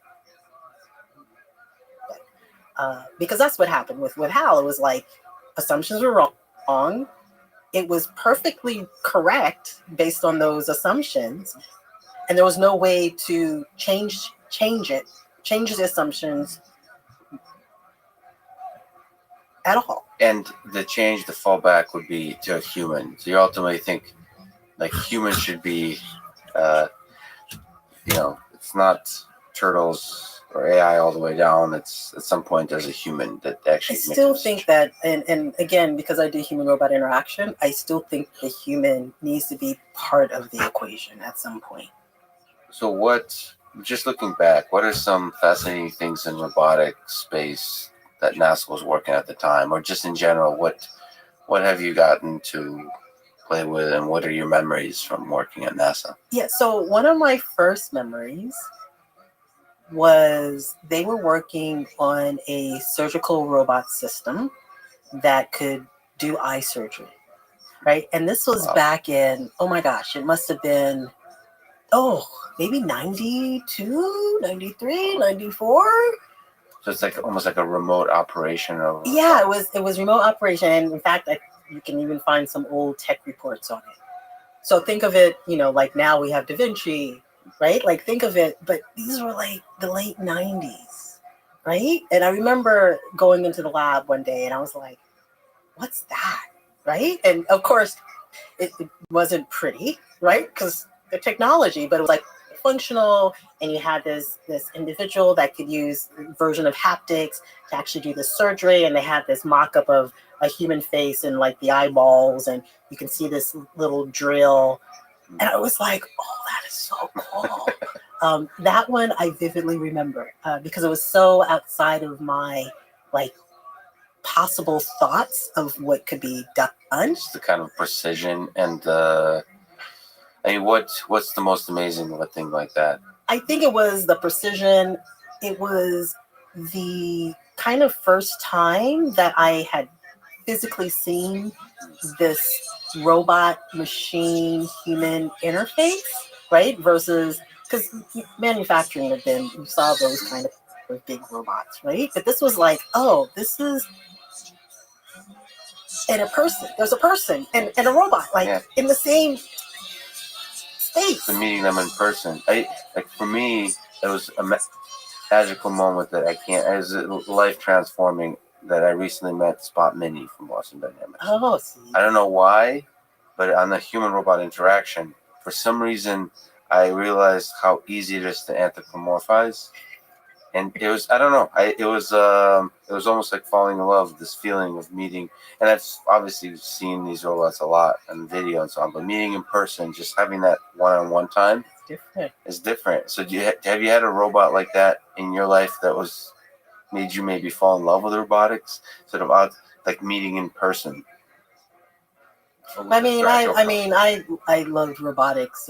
Yeah, so I was a 12-year-old. Like, I'm gonna be a roboticist. I called it cybernetics. But so my motivation was Bionic Woman. I don't know if you know that. And so that was like a seminal moment. But I didn't meet. Like that was TV, right? Like it wasn't like I was in the same space and I was like, oh my gosh, you're like real. Just lingering on Bionic Woman, which, by the way, because I read that about you, I watched bits of it, and it's just so, no offense, terrible. It's cheesy. It's cheesy. Look at it now. It's cheesy. I've seen a couple of reruns lately. but It's but of course at the time it was probably But the sound captured effects.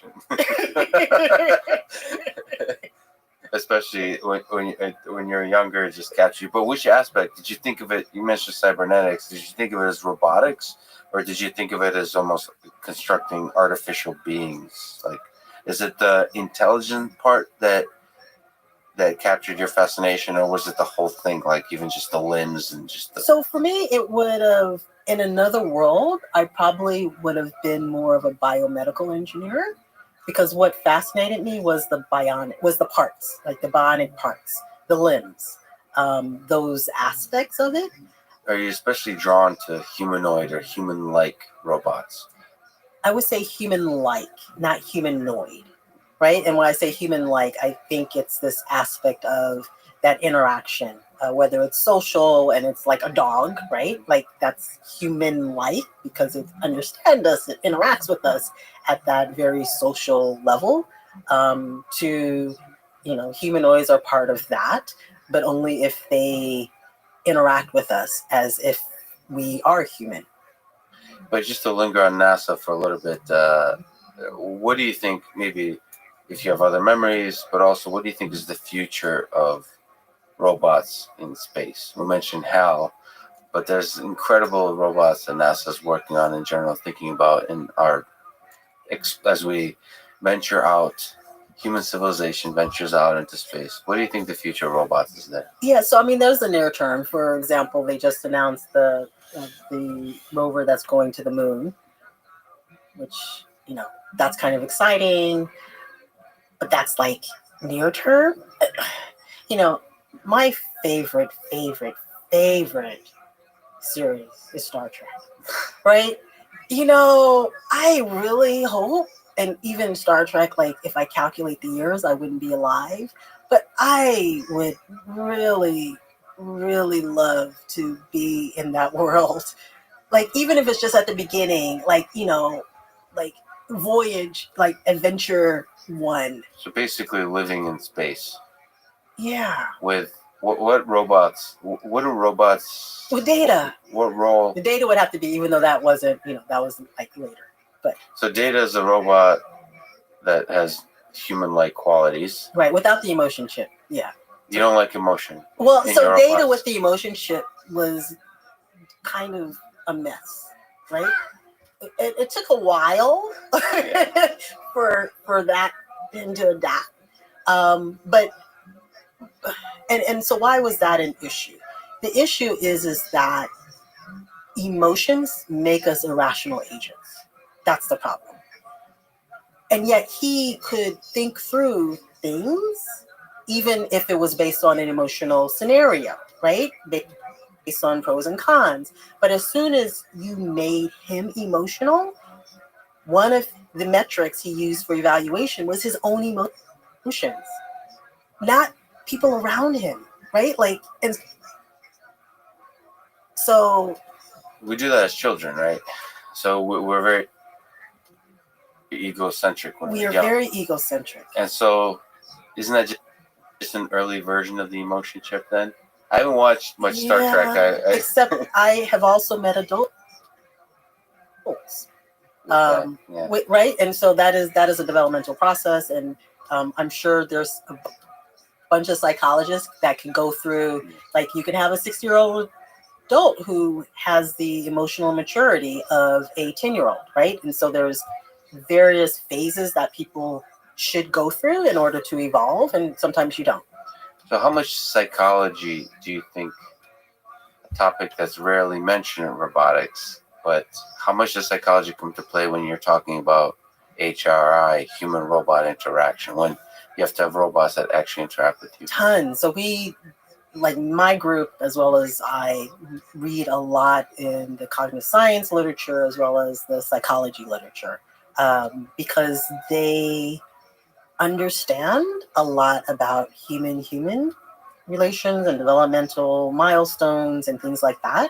And so we tend to look to see what's been done out there. Sometimes what we'll do is we'll try to match that to see, is that human-human relationship the same as human-robot? Sometimes it is, and sometimes it's different. And then when it's different, we try to figure out, okay, why is it different in this scenario, but it's the same in the other scenario, right? And so we try to do that quite a bit. Would you say that's, if we're looking at the future of human-robot interaction, would you say the psychology piece is the hardest? Like if it's, I mean, it's a funny notion for you as, I don't know if you consider, yeah, I mean, one way to ask it, do you consider yourself a roboticist or a psychologist? Oh, I consider myself a roboticist that plays the act of a psychologist. But if you were to look at yourself sort of, 20, 30 years from now, do you see yourself more and more wearing the psychology hat?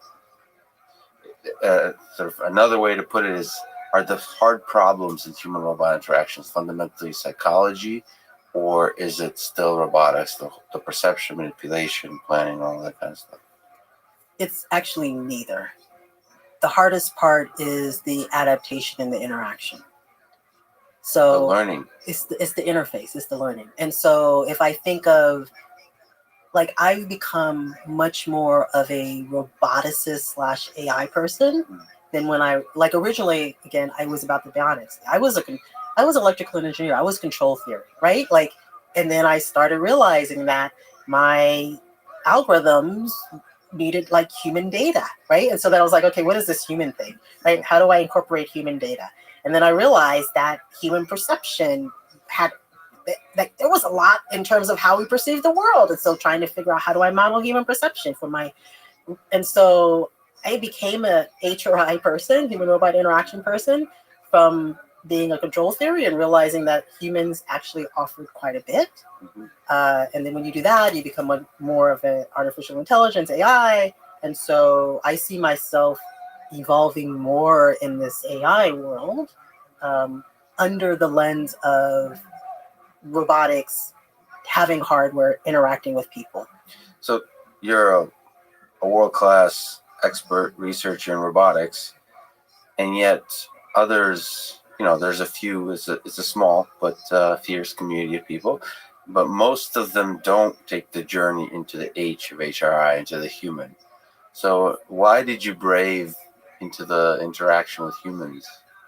It seems like a really hard problem. It's a hard problem, and it's very risky as an academic. Yeah.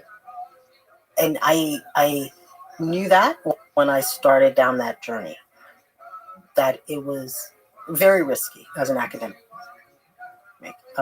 In this world that was nuanced, it was just developing.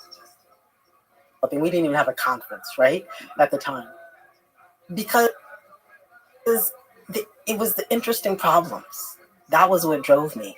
It was the fact that I looked at what interests me in terms of the application space and the problems, and that pushed me into trying to figure out what people were and what humans were and how to adapt to them. If those problems weren't so interesting, I'd probably still be sending rovers to glaciers, right? But the problems were interesting. And the other thing was that they were hard, right? So I like having to go into a room and being like, I don't know what to do. And then going back and saying, okay, I'm going to figure this out. I'm not driven when I go in, I'm like, oh, there are no surprises. Like, I don't find that satisfying. If that was the case, I'd go someplace and make a lot more money, right? I think I stay an academic and choose to do this because I can go into a room and I'm like, oh, that's hard. Yeah, I think just from my perspective, maybe you can correct me on it, but if I just look at the field of AI broadly, it seems that human-robot interaction has one of the most number of open problems.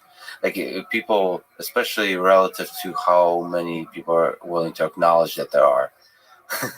This because most people are just afraid of the human, so they don't even acknowledge how many open problems there are. But it's in terms of difficult problems to solve, exciting spaces, it seems to be incredible for that. It is. It is exciting.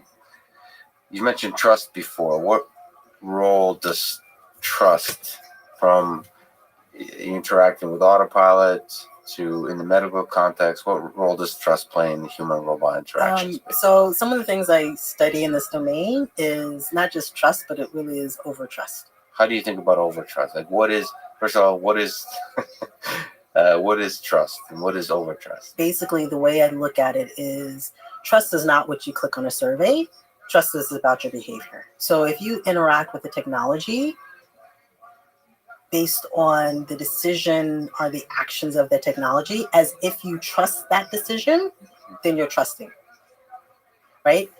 And I mean, even in my group, we've done surveys that, on the thing, do you trust robots? Of course not. Would you follow this robot in a burning building? Of course not, right? And then you look at their actions and you're like, clearly your behavior does not match what you think, right? Or what you think you would like to think, right? And so I'm really concerned about the behavior, because that's really, at the end of the day, when you're in the world, that's what will impact others around you. It's not whether before you went onto the street, you clicked on, like, I don't trust self-driving cars. Yeah, that from an outsider perspective, it's always frustrating to me. Well, I read a lot, so I'm insider in a certain philosophical sense. It's frustrating to me how often trust is used in surveys and how people make claims out of any kind of finding they make about somebody clicking on answer, because trust is behavior. Just, you said it beautifully. I mean, the action, your own behavior is what trust is. I mean, that everything else is not even close. It's almost like a absurd comedic poetry that you weave around your actual behavior. So some people can say their trust, I trust my wife, husband, or not, whatever, but the actions is what speaks volumes. If you bug their car, Yeah. you probably don't trust them. I trust them, I'm just making sure. No, that's, yeah. Like, even if you think about cars, I think it's a beautiful case. I came here at some point, I'm sure, on either Uber or Lyft, right? I remember when it first came out. I bet if they had a survey, would you get in the car with a stranger and pay them? Yes. How many people do you think would have said, like, really? Wait, even worse. Would you get in the car with a stranger at 1 a.m. in the morning to have them drop you home as a single female? Yeah. Like, how many people would say, that's stupid? Yeah. And now look at where we are. I mean, people put kids, right? Like, oh yeah, my child has to go to school, and I'm going to put my kid in this car with a stranger. Yep. I mean, it's just fascinating how, like, what we think is not necessarily matching our behavior. Yeah, and certainly with robots, with autonomous vehicles, and all the kinds of robots you work with, the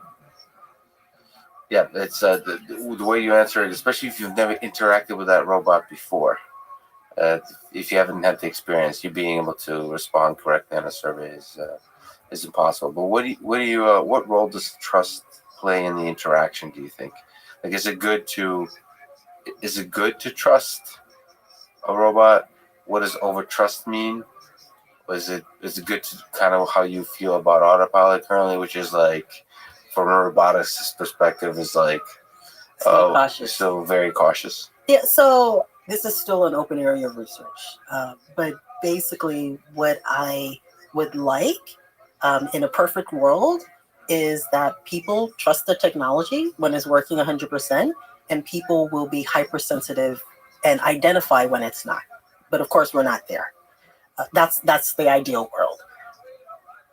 But we find is that people swing, right? They tend to swing, which means that if my first, and like we have some papers, like first impressions is everything, right? If my first instance with technology, with robotics, is positive, it mitigates any risk, it correlates with like best outcomes, it means that I'm more likely to either not see it when it makes mistakes or faults, or I'm more likely to forgive it.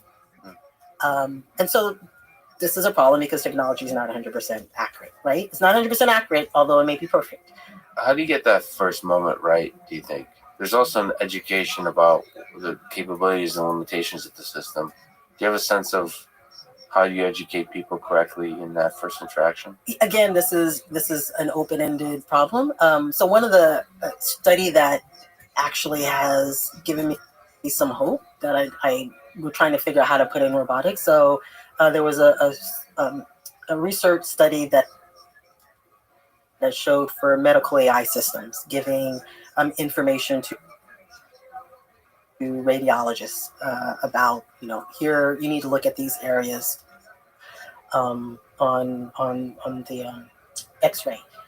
What they found was that when the system provided one choice, there was this aspect of either no trust or over trust, right? Like I don't believe it at all, or a yes, and they would miss things, right? Instead, when the system gave them multiple choices, like here are the three, even if it knew, like, it had estimated that the top area you need to look at was heat, some place on the X-ray.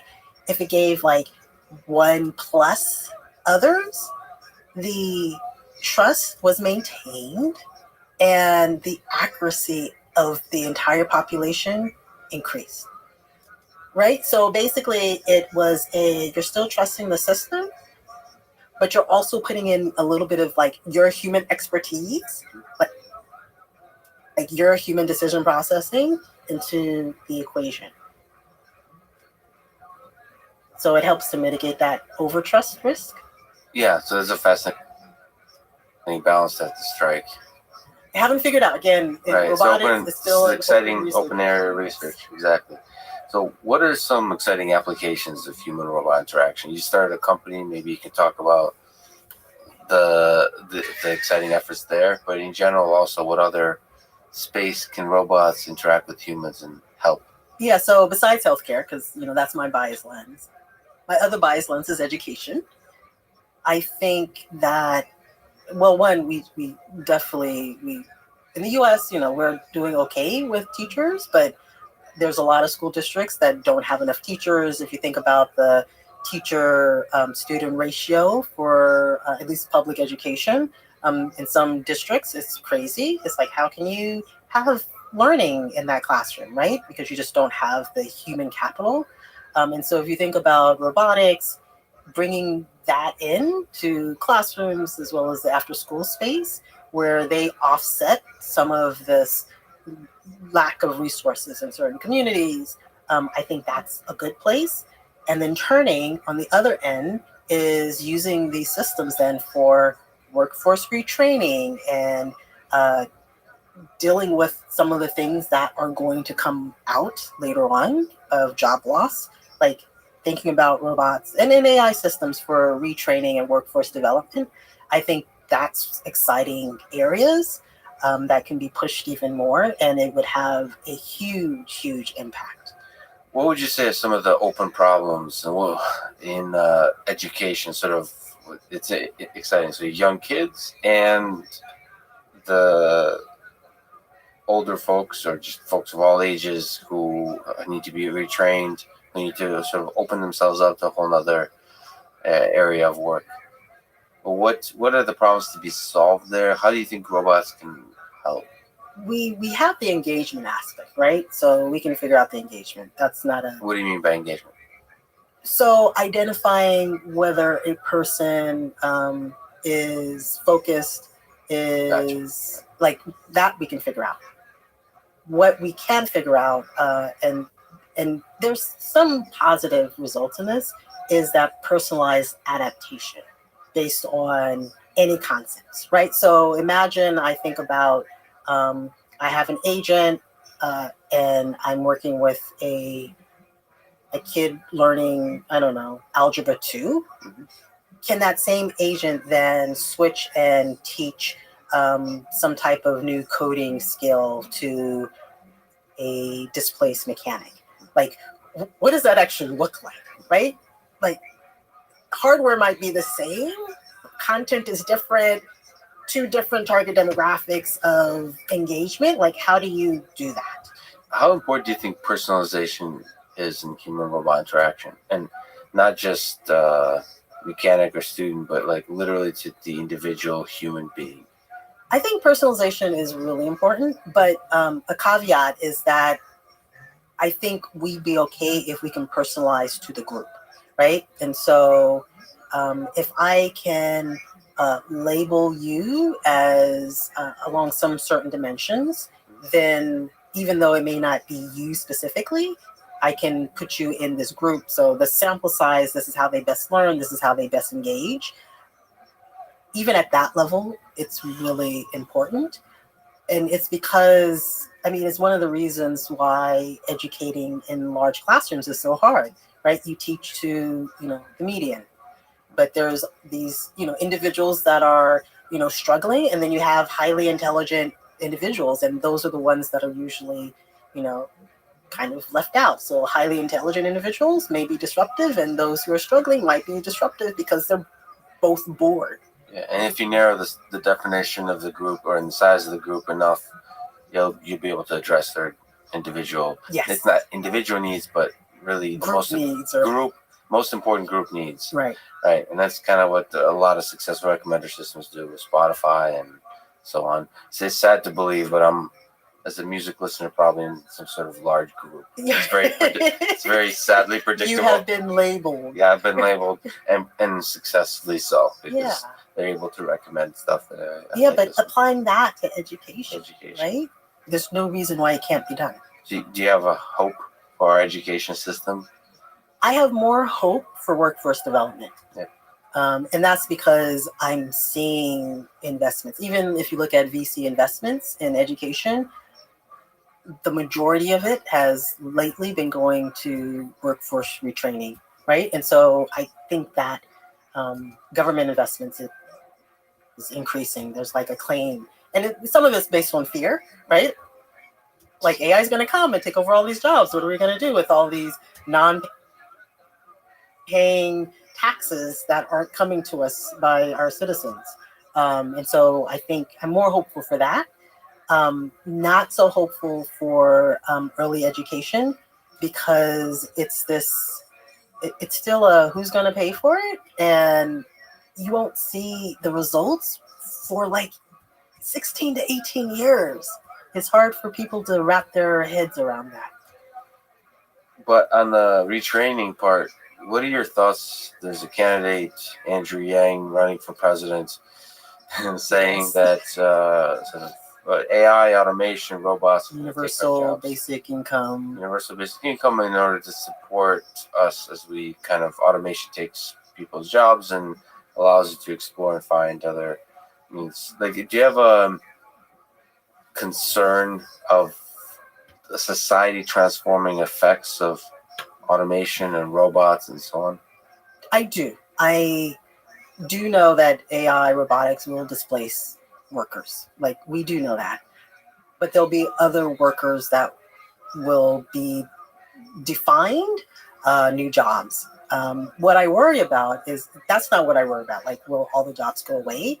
What I worry about is the type of jobs that will come out, right? Like, people who graduate from Georgia Tech will be okay, right? We give them the skills, they will adapt even if their current job goes away. I do worry about those that don't have that quality of an education, right? Will they have the ability, the background to adapt to those new jobs? That I don't know. That I worry about, which will create even more polarization in our society, internationally, and everywhere. I worry about that.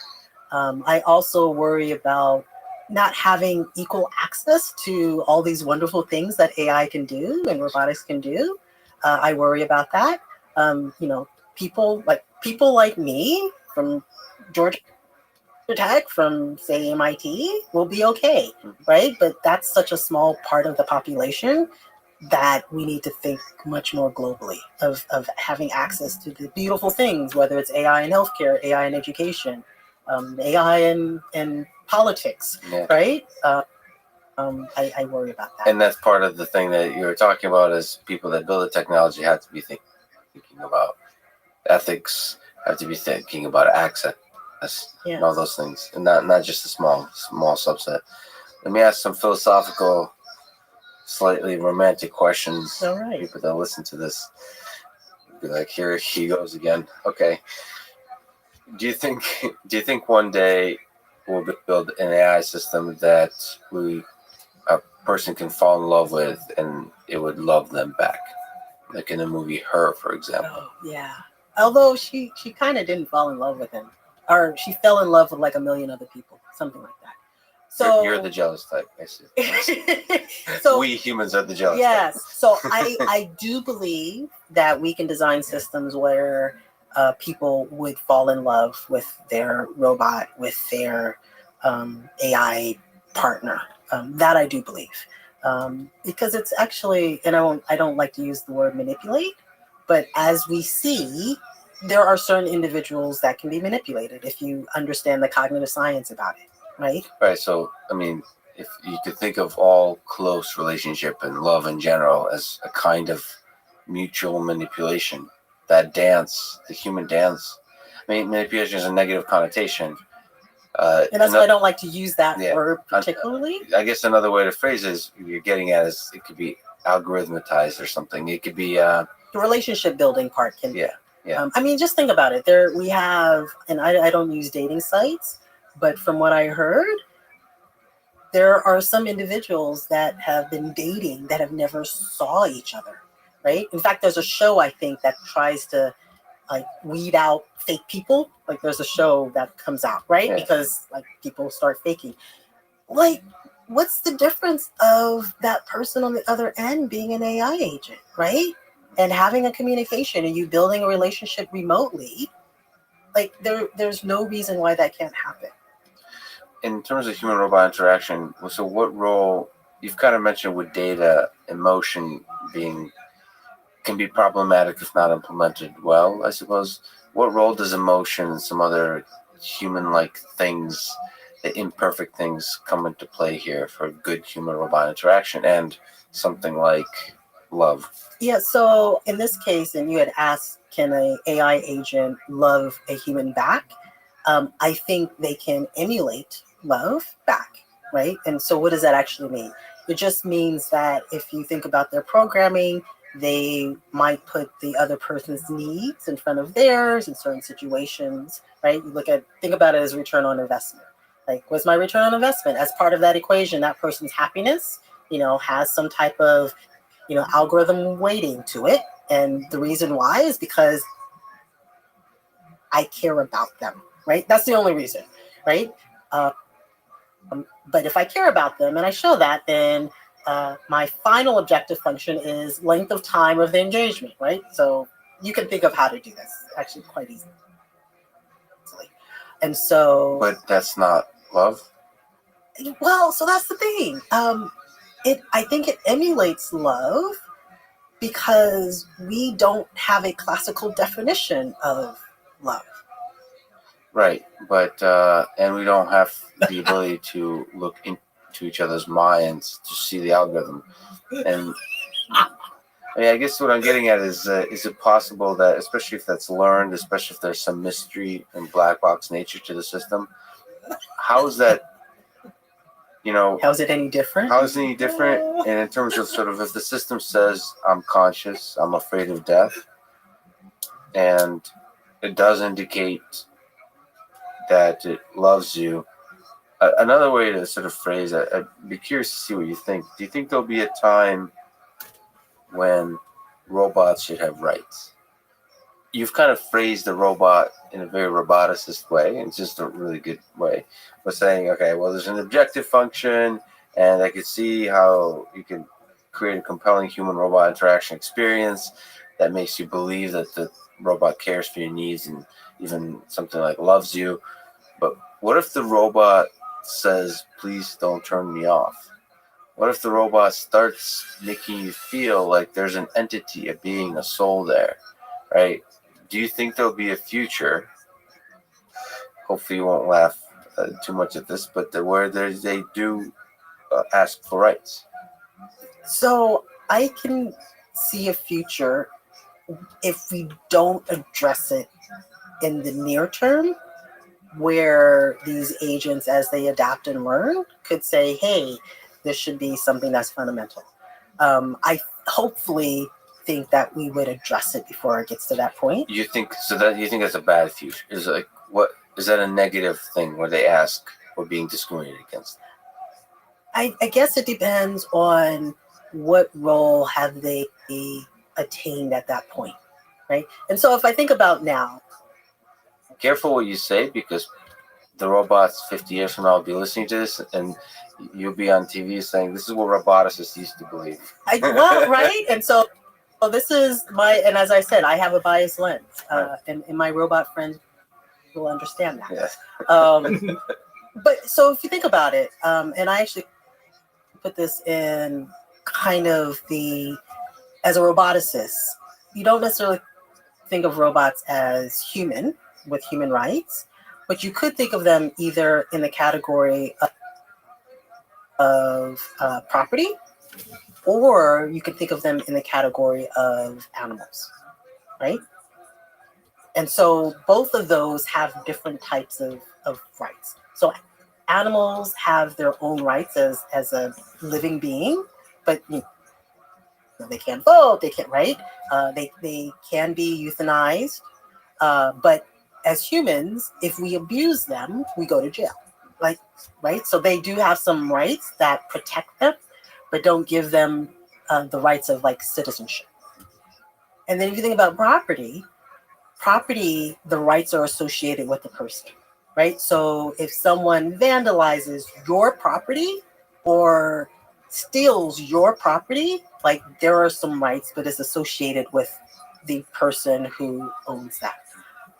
If you think about it, back in the day, and if you remember, we talked about, how society has changed. Women were property, right? They were not thought of as having rights. They were thought of as property of, like, their... Yeah, assaulting a woman meant assaulting the property of somebody else. Exactly. And so what I envision is that we will establish some type of norm at some point, but that it might evolve, right? Like if you look at women's rights now, like there are still some countries that don't have, and the rest of the world is like, why? That makes no sense, right? And so I do see a world where we do establish some type of grounding. It might be based on property rights, it might be based on animal rights. And if it evolves that way, I think we will have this conversation at that time, because that's the way our society traditionally has evolved. Beautifully put. Just out of curiosity, Anki, Jibo, Mayfield Robotics, with the Robot Curie, Sci-Fi Works, We Think Robotics, we're all these amazing robotics companies created by incredible roboticists, and they all went out of business recently. Why do you think they didn't last longer? Why is it so hard to run a robotics company, especially one like these, which are fundamentally HRI, human robot interaction robots? Yeah, personal robots. Each one has a story. Only one of them I don't understand, and that was Anki. That's actually the only one I don't understand. I don't understand it either. It's no. I mean, I looked like from the outside. I've looked at their sheets. I've looked at like the data. That's you mean like business wise? Yeah, I understand. Gotcha. Yeah, and like I look at that data, and I'm like, they seem to have like product market fit. Like, so that's the only one I don't understand. The rest of it was product market fit. What's product market fit? Just that of like, how do you think about it? Yeah, so although we think robotics was getting there, right? But I think it's just the timing. It just their clock just timed out. I think if they had been given a couple more years, they would have been okay. But the other ones were still fairly early by the time they got into the market. And so product market fit is, I have a product that I want to sell at a certain price. Are there enough people out there, the market, that are willing to buy the product at that market price for me to be a functional, viable, profit-bearing company, right? So product market fit. If it costs you $1,000 and everyone wants it and only is willing to pay $1, you have no product market fit. Even if you could sell it for, no, it's enough for $1 because you can't. So how hard is it for robots? So if you look at iRobot, the company that makes Roombas, vacuum cleaners, can you comment on, did they find the right product, market product fit? Like, are people willing to pay for robots? Is also another kind of question. Yeah, so if you think about iRobot in their story, right? Like when they first, they had enough of a runway, right?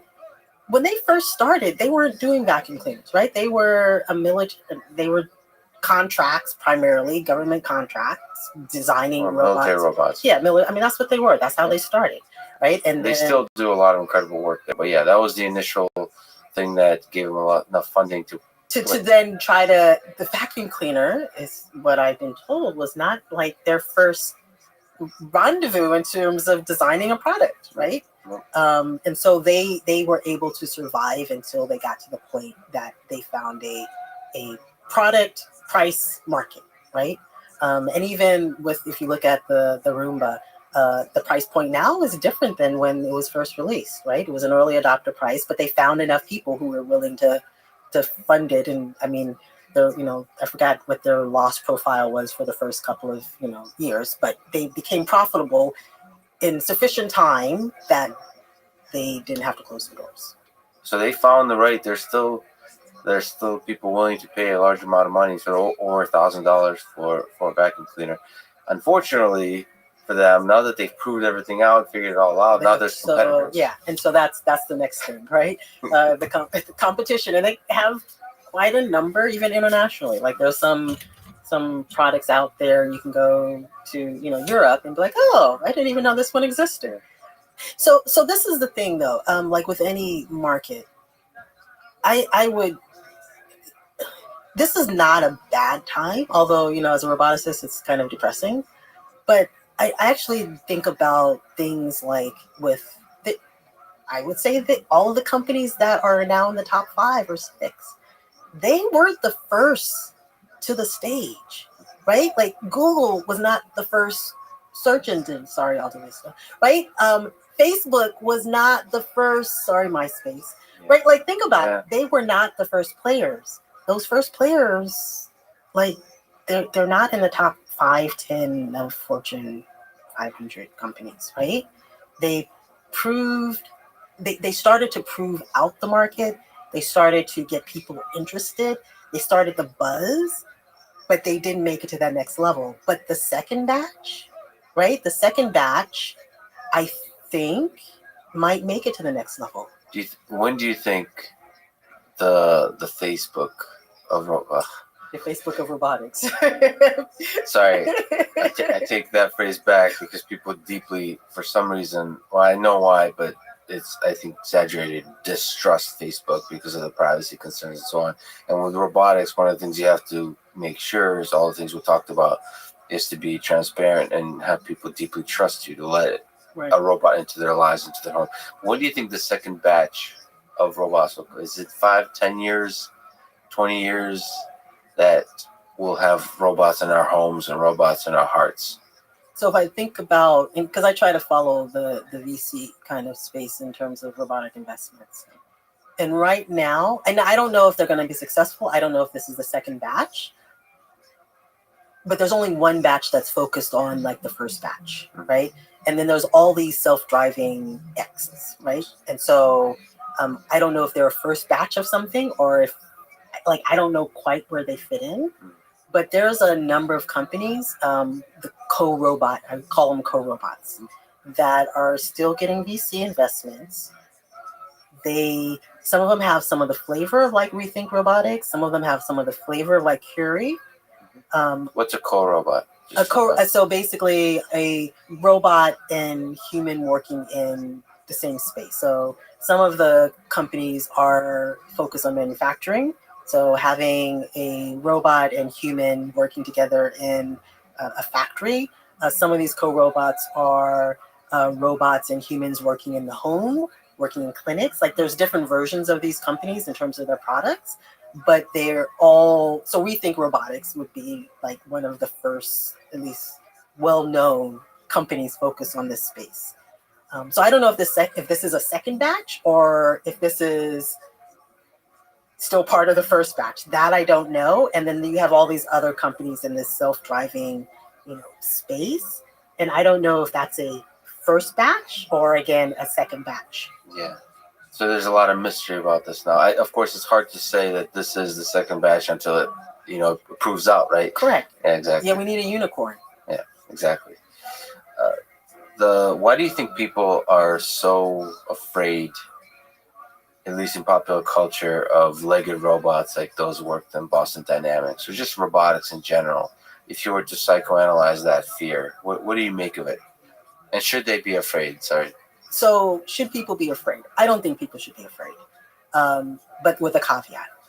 I don't think people should be afraid, given that most of us in this world understand that we need to change something, right?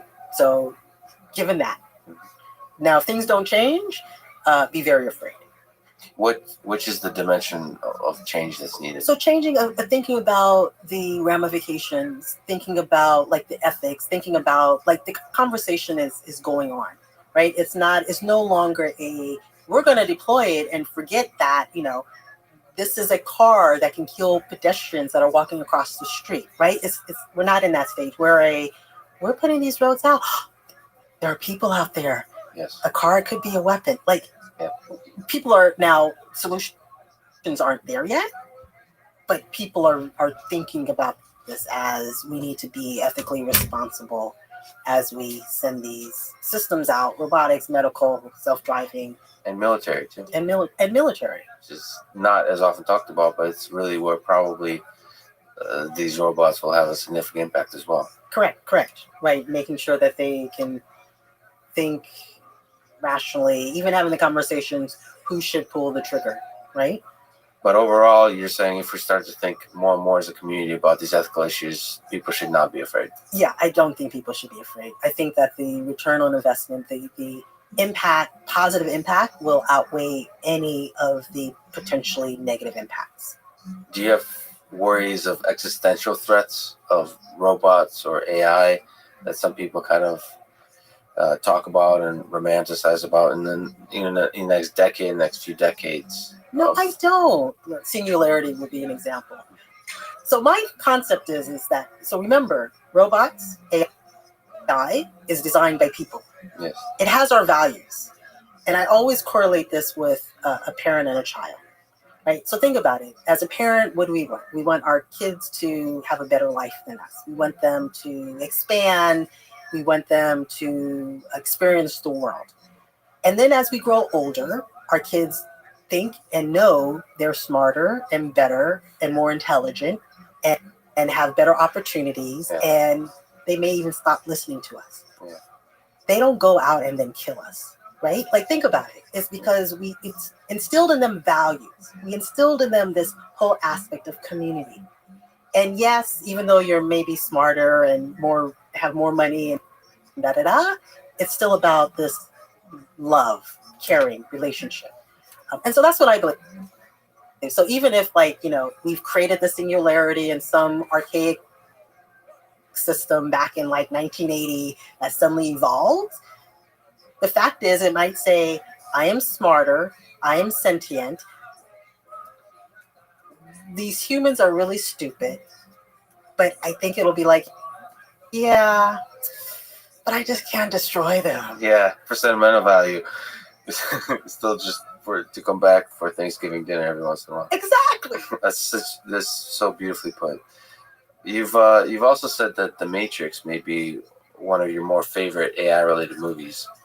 Can you elaborate why? Yeah, it is one of my favorite movies. And it's because it represents kind of all the things I think about. So there's a symbiotic relationship between robots and humans, right? That symbiotic relationship is that they don't destroy us, they enslave us, right?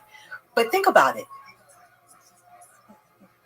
Even though they enslaved us, they needed us to be happy, right? And in order to be happy, they had to create this crude world that they then had to live in, right? Like, that's the whole premise. But then there were humans that had a choice. right? Like you had a choice to stay in this horrific world where it was your fantasy life with all of the anomalies, perfection but not accurate. Or you can choose to be on your own and like have maybe no food for a couple of days, but you were totally autonomous. And so I think of that as, and that's why. So it's not necessarily us being enslaved, but I think about us having this symbiotic relationship. Robots and AI, even if they become sentient, they're still part of our society and they will suffer just as much as we. As us. And there will be some kind of equilibrium that we'll have to find, some symbiotic relationship. Right. And then you have the ethicists, the robotics folks that are like, no, this has got to stop. I will take the other pill in order to make a difference. So if you could hang out for a day with a robot, real or from science fiction, movies, books, safely, and get to pick his or her, their brain, who would you pick?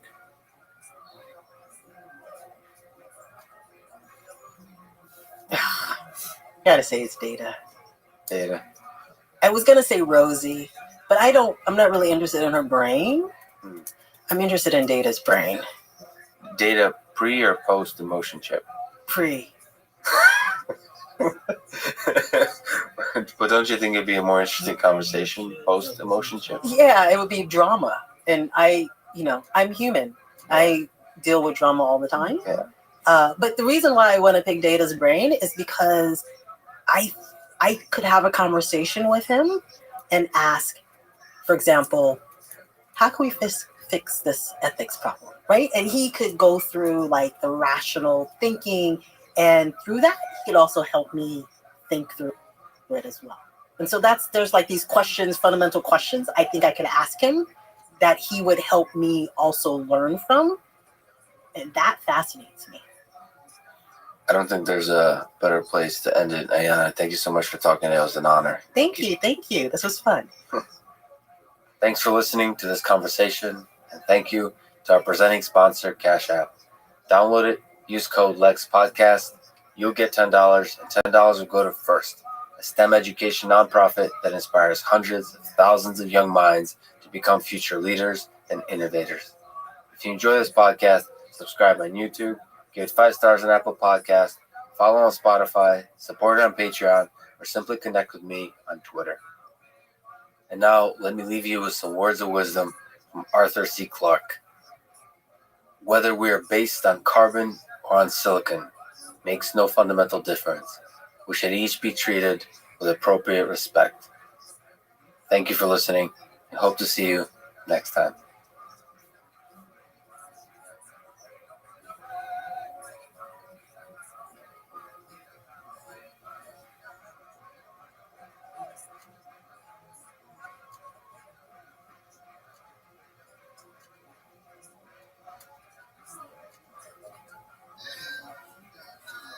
The following is a conversation with Paul Krugman, Nobel Prize winner in economics, professor at CUNY, and columnist at the New York Times.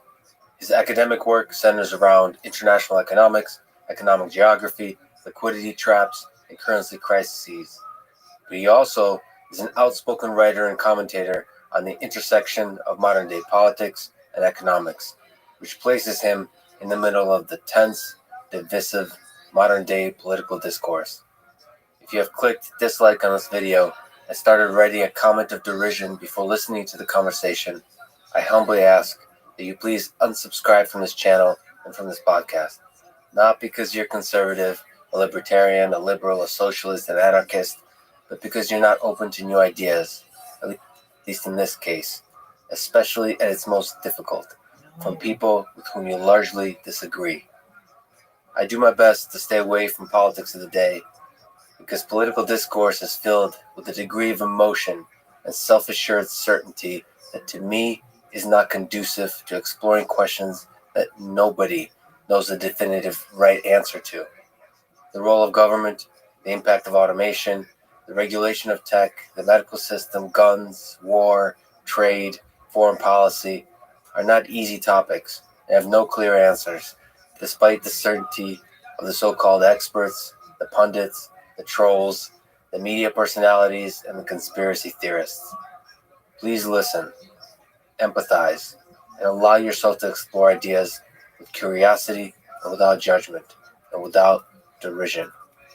I will speak with many more economists and political thinkers, trying to stay away from the political battles of the day and instead look at the long arc of history and the lessons it reveals. In this, I appreciate your patience and support. This is the Artificial Intelligence Podcast. If you enjoy it, subscribe on YouTube, give it 5 stars on Apple Podcast, follow on Spotify, support it on Patreon, or simply connect with me on Twitter at Lex Friedman, spelled Fridman. I recently started doing ads at the end of the introduction. I'll do 1 or 2 minutes after introducing the episode and never any ads in the middle that can break the flow of the conversation. I hope that works for you and doesn't hurt the listening experience. This show is presented by Cash App, the #1 finance app in the App Store. Cash App lets you send money to friends, buy Bitcoin, and invest in the stock market with fractional share trading, allowing you to buy $1 worth of the stock no matter what the stock price is. Brokerage services are provided by Cash App Investing, a subsidiary of Square and member SIPC. Get Cash App from the App Store and Google Play and use the code LEXPODCAST. You'll get $10, and Cash App will also donate $10 to FIRST, one of my favorite organizations that is helping to advance robotics and STEM education for young people around the world. Since Cash App does fractional share trading, let me say that to me, it's a fascinating concept. The order execution algorithm that works behind the scenes to create the abstraction of fractional orders from the investor is an algorithmic marvel. So big props to the Cash App engineers for that.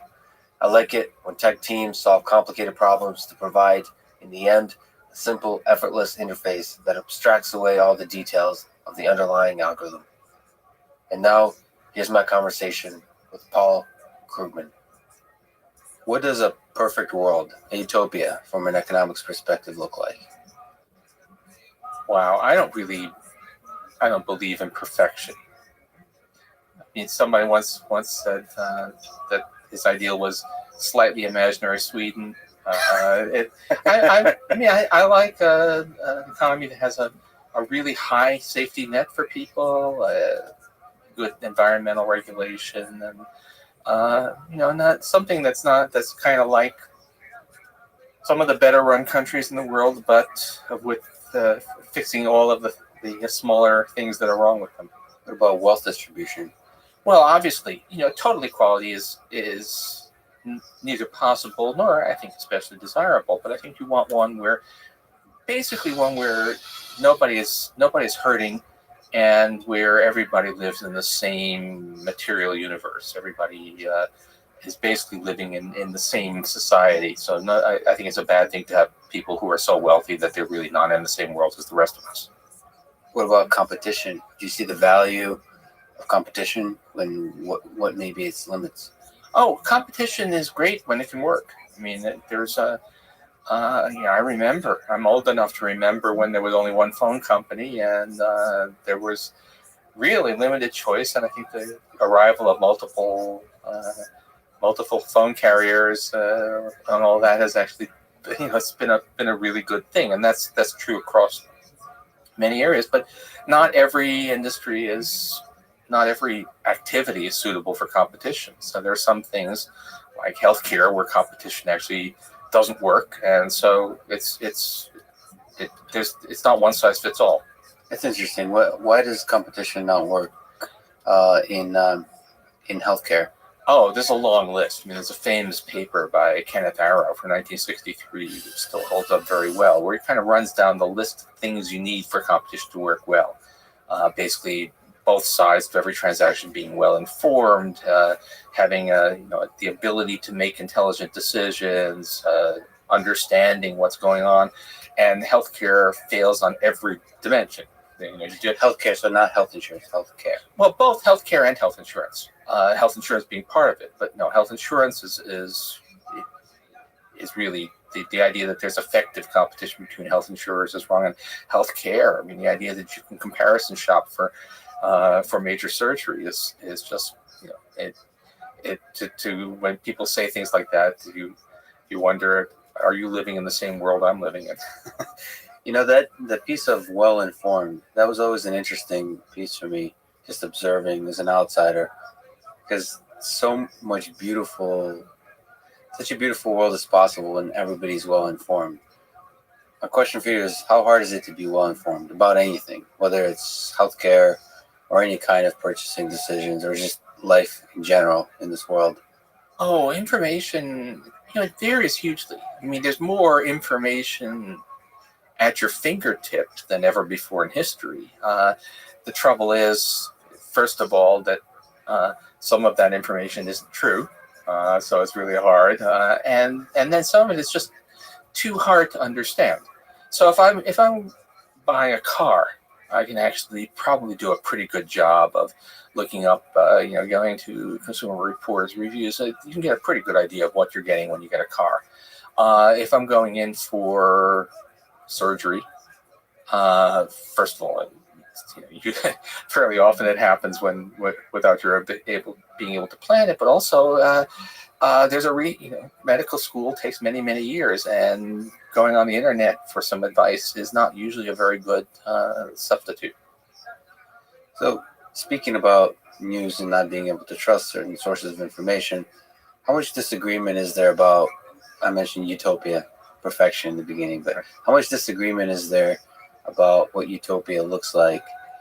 Or is most of the disagreement simply about the path to get there? Oh, I think there's two levels of disagreement. One, maybe not utopia, but justice. What is a just society? And there are different views. I mean, I teach my students that there are, broadly speaking, two views of justice. One focuses on outcomes. You ask a just society is the one you would choose if you were trying to the one that you would choose to live in if you didn't know who you were going to be. That's kind of John Rawls. And the other focuses on process. That just society is one in which there is no coercion except where absolutely necessary, and there's no objective way to choose between those. I'm pretty much a Rawlsian, and I think many people are. But anyway, there's a legitimate dispute about what we mean by a just society. Anyway, but then there's also a lot of dispute about what actually works. There's a range of legitimate dispute. I mean, any card-carrying economist will say that incentives matter, but how much do they matter? How much does a higher tax rate actually deter people from working? How much does a stronger safety net actually lead people to get lazy? I have a pretty strong view that the evidence it points to conclusions that are considerably to the left of where most of our politicians are, but that there is legitimate room for disagreement on those things. So, you've mentioned outcomes. What are some metrics you think about that you keep in mind, like the Gini coefficient, but really anything that measures how good we're doing, whatever we're trying to do? Well, what are the metrics you keep an eye on? Well, I'm actually I'm not a fan of the Gini coefficient, not because what is the Gini coefficient? Yeah, the Gini coefficient is a measure of inequality, and it is commonly used because it's a single number. It usually tracks with other measures, but the trouble is there's no sort of natural interpretation of it. If you ask me what does a society with a Gini of 0.45 look like as opposed to a society with a Gini of 0.25, and I can kind of tell you, when the 0.25 is Denmark and 0.45 is Brazil, but there's no sort of easy way to do that mapping. I mean, I look at things like what is the income of the median family, what is the income of the top 1%, how many people are in poverty by various measures of poverty, and then I think you want to look at questions like how healthy are people, how how is life expectancy doing, and how satisfied are people with their lives? Because there is, that sounds like a squishy number. Not so much happiness. It turns out that life satisfaction is a better measure than happiness. But life satisfaction, that varies quite a lot, and I think it's meaningful, if not too rigorous, to say, look, according to polling, people in Denmark are pretty satisfied with their lives, and people in the United States not so much so. And of course, Sweden wins every time. No, actually, Denmark wins these days. Denmark and Norway tend to win these days. Sweden doesn't do badly, but it's none of these are perfect. But look, I think by and large, there's a bit of a pornography test. If you, how do you know a decent society? Well, you kind of know it when you see it. Right.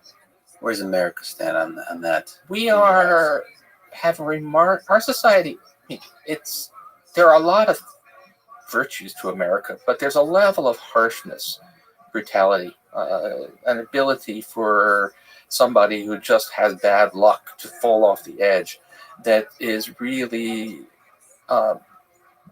shouldn't be happening in a country as rich as ours.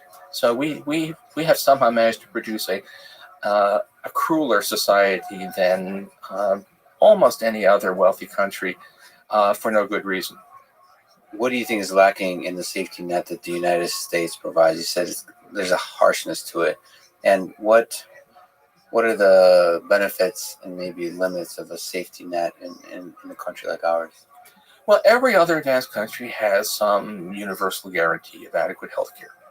The United States is the only place where citizens can actually fail to get basic health care because they can't afford it.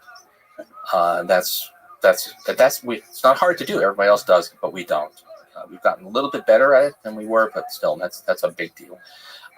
We have remarkably weak support for children.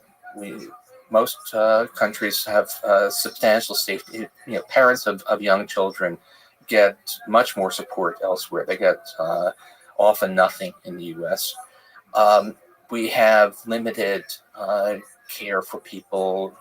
Long-term care for the elderly is a very hit and miss thing. But I think that the really big issues are that we don't take care of children who make the mistake of having the wrong parents, and we don't take care of people who make the mistake of getting sick. And those are things that a rich country should be doing.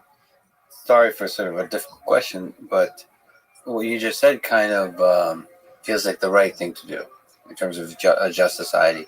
But is it also good for the economic health of a society to take care of the people who are the unfortunate members of society?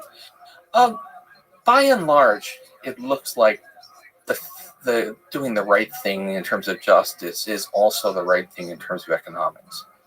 If we're talking about a society that has extremely high tax rates that deter, remove all incentives to provide a safety net that is so generous that why bother working or striving, that could be a problem. But I don't actually know any society that looks like that.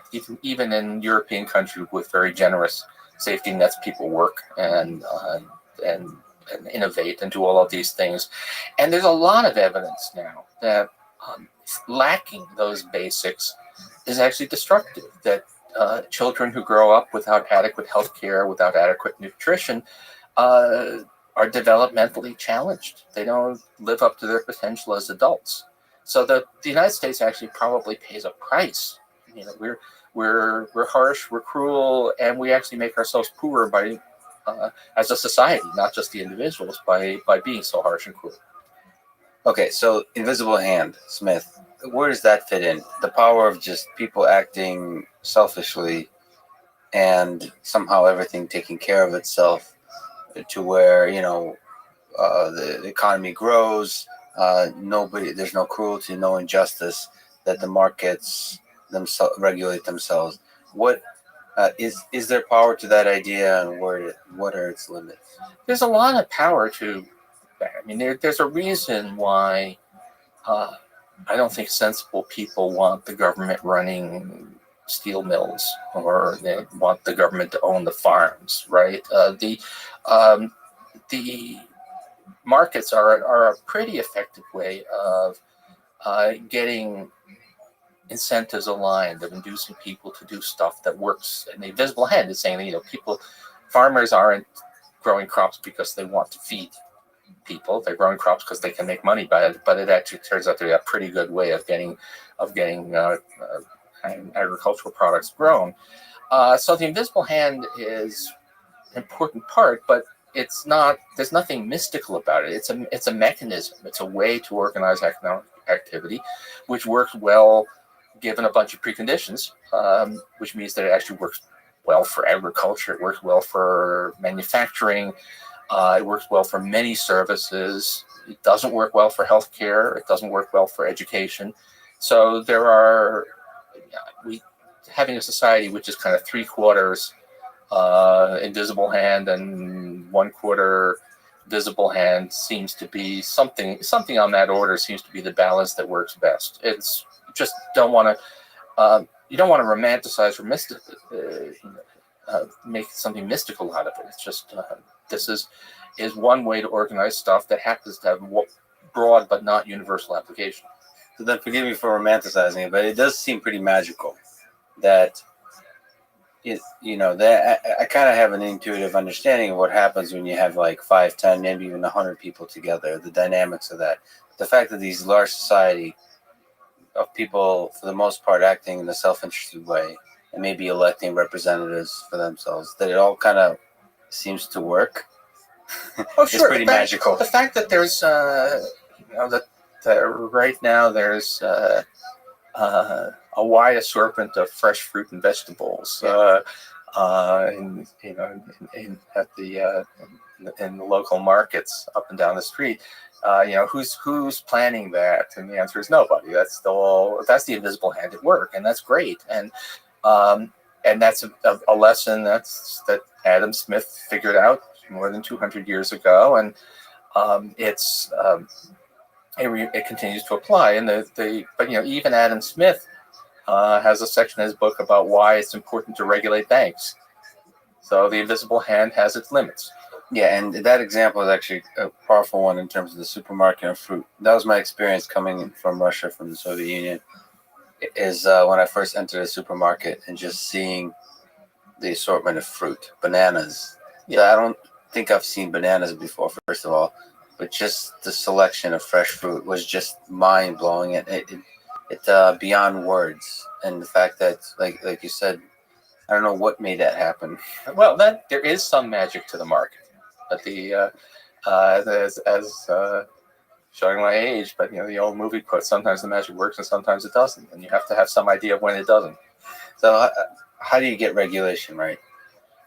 What can government at its best do? Government, strangely enough, in this country today, seems to get a bad rap. Like everybody's against the government. Yeah. Well, a lot of money has been spent on making people hate the government. But the reality is government does some things pretty well. I mean, government does health insurance pretty well. So much so, given our anti-government bias, it really is true that there are people out there saying, don't let the government get its hands on Medicare. Right? So people actually love the government health insurance program far more than they love private health insurance. Basic education. It turns out that your local public high school is the right place to have students trained, and private certainly for-profit education is by and large a nightmare of rip-offs and grift and people not getting what they thought they were paying for. It's a judgment case, and it's funny. There are things. Everybody talks about the DMV as being, how do you want the economy? And actually, my experience is that the DMV have always been positive. Maybe I'm just going to the right DMVs, but in fact, a lot of government works pretty well. So you have to some extent, you can do these things on a priori grounds. You can talk about the logic of why healthcare is not going to be handled well by the market, but partly it's just experience.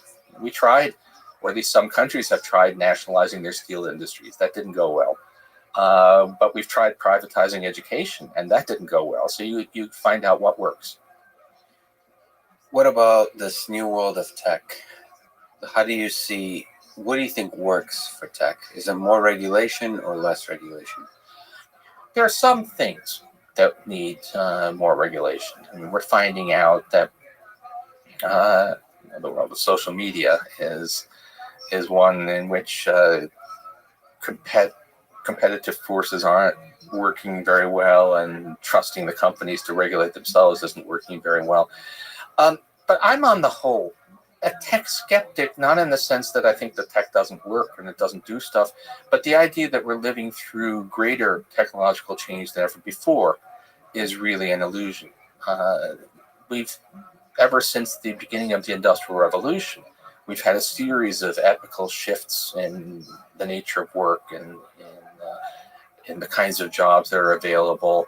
And it's not at all clear that what's happening now is any bigger or faster or harder to cope with than past shocks.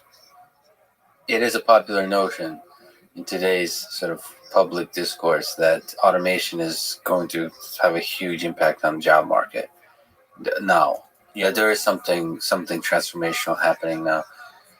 Can you talk about that? Maybe elaborate on a little bit more. Do you not see the software revolutions happening now with machine learning, availability of data, that kind of automation, being able to sort of process, clean, find patterns in data, and you don't see that disrupting any one sector to a point where there's a huge loss of jobs? There may be some things. I mean, actually, translators. There's really reduced demand for translators because machine translation ain't perfect, but it ain't bad. There are some kinds of things that are changed, but it's not. Overall productivity growth has actually been slow in recent years. It's been much slower than in some past periods. So the idea that automation is taking away all the jobs, the counterpart would be that we would be able to produce stuff with many fewer workers than before, and that's not happening. There are a few isolated sectors. There are some kinds of jobs that are going away, but that keeps on happening. I mean, New York City used to have thousands and thousands of longshoremen taking stuff off ships and putting them on ships. They're almost all gone now. Now you have the giant cranes taking containers on and off ships in Elizabeth, New Jersey. That's not robots. It doesn't sound high tech, but it actually pretty much destroyed an occupation. It wasn't fun for the longshoremen, to say the least. But it's not. We coped. We moved on, and that sort of thing happens all the time. I mean, farmers. We used to be a nation which was mostly farmers. There are now very few farmers left.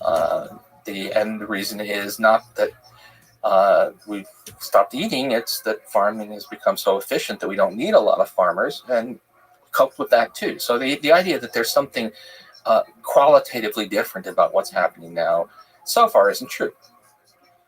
So your intuition is there is going to be a loss of jobs, but it's just a thing that just continues. So there's nothing qualitatively different about this moment. Some jobs will be lost, others will be created, as has always been the case so far. Maybe there's a singularity. Maybe there's a moment when when the machines get smarter than we are and Skytech kills us all or something, right? But that's not visible in anything we're seeing now. You mentioned the metric of productivity. Could you explain that a little bit? Because it's a really interesting one. I've heard you mention that before, in connection with automation. So what is that metric, and if there is something qualitatively different, what should we see in that metric? Well, okay, productivity. First of all, production. We do have a measure of the economy's total production, real GDP, which is itself. It's a little bit of a construct because it's quite literally it's adding apples and oranges. So we have to add together various things, which we basically do by using market prices, but we try to adjust for inflation. But it's a reasonable measure of how much the economy is producing. Is it goods and, sorry to interrupt, is it goods and services? Goods and services, it's everything. Okay. Productivity is, you divide that total output by the number of hours worked. So we're basically asking how much stuff does the average worker produce in an hour of work. And if you're seeing really rapid technological progress, then you'd expect to see productivity rising at a rapid clip, which we did. For the generation after World War II, productivity rose 2% a year on a sustained basis. Then it dropped down for a while. Then there was a kind of a decade of fairly rapid growth from the mid-90s to the mid-2000s. And then it dropped off again, and it's not impressive right now. So you're just not seeing an epical shift in the economy. So let me then ask you about the psychology of blaming automation. A few months ago, you wrote in the New York Times, quote, "The other day I found myself, as I often do at a conference, discussing lagging wages and soaring inequality. There was a lot of interesting discussion, but one thing that struck me was how many of the participants just assume that robots are a big part of the problem, that machines are taking away the good jobs, or even jobs in general. For the most part, this wasn't even presented as a hypothesis, just as part of what everyone knows. Yeah. So why is maybe can you psychoanalyze the public intellectuals or economists or us actually in the general public, why this is happening? Why this assumption is just infiltrated public discourse? There's a couple of things. One is that the particular technologies that are advancing now are ones that are a lot more visible to the chattering class. Right. When you had when containerization did away with the jobs of longshoremen, well, not a whole lot of college professors are close friends with longshoremen, right? And so we see this one. Then there's a second thing, which is, we just went through a severe financial crisis and a period of very high unemployment. It's finally come down. There's really no question that high unemployment was about macroeconomics. It was about a failure of demand. But macroeconomics is really non-intuitive. People just have a hard time wrapping their minds around it. And among other things, people have a hard time believing that something as trivial as, well, people just aren't spending enough can lead to the kind of mass misery that we saw in the 1930s, or the not quite so severe but still serious misery that we saw after 2008. And there's always a tendency to say it must be something big. It must be technological change. That means we don't need workers anymore. There was a lot of that in the 30s, and that same thing happened after 2008. The assumption that it has to be something, some deep cause, not something as trivial as failure of investor confidence and inadequate monetary and fiscal response. And the last thing on wages. A lot of what's happened on wages is at some level political. The collapse of the union movement. It's policies that have squeezed workers' bargaining power. And for kind of obvious reasons, there are a lot of influential people who don't want to hear that story. They want it to be an inevitable force of nature. Technology has made it impossible to have people earn middle-class wages, and they don't like the story that says, actually, no, it's kind of the political decisions that we made that have caused this income stagnation. And so they're a receptive audience for technological determinism. So what comes first, in your view, the economy or politics, in terms of what has impact on the other? Oh, well, everything interacts. It's one of the rules of that I was taught in economics. Everything affects everything else in at least two ways. But clearly the economy drives a lot of political stuff, but also clearly politics has a huge impact on the economy. We look at the decline of unions in America and say, well, the world has changed and unions don't have a role. But 2/3 of workers in Denmark are unionized. And Denmark has the same technology and faces the same global economy that we do. It's just a difference in political choices that leads to that difference. So I actually teach a course here at CUNY called Economics of the Welfare State, which is about things like healthcare and retirement, and to some extent wage policy and so on. And the message I keep on trying to drive home is that, look, all advanced countries have got roughly equal competence. We all have the same technology, but we make very different choices.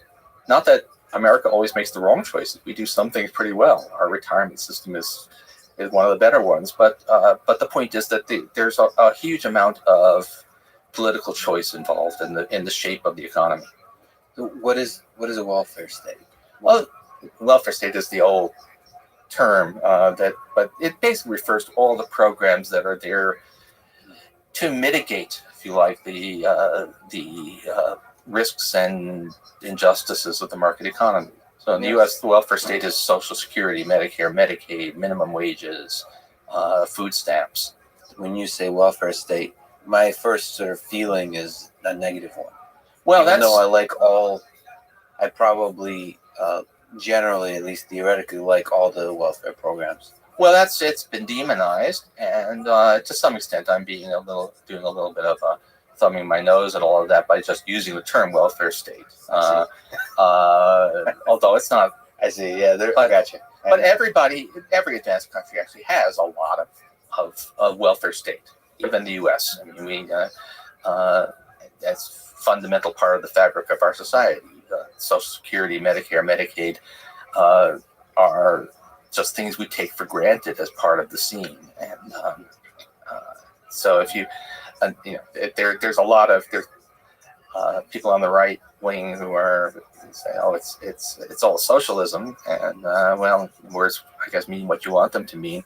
And we just today I told my class about the record that Ronald Reagan made in 1961, warning that Medicare would destroy American freedom, and but it sort of didn't happen.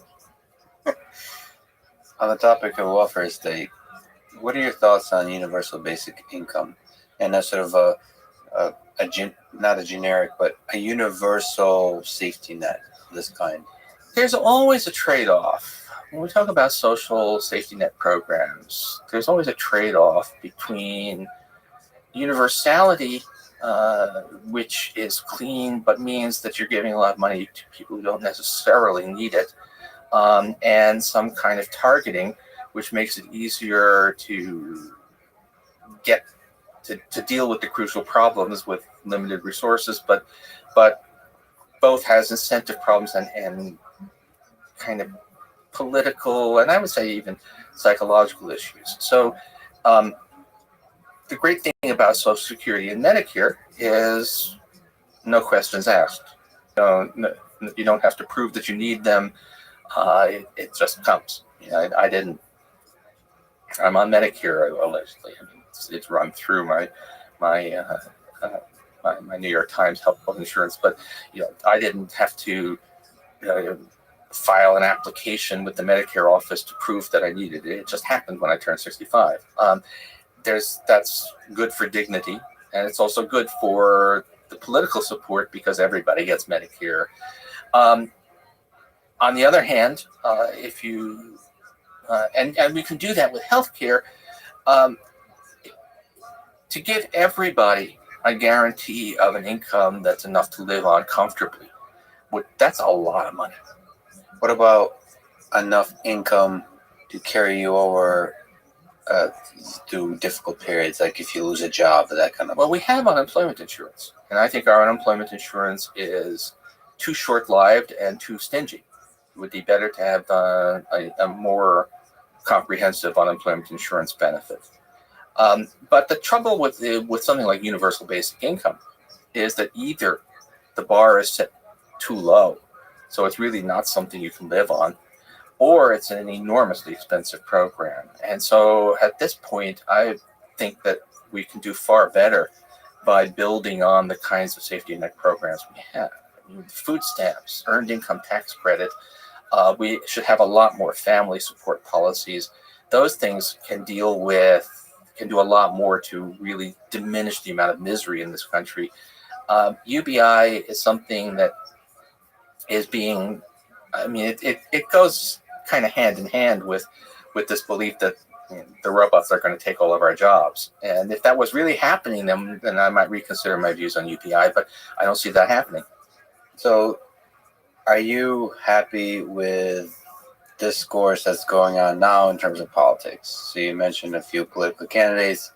Is the kind of thing going on on both on Twitter and debates in the media, through the written word, through the spoken word? How do you assess the public discourse now in terms of politics? We're in a fragmented world, so more so than before. More so than ever before. So at this point, the public discourse that you see, if Fox News is your principal news source, is very different from the one you get if you read the New York Times. On the whole, my sense is that mainstream political reporting, policy reporting, is A, not too great, but B, better than it's ever been. Because when I first got into the pundit business, it was just awful. Lots of things just never got covered. And if things did get covered, it was always both sides. It's the line that comes back from me writing during the 2000 campaign was that if one of the candidates said that the earth was flat, the headline would be "Views differ on shape of planet." I mean, it's that's less true. There's still a fair bit of that out there, but it's less true than there used to be, and there are more people reporting, writing on policy issues who actually understand them than ever before. So though that's good, but I have how much the typical voter is actually informed, unclear. I mean, the Democratic debates, I'm hoping that we finally get down to not having 27 people on the stage or whatever it is they have, but yeah, they're reasonably substantive, certainly better than before. And while there's a lot of still theater criticism instead of actual analysis in the reporting, it's not as totally dominant as in the past. Can I ask maybe a dumb question, but from an open-minded perspective, when people on the left and people on the right, I think view the others as sometimes complete idiots. Yeah. What do we do with that? Is it possible that the people on the right are correct about what they currently believe? Is that kind of open-mindedness helpful, or is this division long-term productive for us to sort of have this food fight? Well, the trouble you have to confront is that there's a lot of stuff that just is false out there, but commands extensive political allegiance. So the idea, well, both sides need to listen to each other respectfully. I'm happy to do that when there's a view that is worthy of respect, but a lot of stuff is not. And so take economics is something where I think I know something, and I'm not sure that I'm always right. In fact, I know I've been wrong plenty of times. But I think that there is a difference between economic views that are within the realm of we can actually have an interesting discussion, and those that are just crank doctrines or things that are purely being disseminated because people are being paid to disseminate them. So there are plenty of good, serious center-right economists that I'm happy to talk to. None of those center-right economists has any role in the Trump administration. The Trump administration and by and large Republicans in Congress only want to listen to people who are cranks. And so I think it's being dishonest with my readers to pretend otherwise. There's no way I can reach out to people who think that that reading Ayn Rand novels is how you learn about monetary economics. Let me linger on that point. So if you look at Ayn Rand, okay, so you said center right. What about extreme people who have like radical views? You think they're not grounded in any kind of data, in any kind of reality? I'm just sort of curious about how open we should be to ideas that seem radical. Oh, radical ideas is fine, but then you have to ask, is there some basis for the radicalism? And if it's something that is not grounded in anything, then, and particularly, by the way, if it's something that's been refuted by evidence again and again, and people just keep saying it, if it's a zombie idea, and there's a lot of those out there, then there comes a point when it's not worth trying to fake respect for it. I see. So there's through the scientific process, you've shown that this idea does not hold water, but I like the idea of zombie ideas, but they live on through, it's like the idea that the earth is flat, for example, has been, for the most part, disproven. Yeah.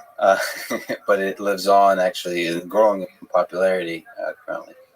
Yeah, so and there's a lot of that out there, and you can't wish it away, and you're not being fair to either yourself, or if you're somebody who writes for the public, you're not being fair to your readers to pretend otherwise. So quantum mechanics is a strange theory, but it's testable, and so while being strange, it's widely accepted amongst physicists. How robust and testable are economics theories if we compare them to quantum mechanics and physics and so on? Okay, economics, look, it's a complex system, and it's also one in which, by and large, you don't get to do experiments. And so economics is never going to be like quantum mechanics. That said, you get natural experiments, you get tests of rival doctrines. In the immediate aftermath of the financial crisis, there was one basic theory of macroeconomics, which ultimately goes back to John Maynard Keynes, that made a few predictions. It said, under these circumstances, printing money will not be inflationary, running big budget deficits will not cause a rise in interest rates, slashing government spending, austerity policies will lead to depressions if tried. Other people had exactly the opposite predictions, and we got a fairly robust test. And one theory won. Interest rates stayed low, inflation stayed low, countries that implemented harsh austerity policies suffered severe economic downturns. You don't get much, that's pretty clear. And that's not going to be true on everything. But there's a lot of empirical, the younger economists these days are very heavily data based, and that's great. And I think that's the way to go.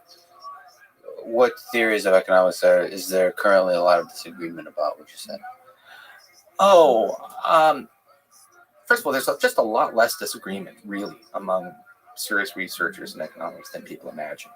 We can track that. The Chicago Booth School has a panel, an ideologically diverse panel, and they regularly pose questions. And on most things, there's a huge, there's remarkable consensus. There's a lot of things where people imagine that there's dispute, but the illusion of dispute is something that's basically being fed by political forces, and there isn't really.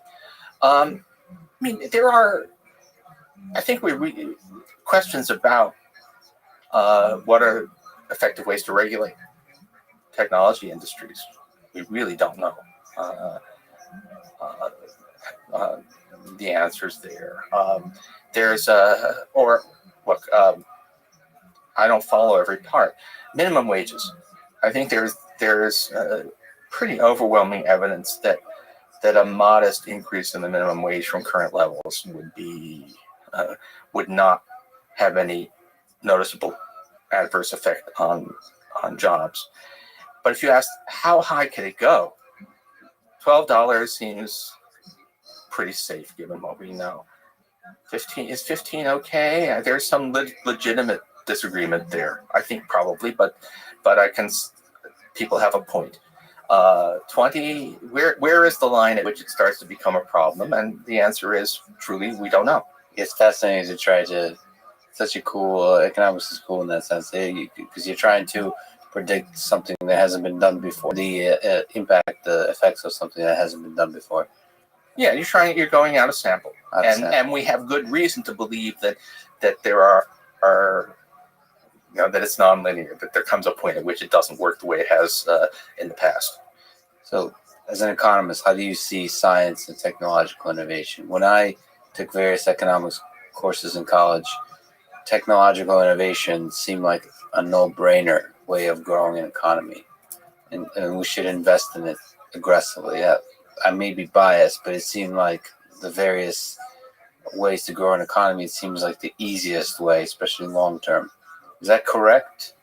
And if so, why aren't we doing it more? Well, that's okay. The first question is, it's pretty much overwhelming.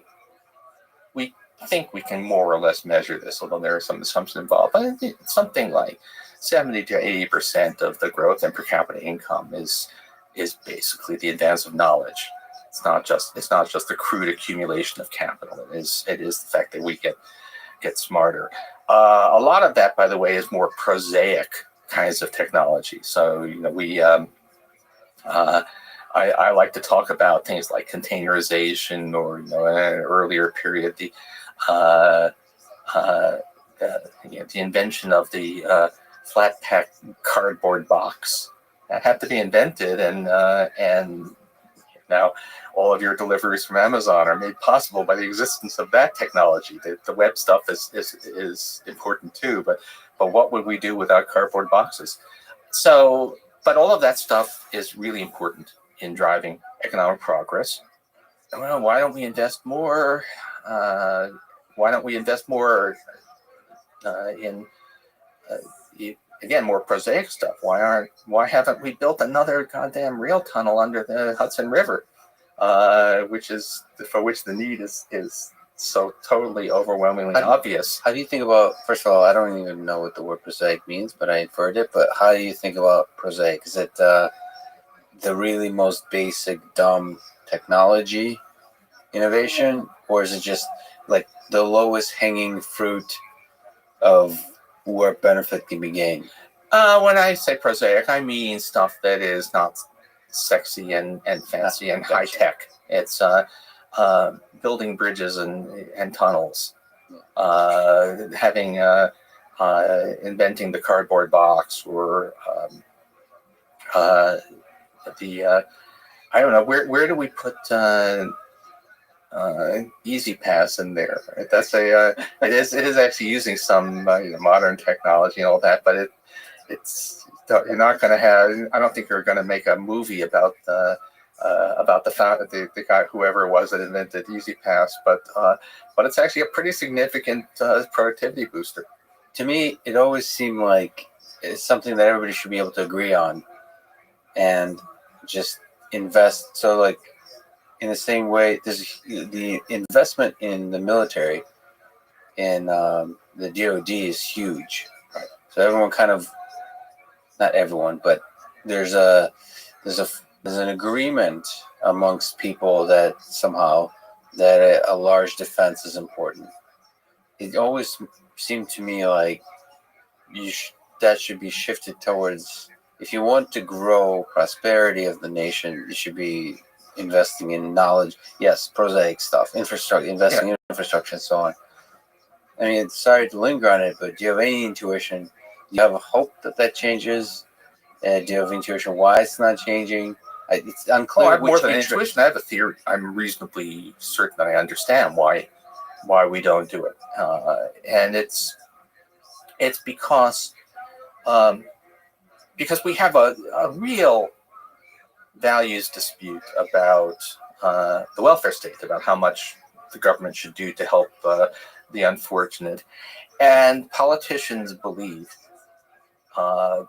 probably rightly, that there's a kind of halo effect that surrounds any kind of government intervention.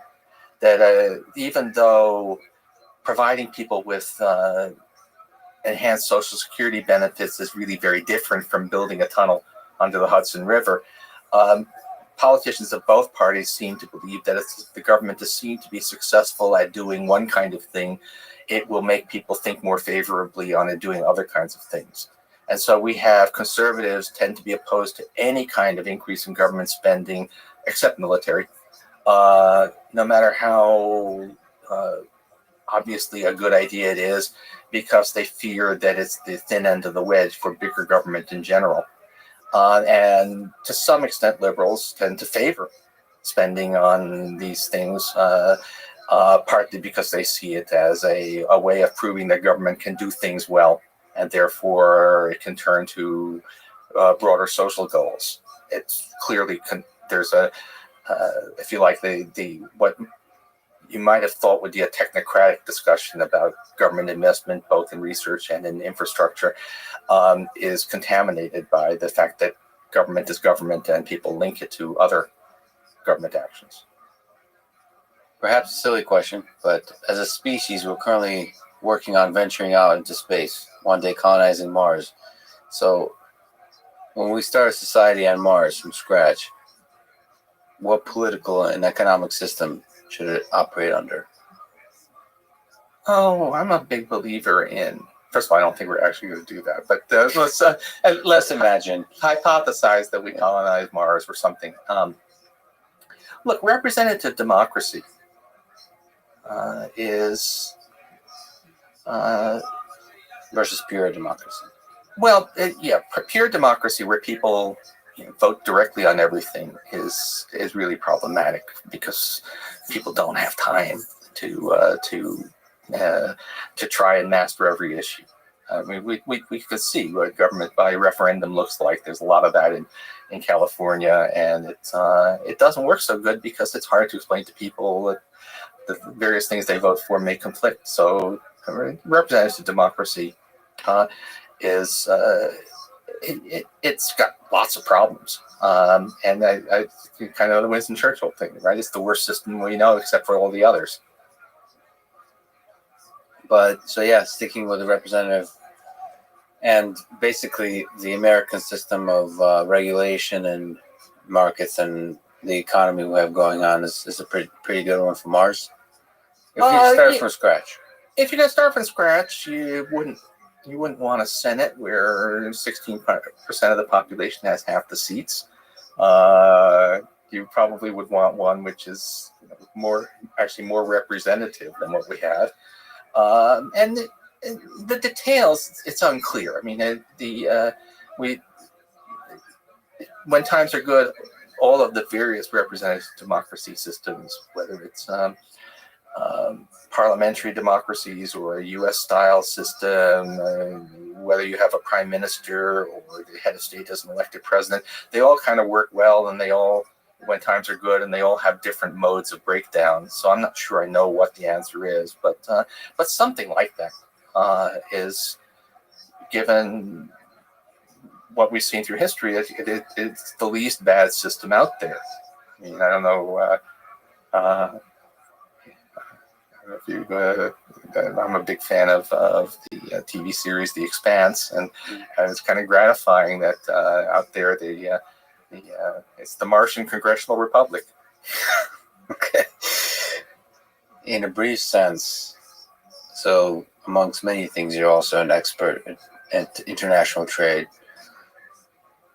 What do you make of the complexity? So I can understand trade between two people, say two neighboring farmers. It seems pretty straightforward to me. But international, when you start talking about nations and nations trading, seems to be very complicated.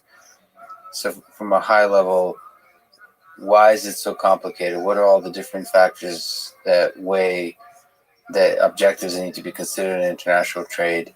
And maybe feeding that into a question of, do you have concerns about the two giants right now of the U.S. and China and the tension that's going on with the international trade there, with the trade war?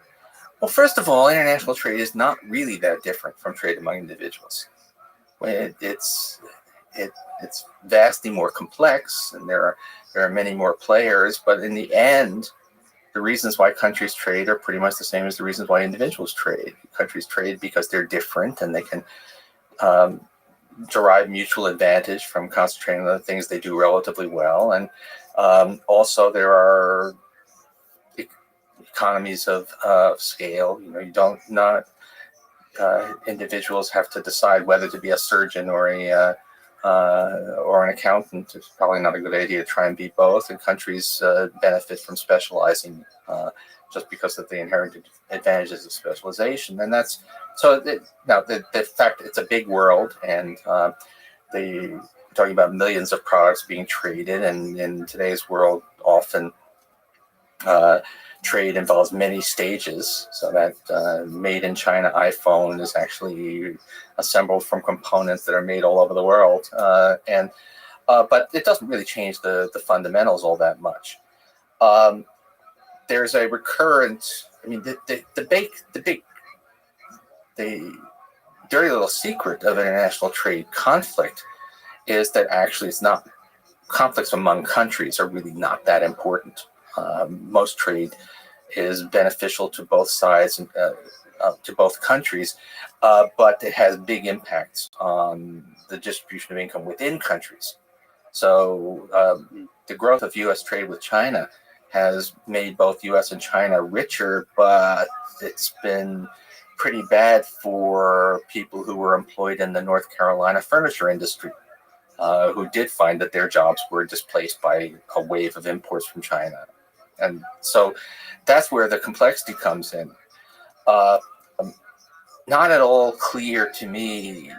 I mean, we have some real problems with China, although they don't really involve trade so much as things like respect for intellectual property. Not clear that those real problems that we do have with China have anything to do with the current trade war. The current trade war seems to be driven instead by a fundamentally wrong notion that when we sell goods to China, that's good, and when we buy goods from China, that's bad, and that's misunderstanding the whole point. Is trade with China in both directions a good thing?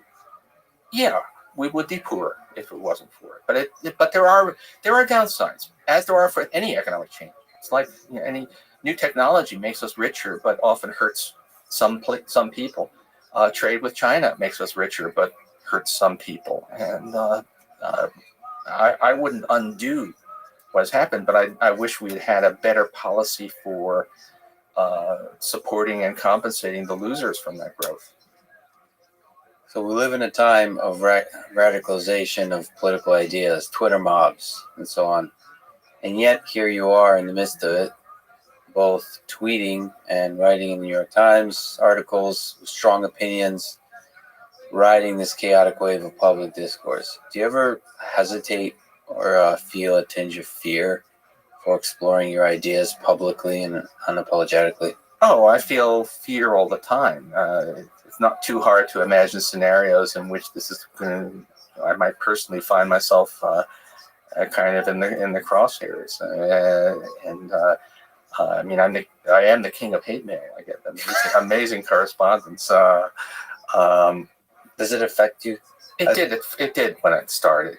These days, I've developed a very thick skin, so I know I don't usually get. In fact, if I don't get a wave of hate mail after a column, then I probably wasted that day. So what do you make of that as a person who's putting ideas out there? If you look at the history of ideas, the way it works is you write about ideas, you put them out there. But now, when there's so much hate mail, so much division, what advice do you have for yourself and for others trying to have a discussion about ideas, difficult ideas? Well, I don't know about advice for others. I mean, if for most economists, just do your research.